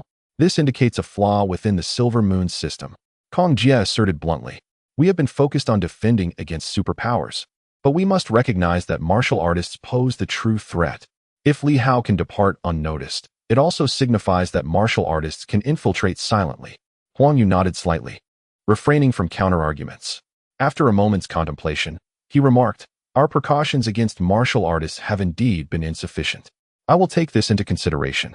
The military will enhance its targeted measures against them." Without lingering on this topic, he inquired, "Were the faceless shark and sea shark both slain by Li Hao?" "That black dog was likely responsible," came the reply. Huang Yu hesitated. "But how could a great demon emerge within Silver Moon? It doesn't belong to the superpower system. It bears a semblance to the martial artist system." At this moment, Director Zhao cleared his throat, his presence overshadowing Huang Yu. "Perhaps it is a descendant of an ancient demon, a resurgence of their bloodline. The lineage of demonkind is inherently more potent than that of humanity. It is plausible that remnants of ancient demons exist within Silver Moon. You have all seen the records of that dog. It was inadvertently taken in by Li Hao in Silver City. Given the presence of the 8 great families' bloodlines there, it is only natural that ancient demon descendants might also reside." The others nodded in agreement. Kong Jie, after a moment's reflection, continued, "With Ho Xiaoqing's departure, our quadrilateral system has encountered some complications. Originally, Old Zhao managed internal affairs. Old Huang handled external threats. I oversaw the city's safety. And Old Ho was responsible for mobility and the elimination of chaos. Yet, with his absence, the Night Watch system now lacks sufficient strength and decisive figures.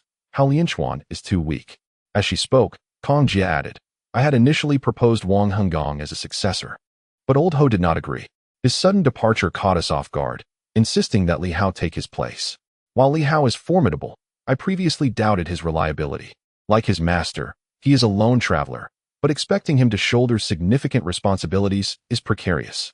If Hong Yitong were willing to step up in Old Ho's absence, I believe he would be the most suitable candidate, but he is disinclined." Kong Jie continued, "Thus, I contemplate the prospect of finding hope and change in this situation. I am considering whether to incorporate Li Hao back into our system, to restore the quadrilateral structure of Silver Moon, the Inspection Division, the Night Watch, the Station Troops, and the Administrative Bureau. These 4 institutions have governed Silver Moon for many years.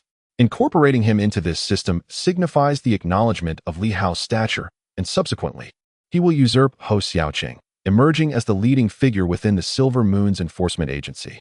Upon uttering these words, even Director Zhao furrowed his brow. "No, this is too hasty. You are merely facilitating premature growth. Do not assume that due to a single endeavor, Li Hao is equipped for significant responsibilities. This is inappropriate. As a member of the 8 great families, we yearn for him to safeguard this ancient sanctum. Yet currently, he lacks sufficient strength, qualifications, insight, and depth. He falls woefully short. Huang Yu also frowned, stating, "Old Kong, you are being somewhat frivolous. Although Li Hao has performed commendably this time, it is merely commendable. If we elevate him based on one action, it may not yield favorable outcomes." After pondering for a moment, Kong Jie nodded. "Indeed. However, I believe it is still worth observing. The White Shark thieves are not likely to relinquish their pursuits easily. Their strength is formidable, and additionally, they seem to be backed by the Jiang family, though I am not entirely certain. It is merely a possibility." Huang Yu interjected. "What do you imply?" "Regardless of the circumstances, the White Shark thieves will seek revenge against Li Hao. Otherwise, they will be unable to maintain their foothold in Beihai and will inevitably be consumed by the other 7 families. Therefore, I wish to witness how Li Hao responds. He has stirred up trouble, yet he claims he will resolve it. I am contemplating whether, should we refrain from intervening. Li Hao could indeed handle this predicament with the White Shark thieves, and if so, would he be inclined to join us?" The 2 men regarded him, and after a pause, Director Zhao chuckled. "It is feasible, but with one stipulation. Hong Yitong must not intervene. Li Hao shares a good rapport with him, and his daughter is among Li Hao's team. If Hong Yitong becomes involved, it loses its significance." Huang Yu also stated earnestly, "What we require is an individual capable of resolving issues swiftly, not one who creates them and finds himself unable to rectify the situation. This would only bring immense trouble to Silver Moon, and the higher one ascends, the greater the troubles become." He concurred. Yet there remained the condition that Li Hao must independently resolve the trouble with the White Shark thieves, serving as a test of his capabilities. After a while, Kong Jie suddenly laughed. "Do you suppose that if we invite him to join, he might refuse?" Huang Yu replied with indifference. "That is of no consequence. It is a matter of voluntary participation. A forcibly coerced alliance yields no sweetness. If he truly resists, we cannot compel him to join." Director Zhao nodded slightly in agreement. Kong Jie ceased discussing Li Hao and continued. "Moreover, I fear that trouble will not be trivial concerning Old Ho, although he has departed, taking Jin Chong and the others with him. That pertains to the central region. The Night Watchers, particularly Huang Long, likely do not wish to see Old Ho establish a foothold. Without Old Ho's input, should we take any action?" He glanced at the 2, seemingly awaiting their decision. Huang Yu furrowed his brow, lost in contemplation. Director Zhao appeared to be jotting down notes, and when he sensed the atmosphere had quieted, he looked up to find both men regarding him, smiling. "Why do you gaze at me? Old Zhao, do you not have any solutions?" "Me?" Director Zhao responded helplessly. "What could I possibly do? Moreover, Xiao Ho is not weak. There is no need for excessive concern." Kong Jie chuckled. "You, my friend, are quite astute. Is it merely a matter of some disputes? Is it simply that their thoughts diverge from yours? Embracing inclusivity and fostering collaboration, one must not impose their will upon others." Director Zhao chuckled, remarking, "When have I ever compelled him to align with my views?" All right. Kong Jie refrained from elaborating further and stated directly, "Do you have a solution? If not, let us end this conversation. You seem occupied, and if one were unaware, they might assume you are engaged in significant affairs, yet. In truth, there have been no pressing matters for Silver Moon lately. What do you understand?" Zhao reprimanded. "You merely voice your opinions, yet take no responsibility." Kong Jie chose to remain silent. After a moment of contemplation, Zhao suggested, "He has ventured to the central region, and our reach is limited. Therefore I shall, in my capacity as the highest administrative officer of Silver Moon, send a private message to Tianjin. As fellow Silver Moon citizens, should he encounter difficulties, we might see if Tianjin is willing to assist." Upon hearing this, Kong Jie appeared to have an epiphany and nodded. "That sounds feasible. I have heard that Ba Dao is still alive. Do you know where he might be?" "No," Zhao replied, shaking his head slightly. Huang Yu, however, pondered. "Those who have encountered Ba Dao are nearly all deceased. He is elusive. Nonetheless, it is possible that Ba Dao is seeking Yuan Shua. Have you forgotten? The Zhang family's blade is in Yuan Shua's possession." Huang Yu remarked with a knowing expression, given Ba Dao's character, known for his formidable nature. It is likely he would be intrigued to confront Yuan Shua regarding the blade of the 8 great families. Yet, Yuan Shua might not stand a chance against Ba Dao. "That is uncertain," Huang Yu countered, shaking his head. If Yuan Shua's cultivation in the essence realm reaches fruition, there remains hope. The integration of the 5 forces nurtured within him could potentially rival Ba Dao, who, like us, remains unsealed. Well, that seems a daunting task, Kong Jia interjected. Let us first reach out to Tianjian. Aside from him, who else could be in the central region? After a moment's reflection, he continued. Is Bei Quan still in the central region, or has he ventured elsewhere, perhaps to Dali? Uncertain, came the response. Kong Jia sighed. It seems your intelligence is rather limited. However, those from Silver Moon seem to be quite elusive. Presently, it appears that only Tianjian is easily locatable. At least he is consistently visible. The others are akin to dragons that one rarely sees. As for Ho Xiaoqian, I believe there is no need for excessive concern. Zhao remarked casually. Yu Luocha and Jin Chong are accompanying him. Yu Luocha possesses formidable strength. As for Jin Chong, he hesitated momentarily. Let's observe him further. He is currently mired in self-doubt, and if he cannot emerge from this phase, he may become a mere shadow of his former self. Shaking his head, he expressed regret. Meanwhile, Huang Yu interjected, I intend to send Kuang Dao to the central region. Remaining here will only lead to his decline. The two offered no objections, leaving the decision to him. What of the bright sword? Kong Jia contemplated. She likely seeks to address her martial arts issues with the Su family. With Su Feng's recent demise, though the specifics remain unclear, it may be linked to a rumored treasure within the Su family. Might she take some action? Beyond our reach. Director Zhao provided a response. We cannot manage it. They will not be under our control. We can only proceed step by step, setting aside these matters for the moment.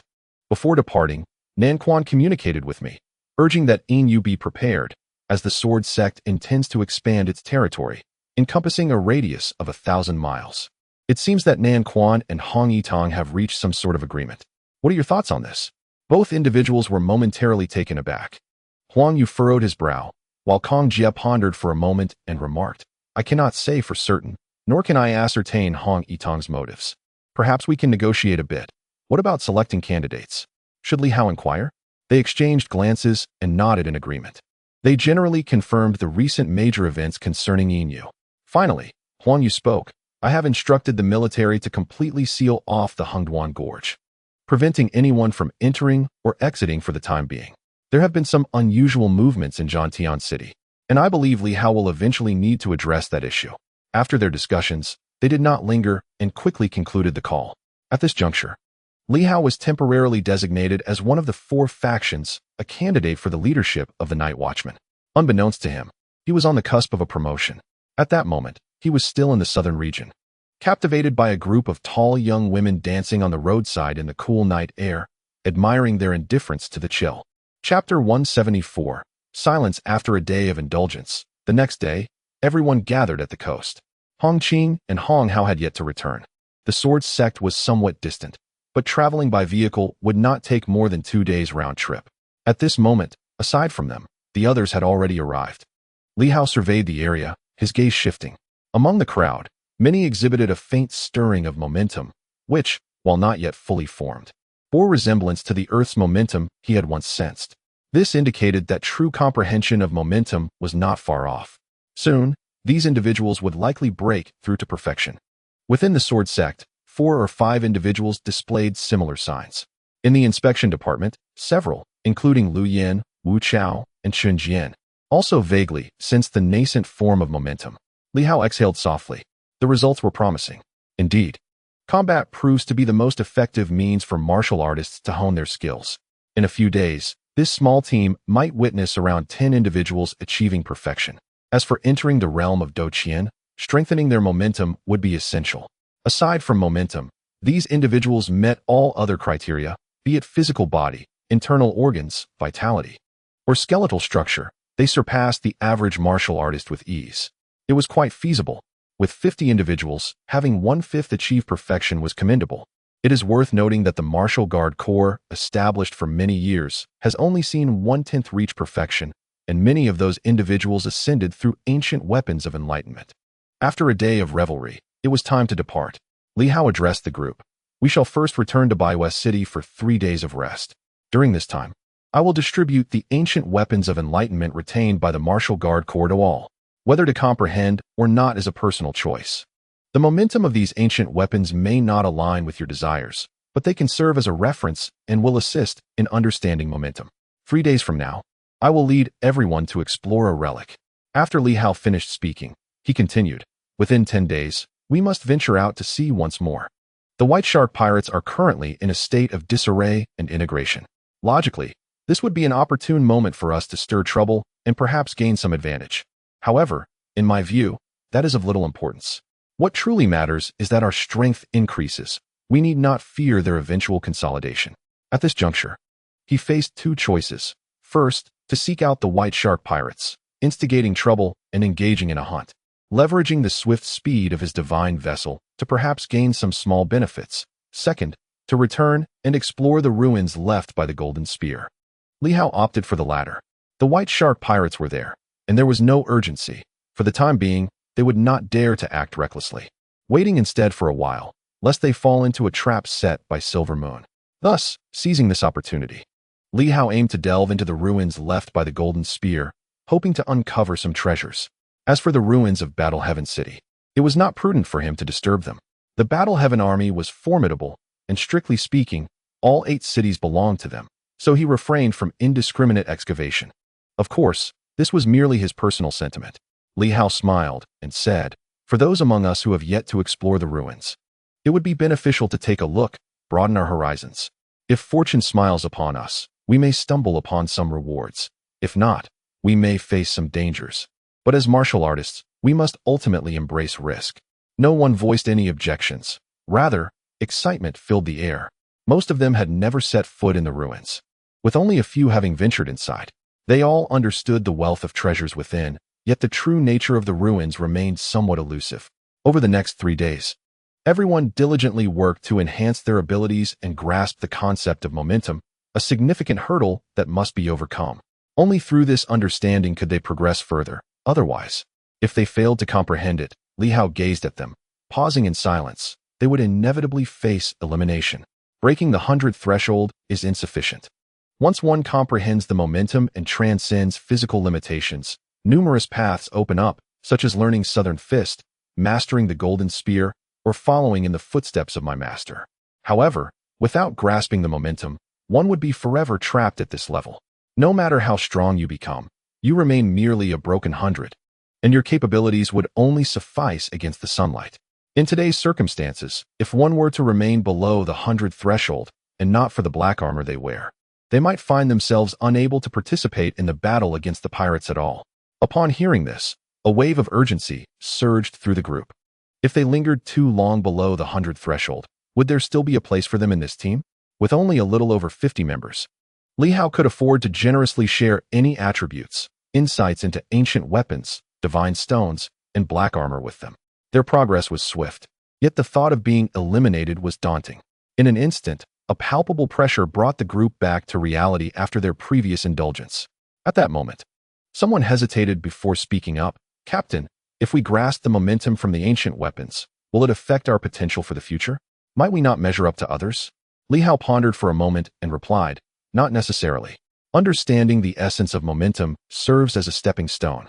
It does not imply that one cannot grow stronger in the future, nor does it dictate a predetermined path.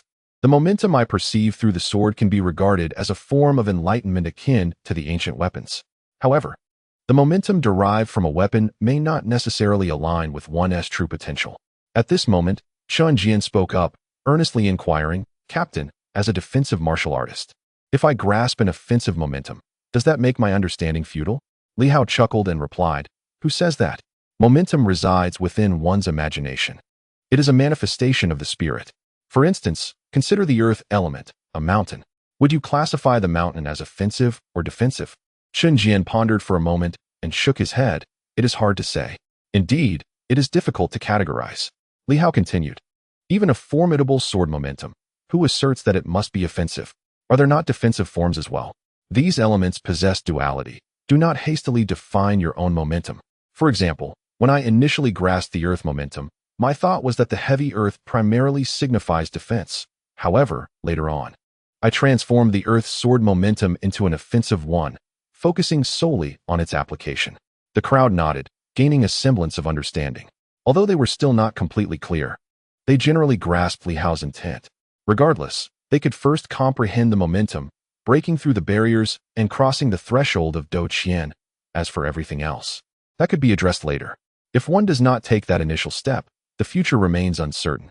In light of this, there is no need to overthink issues of potential. Li Hao continued, everyone's strength has improved reasonably well. Now, 10 of you in the late stage of breaking 100 can join forces, employing the 10 rings mountain ceiling formation, complemented by formidable armor. Together, you could even contend with the early stage of Sanyang. The sensation it gives me is not inferior to battles led by a Dou Qian. Yet, it is still insufficient. Merely contending with Sanyang is not enough. You lack the momentum, the strength to instill fear in Sanyang. The group nodded in agreement, acknowledging this truth. Even though they had united and become stronger, they lacked the decisive means to confront the early stage of Sanyang. At best, they could only hold their ground. Eliminating Sanyang was currently beyond their capabilities. In truth, their progress has been swift. Yet, they understood that with the assistance of formations and armor, if these elements were absent, even 10 of them in the late stage of breaking 100 could only hope to contend against the mid to late stages of Li Hao. This is the reality of their combat prowess. Of course, armor and formations are part of one's strength. After all, not everyone has access to such resources. It suffices that everyone comprehends my meaning. Let things unfold naturally. There is no need for some to overly concern themselves with the potential limitations imposed by the momentum of ancient weapons. At this juncture, Li Hao paused briefly before finally stating, the notion of potential being affected merely pertains to the difficulty in surpassing the momentum left by ancient masters. To be frank, the chances are slim. This is indeed the unvarnished truth. Li Hao understood very well the drawbacks associated with the momentum left by these ancient weapons. The concern lies in the possibility of being overshadowed by the momentum of the ancients, akin to being ensnared by the spear of antiquity, unable to break free or surpass it. It can be articulated that ancient civilizations were remarkably powerful, home to numerous formidable beings, the very existence of whom until today speaks volumes of their might. Let us not even mention them. Even Li Hao dares not entertain the notion of reaching such heights, to tread upon the path of his ancestors. Though he has gleaned insights from their might, what does it truly amount to? Until he achieves that level, it remains mere speculation.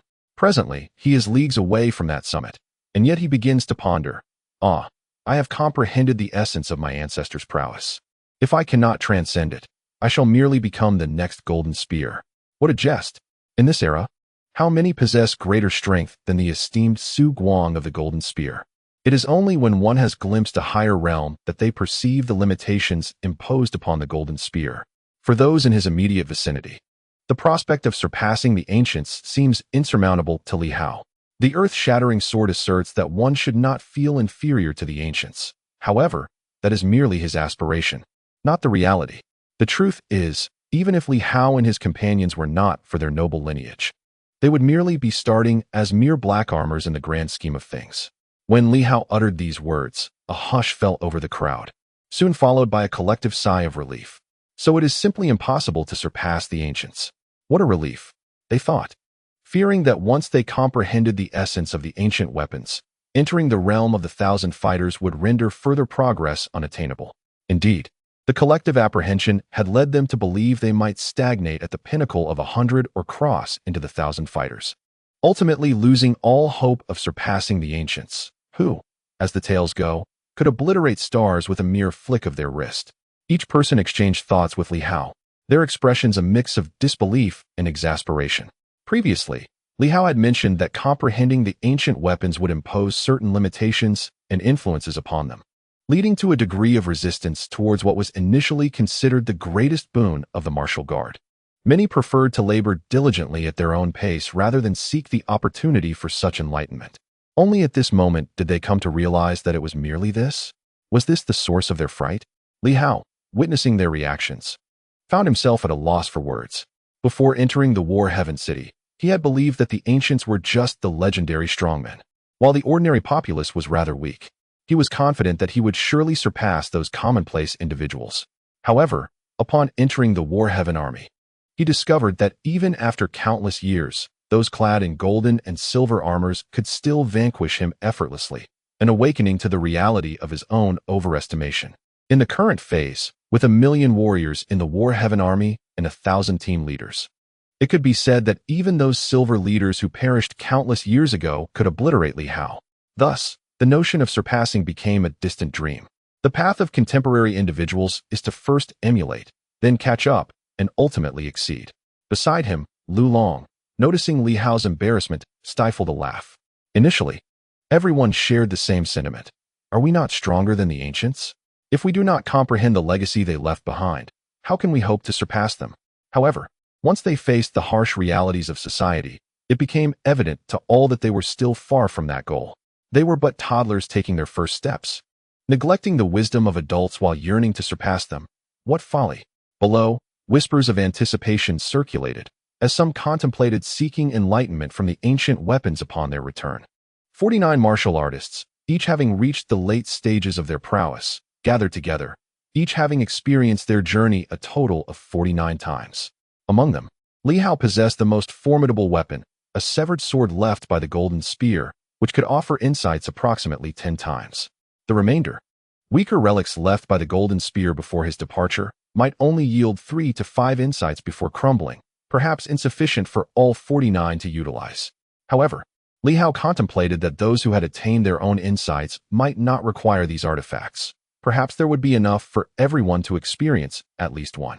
Let us embark, he declared. Hong Qing and the others would head directly to Baiwest City, without needing to await their arrival. The group swiftly boarded the ship, the colossal Kunshin vessel expanding rapidly, darting across the sea like an arrow released from a bow once all were aboard. On the shore, observers gazed silently as they departed. 2 radiant figures from the Night Watch division, one elder and one middle-aged, watched intently. The older, a seasoned superhuman, sighed. With the departure of Chief Ho, we seem to have lost our anchor.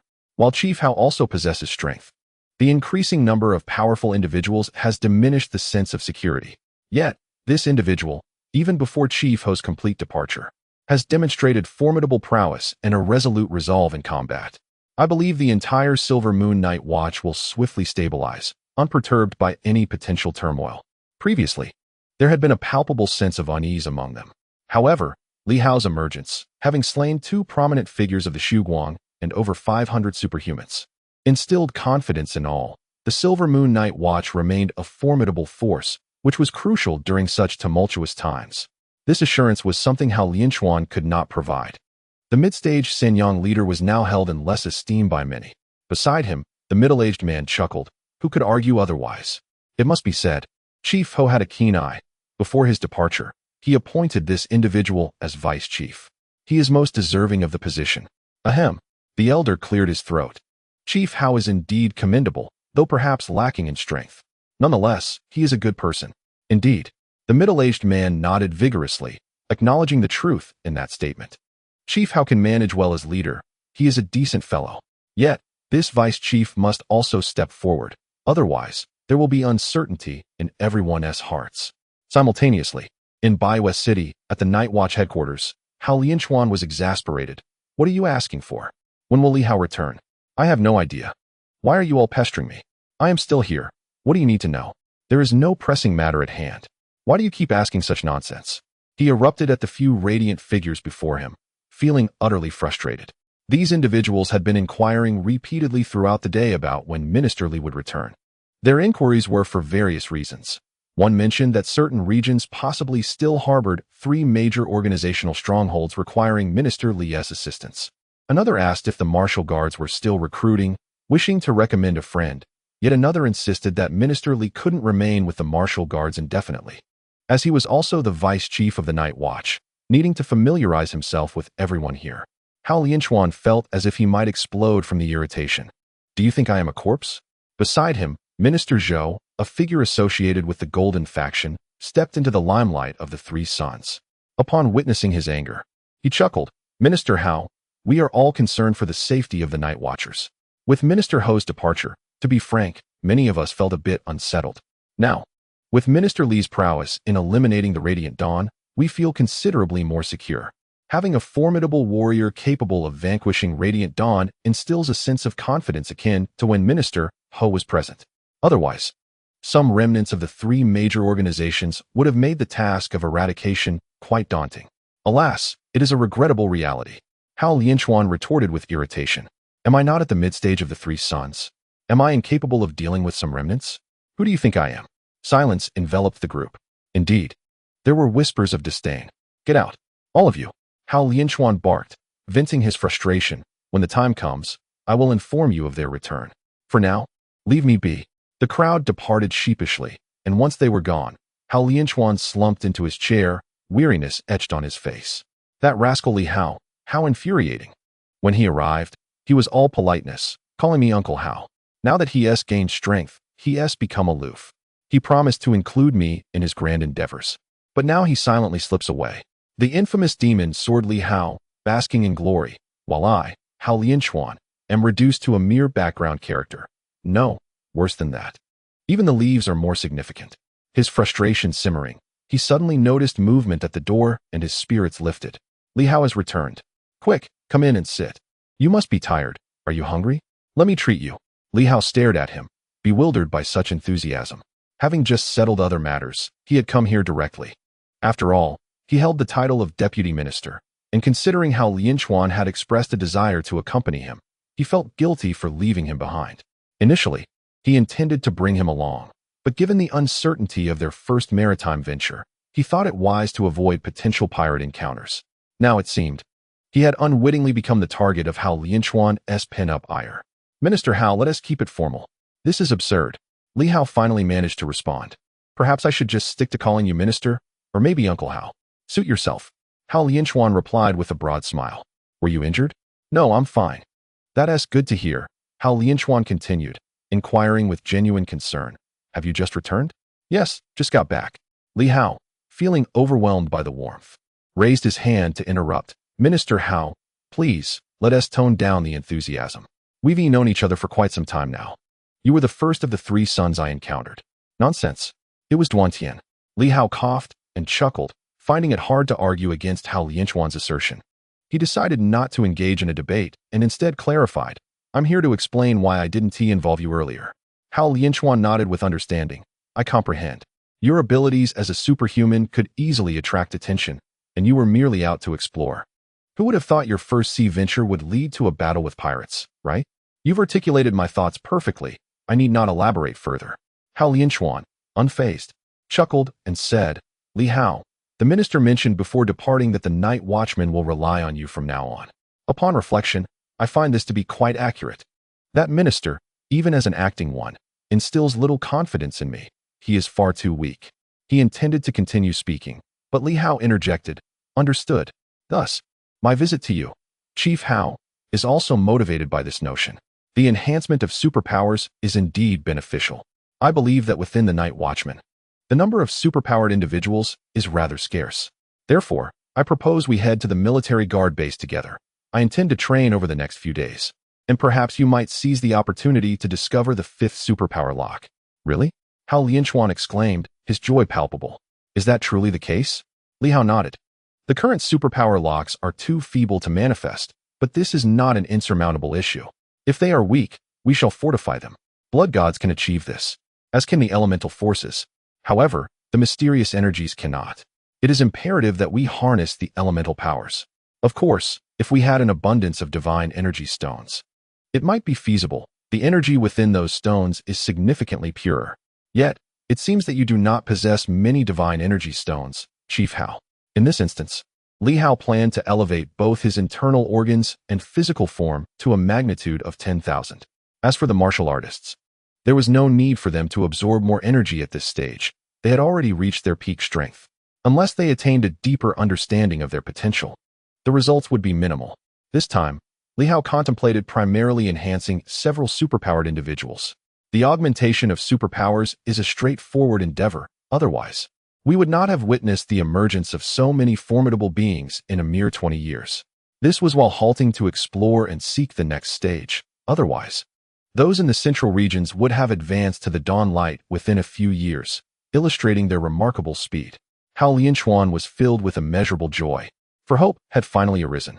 Having struggled for so long without discovering the fifth superpower lock, despair had nearly consumed him.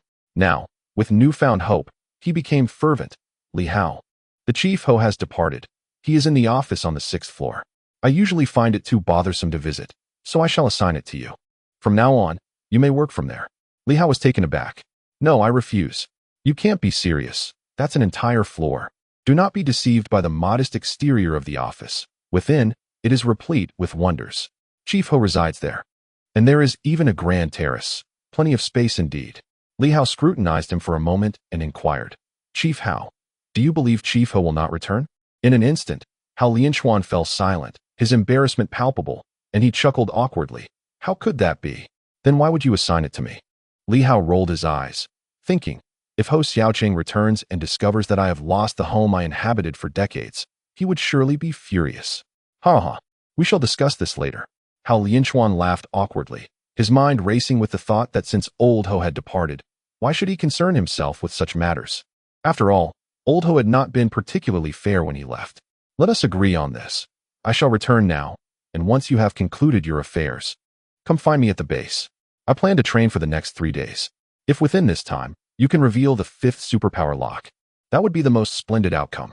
Hao Lianchuan eagerly nodded, filled with anticipation and a sense of eagerness.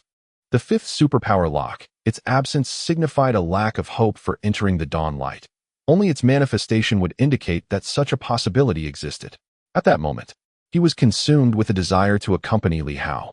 After a few days away, I must attend to some matters, reluctantly saying, all right, you head back first. I will join you as soon as I finish.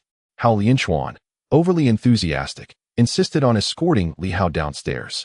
Li Hao, feeling rather helpless, walked through the door under the respectful gazes of numerous night watchmen. Furthermore, Hao Lianchuan insisted on having his driver take Li Hao away, casually informing the driver that he would henceforth be at Li Hao's service. Li Hao couldn't help but chuckle. He had never realized just how adept Hao Lianchuan was at flattery. It was as if he had discarded all semblance of dignity. That fellow bore an uncanny resemblance to Wang Ming. Could they possibly be long-lost father and son? Upon returning to the base, Li Hao organized a few matters. In truth, he was rather indifferent, merely handing over several ancient weapons of enlightenment to Lu Long for distribution based on military merit and opportunities for enlightenment. At this moment, they were still adhering to the protocols of the Martial Guard Army. Yet, Li Hao was contemplating the introduction of the War Heaven Army system, as the presence of the black armor made the tallying of military merits quite straightforward. However, it appeared that the military merit system might have been obscured due to their departure from War Heaven City. Li Hao checked on the silver armor. As the commander, if he lost contact with War Heaven City, he could establish a similar military merit system with some modifications. The martial artists, given that Li Hao was rarely present during battles, had little idea of who contributed more or less, resulting in a collective distribution of resources. Fewer individuals could manage. But with more, complications arose. Did the Demon Hunter Corps require expansion? Previously, Li Hao believed it unnecessary. But after witnessing the War Heaven Army and experiencing the abundance of pirates, he felt a vague inclination towards expansion, albeit the thought of training new members seemed daunting. If experienced individuals were available, that would be splendid. Had the Martial Guard Army not departed, Li Hao would have considered recruiting some, but alas, time was of the essence. With these thoughts in mind, on the evening of October 6th, Li Hao began his seclusion once again. This time, his goal was to elevate all 5 organs of his physical body to the Wanfeng level. Meanwhile, several superhumans eagerly awaited outside, their hearts a mix of apprehension and excitement, with Hao Lianchuan being the most enthusiastic. He had an inkling about certain matters, such as the Li family sword. However, Li Hao had always denied that what he possessed was a fake, leaving Hao Lianchuan unable to voice his thoughts. Now that Li Hao had summoned him, he had a strong suspicion that the true Li family sword was likely the one Li Hao carried. Throughout the day, Li Hao kept the sword at his side, leaving one to wonder whether it was a display of pride, a lack of need for concealment, or perhaps a deliberate attempt to bait others. Who could tell? The Martial Guard Army base once again fell into a serene silence. The martial artists immersed themselves in their ancient weapons or sought to comprehend their own prowess. A select few superhumans remained close to Li Hao, absorbing the energies he radiated, be they elemental forces or attributes of the sword. Nearby, the Black Panther lounged lazily, occasionally opening its mouth to devour its food, leaving it glistening with grease. In this environment, it felt completely at ease, with no desire to leave. Although the ancient city could render him powerful, the memories of his time there were painfully grim. The Black Panther wished to forget the agonizing life he endured in the ancient city, where he nearly starved to death. And that colossal turtle seemed to draw his blood under the guise of awakening his lineage. The Black Panther had no desire to relive that torment. The life he now led was what he truly sought, satiated in content, occasionally engaging in a bit of violence and honing his claws, leading a rather comfortable existence. As Li Hao fell silent once more, time gradually passed. In the central region, Yuan Shua had completely vanished, yet tranquility eluded this area. With Hou Xiaoqing and his martial guards stepping into the central region, an impending storm seemed to brew. On the central plains, a train sped along. The martial guards no longer operated vehicles. Instead, they commandeered an entire train to escort Hou Xiaoqing to his new post. At that moment, Chief Steward Yu and his companions furrowed their brows, peering upwards through the metal ceiling. Someone was hovering above, recklessly so. However, Hou Xiaoqing remained utterly composed, gazing out at the scenery while enjoying his breakfast, seemingly indifferent to those outside. He recognized who they were. Chief Steward Yu attempted to suppress his frustration, casting a glance at Hou Xiaoqing. Noticing his silence, he restrained himself from taking action. Above them floated three figures, two men and a woman, all notably youthful. One, with a long sword slung across his back and a smile on his face, glanced down. Old Ho is quite low-key. We've been flying for a while, and he hasn't acknowledged us. Honestly, I'm curious about his true strength. Can he rival Old Huang? The other young man, wielding a long spear with flames swirling around him, his long hair flowing, bore a somewhat cold gaze. If he ignores us, so be it. However, I sense the intent of the golden spear. I wonder if this once-renowned spear master still possesses formidable skill. I would love to spar. The petite and charming woman, her eyes wide and sparkling, giggled. Why don't you go down and give it a try, old spear? I've heard that Luocha is quite powerful, ranked high among the Silver Moon warriors. Go down and challenge her. The big-eyed girl ignored him, resolute in her refusal to be fooled. She glanced down, expressing her disappointment. Forget it. You two are both cowards. I'm just curious if Hou Xiaoqing will clash with Old Huang. Old Huang is quite formidable. Can the three of us take him on? Probably, replied the longsword man, stroking his chin. There is hope. Old Huang is in a transitional phase, while the three of us are at the late stage. Although there's a peak difference, Old Huang might not be able to contend with the three of us combined. The big-eyed girl blinked. What if we ambush him and see? We could say it was Hou Xiaoqing who sent us, that we VE allied with him. The two men exchanged glances, speechless. Is that even a sensible thing to suggest? With a playful twinkle in her large eyes, she chuckled and quickly added, Never mind, they are too formidable. However, I have heard a rumor about Li Hao, the disciple of the Five Beasts Demon King. He has been showcasing his prowess at the Silver Moon, having reportedly slain a formidable foe at the peak of the Dawnlight realm with a single strike. Shall we seek him out for some amusement? I'm not interested. Silver Moon is hardly a desirable place to be right now. The man wielding a long knife shook his head, then suggested, Watching Old Ho and the others squabble is rather dull. Why don't we stir things up for them? Stir things up? The two looked at the man with the long knife, their curiosity piqued. How do you propose we do that? With a mischievous grin, the long knife wielder replied. It's said that the harem of the Crimson Moon has only one remaining member, the Azure Moon, in the central region. If we seize the opportunity to eliminate her, do you think the Crimson Moon would retaliate and engage in battle with the Night Watchers? The two stared at him in disbelief. What are you looking at me for? The long knife man retorted. What is there to fear? The little Taoist previously dispatched Yama's grandson without consequence. The flying celestial is shrouded in mystery. I know a thing or two about the Crimson Moon. If we take down the Azure Moon, we can follow Li Hao's lead and hang her at the Night Watcher's headquarters. The Crimson Moon would have no choice but to go berserk. Now that would be entertaining. Who knows? We might even eradicate the Crimson Moon. The two inhaled sharply. You're quite audacious. Crazy perhaps.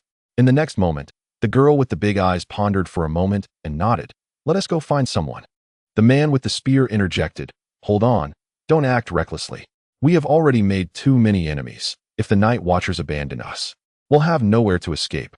What is there to fear? The long knife man dismissed.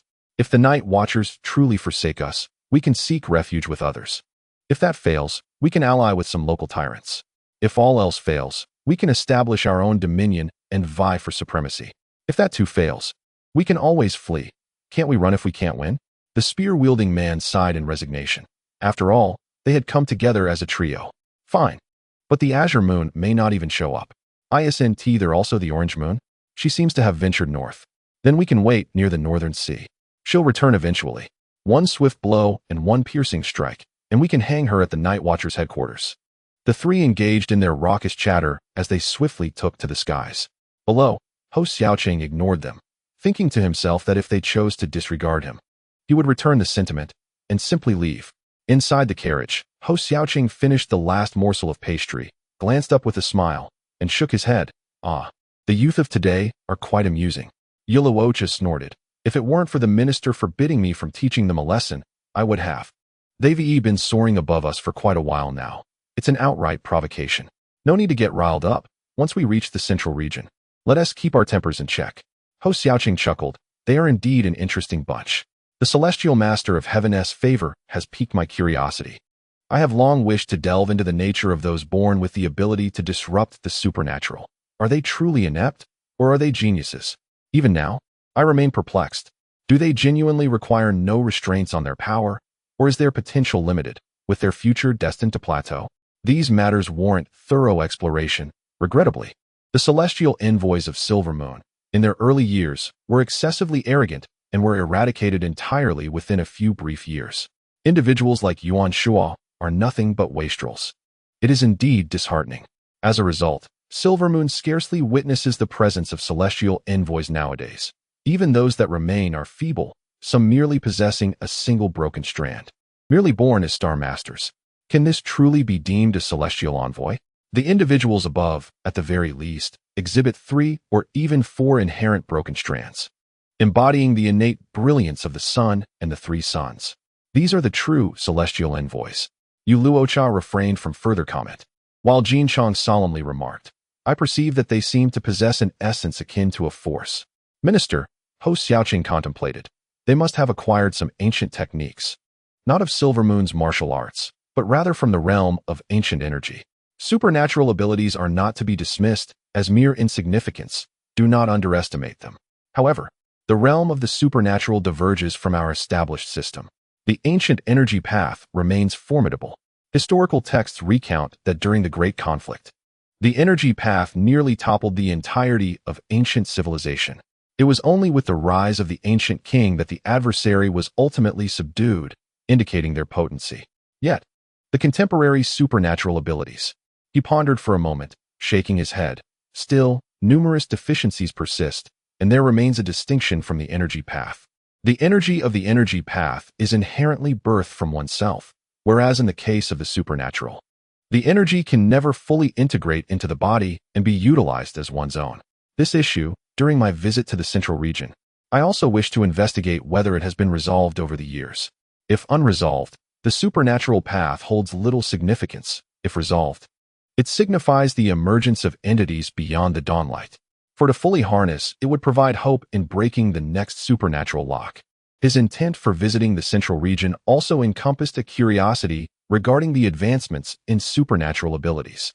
He was aware of the martial artists, but the presence of the supernatural in Silver Moon was scant, with few strong practitioners. Perhaps here he could uncover some answers. Beyond the dawnlight?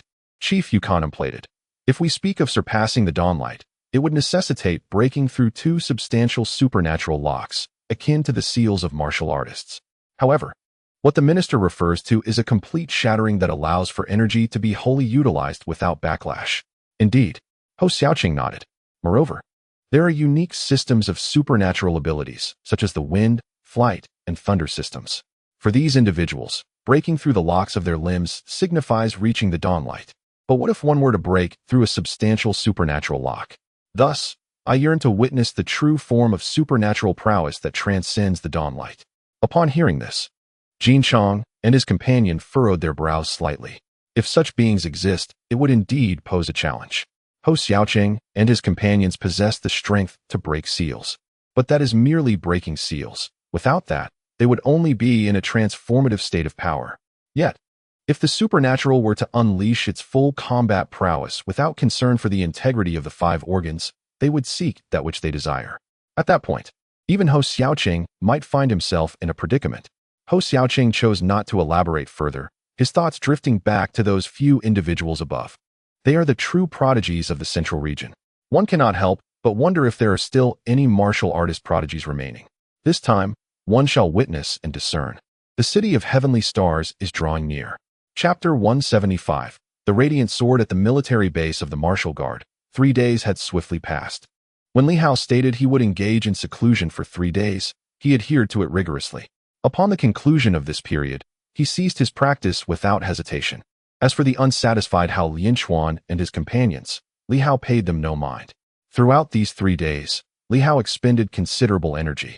The mysterious energy consumed exceeded 30,000 units. As was customary, he absorbed approximately half, leaving at least 5,000 units for the canine companion. The remainder was what Hao Lianquan and his group managed to absorb collectively. This was particularly significant as the canine's interest in the 5 elemental energies had waned recently. Otherwise, these few would not have absorbed as much. The consumption of divine energy stones amounted to over 100. However, for Li Hao, this was no longer a concern. After vanquishing 2 members of the Radiant Dawn, the divine energy stones found within their storage rings surpassed 800. Indeed, pirates were affluent. At this juncture, Li Hao's collection of divine energy stones not only remained constant, but had actually increased, now nearing 3,000, surpassing the amount he had upon exiting the ruins. Li Hao, do not halt, Hao Lianquan exclaimed, his face filled with eagerness. My super energy lock has yet to manifest, and my strength remains stagnant. Li Hao cast him a sidelong glance, pondering for a moment before replying. Is that so? Indeed. You are merely a step away. Really? Hao Lianquan's enthusiasm was palpable. Of course. He nearly thumped his ample chest in assurance. Li Hao felt fatigued. You are already in the late phase of the 3 suns. Is it plausible that the super energy lock will materialize and elevate your realm? How? Perhaps next time, craft your fabrications with a touch more sincerity. Hao Lianquan was momentarily taken aback, gazing at Li Hao, left speechless and sorrowful. This fellow possessed a keen insight. I thought no one would notice. Li Hao, uninterested, shifted his attention to the others. He could not help but feel a twinge of envy towards those with super energy. Wang Ming had reached the pinnacle of the sunlight stage, poised to ascend into the 3 suns at any moment. Both Hu Hao and Yun Yao had also entered the sunlight stage, albeit in its initial phase, yet their progress was astonishing. On the contrary, Li Meng was struggling, still wandering within the moonshade stage. However, she had at least advanced to the moonshade full phase, and with one more step, she too would attain the sunlight stage. In truth, the amount absorbed by each was not excessively high. With 10,000 units of super energy, Hao Lianquan had eradicated at least half, followed by Wang Ming, who eliminated another portion, leaving the remaining 3 to absorb the rest, resulting in their effortless leap into the sunlight stage. Reflecting upon the martial masters, the transition from breaking the 100 to entering the 1,000 was indeed a formidable challenge. Li Hao had contributed a substantial amount of 5 elemental energy. Given the capabilities of these individuals, among the 49 martial masters, one would expect at least half to ascend to the sunlight stage, thereby reaching the 1,000 level. Yet, in reality, none had achieved this. The constraints had impeded everyone's progress. Li Hao glanced at Li Meng, initially anticipating her to be disheartened. However, to his surprise, she appeared quite the opposite, exuding joyfulness. If it were mere pretense, it did not seem so. She genuinely appeared delighted. Although others had made advancements, her progress was the least significant, yet she radiated excitement. I am so close to the sunlight stage. It's truly remarkable. The group exchanged peculiar looks at her declaration. Who among us hasn't reached the sunlight stage? What is so remarkable about that? As everyone gathered, Li Meng wore a smug expression, seemingly on the verge of revealing something, but after a moment's contemplation, she abruptly fell silent. Li Hao, intrigued, wondered if she had made some significant discovery, perhaps an alteration in her abilities or something else entirely. However, he refrained from inquiring, as it was evident that this woman was incapable of keeping secrets. Her tongue was even more loquacious than Wang Ming's, albeit her knowledge was limited, which rendered her verbosity less conspicuous. Should she possess more information, she could rival Wang Ming in verbosity. As it stood, her silence was unlikely to last long before the truth emerged for all to see. Li Hao chose not to press further and stepped outside. At this moment, he sensed a notable enhancement in his physical prowess. Although his overall strength had not dramatically shifted, his corporeal form had undergone significant fortification, and his vital organs were now notably more resilient. This merely indicated a heightened vitality, making it increasingly difficult for adversaries to vanquish him. Nevertheless, the augmentation of his offensive capabilities, a byproduct of his physical enhancement, was not as substantial. Engaging in combat with the sea shark, Li Hao believed he was now slightly stronger than before, no longer perpetually at a disadvantage, but rather capable of holding his own. Emerging from the training area, he observed that martial artists had begun to stir outside. Clearly, after 3 days, many had absorbed and processed various insights. A glance across the scene revealed an indistinct yet palpable surge of energy among some, indicating that a few had ascended to a state of completion over the past few days. In the distance, upon noticing Li Hao and his companions, Lu Long swiftly approached. During these days, he had devoted little time to training, focusing instead on sharing experiences and allocating opportunities for comprehending the ancient weapons of enlightenment. Li Hao had always been indifferent to these matters, leaving them to Lu Long previously.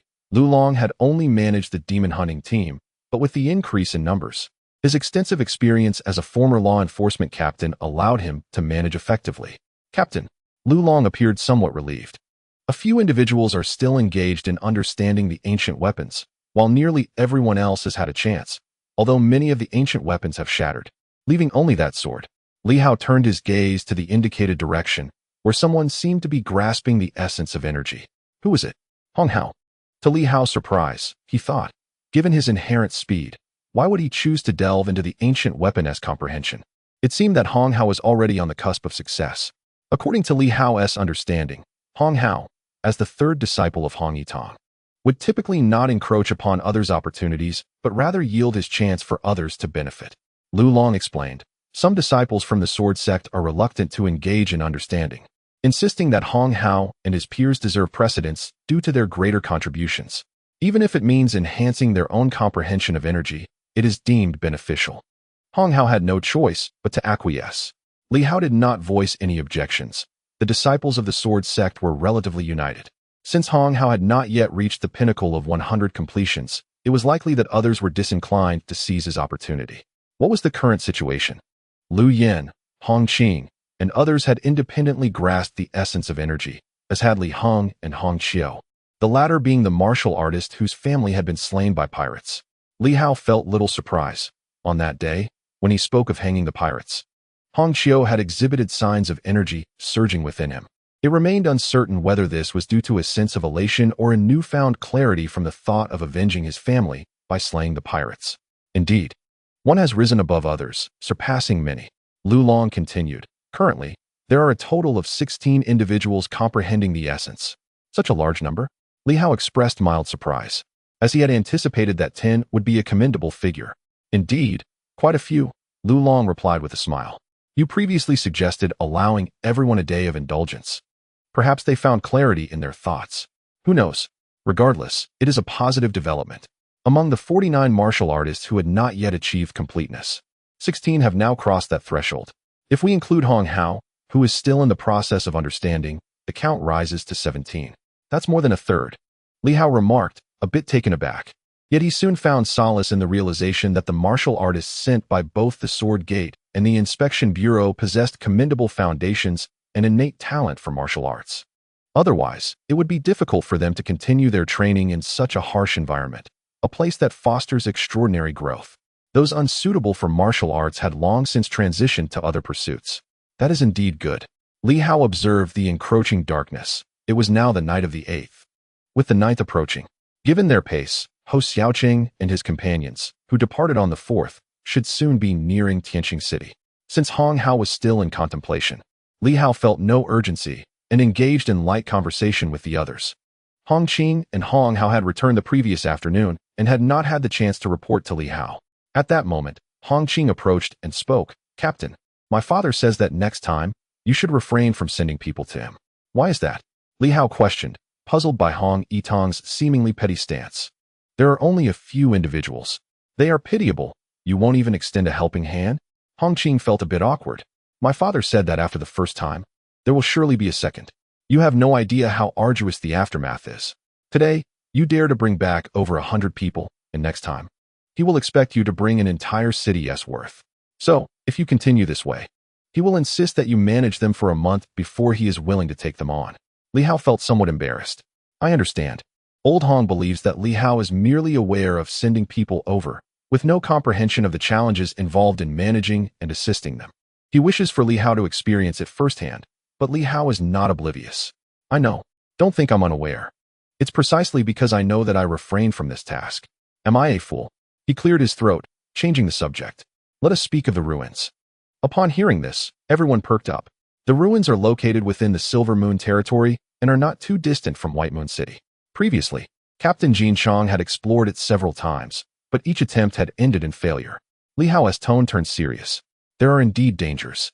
Although Captain Jin Chong emerged unscathed, it does not guarantee our safety. From an external perspective, this ruin does not appear too extensive. Senior Jin speculates that it may be a castle constructed by families during ancient civilizations, or perhaps a small sect from those times. Of course, it could also be something entirely different, but generally, it aligns with this notion. The challenge lies in the narrow path leading to the main entrance, where sudden ambushes may occur.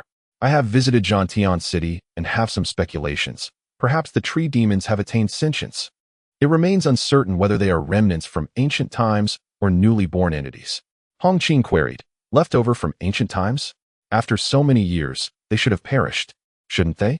Perhaps it could be that the old tree is sprouting anew. I have never been there, so I cannot be entirely certain. However, based on some clues left by the esteemed elder Jin Chong, I surmise that this might be the case. If so, Li Hao's eyes flickered with interest as he remarked, there could be substantial gains. In such a place, while treasures may not abound like in Zhangtian City, the presence of tree demons could lead to the legendary life spring water. I possess a drop of it, though I have never revealed it. Last time, Ho Xiaoqing sought to trade for it, but I declined. The notion of the undead, of flesh and bone, held some efficacy, surpassing that of sword energy. It could even regenerate severed limbs, a terrifying effect that sword energy could not replicate. Li Hao had an inkling of its essence, an extraordinarily pure form of power. Whether it be mysterious energy, divine stones, or even weapon souls, all had been devoured and purified by the small sword, giving birth to sword energy. Thus, sword energy represented a form of cultivation power, whereas life spring water was the authentic special energy. Upon hearing this, everyone felt a twinge of excitement. Yet Lu Long furrowed his brows, voicing a concern. If we go, will we be a hindrance? Li Hao dismissed the worry, saying, no matter if danger arises, we can retreat. It's not essential to gain benefits. Besides, both Black Panther and I will be present. I shall join as well, exclaimed the overlooked Hao Lianchuan, suddenly animated. Upon hearing this, he too was thrilled. Li Hao was speechless. How, are you not busy? The night watchmen are absent, and you are already at the late stage of the 3 Yang. With super energy locks now appearing, shouldn't you return and cultivate diligently to reach the dawn of light? No rush for a few days, interjected Wang Ming, now impatient. This rotund fellow steals my thunder. I hadn't even spoken yet, and he already did. This particular individual, whose strength surpassed his own, was someone he found difficult to outshine. Li Hao could only chuckle in disbelief and said, all right, it's merely a minor ruin. It may not hold anything of great value. Unlike Zhangtian City, which is a metropolis, this place can be regarded as a small village. Were it not for the possible existence of tree demons, I would have little interest in exploring it. Otherwise, even acquiring a bit of divine stone wouldn't pique my curiosity. After waiting for Hong Hao to finish his cultivation, he indeed grasped the concept of momentum, thus concluding the 3-day training session of the demon hunting team. Li Hao wished to test his luck again without further delay. Having rested for 3 days, he had grown accustomed to nocturnal activities. Without uttering a word, he summoned the giant Kuan divine ship. One must admit, this source divine weapon was perfectly suited to Li Hao's tastes, capable of both aquatic navigation and aerial flight. At this moment, Li Hao yearned to experience the sensation of soaring through the skies. This time, their numbers had increased, from the previous 55 members. Adding Hao Lianchuan brought the total to 56. Since they had traversed the ground last time, Li Hao opted to have the giant Kuan divine ship take flight, ascending swiftly. He had no desire to be monitored, aware that various factions in Silver Moon were likely keeping watch over him.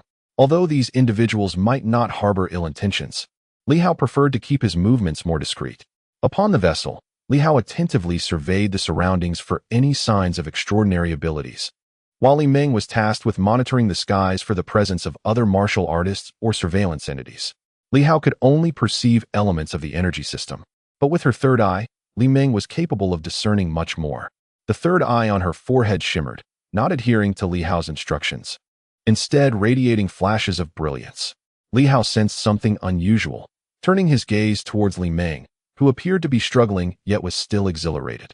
Streams of light flowed around them, enveloping the entire vessel. Li Meng's breaths came in quick succession. Isn't it merely to prevent others from observing us? Captain, watch this illusionary space. As long as we encompass the entire ship, all forms of surveillance become futile, provided there are no formidable beings conducting a deliberate investigation. They simply cannot see us.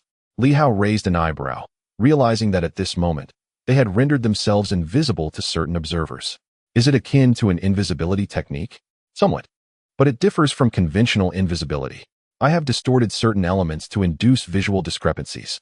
I am uncertain about the exact mechanics of invisibility, Li Meng clarified. Visual discrepancies. Li Hao nodded slightly, recognizing the merit of her ability. However, it appeared to be quite taxing. Li Meng's feeble strength led her to falter after a brief duration. Reluctantly, Li Hao infused some of his sword energy into her. The moonshade tear is truly weak, he lamented. How long had it been? And she was already struggling. He scanned the skies, evading various patrolling abilities. The night watchers also had their own extraordinary beings on patrol, but within the city. It was primarily the inspectors who were present, equipped with their own extraordinary powers and martial artists. Skillfully avoiding them, Li Hao swiftly piloted the vessel, vanishing from Baiwa City. Meanwhile, within the city, the newly upgraded inspection system of the inspectors remained oblivious to any anomalies. At the headquarters of the inspectors, Kong Jie furrowed her brow as she surveyed the skies. After contemplating, she approached the window, stepping forth into the air to observe her surroundings. Moments later, she found something peculiar. After some reflection, she suddenly produced a black armor, her mental energy oscillating. Li Hao, where are you? Base, Director Kong, is there something amiss? Base. Kong Jie reiterated, channeling her mental energy once more. It seems there are martial artists invading Baiwa City. I shall summon Huang Yu to eliminate them. Her words left Li Hao, who had just traversed Baiwa City, momentarily speechless. Was she intentionally making such statements, or was it genuine? Surely not. Oh. Kong Jie said no more, her irritation evident. Do not sneak around in the dead of night. It is easy to be mistakenly harmed. I thought there was an error. Very well, next time, please report your outings. She genuinely believed there was an invasion, but upon further consideration, the likelihood of it being Li Hao was far greater. Indeed, it was that rascal. This fellow certainly earned his keep as a night watcher. As expected, he did not venture out until nightfall. Where could he possibly be heading? Of course, she refrained from probing too deeply, merely muttering a few curses, hoping this fellow would not stir up trouble. At this stage, the environment was far from secure for Li Hao. Li Hao exhaled a breath of resignation, realizing that the defenses of Baiwa City were more formidable than he had anticipated. Otherwise, he would not have been discovered so swiftly upon his departure. Nevertheless, this was for the best, ensuring greater safety. The individuals from Baiwa City were no trifling matter, and one ought not to underestimate their prowess. Once they departed from Baiwa City, Li Meng could no longer endure the strain, and Li Hao did not insist on her continuation. As the spacecraft ascended higher, Li Hao utilized his internal energy to sustain its consumption, as flying required considerably more energy. Before long, he piloted the vessel toward the direction of Yaoguang City. The ruins lay in that vicinity, not too distant. At the same time, the night was shrouded in darkness. To the east, distant lights illuminated the horizon, revealing a structure akin to a palace, resplendent under the night sky. This was none other than the renowned residence of the Duke of Dinghua. At this moment, on a street less than 3,000 meters from the Duke's residence, an elderly man gazed toward the distant edifice, cleared his throat, surveyed his surroundings, and sighed. I have returned, burdened by a heavy trust. Young Master Feng has perished. It took him 8 days to make the journey back. Traveling from the north to the east was indeed closer than moving through the central region. However, during these 8 days, he had not been in constant motion, for he had spent 3 days recuperating from injuries sustained from a blow by a Southern Fist practitioner. Silence enveloped the surroundings. The elderly man coughed once more. Though I have aged, my perception remains sharp. Do not underestimate the sensory abilities of a martial artist. Moments later, a figure emerged from the darkness. The street remained eerily quiet. This figure was a formidable warrior clad in armor. revealing his visage as he addressed the elder. Chief Steward Hu, the Duke has sent us to escort you to prevent any tracking. It seems your strength remains intact. And your injuries are not severe, I presume? Guangming Jian surveyed the area, sighed again, and proclaimed, "Come forth." The robust man who had appeared earlier glanced at the elder, but chose to remain silent. Guangming Jian, true to his name, possessed keen perception. Despite their efforts to conceal themselves, they had been effortlessly detected. Since the chief steward has spoken, let everyone reveal themselves. Moments later, 3 more figures emerged from the shadows, joining the earlier warrior, making a total of 4 formidable beings. Guangming Jian regarded them and coughed once more. Generals Ding Dong, Ding Nan, Ding Shi, and Ding Bei have all arrived. What an honor. The Dinghua army, stationed in the east, boasted a formidable force of no less than 800,000 soldiers. And this was merely the army directly under the Duke's command. These 800,000 troops were overseen by 8 generals, representing the cardinal directions. Above the 8 generals sat the 2 second-generation heirs of the Duke's residence, Su Zhen and Su Xing, with Su Zhen being the father of Su Feng. At the pinnacle was the Duke himself, serving as the Grand Marshal of the Dinghua army. Tonight, however, 4 great generals had convened in this location, each exuding a fierce aura. Previously, it seemed they had been concealed or suppressed, but now their formidable presence was laid bare, each one radiating an overwhelming strength, accompanied by the unmistakable scent of blood, evidently not mere novice cultivators, but individuals who had taken lives, many lives. Previously, General Ding Dong spoke slowly. Chief Hu, we were once martial masters ourselves. The 4 of us grew up in the Duke's residence, and only upon reaching the pinnacle of our martial prowess did we transition into super abilities. We understand. The light sword coughed lightly. What do you mean by that, General? Nothing of great significance, the general replied. I merely wish to inform you, Chief, that we 4 are all at the late stage of rising light. Having transitioned from martial masters, which is not comparable to ordinary super abilities, we command great armies and have witnessed much bloodshed. General Ding Dong continued. You, Chief, are a martial master who emerged from Silver Moon, possessing formidable strength, having shattered the limits of Doqian. You are a pioneer in martial arts, and we hold you in high esteem. We have never neglected you. Now, with young Master Feng deceased, it is fate. The Duke is magnanimous and bears no ill will. The light sword remained silent. The general added, however, Chief, your late return left us in the dark, causing us to believe you had chosen to leave out of concern for the Duke's reprimand. Now that you have returned, it is for the best. Your journey must have been arduous. The Duke is resting at present. Why not visit him tomorrow? We would also like to seek your counsel on some martial dilemmas. Why not join us for a night's rest at the military camp? To the military camp. The light sword smiled, glancing at the others, surveying the surroundings. Finally looking towards the distant Duke's residence, where she sensed a watchful presence. She sighed. It seems there is a Silver Moon martial master who has conveyed some news. General Ding Dong spoke in a solemn tone. What does the chief mean? Do you not understand? The light sword pondered for a moment, shook her head, and chuckled. It must be that scoundrel Ing Hongyue. What a pity that I am not particularly attractive. Otherwise, Ing Hongyue might have shown some compassion. Instead, with my plain appearance, it seems they wish for my swift demise. She glanced at the others and then around. The Duke is such a cautious individual, only allowing the 4 of you to come. For martial masters at the late stage of rising light can easily capture those at the peak. But I am a Silver Moon martial master. Does the Duke underestimate me? The combination of martial arts and Silver Moon is indeed extraordinary. The 4 generals' expressions turned grave. Just then, a figure approached from afar, footsteps resounding, appearing youthful, cloaked in red amidst the darkness. Light Sword, what about me? The young man inquired. Light Sword raised an eyebrow slightly. They say the 4 great generals surpassed the 4 cardinal directions, yet I expected the heavenly general to arrive, only to find it is merely the Shin general. They have other matters to attend to. My presence should suffice. This young man exuded an overwhelming aura, fierce and powerful. In an instant, had Li Hao been present, he would have sensed that this individual surpassed even the formidable Tsangshan Great Serpent, yet still fell short of the other 3 great beasts. At the peak of rising light, he stood on the verge of transformation, ready to advance to the next stage. 5 powerful rising light practitioners now surrounded the light sword, and the newly arrived Xian general coldly declared, if you surrender willingly, you may yet escape with your life. It is unwise to harbor ulterior motives. The Duke of Gua, aware of the arduous path you have tread in martial arts, laments your inability to safeguard Master Feng. Over the years, the Duke's residence has supported your cultivation. Must you truly be the one to betray your benefactor? Betray? The Brightsword scoffed. What a curious notion. When I first aligned myself with the Duke of Gua's household, it was solely to obtain the wind-chasing boots. That old man Su Qing once promised me that if I served the Su family for 20 years, the boots would be mine. Yet, he later reneged, claiming that I could neither wield nor control them, but that his grandson Su Feng could.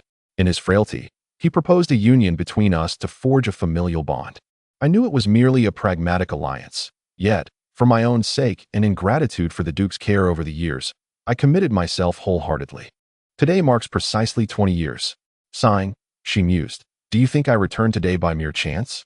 The time has come, and as per our agreement, the wind-chasing boots should be bestowed upon me. Su Feng's demise does bear some of my responsibility. I could not protect him. However, I did my utmost, yet was ultimately outmatched by formidable foes. Surely, you cannot expect me to embrace death as well. As she spoke, her gaze drifted towards the horizon, her voice resonating like a bell. Su Qing, are you unwilling to honor your promise from 2 decades past? Are you prepared to forsake it? Her voice, powerful and clear, echoed, but the surroundings remained eerily silent. The Brightsword sighed. I had little hope to begin with, yet I did not anticipate that to confront me, you would evacuate the surrounding populace entirely. This indicates a firm resolve to ensure I do not leave alive. A self-deprecating smile graced her lips, compared to others. Her demeanor was relatively gentle. Otherwise, she would have fought fiercely years ago, rather than retain some lingering hope. Indeed, among the 36 heroes, her temperament was notably mild. The factors of her inability to prevail and her desire for a tranquil completion of her cultivation contributed to her current predicament. Little did she know that after 20 years, she would find herself confronting such a fate. Then let us battle. In an instant, a sword materialized in the heavens, illuminating the sky. The next moment, with a fierce shout, the bright sword shattered the majority of 3 superlocks within her heart, lungs, and liver. At this juncture, she abandoned any thought of delay. This was the Duke of Gua's residence, not a place for procrastination. Given enough time, even if she completely shattered 5 superlocks, survival was impossible. She was acutely aware of the peril surrounding her. A swift resolution was imperative. In an instant, the heavens trembled and the earth quaked. A blinding light flickered as 5 generals roared in unison, their weapons igniting in an explosive frenzy. Kill! The bright sword bellowed, unleashing a power that surpassed even that of the Southern Fist from days past. With a single stroke, she cleaved through the cosmos, and with a thunderous crash, the formidable Xian general's expression shifted as he launched a spear. Yet, the spear was effortlessly severed by the bright sword. In a heartbeat, she unleashed another fierce cry as the 4th superlock shattered, her battle prowess surging once more. Die! Boom! The long sword shattered the surrounding landscape, causing the earth to fissure and nearby structures to collapse. Under her might, the Xian general roared in disbelief, yet could not withstand her onslaught. With a decisive strike, a line of crimson appeared upon the Xian general's brow. With a fierce roar, the sword of light focused its power, as if intending to scorch the very heavens and earth. This force was not of fire, but rather the searing sensation of sunlight. With a single sweeping strike, it cleaved through the surroundings, causing all structures to vanish in an instant, as if they had been vaporized. The 4 generals, who had just encircled, were rendered motionless in disbelief. At that moment, the sword of light bled from all 7 orifices, and a cacophony of explosions echoed from within. As her internal organs began to shatter, a manic smile flickered across her face. Silver Moon warriors, are you not aware? With a sudden leap, she traversed 1,000 meters in an instant, another flicker bringing her near the Duke of Dinggua's residence. In the distance, the aged Duke of Dinggua's eyes gleamed with cold intent as he regarded the sword of light. Have you considered the consequences? Should you proceed, you will undoubtedly meet your demise. Having seized the wind-chasing boots, you cannot survive this day. He understood, or rather, he was acutely aware of the state of affairs. The sword of light remained silent, and in a heartbeat, struck her chest with a resounding boom. As if something had exploded again, the 5th chain shattered. Blood streamed from her orifices like a malevolent spirit. Hand it over, or I shall perish. Unless you release the seal, the Duke of Dinggua's residence shall cease to exist today. You have unexpectedly reached this point, the Duke remarked, and in the next breath, he unleashed a fierce shout. Launching a kick towards the Sword of Light, a tremendous aura erupting in an instant. Let us see if you possess the capability. Boom. A colossal sound reverberated, echoing through the vicinity. As the expansive courtyard exploded, countless structures collapsing and many servants bursting apart. No one anticipated that the aged Duke of Dingwa would reveal such formidable strength at this moment. Yet, the Sword of Light seemed to have foreseen it all. With a sweeping sword stroke, the heavens trembled and the earth quaked. The Sword of Light blazed with an otherworldly radiance. Boom! The sound erupted once more. And with a resounding crash, the Duke staggered back, blood spilling from his mouth, his gaze shifting. Has the unsealing truly augmented your powers so significantly? At this moment, he felt an urge to act. However, upon witnessing the Sword of Light's internal organs seemingly on the brink of collapse, as she appeared ready to descend into madness, he sighed deeply, casting forth a storage ring. Take this and depart. Do not compel me. The Sword of Light accepted the ring, her voice sharp. Is this all? Do you wish to take everything? The Duke coolly replied, I simply do not wish to incur excessive costs. Or do you believe, at this moment, you can assuredly kill me? A flash of resentment crossed the Sword of Light's eyes, but sensing her precarious state, she gritted her teeth and ascended into the air, vanishing in an instant.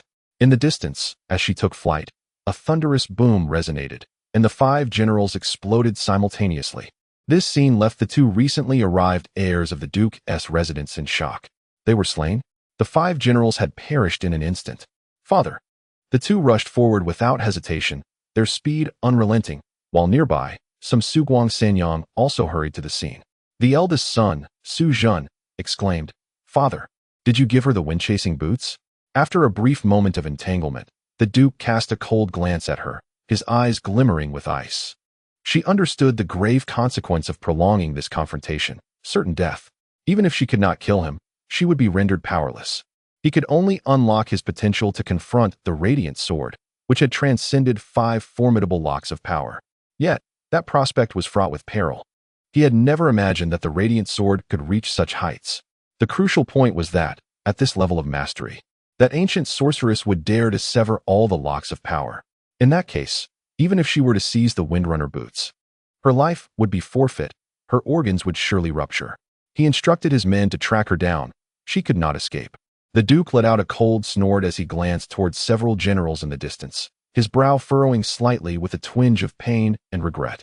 5 generals united could decimate foes in their transformation phase. Yet, they had been annihilated by the Radiant Sword's unsealed might. Even he felt a pang of distress at the loss of such powerful allies.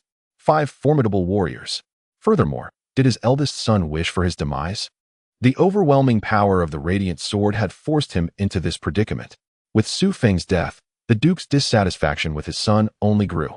The Radiant Sword, in its current state, was invincible, yet it would soon succumb to collapse. Where could she flee? The Windrunner boots were irreplaceable. Moreover, with only 1 pair, she could not wield them effectively. Even if she acquired them, they would serve little purpose. Moments later, a throng of powerful beings pursued the direction in which the Radiant Sword had vanished, wary of approaching too closely, for she was formidable. Nevertheless, this assembly of warriors remained relentless, waiting for her to exhaust herself. News of the events in the east spread rapidly. Meanwhile, Li Hao had already departed from White Moon City, oblivious to the fact that the Radiant Sword had initiated its assault so swiftly. He was unaware that the Radiant Sword was racing towards Silver Moon at an unimaginable pace. It was far, yet hope lingered. However, Li Hao was resolutely advancing toward the ruins. He vowed that this was not intentional. In September, I took a 2-day leave, having written over 810,000 words and feeling utterly drained. With National Day tomorrow, I decided to treat myself to a brief respite. Coinciding with my wife's birthday, taking her and our child out for a day. I shall resume updates on the 3rd. Additionally, I am grateful for everyone's unwavering support. As I pen the Stargate, I find myself increasingly uncomfortable with the narrative. These 2 days will allow me to organize my thoughts. This discomfort stems from numerous factors. There are many ideas I wish to express, but cannot. It is not a matter of inability to write, but rather a restriction on what I can articulate. Certain exhilarating elements have been explored in high martial arts and myriad races, and deliberately avoiding those themes has rendered my writing less fluid. Writing about a recklessly powerful warrior can be exhilarating, yet that belongs to high martial arts. Similarly, the intense struggle for survival should also provide a thrill, yet that pertains to myriad races. Although Stargate falls within the same genre, the protagonist's character must evolve, necessitating avoidance of certain tropes.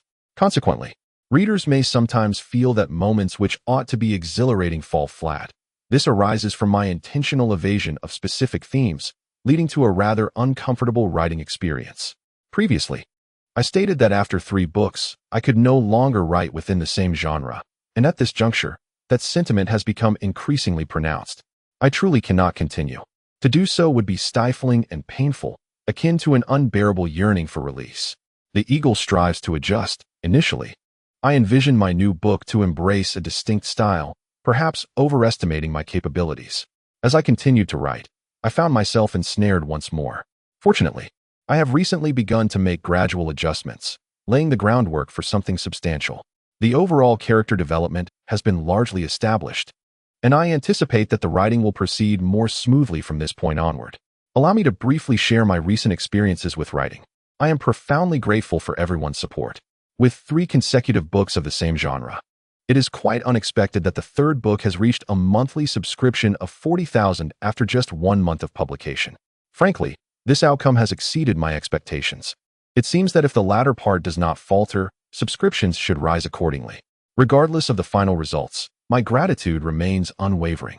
I shall conclude my thoughts here and express my appreciation once more. For October, please feel free to cast your votes casually as a form of support. Once my writing for October is complete, I welcome your contributions. Should my work not meet expectations, I shall willingly sink into obscurity. The tale unfolds with the arrival of the 176th chapter, Tree Demon, subscription and monthly votes requested. The commotion in the East is quite pronounced. However, the silver moon remains distant, and for the time being, the news has not reached Li Hao. The dynasty is vast, even with certain means of special communication. Li Hao currently lacks his own intelligence network. While the silver moon possesses such a system, he is not yet a central figure within it. Thus information is not shared with him.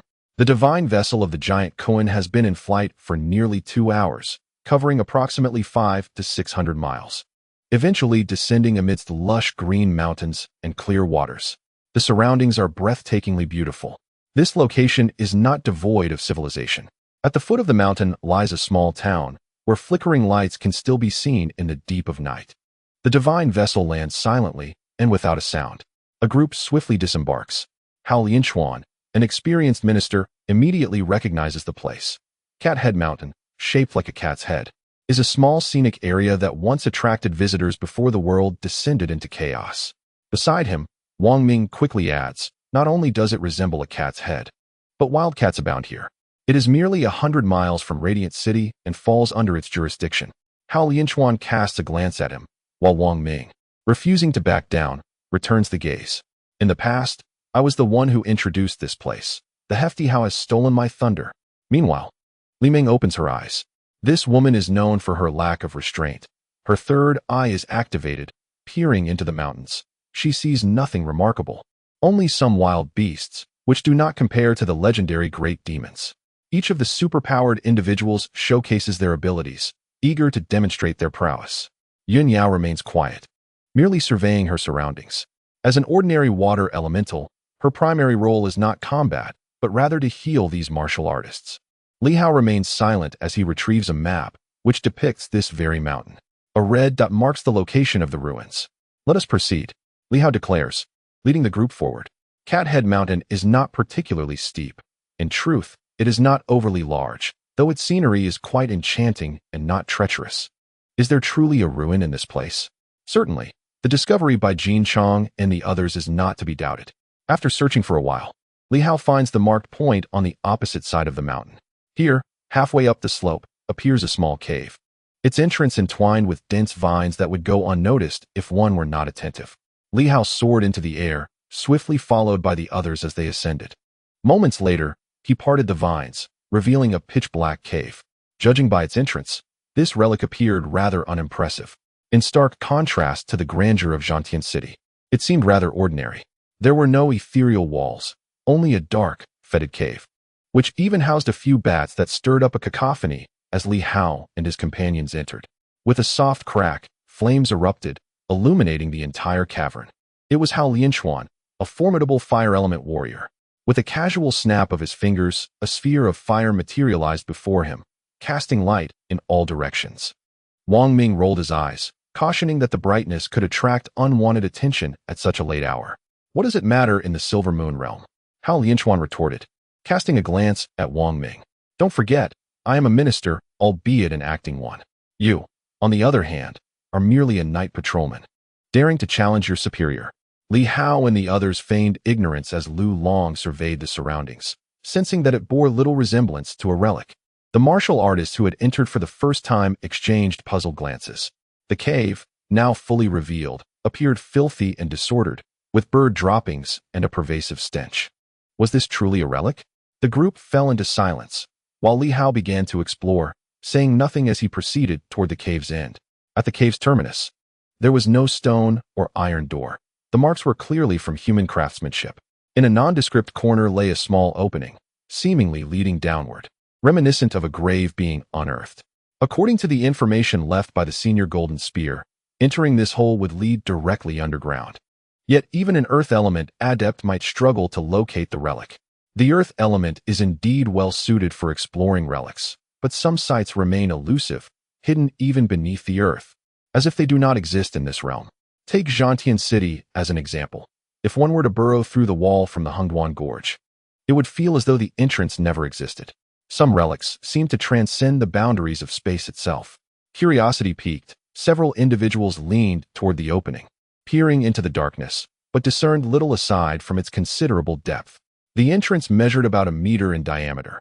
While most were unperturbed, Hao Lianquan cautiously inspected it, gauging his size and nodding, wondering if he might get stuck. This action elicited muffled laughter from Hong Qing and the others. Seizing the moment, Wang Ming quipped, "Minister Hao, given your robust physique, if you were to become wedged, it would be quite inconvenient. Perhaps it would be best to remain above, as we need someone to keep watch. If everyone descends, we might find ourselves in dire straits without a soul to call for help." Upon hearing this, Li Hao found some merit in the suggestion. Before he could respond, Hao Lianquan interjected, "As a fire element user, I can illuminate the depths for everyone. Moreover, in the late stages of the Three Suns, should we encounter a tree spirit, my powers would be particularly effective against it." He added, "As for the metal element, its utility would be somewhat limited down there." Li Hao chuckled lightly, dismissing further discussion. "You all wait up here. I will descend first to check on Commander Liu. Just the two of us will suffice." Having someone with superpowers descend can sometimes provoke unexpected reactions. He deemed it too perilous to lead the descent without full understanding of the situation. Without allowing them a chance to retort, Li Hao waved to Lu Long, and the two of them leapt into the abyss. Above, as they jumped down, Hao Lianquan communicated with Wang Ming. "You little rascal, are you deliberately opposing me?" "How? You are the one opposing me. It's already difficult for me. And you have to meddle as well. Just focus on being a good minister and leave my responsibilities alone."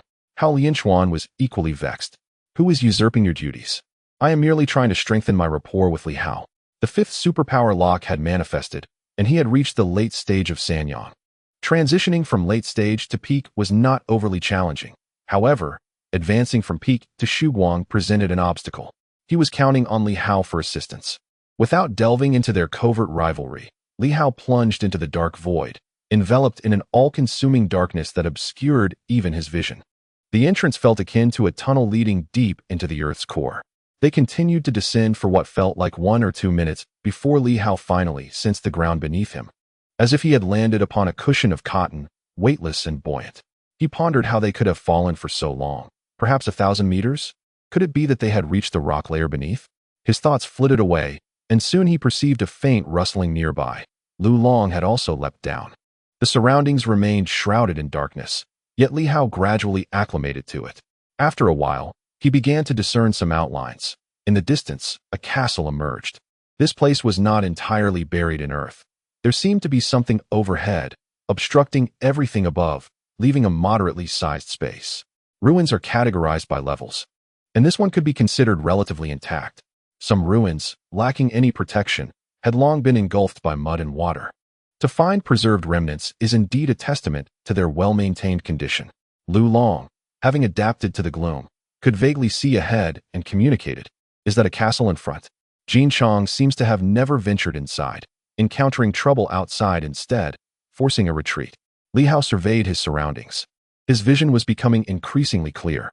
The area was enveloped in a misty haze, suggesting a protective formation or divine weapons safeguarding the perimeter, preserving this limited space. Aside from the castle ahead, there was little else to behold. No trees, no flowers, no sunlight. Only a desolate expanse juxtaposed with the dark silhouette of the castle. Jin Chong had indeed failed to penetrate its core. Be cautious, Li Hao advised, as silver armor manifested around him, enveloping his entire being. In his hand, the starry sky sword materialized, exuding a sense of vigilance. Jin Chong was formidable, possessing combat abilities at the Shuguang level, yet he had not managed to breach the stronghold. As they gazed upward from the spot where they had fallen, it seemed as if a portal existed above, a potential escape route. Otherwise, the golden spear would not have been able to retreat. The possibility of a direct exit from other locations remained uncertain. The two proceeded cautiously. The soil beneath their feet felt soft and fluffy, reminiscent of cotton rather than earth. The golden spear had left no further messages. As he himself had not managed to enter, this relic was inadvertently discovered by the martial guards, not the location provided by Ho Xiaoqing. After advancing approximately 100 meters, the castle loomed ever closer. At that precise moment, Li Hao's ears perked up, and he swung his sword to the left with a swift motion. A resounding clash echoed, akin to weapons colliding. In the next instant, the sharpness of the starry sky's sword was revealed, and a sound akin to something snapping echoed through the air. Li Hao's expression shifted slightly as he hastily brandished his sword. A series of clangs erupted, accompanied by bursts of sparks. Li Hao continued to slash at the air. Lu Long also retaliated with his fists, but the pain radiating through his hands was excruciating. Upon closer inspection, he discovered that a branch-like object had pierced through his fist. Lu Long was astounded. How could it be so durable? Li Hao had effortlessly severed it, leading him to believe that its offensive power was mediocre. Yet his own hammering had resulted in such a grievous injury. Be careful, Li Hao admonished, sweeping his long sword in a protective arc around Lu Long, slicing through several branches in succession until the onslaught ceased. Li Hao remained vigilant for a moment, scanning his surroundings, and upon lowering his gaze to inspect the assailant, his heart skipped a beat. It was gone. Indeed, he had just severed multiple branch-like entities. Yet now, as he looked down, the ground was empty, devoid of any remnants. The soft, cotton-like surface lay bare. Li Hao's expression turned grave. Could this ground, like the city of war, also consume the living? If that were the case, his countenance darkened as he stamped his foot down, unleashing a forceful strike. The ground trembled slightly, but did not yield to his might. Li Hao was shaken. Such a formidable surface. Given his current strength, he had been unable to break through, which was rather alarming. This modest relic, when compared to the city of war, seemed feeble, yet it stirred unease within him. Surely, there could not be something more powerful lurking here? The branches demonstrated considerable offensive capability, rivaling that of the third sun. While Li Hao could manage a few dozen, anything beyond that would overwhelm him. It was no wonder the golden spear chose to retreat. If the onslaught continued, Li Hao would also be at a loss. Lu Long, observing the situation, adopted a serious demeanor and conveyed through thought, "This ground is far from ordinary. It is incredibly resilient. We must tread carefully here." Understood. Li Hao remained silent as they continued onward. After a while, the clashing sounds erupted once more in the darkness. Countless vines or branches surged toward him. Li Hao swung his sword, cleaving through some of them, and in an instant, he transformed his fist into a claw. Seizing a vine and with a fierce cry, he snapped it in two. In his grasp, the broken vine writhed as if animated, struggling and twisting in the darkness. A potent wave of spiritual energy surged forth, exuding an aura of both threat and intimidation. Li Hao maintained his grip, resolutely refusing to let go. After a brief moment, this onslaught dissipated once more.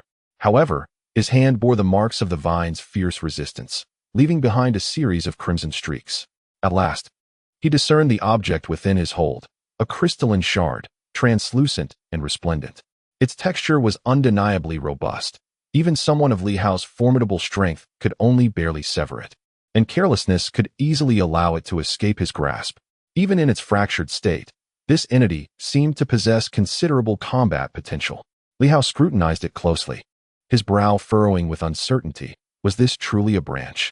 It appeared far too unusual for that classification. If not, then what could it possibly be? Moreover, from whence did these attacks originate?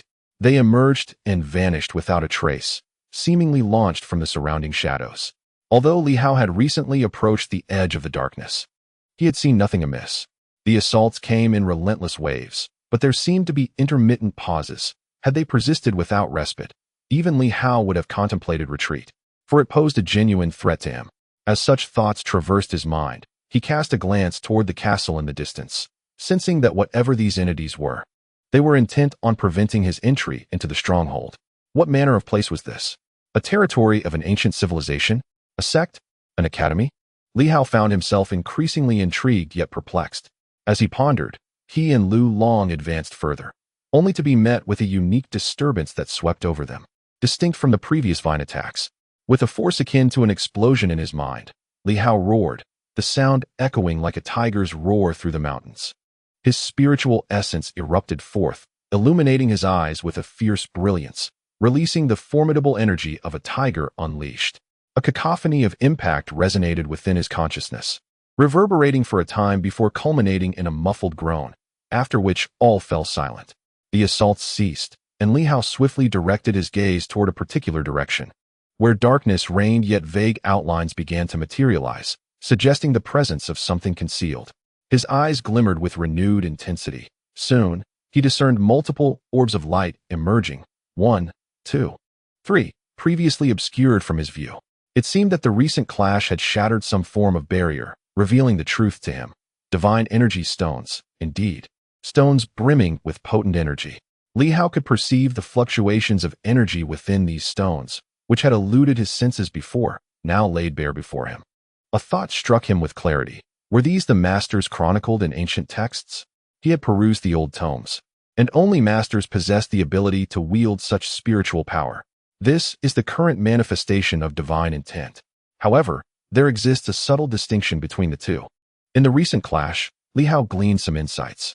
In terms of sheer quantity, his divine intent pales in comparison to that of his opponent, yet, in terms of vitality, the opposing mental force appears rather rigid. Li Hao could only articulate this as vitality, for the divine intent of a martial artist sometimes possesses a semblance of life itself. For instance, the transformation of the 5 animals technique into various beasts involves a profound embodiment, akin to living creatures. A higher vitality naturally renders one more adept at coping with challenges.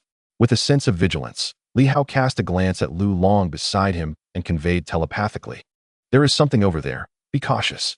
Lu Long nodded slightly, having recently endured a mental assault himself, though it was primarily directed at Li Hao, which he could manage. The two proceeded not toward the ancient castle, but rather toward the corner. As Li Hao approached, a surge of formidable mental energy resonated once more, sweeping towards him with ferocity. Boom. The impact left Li Hao feeling nauseated, even somewhat horrified. It seemed even stronger than before. He contemplated retreating, fearing that such power could be fatal. Yet, in the next moment, his gaze shifted slightly at the moment of explosion. The small light orbs he had previously observed appeared to shatter and diminish, leaving the remaining orbs dimmer. A realization dawned upon Li Hao. Energy. The shadowy entity was absorbing energy, erupting forth, and attempting to expel him. It was not that his adversary was hesitant to strike decisively or intended to torment him incrementally, but rather that it seemed to lack sufficient energy, relying solely on the energy of the divine stones, unleashing its power bit by bit. Despite the repeated assaults, which included intermittent pauses, Li Hao remained undeterred and, indeed, began to perceive certain truths. The quantity of divine stones was limited. Just as the adversary prepared for another onslaught, Li Hao suddenly projected his divine intent. "Halt. I am the commander of the Guardian Corps of the Battle Heaven City." With that proclamation, his silver armor radiated brilliance. "I am a member of one of the 8 Guardian families, here to investigate this site. Do not act recklessly." He articulated this in ancient dialect. Being an entity from the era of ancient civilization, if this being truly descended from that lineage, it should comprehend his words. Within Battle Heaven City, those clad in golden and silver armor responded similarly. Yet, amidst the darkness, there was silence. However, Li Hao observed that the light orbs continued to shrink, indicating that the entity persisted in absorbing energy, seemingly undeterred by his identity as a member of the Battle Heaven army, and did not unconditionally relinquish its resistance. Had it been a golden spear here, unable to perceive the truths concealed, retreat would have been the only option against the relentless assaults. But Li Hao was different. He could see the orbs. Once more, he projected his divine intent. Do not deplete the energy stones any further. There are few remaining. Should you exhaust them completely, it may lead to your demise. You cannot intimidate me. I have come under orders to investigate the remnants of the new martial era. If you can comprehend this, understand that the Battle Heaven army is not composed of villains, unless, of course, your side was rebellious back in the day. Rebellion. At this moment, Li Hao's words seemed to awaken something profound, a faint ripple gradually rising. Moments later, Li Hao's vision blurred, and suddenly, the surroundings appeared to burst forth with light. His gaze shifted slightly, revealing not far away a tree that seemed to be on the brink of death. The massive trunk had collapsed, leaving only a single branch that sprouted anew from the roots of the once moribund tree. The old tree appeared to have perished, yet, from its roots, a new tree was born.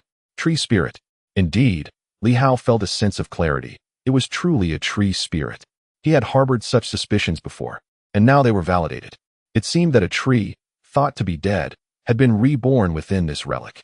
The surroundings appeared illuminated by this tree. What was once engulfed in darkness now shone like crystal, modest in stature, yet illuminating the area around it. Rebellion, the city of battle, Tianqing. The small tree gently pulsed with vitality. As Li Hao observed closely, his expression shifted. This tree and the deceased old tree were entwined, their roots seemingly one. At this moment, the roots were laid bare before him. Li Hao discerned that the entity which had previously attacked him was indeed the tree's roots. One of the roots had been severed, likely the one Li Hao had just broken, while the others he had cut appeared to have re-entered the earth and subsequently rejuvenated, indicating that this tree possessed the ability to self-heal. The city of battle, Tianqing, Li Hao repeated. The city of battle of the 8 great guardian families, the Wang family. In bygone days, it had received a name bestowed by the emperor. The small tree seemed to regain some semblance of vitality, swaying its somewhat withered branches. The emperor. In the next moment, a wave of energy resonated. Even the emperor cannot intrude upon the palace. Li Hao's expression shifted. Palace? What palace? What limitations could there be for the emperor, an existence of the highest echelon? He gazed towards the distant castle, now illuminated, and upon closer inspection, it bore a striking resemblance to a cat. Li Hao felt a twinge of suspicion. Furthermore, from the position of the old tree, it appeared to be one planted haphazardly outside the courtyard wall, not truly serving as a defensive force. What manner of place was this? What palace? Li Hao inquired, turning once more to the seemingly dying small tree. You appear to be lacking in energy. After your recent outburst, it seems you are on the verge of death? Indeed. He sensed that the small tree sprouting from the roots of the grand tree was likely facing demise. Death. The spirit quivered. The crystalline small tree swayed, teetering precariously. Do not think to enter the palace, even if it is an abandoned one, echoed a warning. Li Hao observed as some hidden divine energy stones beneath the ground were once again drawn in. He furrowed his brow. This tree seemed to be the guardian of this place. An abandoned palace? Whose palace was this, after all? Countless years have passed, and yet there remains a force of defense. Observing the situation here, it is not akin to the formidable defenses of the Battle Heaven city. The fortifications themselves do not exude such strength. Li Hao could vaguely discern the surrounding defenses, seemingly connected to a once mighty tree, now lifeless. Before its demise, it appeared to have exploded, a sensation reminiscent of the tree hollow encountered outside Battle Heaven city. Indeed, they might currently reside within the remnants of this deceased giant. The smaller saplings appear to have taken root and thrived at the base of the great tree, seemingly not of the ancient civilization's era, yet inheriting some semblance of memory. Li Hao's mind swirled with thoughts. Had a singular tree been safeguarding this place all along? Even after its complete demise, it still managed to give rise to a sapling, continuing to protect this locale. However, it seemed that the sapling was also nearing its end. His curiosity about the ancient civilization grew ever more profound. In this era, both humans and beasts seemed to possess a unique spiritual force of belief. For instance, the tree before him, though on the brink of death, still adhered to its faith and purpose. Li Hao pondered whether this tree possessed the essence of life, often said to be the source from which tree spirits are born. Yet, it appeared to require an immense amount of energy to form, and in its current state, could it still absorb energy? Those buried divine energy stones might represent its final reserves. Given the circumstances, how could it still dare to generate the essence of life? It seemed reckless. Thus, it was likely that such a thing did not exist. Li Hao felt a wave of disappointment. However, if indeed a tree spirit capable of producing the essence of life existed, he might feel even more disheartened, as it would signify that the entity still possessed formidable strength. In regard to the beings of the ancient civilization, Li Hao did not harbor a deep-seated desire to annihilate them. Each individual, even every beast from that epoch, carried a spirit and belief that was difficult to perceive in the modern age. In the past, he had slain the black armor, yet it had long since lost its consciousness, leaving only fragmented obsessions. At that time, he was unaware of this truth. Now, the fact that this tree could still communicate led Li Hao to reconsider any thoughts of its destruction, even though it appeared incapable of sustaining its current exertions. I need not enter that palace. Could you inform me whose palace it is?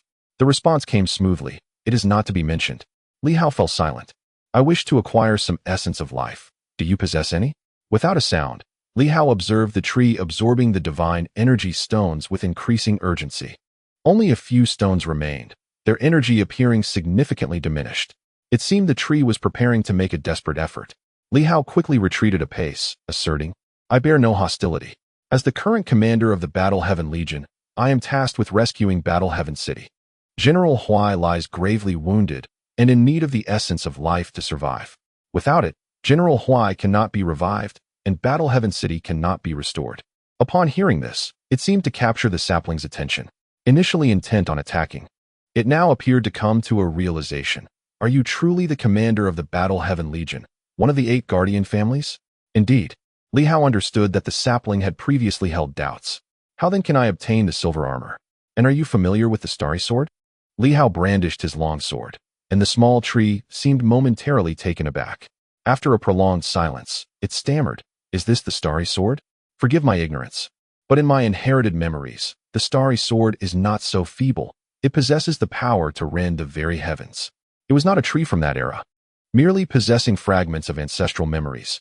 Thus it truly could not recognize the starry sword. The sword in Li Hao's hand was simply too weak. Li Hao was at a loss for words, feeling a sting to his pride.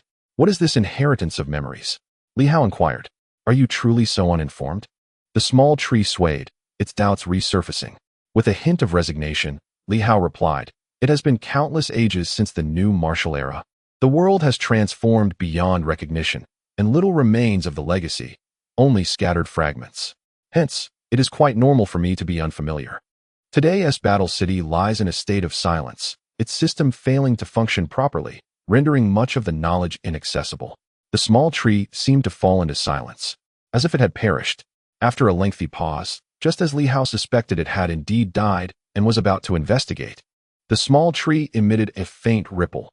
Powerful beings leave profound memories within their bloodlines or life imprints, passed down through generations. When these bloodlines and life imprints are awakened, they absorb such memories. This is what we call the inheritance of memories. Li Hao's eyes flickered with intrigue. What of the humans? I too possess the bloodline of a strong one. Not of the human race, the small tree replied. The human race embodies great strength. Their descendants possess a formidable bloodline but lack the completeness of the demon race, resulting in a loss of power, which is characteristic of the demon lineage. Li Hao pondered this and quickly asked, Do you require assistance? You appear to be running low on energy. No, I do not need it. Perhaps the entity was still wary of Li Hao. Yet, Li Hao sensed that it was on the brink of death, having drained its divine energy stone, seemingly unable to sustain itself, leading it toward demise. After some contemplation, Li Hao remarked, If you were to perish, there would be no one to guard this place, and the palace would belong to me. Your survival may be the only means to continue protecting this palace. You are the first ancient civilization entity I have encountered that seems truly alive. Ancient civilization? The new martial era. I am not a being of the new martial era. My father guarded the palace alone for 30,000 years until he could no longer endure, and only then did I come into existence. Li Hao was struck by this revelation. How many years had it been? The great tree had safeguarded this place for 30,000 years, an astonishingly terrifying span of time. And only then did the small tree emerge. How many years had the small tree lived? For such formidable beings. Was it merely a matter of tens of thousands of years? Furthermore, what power did the deceased great tree hold to survive for such eons? Contemplating these matters, Li Hao quickly said, "Regardless, you are indeed an ancient being, an ancient tree. Do you require assistance? No merit, no reward. It is ill-advised to offer unsolicited kindness. No, I merely wish to collaborate with you," Li Hao earnestly proposed. "As far as I know, tree spirits, ancient trees, if they reach a certain level of power, can give birth to life-giving spring waters, provided their energy is sufficient. The spring of life offers immense assistance in healing, cultivation, and prolonging existence. I ponder, if you were alive, I could provide you with energy, empowering you to guard this palace in exchange for a mere supply of life-giving spring water. Do you not find this arrangement exceedingly advantageous? What is the royal city mode?" Li Hao asked, momentarily taken aback. "My memories reveal that many in the past undertook such endeavors. My ancestors often chose to align with a formidable ally or collaborate to construct a grand city, drawing energy while offering protection and life essence in return. The mighty beings of humanity would likewise provide shelter for our forebears." Li Hao's gaze shifted, intrigued by the ancient civilization's practices. Indeed, it seemed so. In the city of War Heaven, General Huai was present, and there appeared to be several tree spirits, though they seemed either dormant or deceased. He glanced at the distant castle, genuinely interested in it, yet he considered that the tree might hold greater value. Inanimate objects pale in comparison to the living. Regardless of the treasures housed within the castle, they may remain unutilized, while a tree spirit, imbued with ancient memories, could offer substantial assistance. The ability to communicate renders it an excellent partner for collaboration. The residents of War Heaven could also converse. Yet they were but echoes of the past, their memories fragmented and reluctant to divulge information to Li Hao. Initially, he intended to explore the ruins, but now his thoughts gravitated towards the tree. "Yes, this model. I provide energy, and you assist in condensing the life spring water, fosters mutual benefit. You would continue to safeguard this place. Otherwise, your demise would render the palace vulnerable, inviting others to intrude." The little tree seemed to plunge into contemplation. This model was not without merit, especially at this juncture. Despite the apparent weakness of this individual, he was reputed to be a descendant of one of the 8 guardian families and the commander of the War Heaven Legion. Such lineage might suffice. Yet, could this seemingly feeble being truly assist me? Reflecting on the last visitor, who was even weaker, perhaps this individual appeared relatively strong. "You only require life essence? Indeed. You will not enter the palace?" "Certainly not." The little tree fell into deep thought, and after a moment, inquired, "If you genuinely possess sincerity, could you provide me with some energy stones?" This was quite vexing. Li Hao cursed inwardly. He had yet to gain anything, and now he was being asked to offer benefits. The crux of the matter was that this creature could absorb energy and continue to fight. Was this a deliberate attempt to deceive me? That is feasible, though the quality is rather mediocre. Li Hao produced a universally accepted energy stone of this era. The little tree appeared stunned, almost dazed, and after a long pause, it struggled to articulate, "This defective energy stone, in my recollection, is fit only for feeding dogs. And even they would refuse it. It could serve for cooking, yet you expect me to condense life essence with this?" Li Hao was taken aback. Surely it cannot be that bad. The little tree remained silent. In that moment, it seemed to resign itself, uttering despondently, "Then let me perish. This object. You compel me to condense the essence of life. It would be better for you to end my existence now. Utterly worthless. Who can consume refuse and yield nourishment? I am not a dairy cow." Li Hao gritted his teeth and suddenly produced a divine energy stone from the War of Heaven. "What about this?" The little tree seemed to sense it, and, after a long pause, conveyed a mental fluctuation. "This is merely the most fundamental cultivation energy stone. Yet it is significantly superior to the previous ones. I can absorb this. How many stones are required to condense a drop of life spring water? How many?" The little tree was taken aback and, after a prolonged moment, replied, 1,000 stones. Li Hao was astounded. This item, 1 stone, is equivalent to 10. Thus, it would take 10,000 of this era's divine energy stones to condense a single drop of life spring water. What a joke. Do you think me ignorant? Li Hao felt a surge of anger. Last time, I contributed 30 stones to General Huai, and he gifted me a drop of life spring water. After saying this, Li Hao produced a vial, which vanished in an instant. Do you see? General Huai charges so little, yet you demand 1,000 stones? That individual is even stronger than my father, making the condensation much simpler. Moreover, my insufficient strength will lead to greater consumption. As my power increases, the consumption will diminish. Correct? As Li Hao pondered, the little tree replied, even that individual could not condense a drop of life essence with such a meager amount of energy stones. Perhaps it was merely a gift to you. Li Hao contemplated this. Last time, Hong Yitong mentioned that the other party was fishing for benefits, and indeed, this possibility seemed plausible. However, exchanging 1,000 stones for a single drop struck Li Hao as rather exploitative. The question remained whether to continue this collaboration. Should I seize this palace for myself? But primarily, I cannot afford to sustain it. The little tree did not appear entirely foolish at that moment. It suddenly conveyed a mental wave. Living demonic plants possess not only the ability to condense life essence, but also to gather energy, absorbing the ambient forces of nature, thereby creating a sacred cultivation ground. In the past, the king of humanity created a sacred cultivation site where a single day of training equated to a year. If you are willing to provide ample energy, I could also establish a sacred ground for you.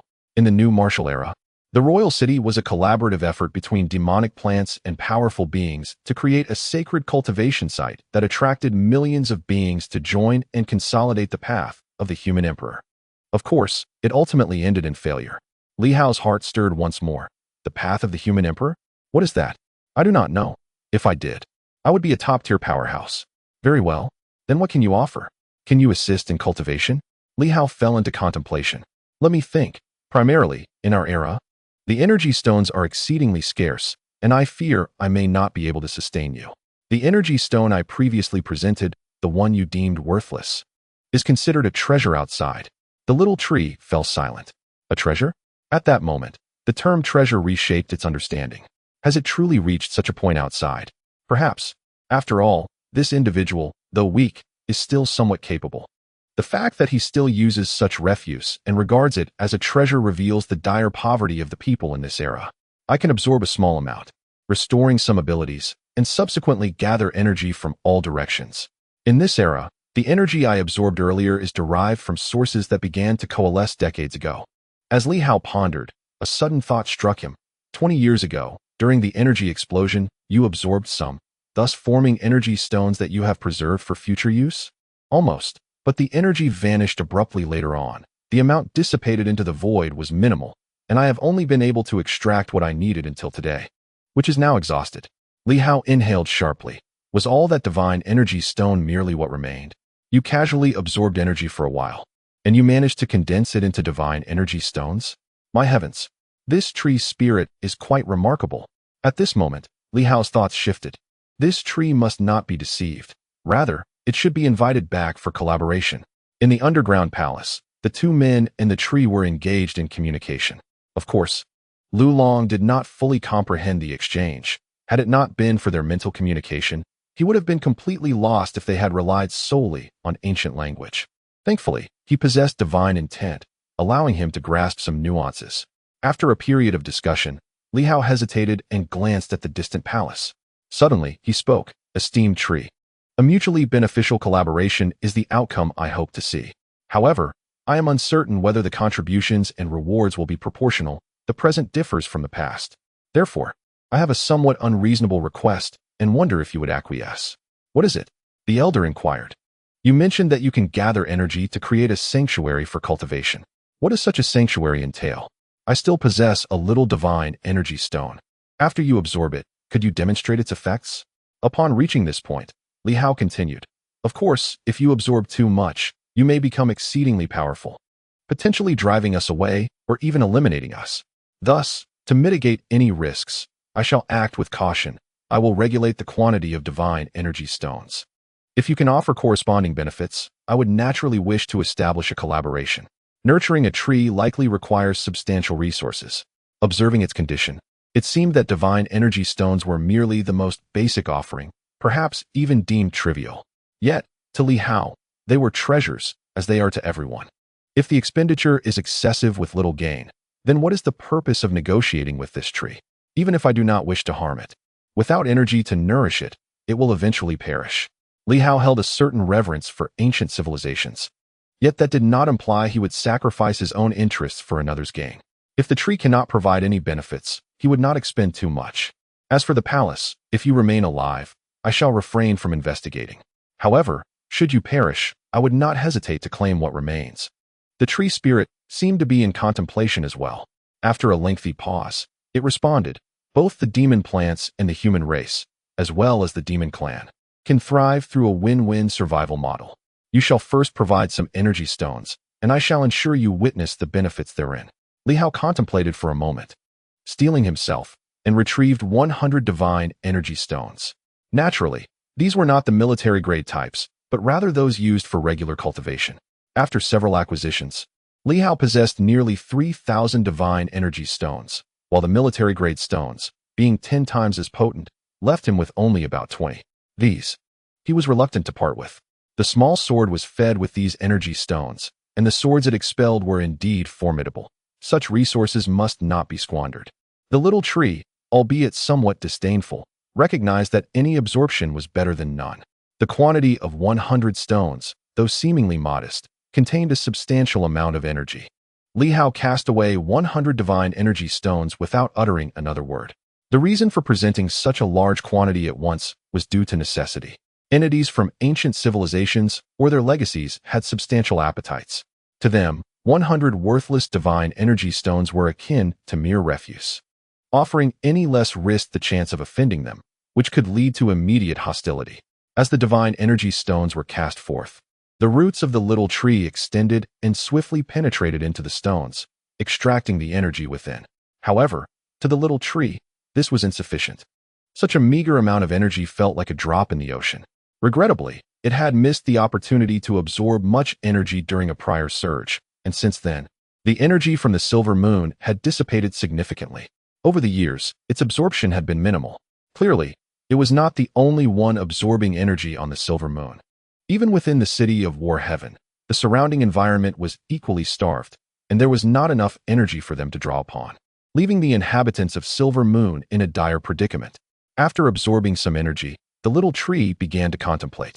Time passed, and a faint, peculiar energy began to emanate from its form, subtle and weak. As this special energy approached Li Hao, he instinctively sought to dismiss it, but quickly realized its significance. Hesitating for just a moment, he decided to absorb a small portion.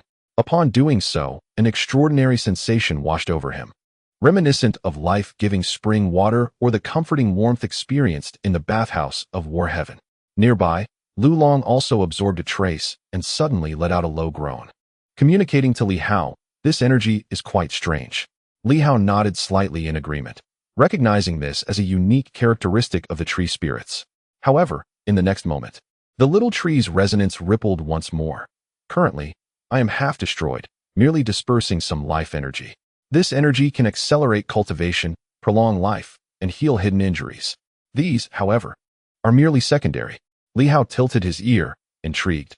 What could possibly be the primary aspect? While you cultivate nearby, I can disperse a hint of primordial source power to assist your training. Primordial source power? Li Hao pondered, uncertain of its meaning. The little tree seemed taken aback by his ignorance, pausing for an extended period before continuing. The source is the essence of martial arts. I am curious, for you claim to be powerful, yet also weak. Your previous mental fluctuations were a manifestation of this very source, were they not? Primordial source power is the fundamental force of martial arts. For instance, the fierce tiger you displayed earlier is a form of a path, albeit with some peculiar distinctions. You and the new martial artist from my memories are indeed different. It struggled to articulate further. According to the standards of new martial arts, individuals like Li Hao were exceptional. Their divine intent transcended mere mental prowess, even touching upon the essence of martial arts. Strictly speaking, they had embarked upon the journey of pursuing the ultimate realm of martial arts. However, when viewed from the perspective of power, a significant gap remains evident. It finds itself at a loss for words, struggling to articulate its essence. It is merely a demon, albeit one that has inherited its lineage. Not a grand demon cultivated through solitary efforts across generations. Otherwise, it might have been able to offer some enlightenment to Li Hao. Meanwhile, Li Hao's expression slightly shifted. Divine intent? He turned his gaze to the little tree, suddenly struck by a thought. Mighty wood, you are a tree. He abruptly brandished his sword, causing the little tree to become instantly alert. However, it soon relaxed its vigilance, recognizing that Li Hao was merely practicing the willow catkin sword technique. After a brief moment, Li Hao ceased his movements and inquired, Elder, what do you think of this sword technique? The willow catkin sword directly connects to the sword of wood's might. Yet, Li Hao had not made much progress during this time. The little tree communicated a mental pulse.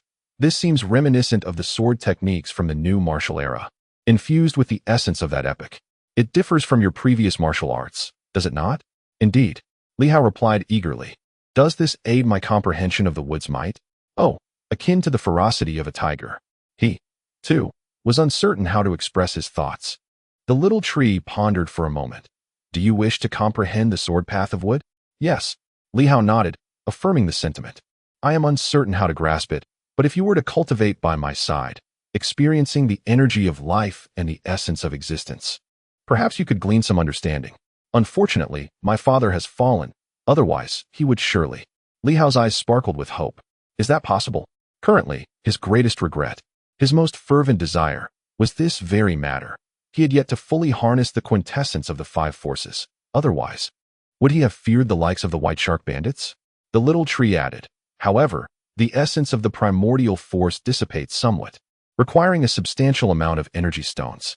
What you have provided is far from sufficient. How much is needed? It is even more challenging than condensing the essence of life. At least 3 times that amount is required to achieve a slight dissipation. Li Hao was taken aback. 30,000. Do you jest? Are you serious? 3,000 military cultivation stones are equivalent to 30,000 of those on the ground. You must be joking. The little tree clarified. The primordial force is a power that transcends higher realms. Even I find it difficult to dissipate. Of course, there are alternative methods, such as slaying.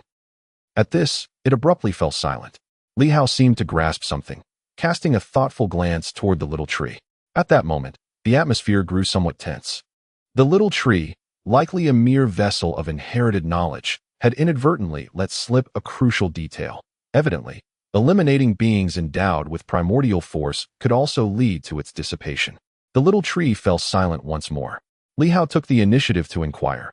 Elder, are you suggesting that by slaying these beings endowed with primordial force, it can be dissipated, correct? The little tree remained silent for a moment before conceding. Indeed, if this individual intends to kill me, then let us engage in battle. Li Hao chose not to press further, but redirected his query. Are there any other methods? If I could exchange a small amount of energy for the dissipated primordial force to assist in my comprehension of the might, that would suffice. I have no other demands regarding the primordial force. It seems you have already comprehended several forms. The small tree remarked, you are quite peculiar. Indeed, individuals such as yourself existed during the new martial era. If you seek to comprehend greater truths, it is essential to forsake the insights of other primordial paths. During that time, many prominent figures possessed unique methods to shield themselves. I do not possess many effective strategies to assist you, yet I can disperse some primordial power. You need not rely solely on your so-called divine energy stone. There is another method. What is it? Li Hao inquired, a mix of anticipation and apprehension coursing through him, concerned that the conditions might become more complicated. It appears you possess other divine weapons. Divine weapons? You mean primal divine weapons?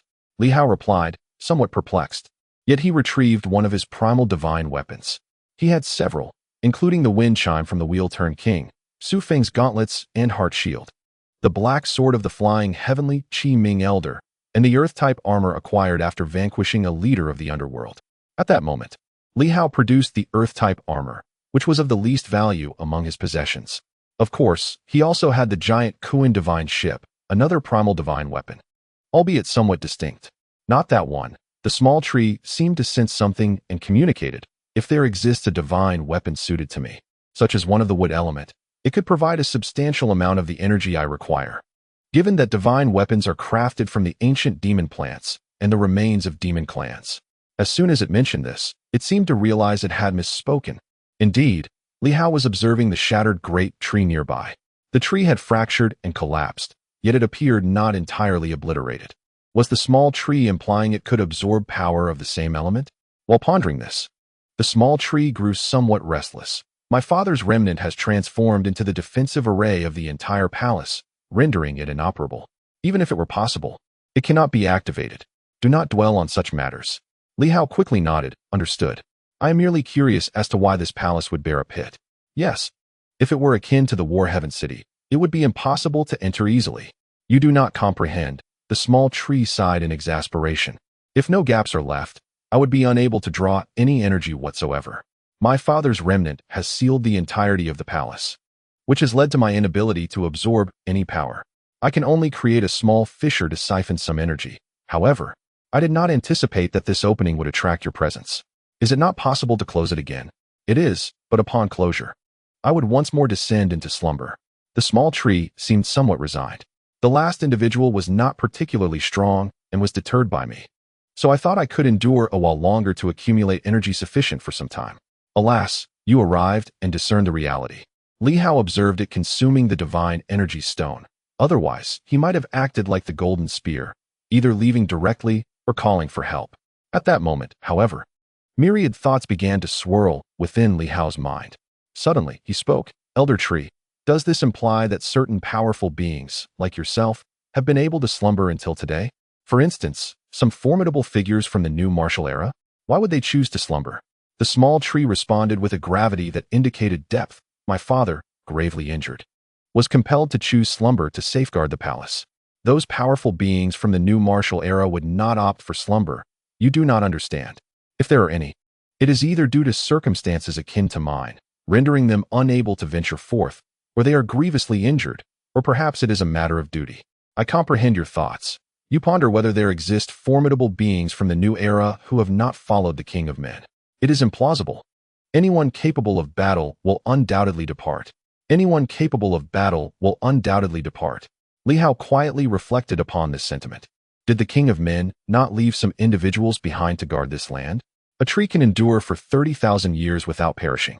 What of the other strong beings from the ancient civilization? I am uncertain. They likely would not. In my recollection, if the King of Men could resolve his adversaries independently, he would have done so. If not, he would rally his forces, never allowing the strong to remain behind. However, the rear should not be overly perilous. Any foes would be eradicated at the front lines. Should chaos arise behind, it could only be due to internal strife or self-inflicted troubles. The philosophy of the King of Men is that while he eradicates enemies externally, if chaos erupts behind him, if internal strife occurs, it is merely deserved. If one perishes, so be it. He would remain indifferent. His benevolence would prevent him from allowing the common folk to suffer. Yet when he turns ruthless, all would tremble in fear. In this moment, Li Hao found himself intrigued. The ancient King of Men, if he is indeed the figure from my recollections, how fascinating. He is merciless when it comes to slaughter. Yet, according to the small tree, he also possesses compassion for the common folk. Certainly, when he strikes, he does so with full force.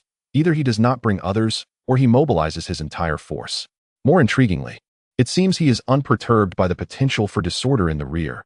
If chaos arises, he simply disregards it. If there is disorder, it is internal strife. Feel free to fight amongst yourselves. Even to the point of extinction, he would not care. As Li Hao contemplated the present situation, he felt a subtle stir within. After all, he had not heard of any foreign invasion. Rather, the dynasty was rife with internal discord. He wished to inquire further. But the small tree interjected. Do not mention the names of too many kings. It is best to refrain from uttering the names of these powerful beings. Even after countless ages and distances, they may still sense their true names. However, sensing them may not be advantageous. It could be detrimental, for they might not distinguish friend from foe and could employ certain means to directly curse those who utter their names. Li Hao was taken aback.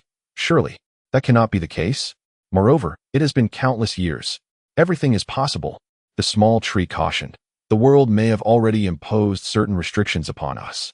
We cannot speak their true names, which serves as a form of protection to distinguish friend from foe. If we were to mention their names at this moment, we could be cursed. If you share a name, you do not comprehend the profundities of the great Tao. The small tree ceased to elaborate, finding Li Hao too foolish and lacking in experience to grasp the underlying principles. Li Hao felt helpless. He had grown accustomed to the disdain of the ancients. Now, even the ancient tree seemed to share this sentiment. Did this fellow wish to save itself or not? So, if I provide you with a sufficient amount of wood energy or a divine weapon of the wood element, can you release some primordial power for me to comprehend? Yes. Can I condense divine intent, such as what you just witnessed? I do not know. Very well. Let us simply try it out. Li Hao mused, as he retrieved several other divine weapons. Do any of these suit you? However, if you are willing, I can absorb some of this. But I require a greater quantity to meet the necessary demand. Li Hao sighed. Nurturing a small sword demands abundant resources. Presently, this tree also necessitates sustenance, and the dog, too, has a voracious appetite.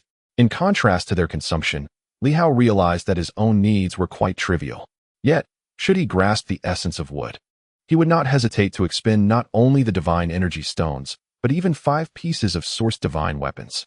In these times, when one's strength is formidable, who fears the absence of such resources? If necessary, he could venture to the Red Moon, the 3 major organizations, the 9 offices, the royal family, or even the governor's mansion in Linjiang. Should all else fail, he could seek out pirates. Aside from the source divine weapons he possessed, he had also acquired a long knife during his last encounter with the sea shark. However, this knife was somewhat peculiar.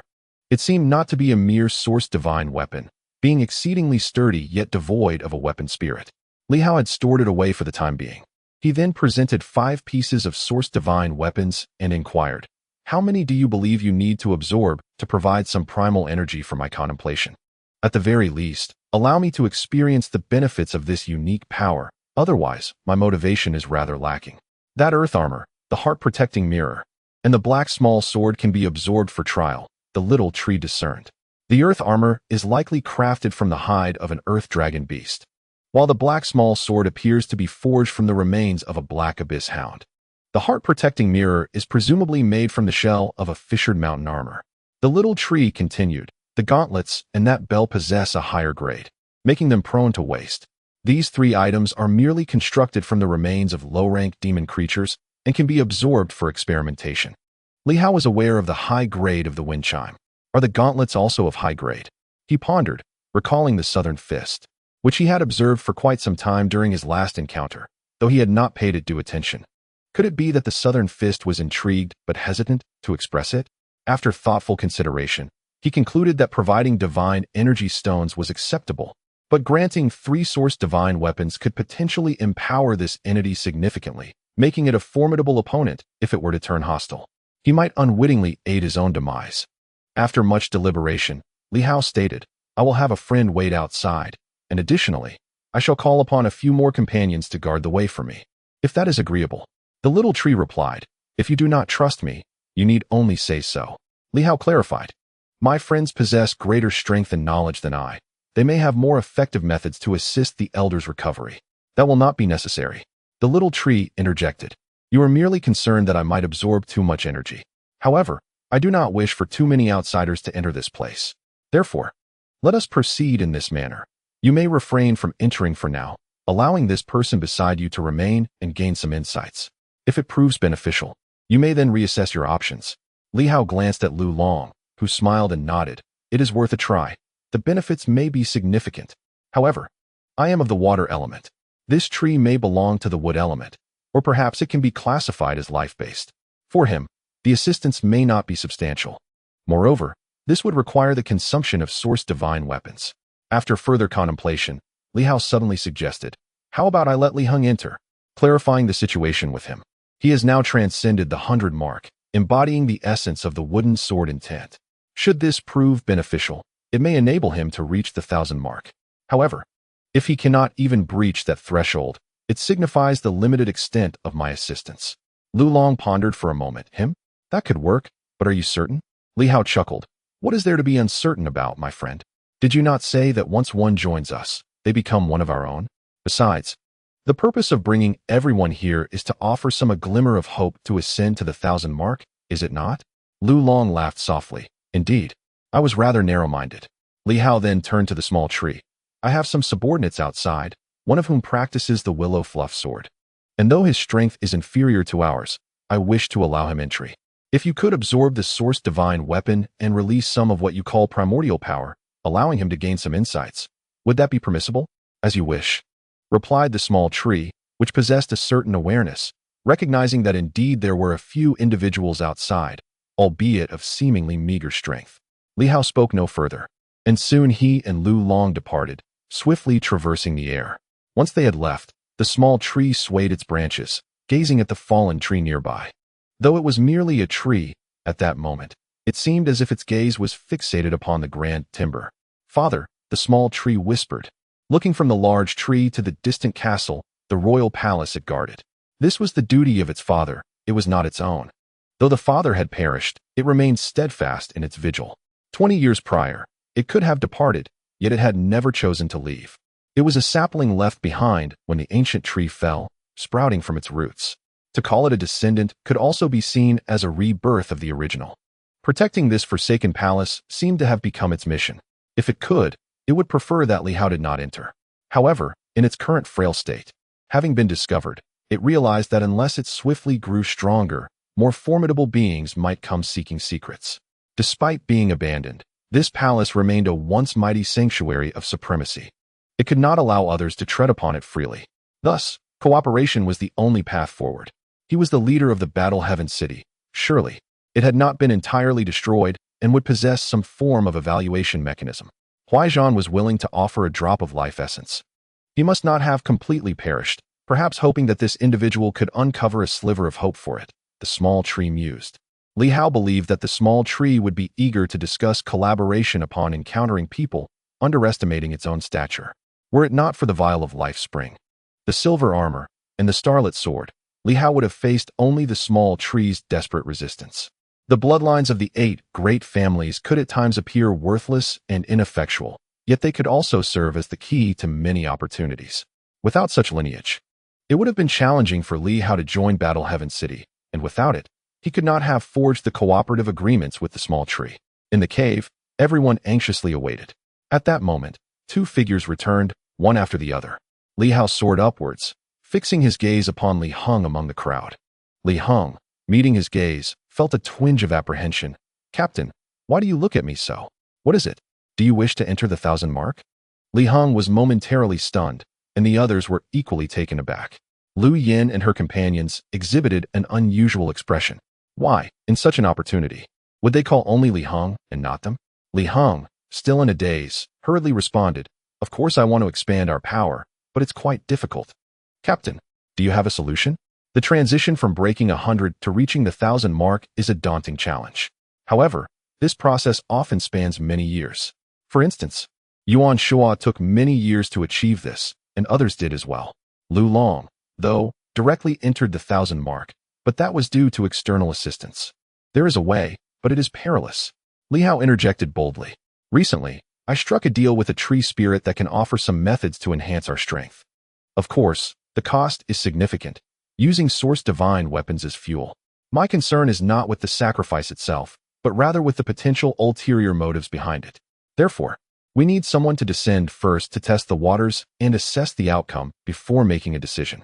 With a thunderous crash, Li Hong propelled himself off the ground and charged towards the cavern.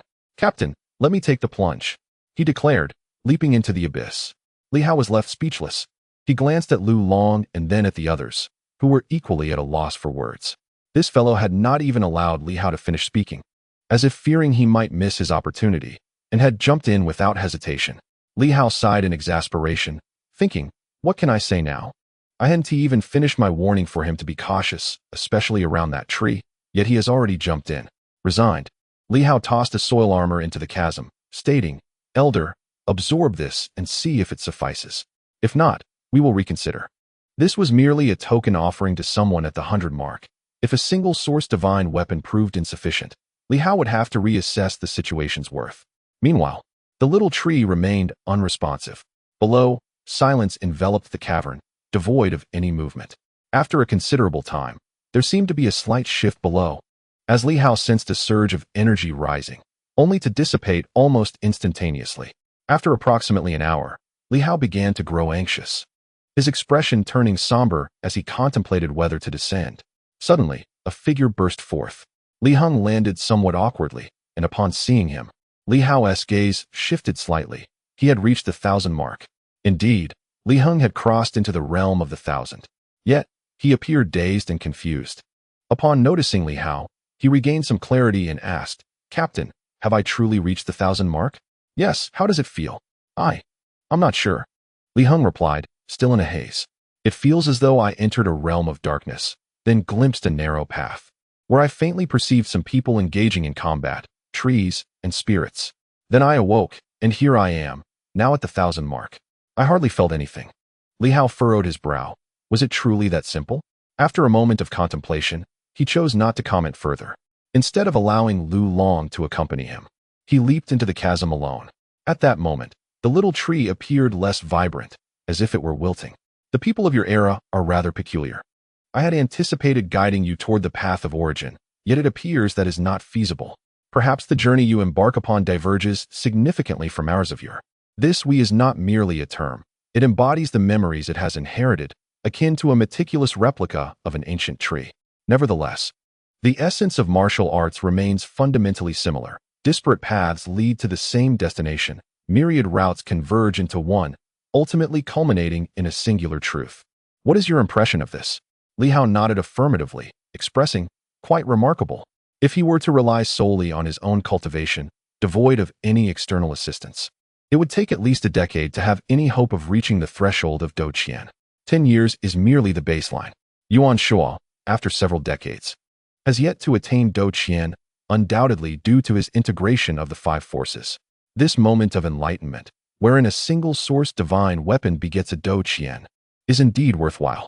After some contemplation, Li Hao cast aside his reservations and relinquished the remaining 2 source divine weapons, asking, "Might I absorb some essence from them for my understanding?"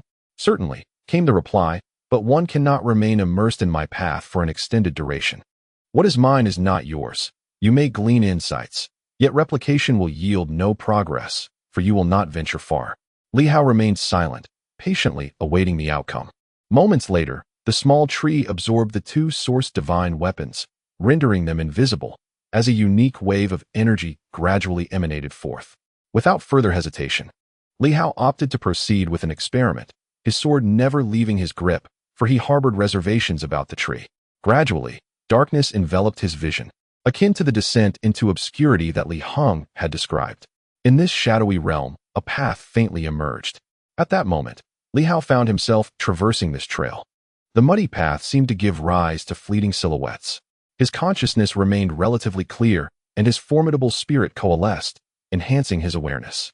As he peered intently, he discerned a towering tree, witnessing its gradual growth. There was little grandeur, merely the ordinary and the mundane. It had been planted beside a palace, and one year, a rather unseemly old man visited. From his cloak, he extracted a cat-like fruit and offered it to the tree. Fortuitously, it thrived in this location. "However, I have come to declare this palace abandoned. Given the tense state of affairs, the emperor is unlikely to return. Otherwise, your growth here could have led to significant opportunities, a pity indeed." Having fed the great tree of fruit, the old man added, "Here, have a cat fruit to savor. It may help you forge your own path. I must take my leave now. Should anyone inquire during a patrol, you shall tell them you consumed 5, no, 10 cat fruits." With a pat on the tree, he continued, "As an elder, my existence is not without its challenges. I am often pursued, nearly stripped bare. At last, I have an excuse to preserve a few. Do you remember this?" The young tree, though somewhat bewildered, swayed gently in affirmation. The old man chuckled, revealing his yellowed teeth, and remarked, "You have potential. I take my leave now. Although this place is abandoned, do ensure no others intrude, lest it becomes chaotic." With that, the old man vanished. It was perhaps this very tree, on Wuda Road, that stands out in my memory as the most profound and the most cherished experience of my life. An elderly man gifted it a fruit, and from that moment onward, the great tree grew wildly, strengthening as the palace guards retreated, becoming the sole protector of this abandoned imperial residence. The elder had proclaimed that even in its desolation, no one should be allowed to enter. At this moment, Li Hao felt as if he too was transforming into a tree, growing alongside it. Through the trials of wind and rain, sun and storm, day after day, year after year, he was immersed in this experience. Suddenly, his vision blurred, and the young tree reappeared before him, appearing increasingly frail, as if it were gazing at Li Hao, observing his eyes. Li Hao was momentarily lost in thought, a haze enveloping him, and he wondered about his eyes. The young tree struggled to articulate its feelings, for Li Hao's eyes seemed much the same as usual. Yet the tree sensed a difference. After a long silence, it finally spoke. Your eyes, you must be cautious. For they may be the eye of broken illusions or the sword eye of your ancestors. It is said to be immensely powerful. Their path diverges from ours. In ancient times, they shattered their own source path. Strictly speaking, you may now be influenced by them, no longer following the source path, but rather a unique martial path. Li Hao listened intently as the tree continued. You should delve deeper into your eyes. Furthermore, the divine weapons you provided can only allow me to unleash these powers. Beyond that, I risk damaging my essence. Li Hao remained silent, nodding in acknowledgement, lost in contemplation of the visions he had previously witnessed. The imagery was not the crux of the matter. Rather, it was the sensation of embodying a tree and its continuous growth that resonated at the core. Li Hao wielded the starry sky sword, the willow catkin sword gracefully emerging. One stroke followed another, and although he gleaned some insights, they were not straightforward. A lingering obscurity seemed to separate him from a profound understanding. Breaking through this barrier felt daunting. Perhaps if he succeeded, he could grasp the essence of wood. After a considerable time, as Li Hao regained his clarity, the young tree conveyed, do not rush. This is entirely natural. You are perceiving multiple paths, perhaps with more visits. You shall attain enlightenment. Li Hao smiled wryly, reflecting on the immense toll this took. He had vanquished 3 divine weapons in one fell swoop. Even a prince would not squander his fortune so recklessly. Since embarking on his cultivation journey, how much had he already shattered? The divine weapons, including the small sword, had absorbed several. Taking a deep breath, he suppressed his emotions and inquired, "Can you leave this place, venerable elder?" The tree replied, "No, I must guard this location." Li Hao fell silent, recalling a fleeting scene he had once glimpsed. An unassuming old man had casually spoken a few words. Yet the tree's father had presided over this land for 30,000 years.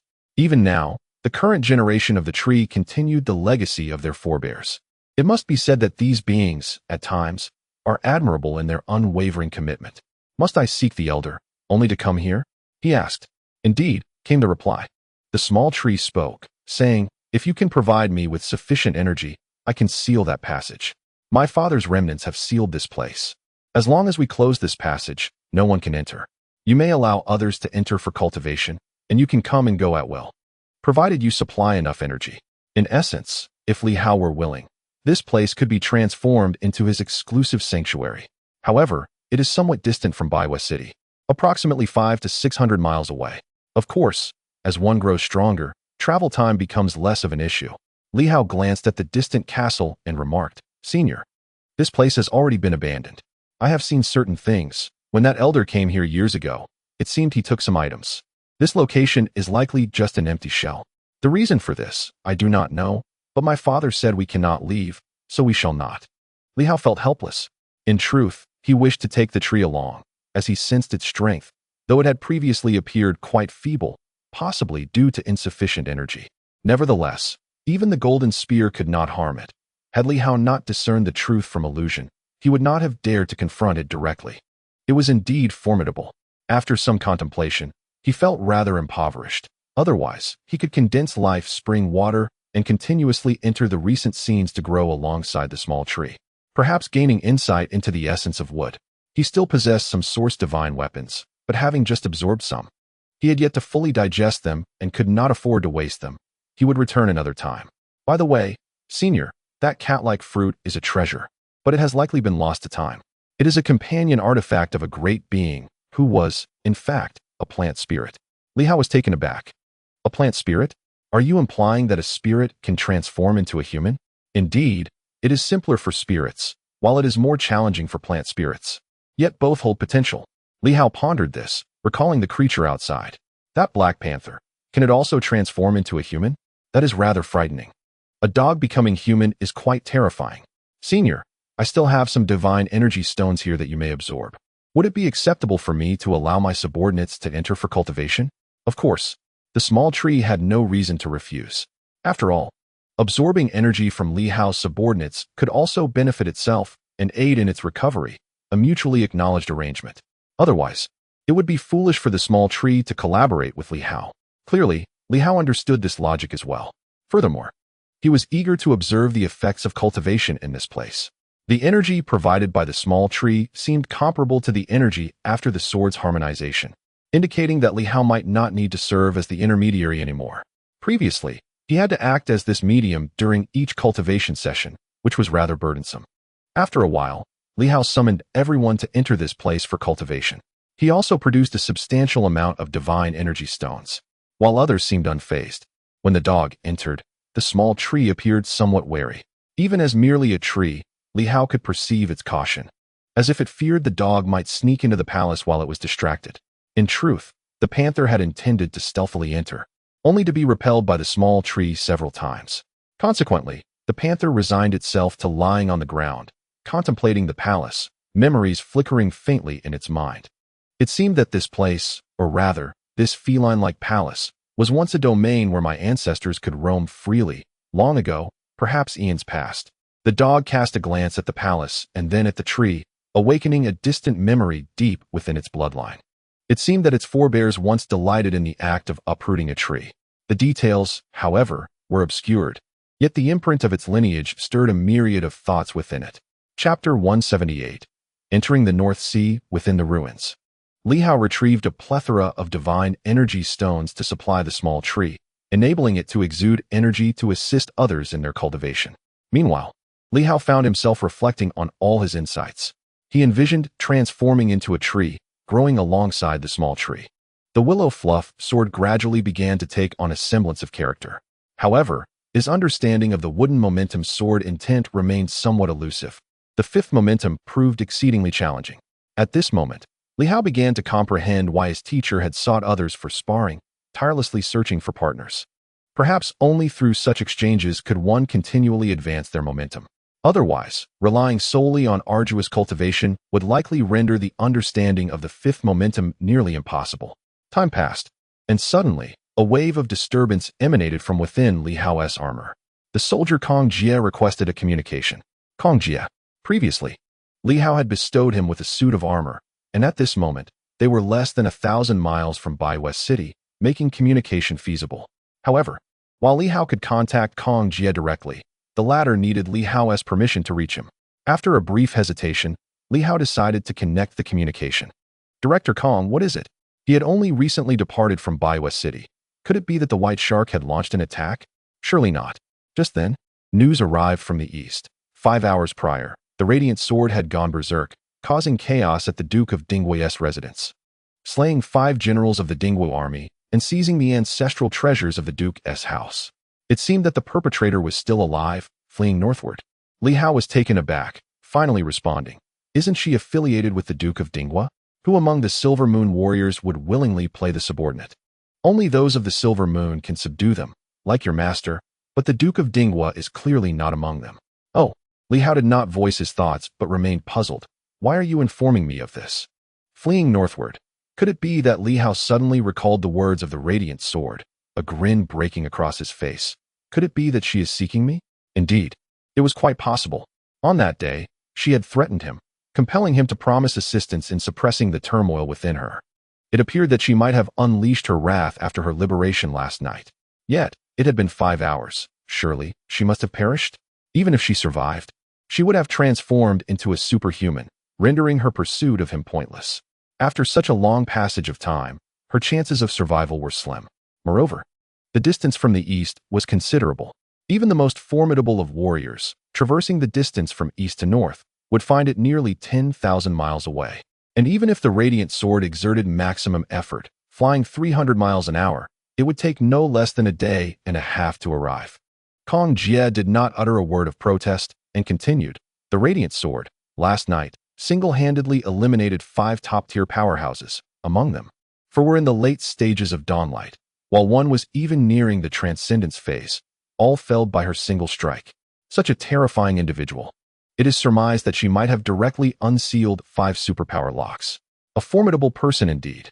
Li Hao was left speechless. This truly was a formidable individual. It was no wonder she demonstrated such prowess, dispatching 5 generals with a single blow. It is known that even Hong Yitong, who could unseal 1 or 2 superpower locks, would not be capable of instantly slaying someone approaching the transcendence phase. Had he been able to do so, The four great monsters of Tsongshan would have surely faced dire consequences that day. However, if indeed 5 locks were unsealed, then the situation would be entirely different. Nan Quan had also remarked that the Radiant Sword, once unsealed, should be slightly stronger than himself. As for the treasures that the Radiant Sword seized, it is difficult for us to ascertain, but according to historical records, the Su family once aided the imperial family in ascending to supremacy, becoming renowned for their speed. Thus, we speculate it could possibly be the divine weapon of the Lu family recorded among their legacies. Li Hao's gaze shifted slightly. Is that so? Yet, he still could not comprehend the purpose of Kong Jie's visit. Did the director imply that Silver Moon might have an interest in this divine weapon? It is only natural to have such an interest, and there are likely many who would wish to seize the opportunity. The news of the Radiant Sword's demise has yet to be confirmed. She might still be alive. If that were the case, she would undoubtedly be severely weakened, perhaps even on the brink of death. Upon receiving such news, it is likely that many would rush to her aid. Perhaps the director should go and investigate. We cannot leave recklessly. Kong Jie finally broached the main topic. Even if we were to leave, our presence may not make a significant difference. I recall that both Nan Quan and the earth-shattering sword had previously unsealed their locks, yet suffered no adverse consequences. Additionally, you acquired a drop of the fountain of life within the ruins, Soldier Kong Jie. Just as he was speaking, a sudden voice interrupted him. Your superior has terminated the communication. Kong Jie was taken aback, momentarily stunned. He then could not help but curse vehemently. Damn it! I hadn't finished speaking yet. Li Hao had abruptly cut off their connection. This audacity was truly infuriating. In the open space before the castle, Li Hao was left in silence. What was he thinking? He understood Kong Jie's implication. She wanted him to rescue the Radiant Sword and assist in suppressing the 5 superpower locks. If that proved impossible, then to use the Fountain of Life to save her. What a jest! A single drop of the Fountain of Life was, at this moment, equivalent to 10,000 divine energy stones for Li Hao. Suppressing the turmoil of 5 superpower locks was no small feat.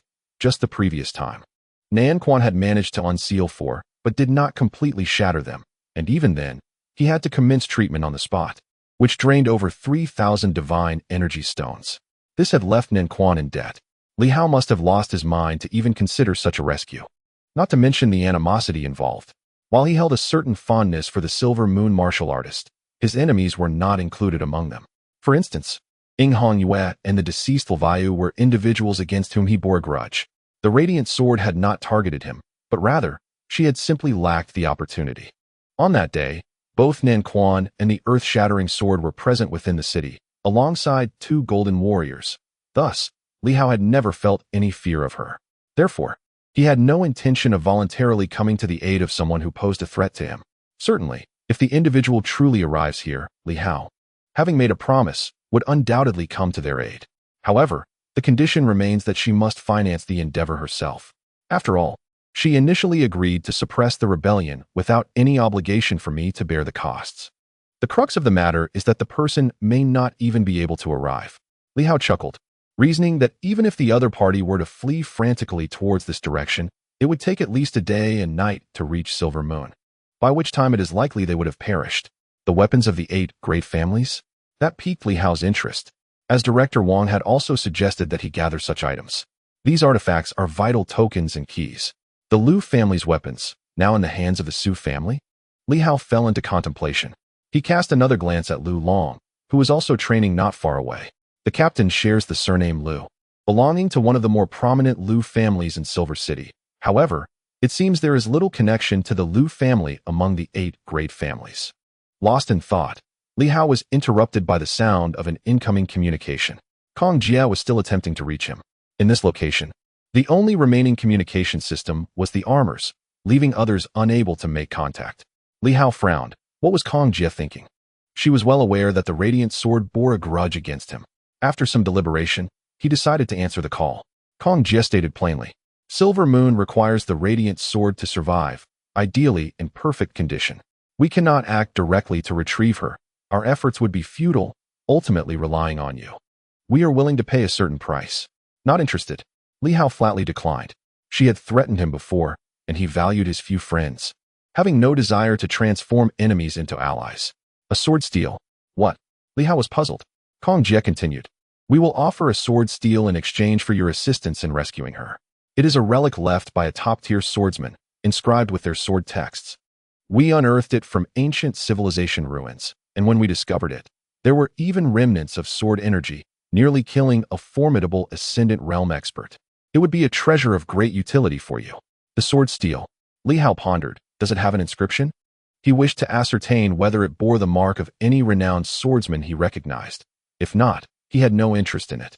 Indeed, the inscription is simply the character Li. Upon hearing this, he chuckled. Perhaps it was left by an ancestor of your Li family. Is that true? Li Hao expressed skepticism. A surname such as Li is widespread, with countless individuals sharing it. As Li Hao continued to contemplate, Kong Jia added, if you can save the Radiant Sword, she will surely repay you. With her capabilities, she can assist you in ways you cannot achieve alone. The Radiant Sword is one of the few relatively temperate warriors among the Silver Moon martial artists, practicing the Sword of Radiance, and is quite decisive in her actions. Li Hao respectfully declined. Director, you've said so much. You should take action yourselves. If you truly manage to bring her back and provide sufficient divine energy stones, I will intervene to assist in suppressing her. He was somewhat perplexed. If they genuinely wished to rescue her, given their collective strength, would anyone be able to thwart them? They should simply proceed. Why waste words with me? I am merely a martial artist comparable to the mid-tier of the Ascendant Realm. If you send me, wouldn't I be swiftly eliminated by any formidable foes? The Radiant Sword is currently in a state of upheaval, struggling to shake off her enemies. She is certainly formidable. Am I to march to my own demise? Certainly. If Yuan Shuo were the one being pursued now, Li Hao would hasten without the need for persuasion. However, the crux of the matter lies in the strained relationship with the bright sword, which diminishes his interest in taking risks. Kong Jia sighed, expressing, we are at a disadvantage. Our ambitions are too grand. To put it bluntly, many are keeping a watchful eye on us. Should we vanish for an extended period, we would undoubtedly attract attention, especially at this sensitive juncture. Since Old Ho's departure, despite the apparent calm in Silver Moon, all eyes are fixated upon us. You, on the other hand, hold no formal position and are not obligated to appear in official settings, allowing you the freedom to act at your discretion. At this point, Kong Jia directly stated, set your terms. We aim to rescue the bright sword, as significant upheaval may soon befall Silver Moon. A martial artist of such caliber is essential to us. Should you undertake this task, the danger would be considerably mitigated. Furthermore, if you can indeed save the bright sword and quell the turmoil within her, she possesses sufficient strength to confront various challenges herself. Set my terms? Li Hao pondered, feeling a stir within. The pursuits of adventure, exploration of relics, and battling pirates, were they not all aimed at augmenting strength? Now, an opportunity to elevate his prowess presented itself. Yet, the demands were substantial. 100 pieces of source divine weaponry. Li Hao, do not jest. 100,000 divine energy stones. As Li Hao continued, he surmised that to comprehend the original path would necessitate a considerable number of divine energy stones. If the small tree indicated that it would require 3 times the amount of life spring water, wouldn't that imply 30,000? 100,000 stones would allow him to grasp the essence thrice, potentially enabling him to comprehend the fifth force. Do refrain from jesting. Kong Jia was on the verge of exasperation. Li Hao, momentarily speechless, eventually responded, very well, 10 pieces of source divine weaponry, all of the wood element, with no restrictions on quality. 30,000 divine energy stones, also all pertaining to the wood element. Li Hao, we lack such resources. If we had them, Silver Moon would not be in its current state. Director, then let it be. Li Hao remained unconvinced, believing that these individuals had undoubtedly unearthed numerous relics within Silver Moon, concealing many valuable items. Perhaps Silver Moon quietly harbored a formidable martial artist army as well. This was Li Hao's conjecture, as Ho Xiaoqing had cultivated the martial guard army. He found it hard to believe that the others had made no preparations or taken no action. Silver Moon possessed its own independent ambitions. Could a mere handful of powerful individuals assert independence? While formidable, they could not be omnipotent. Did they not require manpower to safeguard various cities? The patrolling sentinels. Could a mere few from Sanyang dare to stand alone? Absurd. These individuals were undoubtedly hiding something. And as for their whereabouts, it was rather simple. In Battle Heaven City, which small castle was unsuitable for concealing individuals, Li Hao mused that even if dozens from the martial guard army concealed themselves here, no one would be the wiser. Moreover, had Yuan Shuan not led the sentinels to excavate a batch of relics without any substantial gains? Li Hao found that hard to believe. Therefore, those from Silver Moon must possess staggering wealth, merely feigning poverty. With his strength, commanding the martial guard army to eliminate foes was a straightforward task. Soon, all would reach the pinnacle of perfection, with even the first among them approaching the realm of 1,000 combatants. What of those ancient figures? Director Zhao and his team have been the leaders of the Silver Moon for decades. They remain the home ground, having excavated countless relics. Kong Jie felt weary. Li Hao, with such an abundance of resources at your disposal, those under your command could never fully utilize them. Director, rescuing others is a considerable drain. During the last rescue of Nanquan, we expended over 10,000 divine energy stones. You may inquire with Elder Nanquan if you doubt it. This time, the situation with the bright sword is even more dire. We may not be able to contain it now. A threefold consumption. Do you think that is excessive?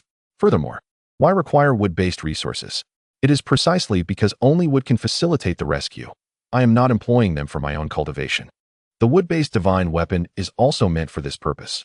As her condition is critical, wood-based divine energy stones may not suffice. It is the only way to save her. Kong Jie felt a headache coming on.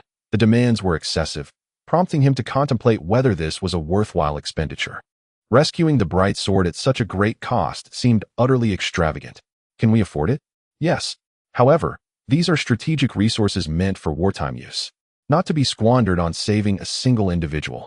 Director, take your time to consider. Notify me once you have made a decision. There is no time for leisurely contemplation. Kong Jie replied sternly. You may proceed over there. I will confer with others and provide you with a response. Nonetheless, you may commence your journey. If it proves unfeasible, you can return promptly. I am quite occupied. Li Hao disconnected the communication again, thinking to himself that he was not foolish enough to comply with such demands. The notion of sacrificing resources to rescue the bright sword was absurd. If it must be done, then let it be. At that moment, Kong Jie glanced at the others. Feeling a mounting headache, he had proposed conditions: 10 wood-based divine weapons and 30,000 divine energy stones, which he sought for reasons that remained uncertain, whether for his own comprehension of the wooden sword's potential or for the purpose of saving another. It was certain that rescuing someone would incur costs. His exorbitant demands were thus inevitable. Meanwhile, Huang Yu spoke in a grave tone. Is it possible to persuade Li Hao through Hong Yitong? Hong Yitong. Kong Jie felt an immense burden. Director Zhao added languidly. If Hong Yitong intervenes, the demands will be even greater. Li Hao merely requests some resources. If Hong Yitong speaks, he will seek independence. Will you grant him autonomy within Silver Moon? If so, you may approach him. This transcends mere resource allocation. Kong Jie interrupted. Let us not delve into this and that. Apart from Yuan Shua, who do you think can sway him? If we delay any further, the bright sword will surely perish. The current consideration is whether the bright sword is worth such a price. If it is, then we shall proceed. If not, we shall abandon the endeavor. Is a single bright sword truly worth such a hefty sacrifice? Director Zhao murmured. If the bright sword is willing to remain in Silver Moon, then it is indeed worthwhile. Such a martial artist is rare. Should they choose not to stay, it would not be worth it. When it comes to assessing character, if it were Nanquan, it would not be worth it. Nanquan's integrity is questionable, often resorting to deceit. What do you think of the bright sword? Kong Jie further remarked. We must also consider another point. If a multitude of powerful beings intercepts, will Li Hao even be able to meet her? If he does, will there be an opportunity to aid in her recovery? One must understand that in such scenarios, rescuing someone is not an instantaneous affair. It may require a secluded place to evade danger. Director Zhao exhaled lightly, contemplating the matter at hand. For now, let us not dwell on that. If Li Hao dares to accept this challenge, it signifies that he possesses either the assurance or the audacity necessary for such a venture. The divine energy stones can be provided, but the source divine weapons are of the wood element, and such resources are scarce, only 3. Inquire if he is willing. If he is, we shall proceed. If not, then let the radiant sword fend for itself. 3. Kong Jie nodded, choosing to refrain from further commentary, and continued to communicate with Li Hao through the black armor. 3. Li Hao was momentarily taken aback. Indeed, wealth was abundant. 3 wood element weapons were offered without hesitation. And astonishingly, there was no haggling over the divine energy stones. 30,000 stones. Previously, in the battle city, he had acquired merely dozens, while Hao Lianchuan beamed with delight. Minister Hao, how pitiable you must be to find such joy in mere dozens of divine energy stones. Listen, to rescue the radiant sword, Silver Moon is willing to part with 30,000. Li Hao glanced at the hapless Hao Lianchuan, who was fervently absorbing energy. Suddenly, he felt disinclined to dampen his spirits.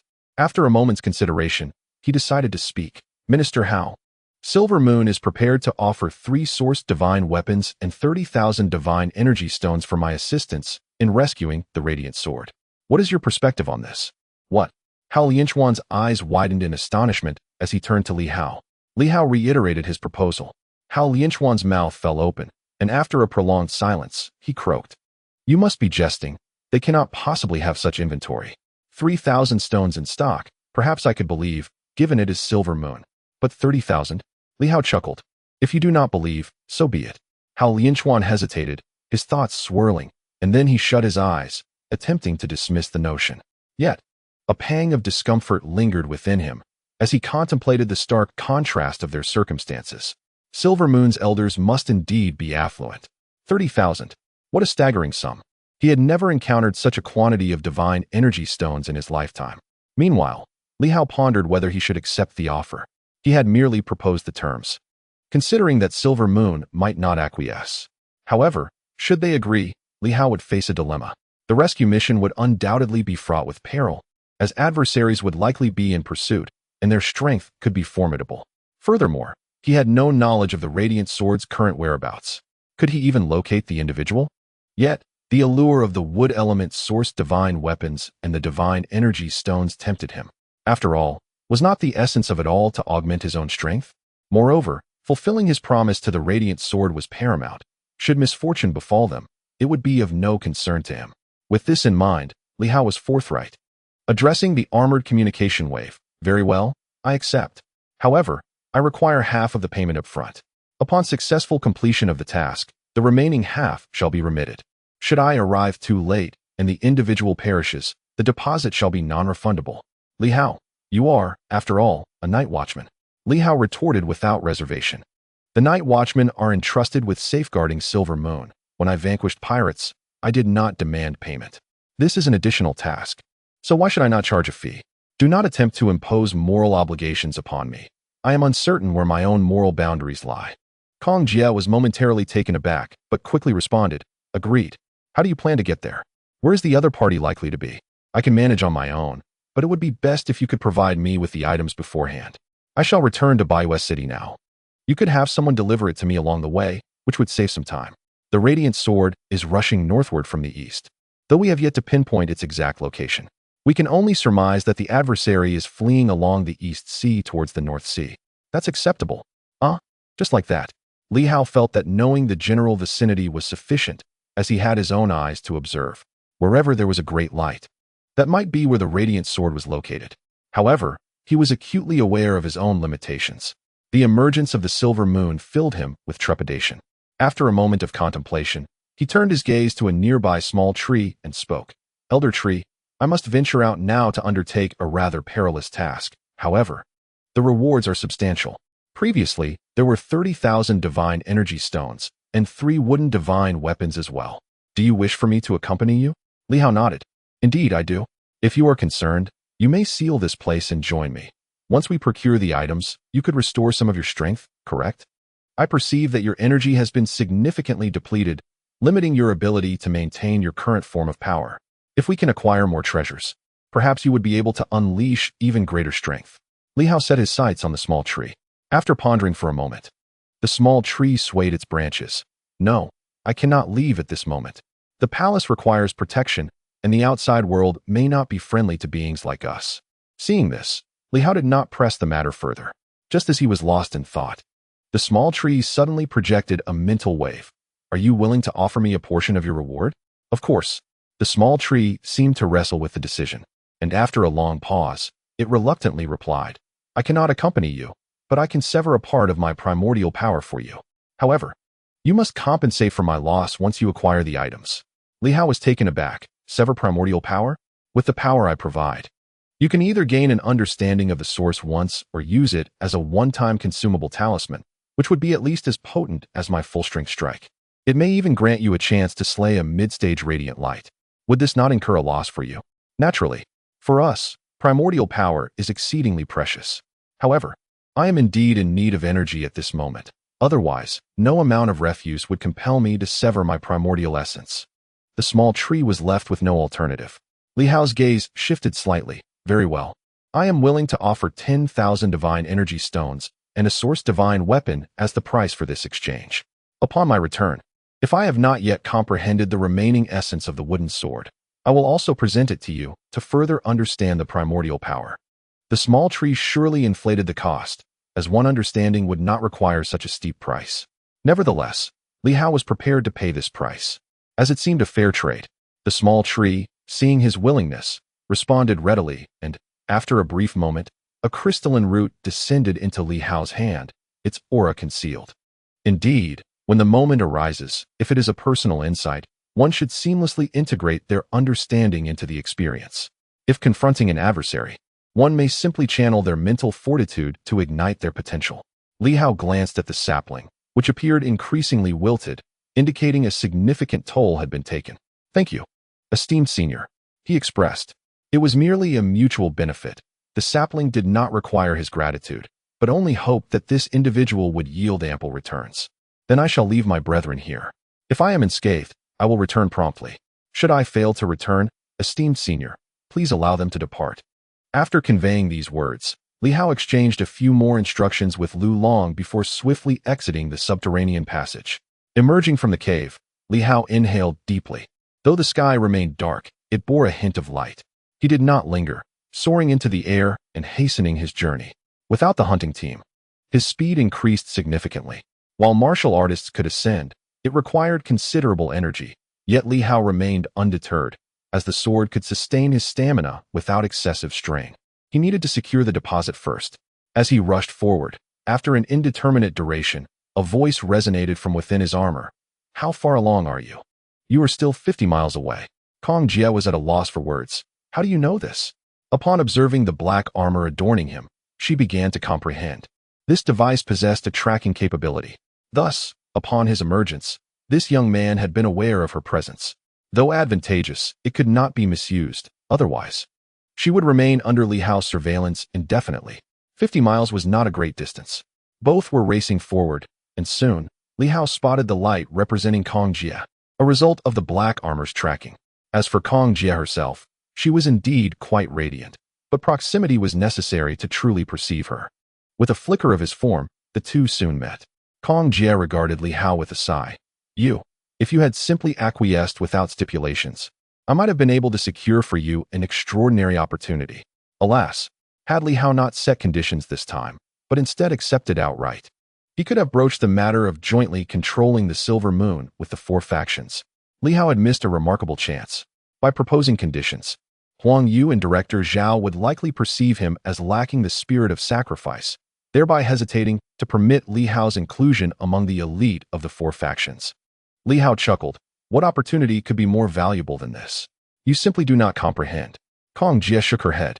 If Li Hao were to ascend, it would far surpass these resources in worth, representing not merely status, but also the sharing of secrets and mutual assistance. This indicated that whenever Li Hao encountered difficulties, others would readily extend their aid, which was fundamental. Yet now, Li Hao had overlooked such prospects. Li Hao, however, remained untroubled. Nothing surpassed the advantages he personally controlled. 30,000 divine energy stones and 3 wooden-sourced divine weapons might suffice for him to attain understanding thrice. He felt almost certain of success, envisioning the emergence of the wooden sword's potential. If the 5 forces were to merge with his former self, it would not merely rival the transformative phase, but could indeed match the late or peak stages of dawnlight. Such a possibility seemed hardly implausible. Power, after all, belonged to him. Individuals like Hong Yitong roamed freely, empowered by their strength. The radiant sword is worth the considerable sacrifice of Silver Moon, for it embodies power. To lack power is the most lamentable fate. I may choose to forego it, yet I must possess it. Director, where are the items? Kong Jie, though reluctant, relinquished the storage ring to Li Hao. 10,000 divine energy stones, 2 wooden-sourced divine weapons, and the remainder will be paid upon the completion of your task. At this point, she added, since you have accepted the funds, there is one thing you must understand. Should you rescue the Radiant Sword, you do not act solely on your behalf, but represent the official stance of Silver Moon, thus providing her with assistance. You must clarify this. Li Hao nodded. Of course, I would never engage in such lowly conduct. With a smile, he continued. However, I must mention that she initially asked me to help quell a disturbance within her. If I save her this time, that matter will be settled.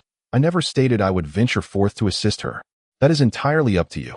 Kong Jie did not elaborate further. Their purpose was merely to ensure the Radiant Sword felt gratitude. I must return. I cannot linger outside, as the timing is sensitive. Having said this, she turned to leave. Yet Li Hao called out, Director, someone is watching you. Are you not aware of how to retaliate? Kong Jie sighed, replying casually, the time is not yet ripe. Very well. Li Hao chuckled, choosing not to press further. The time is not ripe?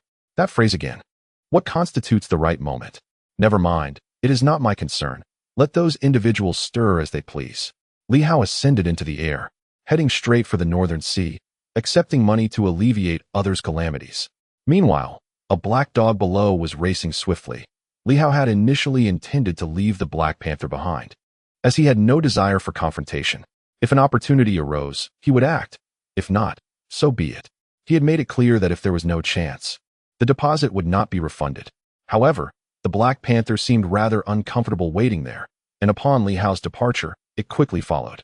Li Hao had no choice but to permit it. The Black Panther was indeed formidable, providing some assurance of safety. Li Hao sped onward, man and dog swiftly entering the vicinity of the Moon Sea. With a wave of his hand, the colossal Kuan ship manifested.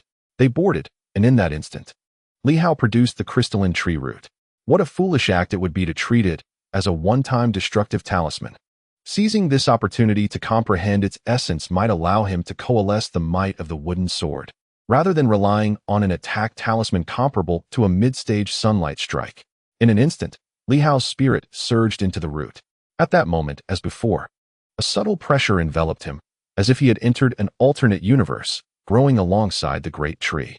Simultaneously, within the depths of the Northern Sea, beneath the waves, an opulent structure emerged, wherein a great slumbering demon suddenly opened its eyes, sensing that peculiar fluctuation, revealing a hint of curiosity. After a while, it murmured, the power of the source still lingers today. Are there truly source demons still alive, traversing the Northern Sea? The demon contemplated investigating further, yet swiftly dismissed the thought.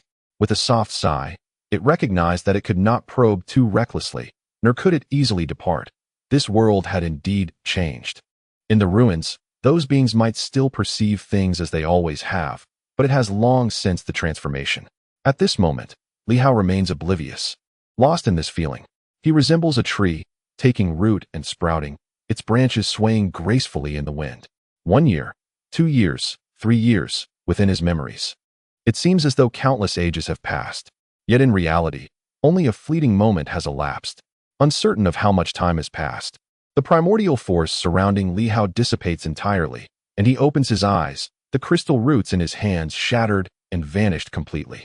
A glimmer of confusion and regret lingers in his gaze. If only he could experience it once more, he is certain he would succeed in his comprehension. Indeed, Li Hao understands that he was so very close. That vibrant vitality, that restless energy. He was on the brink, merely falling short at the moment when he became the tree, unable to persist until the essence of the other faded away. With gritted teeth, Li Hao reflects on the unfortunate loss. No, perhaps the little tree was deliberate in its actions, providing just enough insight, for once he comprehended, there would be no second chance. Just a fraction away. Drawing a deep breath, Li Hao quickly regains his composure. Being so close does not necessarily mean he must seek the little tree again. Perhaps he could confront a formidable opponent instead. His mentor, who comprehended the 5 forces under far less favorable conditions and with significantly inferior strength, achieved success through relentless battles. The great Kuan divine vessel swiftly glides through the sea. The Black Panther lounges at the bow, seemingly bored, as if attempting to fish with its tail. It is perplexing how this creature thinks. At such speed, can it truly catch a fish? Noticing Li Hao's gaze, the Black Panther raises its tail, where a large fish dangles. With a hint of curiosity, it looks at Li Hao, as if to ask if he wishes to partake. Li Hao is speechless, initially believing the panther was fishing, only to realize it was merely spearing the fish. When the panther sees that Li Hao declines, it flicks its tail, releasing the fish, which it also chooses not to consume. In its memory, a fleeting recollection surfaces, as if someone once delighted in eating fish and using their tail to catch them. As Li Hao hastens towards the North Sea, a degree of chaos unfolds there as well. Numerous bandits have received word that the Radiant Sword is soon to traverse the Eastern Sea, heading towards the North Sea. At this moment, among the White Shark bandits, a newcomer donning a mask stands alongside White Shark, speaking in a low tone, "General White Shark, the higher-ups desire that we ambush the Radiant Sword and reclaim the wind-chasing boots she has taken. Of course, bringing back the Radiant Sword alive would be even better." White Shark furrows his brow. The 5 generals of the State Guard were instantaneously slain. Are you certain this can be accomplished? That was in the past. Now, the Radiant Sword is merely clinging to survival. Moreover, many are seeking to profit from the confusion. Let us not forget that the North Sea is our domain. White Shark remains noncommittal. Our domain. Such thoughts are naive. Among the 8 bandits of the North Sea, the White Shark bandit cannot claim to be the foremost. Additionally, with the 2nd and 3rd still fresh in their demise and the situation remaining tumultuous, pursuing the Radiant Sword is hardly an opportune moment. Yet, these orders come from above. Despite the formidable strength of the White Shark, there was no need for animosity. After careful consideration, it was deemed that the Radiant Sword might seek refuge in the Silver Moon, hoping that the martial artist there would come to her aid. There was no need for a grand confrontation while waiting. Perhaps she would eventually arrive. However, the fear lingered that she might perish before reaching this haven. The masked man suggested, "General Bai might consider approaching the Eastern Sea." The White Shark dismissed the notion with a scoff. It was someone else's territory, and venturing there would only invite trouble. In truth, he hoped the Radiant Sword would indeed escape to the Silver Moon, as her pursuers might follow, creating chaos that could be turned to their advantage, an opportunity to confront Li Hao. Meanwhile, at the edge of the Eastern Sea, where it met the Northern Sea, the Radiant Sword was drenched in blood, expelling fragments of her internal organs. Yet, even at this dire moment, she clung to life, a surge of radiant power erupting from within her, staving off her injuries. When Li Hao assisted her previously, she had not been entirely without hope. The power of light was indeed conducive to healing. Had it been another, they would have succumbed by now, but she had managed to escape thus far and remained alive. Though a glimmer of hope lingered in her eyes, it was gradually dimming. Her pursuers were relentless. The critical issue was the rapid leakage of information. Powerful foes were already encircling her, indicating that the Duke's residents had failed to capture her, and others were now tempted to intervene. The Radiant Sword gazed ahead towards the Northern Sea, knowing she had to traverse it to enter the realm of the Silver Moon. Yet, the distance to that destination was dauntingly vast. She feared she might not endure long enough to reach it. "I have done my utmost," she murmured to herself. But the opportunity seemed elusive. Nevertheless, she resolved not to perish without a fight. The Radiant Sword continued her escape, eager to see who would be the first to emerge. Even with her organs shattered, she intended to take down several powerful adversaries, proving to the world that the Radiant Sword was unparalleled in strength. The legendary 7 swords of Silver Moon, any still alive, were far from being worthless. Time slipped away gradually. The intensity in the Radiant Sword's gaze grew sharper as more pursuers closed in. How many had arrived? In such a short span, she sensed at least 10 formidable figures trailing her, not the inexperienced ones. Ahead, there might also be others lying in wait. At this moment, Li Hao had fully entered the Northern Sea. The boundless ocean beckoned him as he stepped out of the cabin for the first time beyond the Silver Moon's territory. Previously, he had at least fought within the bounds of the Moon Sea. The waves of the Northern Sea were even more tumultuous, their thunderous roar deafening. Yet, Li Hao felt a sense of exhilaration. The Northern Sea was truly magnificent. Alas, it did not belong to the Silver Moon. The Black Panther, too, was curious, gazing around at the vast and beautiful sea.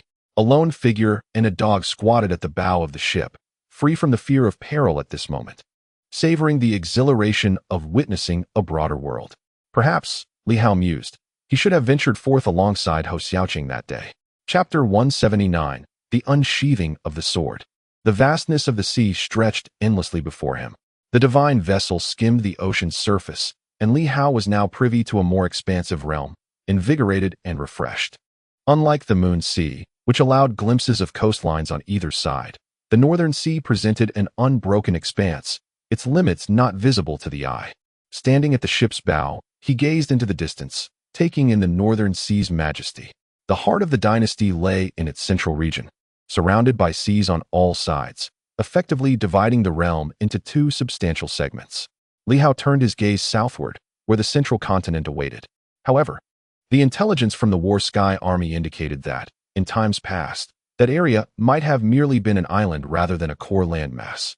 He surveyed the surroundings, his small sword dancing gently in his hand, swaying like willow catkins in the breeze.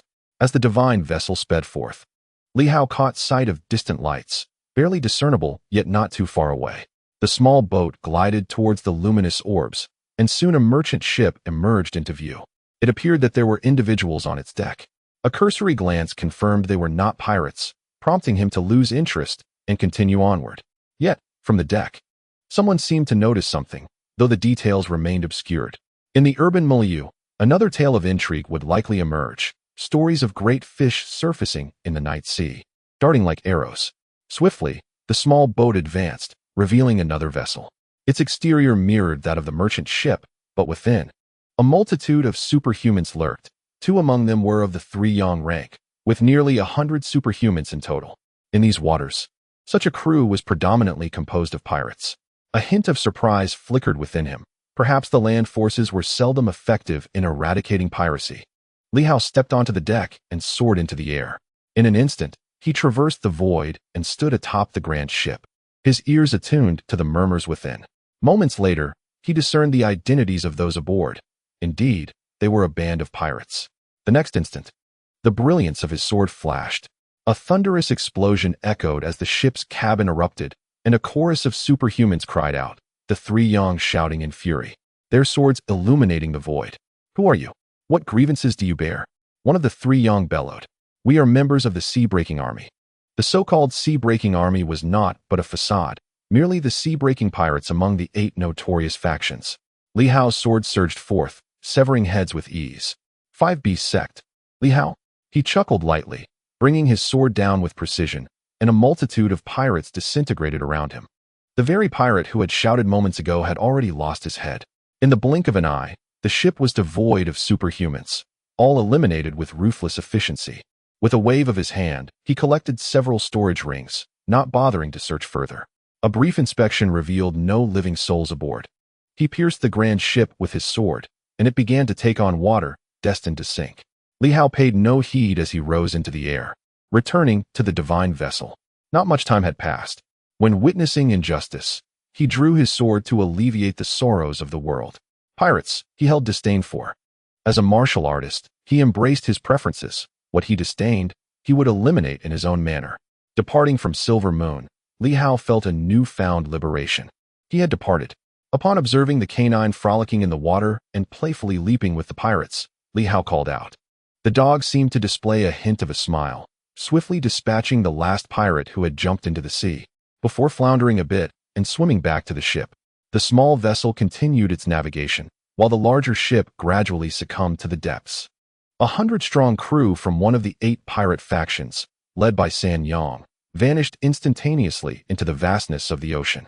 Li Hao sped along his route, pausing at every sighting of a pirate ship to eliminate the threat. His quest for the Radiant Sword was also intertwined with this relentless pursuit, perhaps after vanquishing enough foes. The sword would reveal itself. As dawn broke, the sky transformed into a breathtaking spectacle, resembling a fiery orb emerging from the ocean, casting a crimson hue across the waters.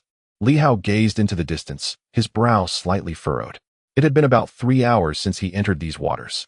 The colossal ship, the Divine Whale, boasted remarkable speed, covering over 1,000 miles, yet the Radiant Sword remained elusive. Li Hao harbored concerns about missing it, for the ocean's vastness was daunting. If the sword were to traverse nearby, he might not perceive it amidst the expanse. He could detect luminescent auras in this unobstructed setting, even from thousands of meters away. He could discern the light, but that distance, a mere 20 miles in this boundless sea, felt insubstantial. It was indeed a challenging endeavor. With a sigh, he turned to his canine companion, asking, Black Panther, have you caught a scent? The creature twitched its nose and shook its head, indicating the limitations of its olfactory senses. Searching for someone in this vast ocean was no trivial task. Perhaps he could capture a formidable individual for inquiries. Li Hao mused that the 8 pirate factions in the North Sea would likely be well informed about the Radiant Sword's whereabouts. However, dealing with these factions posed its own risks. Alternatively, there were large merchant fleets and trading companies traversing the sea, transporting goods across regions and bringing rare treasures back to the central hubs, backed by significant powers. These merchants were also well informed, and their relations with pirates were often amicable. Some trading companies could seamlessly transition from merchants to pirates, as documented in the records left by Jin Chong. Without such insights, Li Hao would remain oblivious to these intricacies. Navigating the vast ocean to locate someone remained a daunting challenge. Yet, with a renewed sense of purpose, Li Hao quickened his pace, swiftly traversing 100 miles. Ahead, 3 ships appeared on the horizon, their nature uncertain, whether they belonged to merchants or pirates. Upon closer examination, it became apparent that they were indeed merchant vessels. Pirates typically bore a distinct characteristic. Their ships lacked ordinary folk. While they might recruit novices, these recruits would not be aboard the ships, which were usually anchored at bases or islands. Merchant ships, on the other hand, were often accompanied by a limited number of superpowered protectors. As Li Hao approached, he spotted a flag unfurling from the merchant ship. As the deputy minister of the Night Watch, he recognized the notable banners, and upon a cursory glance, he identified it as the gold flag of the Finance Department, one of the 9 divisions. A merchant fleet from the Finance Department? Li Hao pondered the incident involving the young Liu family member who had been slain, seemingly at the hands of the Financial Department. Though his connection to that matter was tenuous, as it was Qi Gang and Hu Qingfeng who had perpetrated the act. Each of the 9 departments bore its own distinct banner. Naturally, the entire dynasty possessed the overarching celestial star flag, yet it had not been unfurled for many years. To his surprise, there were even representatives of the Sanyong present aboard the vessel. It appeared that the financial department wielded considerable power. As Li Hao contemplated, he leaped into the air, soaring towards the distant ship. Inside, a young man in his 30s surveyed the surroundings, and suddenly, his expression shifted. With the dawn breaking, he spotted the formidable figure rising from the ground. No aura was revealed. This individual was either a master martial artist or a formidable figure of the Dawnlight realm. Who approaches? He inquired. We are the Sihai Group, under the jurisdiction of the Financial Department. Boom. Just as the young man spoke, Li Hao had already descended. The young man's face paled instantly. In an instant, over a dozen superhumans had gathered, filled with vigilance and trepidation. Who had the audacity to attack the Sihai Trading Group? At that moment, Li Hao revealed a token, Senior City Patrolman of the Night Watch. Bolt. Upon hearing the title of Night Watcher, one superhuman bellowed. How dare you intrude upon the Sihai Group's vessel? Which division do you belong to? Li Hao paused, then chuckled. You cower before pirates, yet strike boldly at the Night Watchers. With that, he delivered a swift kick. Boom. A resounding crash echoed as the man was sent flying. Crashing onto the deck, Li Hao turned his gaze towards the young man, who was about to speak when a flash of sword light flickered. The youth was drenched in cold sweat, his hair seemingly falling out strand by strand. It was said that the 9 departments were akin to the 3 major organizations, a claim he had been skeptical of until now. His belief had shifted as the young man appeared to be preparing an attack. Having exposed his identity as a Night Watcher, the young man now seemed poised to strike, whereas moments ago, he had appeared quite anxious. Was this truly a trading group under the 9 departments? It felt worse than dealing with pirates. The young man swallowed hard. City Patrolman. I can't be bothered with idle chatter. Have you received any news? The Radiant Sword is under siege and appears to have entered the North Sea region. Do you know its precise location? The young man was taken aback, his heart racing. What was the intent behind this inquiry? To question the Radiant Sword indicated that the other party possessed immense power. Was he a top-tier martial artist or a peak Dawnlight expert? Yet, could such a figure merely be a city patrolman? Daring not to speak further, he hastily replied, 2 hours ago, we received word instructing us to steer clear. How do you communicate your messages? The young man hesitated, then produced a jade pendant. This is a communication jade pendant, unearthed from ancient civilization. It has been in use for several years now, adopted by various organizations and institutions. He cast a wary glance at Li Hao, pondering whether this could be an imposter posing as a Night Watcher. With such prowess, it was unreasonable for him to be unaware of these matters. The communication jade pendant possesses the remarkable ability to transmit messages across a vast expanse of 3,000 miles. Each organization or institution is equipped to respond swiftly. As within designated areas, there exists a relay station capable of conveying messages to specific individuals or disseminating them on a larger scale, albeit requiring a modicum of time. At times, the relay stations may not receive messages promptly. Li Hao took the jade pendant with a hint of surprise. Is that so? Such a method exists? This was indeed news to him.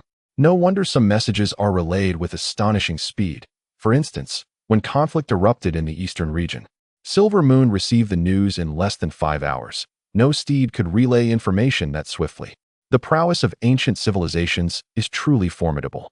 This was evident, especially when considering the battle armors. As Li Hao examined the pendant, he noticed some faint inscriptions. The young man, sensing Li Hao's interest, grew somewhat anxious and explained.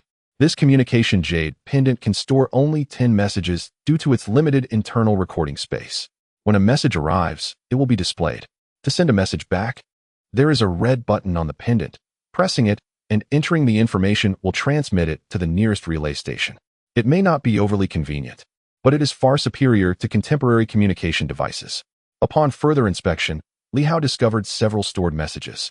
The most recent being from 2 hours prior.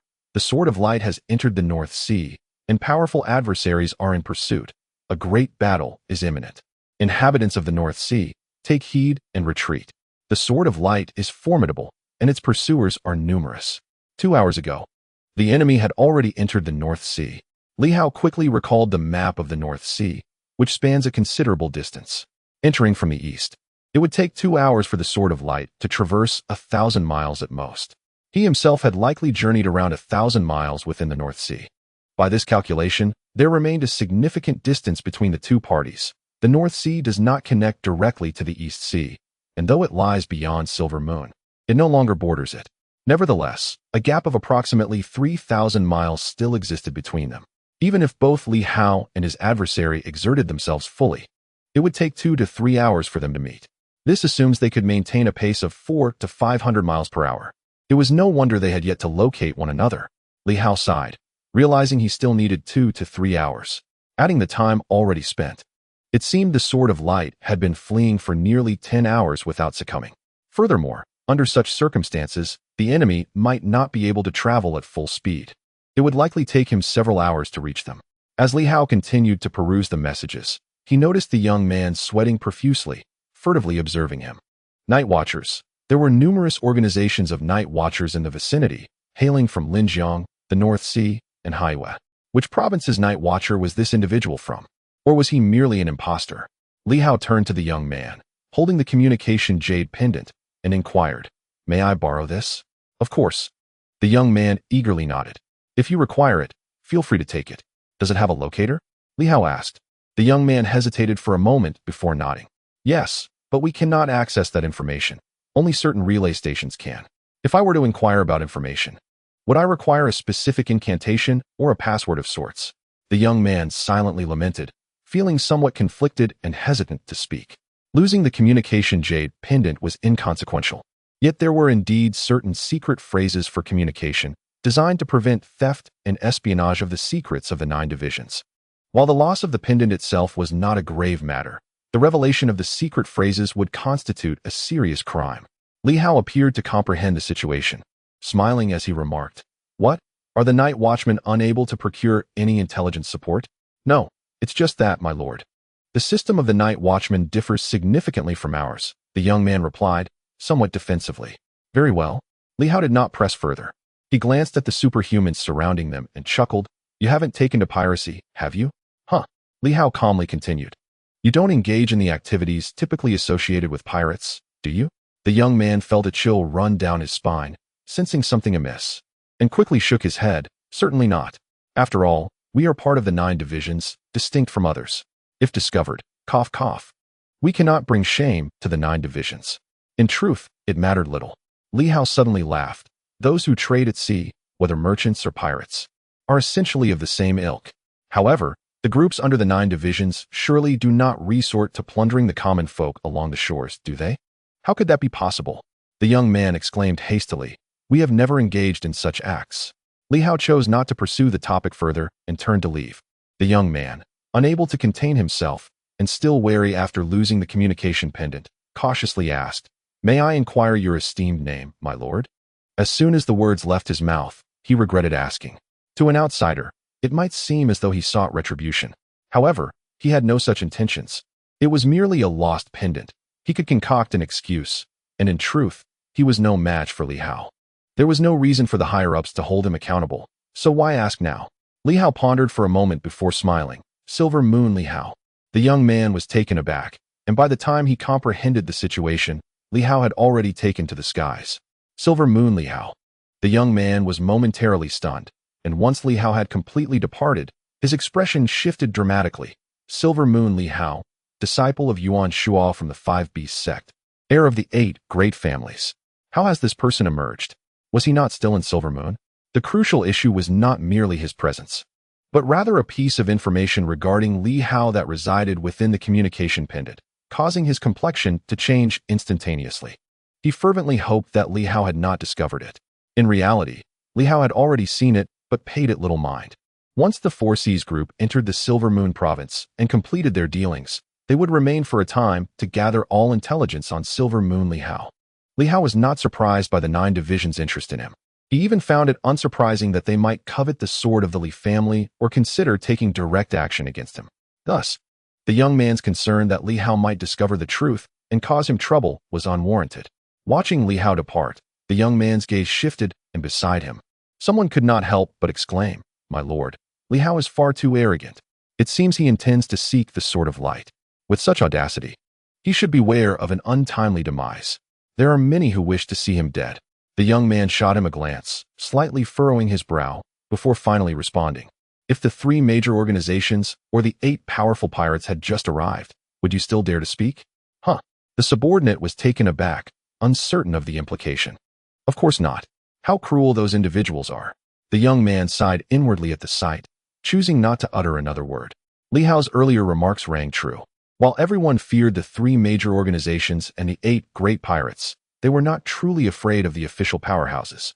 After all, they were subordinates of the 9 divisions. This was a common occurrence. They felt powerless against those organizations, but when it came to the official powerhouses, they had various means to deal with them, especially those with names and reputations. Yet, let us not forget this individual's other identity. As the youth was about to turn back, he suddenly exclaimed, He is a Silver Moon martial artist. The individual who had just spoken froze momentarily, and the expressions of those around him shifted. They had almost overlooked this detail.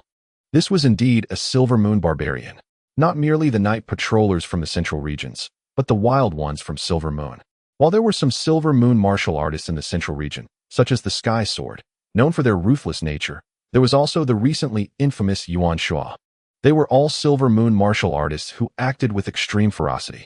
Presently, the bright sword that had just slain the 5 great dawn lights was also a Silver Moon martial artist.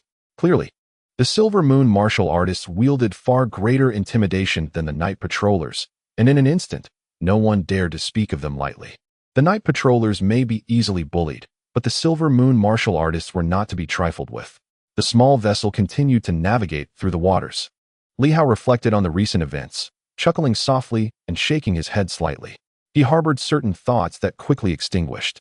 The 9 divisions. To be honest, the various factions were managing reasonably well nowadays. The application of some technologies had significantly eased the lives of the populace, allowing them to subsist relatively comfortably. All of this was closely tied to the 9 divisions.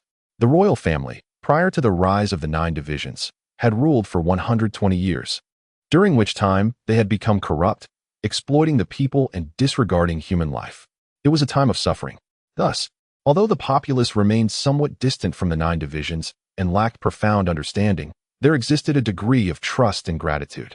However, as one learned more, it became evident that the 9 divisions had also transformed into a malevolent dragon. Inaction had become their greatest error. They allowed superpowers to run rampant, permitted the 3 major organizations to rise, and let internal strife fester. Thoughts surged and dissipated rapidly. For now, it was of little concern to me. The immediate priority was to enhance my strength, to rescue others, to obtain wealth, and to avert calamity for others. This much Li Hao understood. Knowing the approximate location of the bright sword, Li Hao quickened his pace. The giant Kuan divine ship seemed to have taken flight, cutting through the waves with increasing speed. This was one aspect that pleased Li Hao greatly. This divine weapon of origins was truly remarkable. Approximately 1,000 miles away from Li Hao, the bright sword shouted fiercely, delivering a single strike that resounded with a thunderous boom, obliterating a roadblock with a single blow. She too spat out a mouthful of blood before swiftly escaping. Her eyes filled with a fierce intensity. In the next moment, her ears perked up, and she vanished into the sea in the blink of an eye. Moments later, powerful figures emerged from all directions, some surveying the scene and calmly stating, "She is at the end of her tether. However, it is best not to approach her now. Be cautious of her desperate retaliation." Her trajectory suggested she sought refuge from Silver Moon, but with Ho Xiaoqing gone, who would come to her aid? News has arrived that the key figures of the Silver Moon remain, particularly Huang Yu from the military, who is yet to depart from White Moon City. So there is no cause for concern. A multitude of formidable individuals are exchanging words among themselves.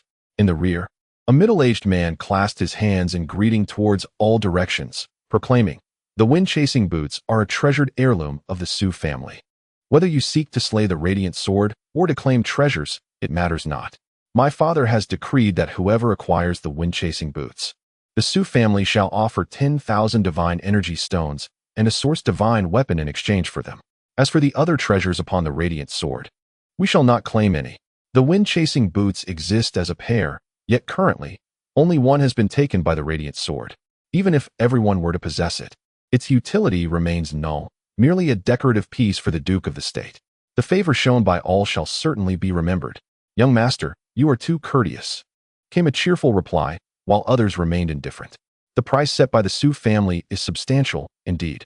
Yet, for the wandering cultivators and those lacking the strength to contest the Su family, it is a boon. 10,000 divine energy stones would entice anyone. Perhaps luck might favor them. However, for larger organizations and institutions, seizing the wind-chasing boots stands as the paramount objective. The offerings from the Su family hold no allure for them. Those capable of reaching the level of Su Guang and daring to pursue the radiant sword are undoubtedly strong figures, the elite among the various factions. At the back of the crowd, the young master of the Su family, Su Zhen, the eldest son of Duke Dinghua, stands. At this moment, the middle-aged man furrows his brow slightly. Few have responded positively. How vexing. He curses inwardly, feeling helpless. Who could have anticipated that the radiant sword would shatter the supernormal lock and endure for so long? It is indeed extraordinary. Although it is now at its last gasp, the opponent dares not utilize their formidable might. Yet, the prolonged pursuit has attracted many strong individuals. At this rate, whether they can retrieve the wind-chasing boots becomes a pressing concern. His father has tasked him with leading this pursuit. Should he fail, his younger brother is unlikely to grant him any respite. Su Zhen contemplates, cursing silently, and continues to lead his people onward. Among the 8 generals, 5 have been slain. The remaining 3 are preoccupied with other vital matters and are not present at this moment. Nevertheless, the Duke's residence is not devoid of strength. Accompanying him are several esteemed guests and protectors from the Duke's estate, all hailing from the east. The Duke's residence may not be the sole hegemon of the eastern provinces, yet its formidable power has attracted many strong individuals from the east. The eastern provinces are not akin to the north, which suffers from harsh climates, rendering supernormal energy scarce. The Silver Moon is at its zenith, with scarcely any mysterious energy leaking forth, while the east brims with potent mysterious energy, only slightly inferior to that of the central regions. At this moment, beside Su Zhen, an elderly man with white hair, while pursuing, conveys a message. Deputy Commander, a significant number of individuals are arriving. Much time has elapsed. The 9 offices, 3 major organizations, 7 divine mountains, and even some members of the royal courts have made their presence known. Members of the royal court. Su Zhen frowned slightly, pondering whether the royal family intends to intervene. He recognizes some of these individuals and others from the surrounding provinces.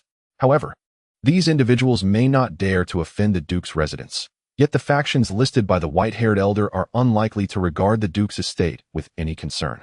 Has the Red Moon not retreated entirely? Are they sending representatives as well? It seems that my subordinate has sensed the presence of Black Widow, who was reportedly en route to Silver Moon, but may have lingered in the North Sea. Hence, We received the news promptly and changed our course to this side. Su Jin understood, Black Widow and Orange Moon. It is said that her daughter was captured, compelling her to surrender. Does she truly dare venture to Silver Moon? It remains uncertain. News from Red Moon has emerged, announcing that they are willing to exchange treasures for Purple Moon. Should Silver Moon refuse, Red Moon threatens retaliation. I believe Silver Moon wishes to avoid an outright confrontation. Thus, a trade is likely. Recently, there has been little movement from Red Moon, but they are building momentum. With Purple Moon captured and Orange Moon attempting a rescue, Red Moon has provided information regarding the exchange. If Silver Moon does not comply, it shall be a matter of mutual destruction. Consequently, Orange Moon has refrained from entering Silver Moon's domain, awaiting a response. However, since Ho Xiaoqing departed, Silver Moon has yet to address this issue, leaving no reply, while Purple Moon remains detained at the inspection division. As the discussion continued, they spoke rapidly, each displaying a degree of agility. Even Su Jun was no fool. The Duke of State has 2 legitimate sons, yet several illegitimate ones, none of whom qualify for succession. Su Jun and his brother are the rightful heirs, having engaged in a long-standing rivalry. In martial arts and superpowers, they dare not be complacent. Su Jun is not a martial master, but rather a superpower wielder, having already stepped into the late phase of Radiant Dawn, aspiring towards the pinnacle. Though not as formidable as some present, he is by no means weak. His son, Su Feng, was a standout of the 3rd generation in the mid-phase of Radiant Dawn, and quite youthful. Alas, he perished in Silver Moon. The more Su Jin contemplated, the more grief and fury consumed him. His son had significantly enhanced his standing, and the elder had always treated him favorably. However, since Su Feng's demise, the elder's demeanor towards the second son has improved considerably. There is no remedy. The second son's daughter is also a prodigy, though not quite on par with Su Feng. Yet, she has now ascended to the Radiant Dawn level. Fortuitously, she is female. Had she been male, Su Jun would feel even greater unease.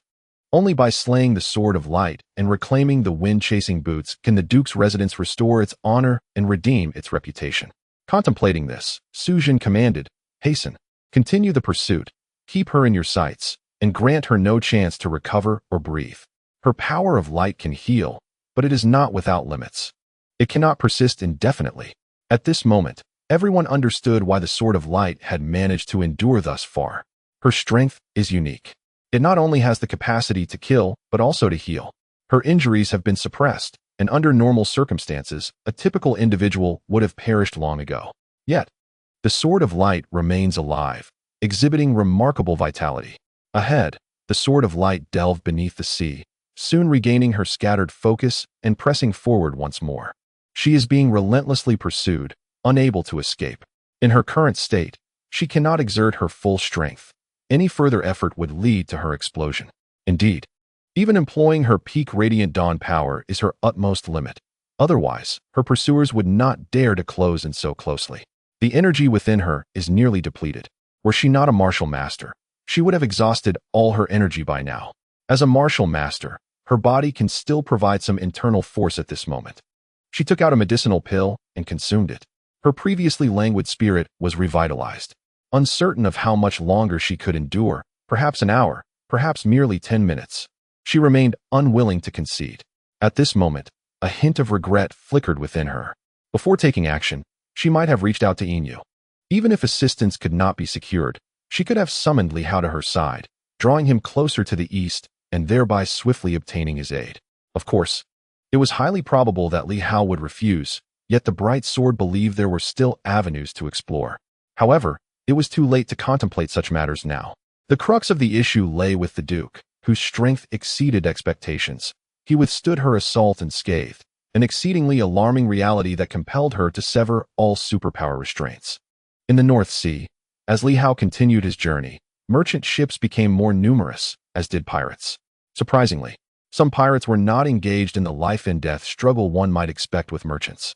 Li Hao even witnessed some pirates boarding merchant vessels, returning cheerfully to their own ships after receiving gifts from certain stewards.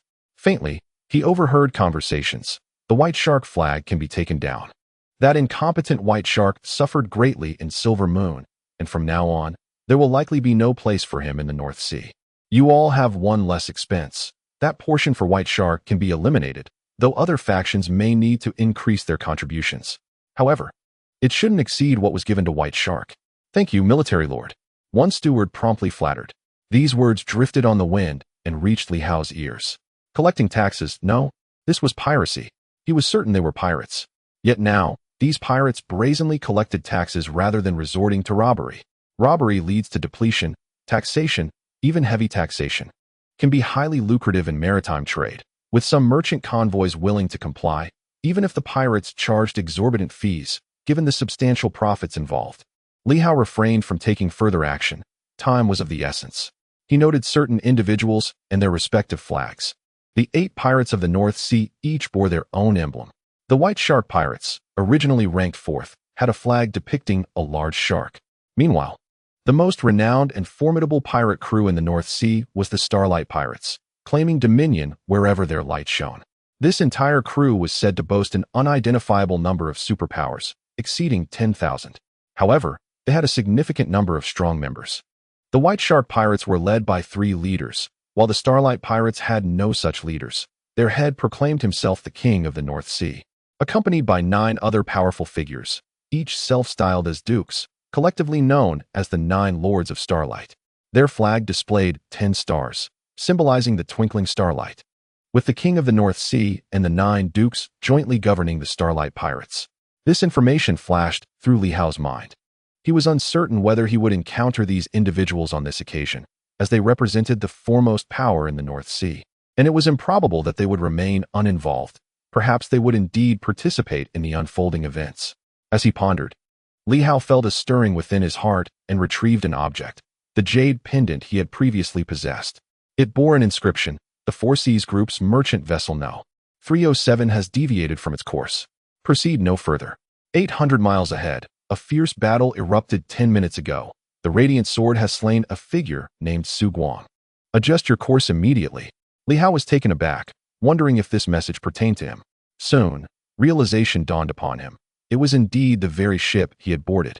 Number 307. This meant that the transit station had pinpointed the pendant's location and detected the vessel's deviation. Although they were still a considerable distance apart, 800 miles, given both Li Hao's speed and that of the radiant sword, an encounter was imminent. Was this information somewhat trivial, or perhaps intentionally misleading? Li Hao mused, his speed incomparable to that of a large ship. Had the transit station not detected any anomalies? It was also conceivable that such positioning updates were sent at intervals, meaning the opposing party might be unaware of Li Hao's prior whereabouts. He dismissed further contemplation. 800 miles. If it was indeed 10 minutes ago, they were bound to meet soon. Li Hao quickened his pace. The radiant sword had survived thus far, and had even vanquished Su Guang, demonstrating remarkable tenacity. At this moment, Li Hao set aside any lingering grievances. His remuneration was paramount. Moreover, the fact that the opponent had shattered their superpower lock yet remained unvanquished mirrored a certain resilience reminiscent of the Silver Moon Warrior. Indeed, she embodied that spirit. As he sped forth, traversing 100, then 200 miles, Li Hao continued his relentless journey, covering nearly 400 miles without pause. The exertion weighed upon him. Yet soon he perceived clusters of light, not from the radiant sword, but from a contingent of Sanyang warriors. It appeared Su Guang had established a blockade ahead. In the distance, formidable figures soared into the air, with some individuals emanating golden light, scanning the surroundings. A powerful voice resonated, declaring, "Starlight Legion, seal this area. No unauthorized personnel are permitted entry. Friends arriving from afar. The radiant sword has slain our Starlight Legion brothers. This grievance shall be avenged. Whoever dares to intervene shall be deemed an enemy of the Starlight Legion." The voice echoed persistently, while several strong warriors stood vigil nearby, some muttering curses, others with glinting eyes, biding their time. Clearly, the radiant sword was ensnared within the blockade, situated within the nearby maritime expanse. The Starlight Pirates had also mobilized. Not far from Li Hao, several figures stood resolutely upon the water's surface. Some expressed their astonishment, speculating, has the Duke of the Nation summoned the Starlight Pirates? What a grand display! There must be at least 10 Sanyang warriors here, along with 2 Su Guang stationed in this direction. Surely, the other directions must also be reinforced. Their astonishment was palpable. The Northern Sea pirates had indeed established themselves as a formidable force, perhaps not under the Duke's command, but possibly representing other factions. One individual chuckled, following which a message was transmitted that Li Hao did not overhear. Li Hao furrowed his brow. The pirates had become a common consensus, with everyone wary of provoking them. These marauders roamed the seas unchecked, and it was essential to recognize that the Northern Sea was a strategic conduit linking the northern 19 provinces in the central region. Should the Northern Sea be sealed off, communication would be severed, yet no one seemed inclined to eradicate these pirates. Li Hao cast his gaze upon the two figures of the initial phase of the Aurora, both merely at the beginning stages. A quick glance at the Black Panther revealed it too was looking back at him. Suddenly, Li Hao chuckled. You and I, a couple of pirates, daring to flaunt our might. Truly, this era is filled with peculiarities. Unlike others who were apprehensive, he felt no fear. Those unshod fear not the shod. What was there to fear? Did these individuals dare to wreak havoc in Silver Moon? As discussions swirled around him, the formidable pirates in the sky displayed expressions of haughtiness. The Northern Sea was their dominion. Regardless of strength on land, once in the sea, one must endure and suppress. The bright sword was destined for demise. The Starlight pirate crew emerged victorious this time, as someone had offered a handsome price: 30,000 divine energy stones, 3 drops of life spring water, and 10 pieces of origin divine weapons to acquire the corpse of the bright sword and the wind-chasing boots. As for the buyer, the gathered individuals were unaware, yet they knew it was certainly not an individual, but rather a significant power, likely a major faction that preferred to remain incognito. Perhaps it was the other 2 founding dukes or the 3 prominent ducal houses, which had always been somewhat discordant, to seize the wind-chasing boots. These individuals were willing to pay a hefty price. The 2 dukes stationed in the south and west might have been too distant to arrive in time. Hence their decision to directly purchase the corpse of the bright sword along with the wind-chasing boots. The 2 Aurora powerhouses continued to ponder, imposing their presence upon the surroundings. At that moment, a sudden gasp echoed in their ears, and in the next instant, one individual looked up, seemingly witnessing something unbelievable. It was a sword. Boldly, the individual bellowed, his heart filled with trepidation. Who is it? A roar erupted, akin to a ferocious tiger's growl or a volcanic eruption, reverberating in their ears. A piercing shriek shattered the eardrums, as the long sword radiated light throughout the heavens, piercing the sky. Boom! The sword descended. With a flash of brilliance, it cleaved downwards. Bang! The initial phase Aurora powerhouse let out a furious roar, yet was torn apart like ragged cloth by the sword's radiance. As the sword fell, a swift sound echoed, dividing the body in 2. Li Hao casually caught the lifeless form, which plummeted into a nearby small vessel. Not far away, another Aurora powerhouse was taken aback, and in the next moment, he could no longer afford to hesitate. A silent dog lunged forth with astonishing swiftness. Just as the Aurora powerhouse attempted to escape, the beast's paw struck out, creating a tumultuous wave upon the sea. Boom! The surging tide surged forth. As the ocean roared, and amidst this tumultuous wave, the Black Panther struck out with a paw, directly tearing apart the adversary. In an instant, silence enveloped the surroundings. The Sanyang pirates fled in a panic. Yet the sword's light flickered, and within moments, the heads of numerous pirates fell to the ground. The once imposing figures around swiftly retreated, their faces marked with astonishment. Who was that? The roar of the tiger bore resemblance to the 5-animal technique. The sword light revealed Li Hao, the demon sword Li Hao. He had actually arrived, and with such audacity, directly slaying the formidable members of the Starlight pirate crew. The dog, alongside the powerful figures, hastily retreated, their eyes filled with terror. The 2 Aurora powerhouses were swiftly eliminated. This Li Hao was truly fearsome. Yet Li Hao showed no intention of concealing his whereabouts. Having arrived, did he think to disguise himself as if others were blind? In the blink of an eye, he vanquished the pirates. Li Hao let out a hearty laugh, his spirits exceptionally high. In the next moment, he soared forward, for the Sword of Light should be nearby. With such audacity, Li Hao undoubtedly possessed a certain amount of confidence. At this juncture, he was exceedingly ostentatious, wielding his sword with unrelenting force against his foes. No matter the brigands or any others, this time, those who dared to obstruct him met their demise at his hands.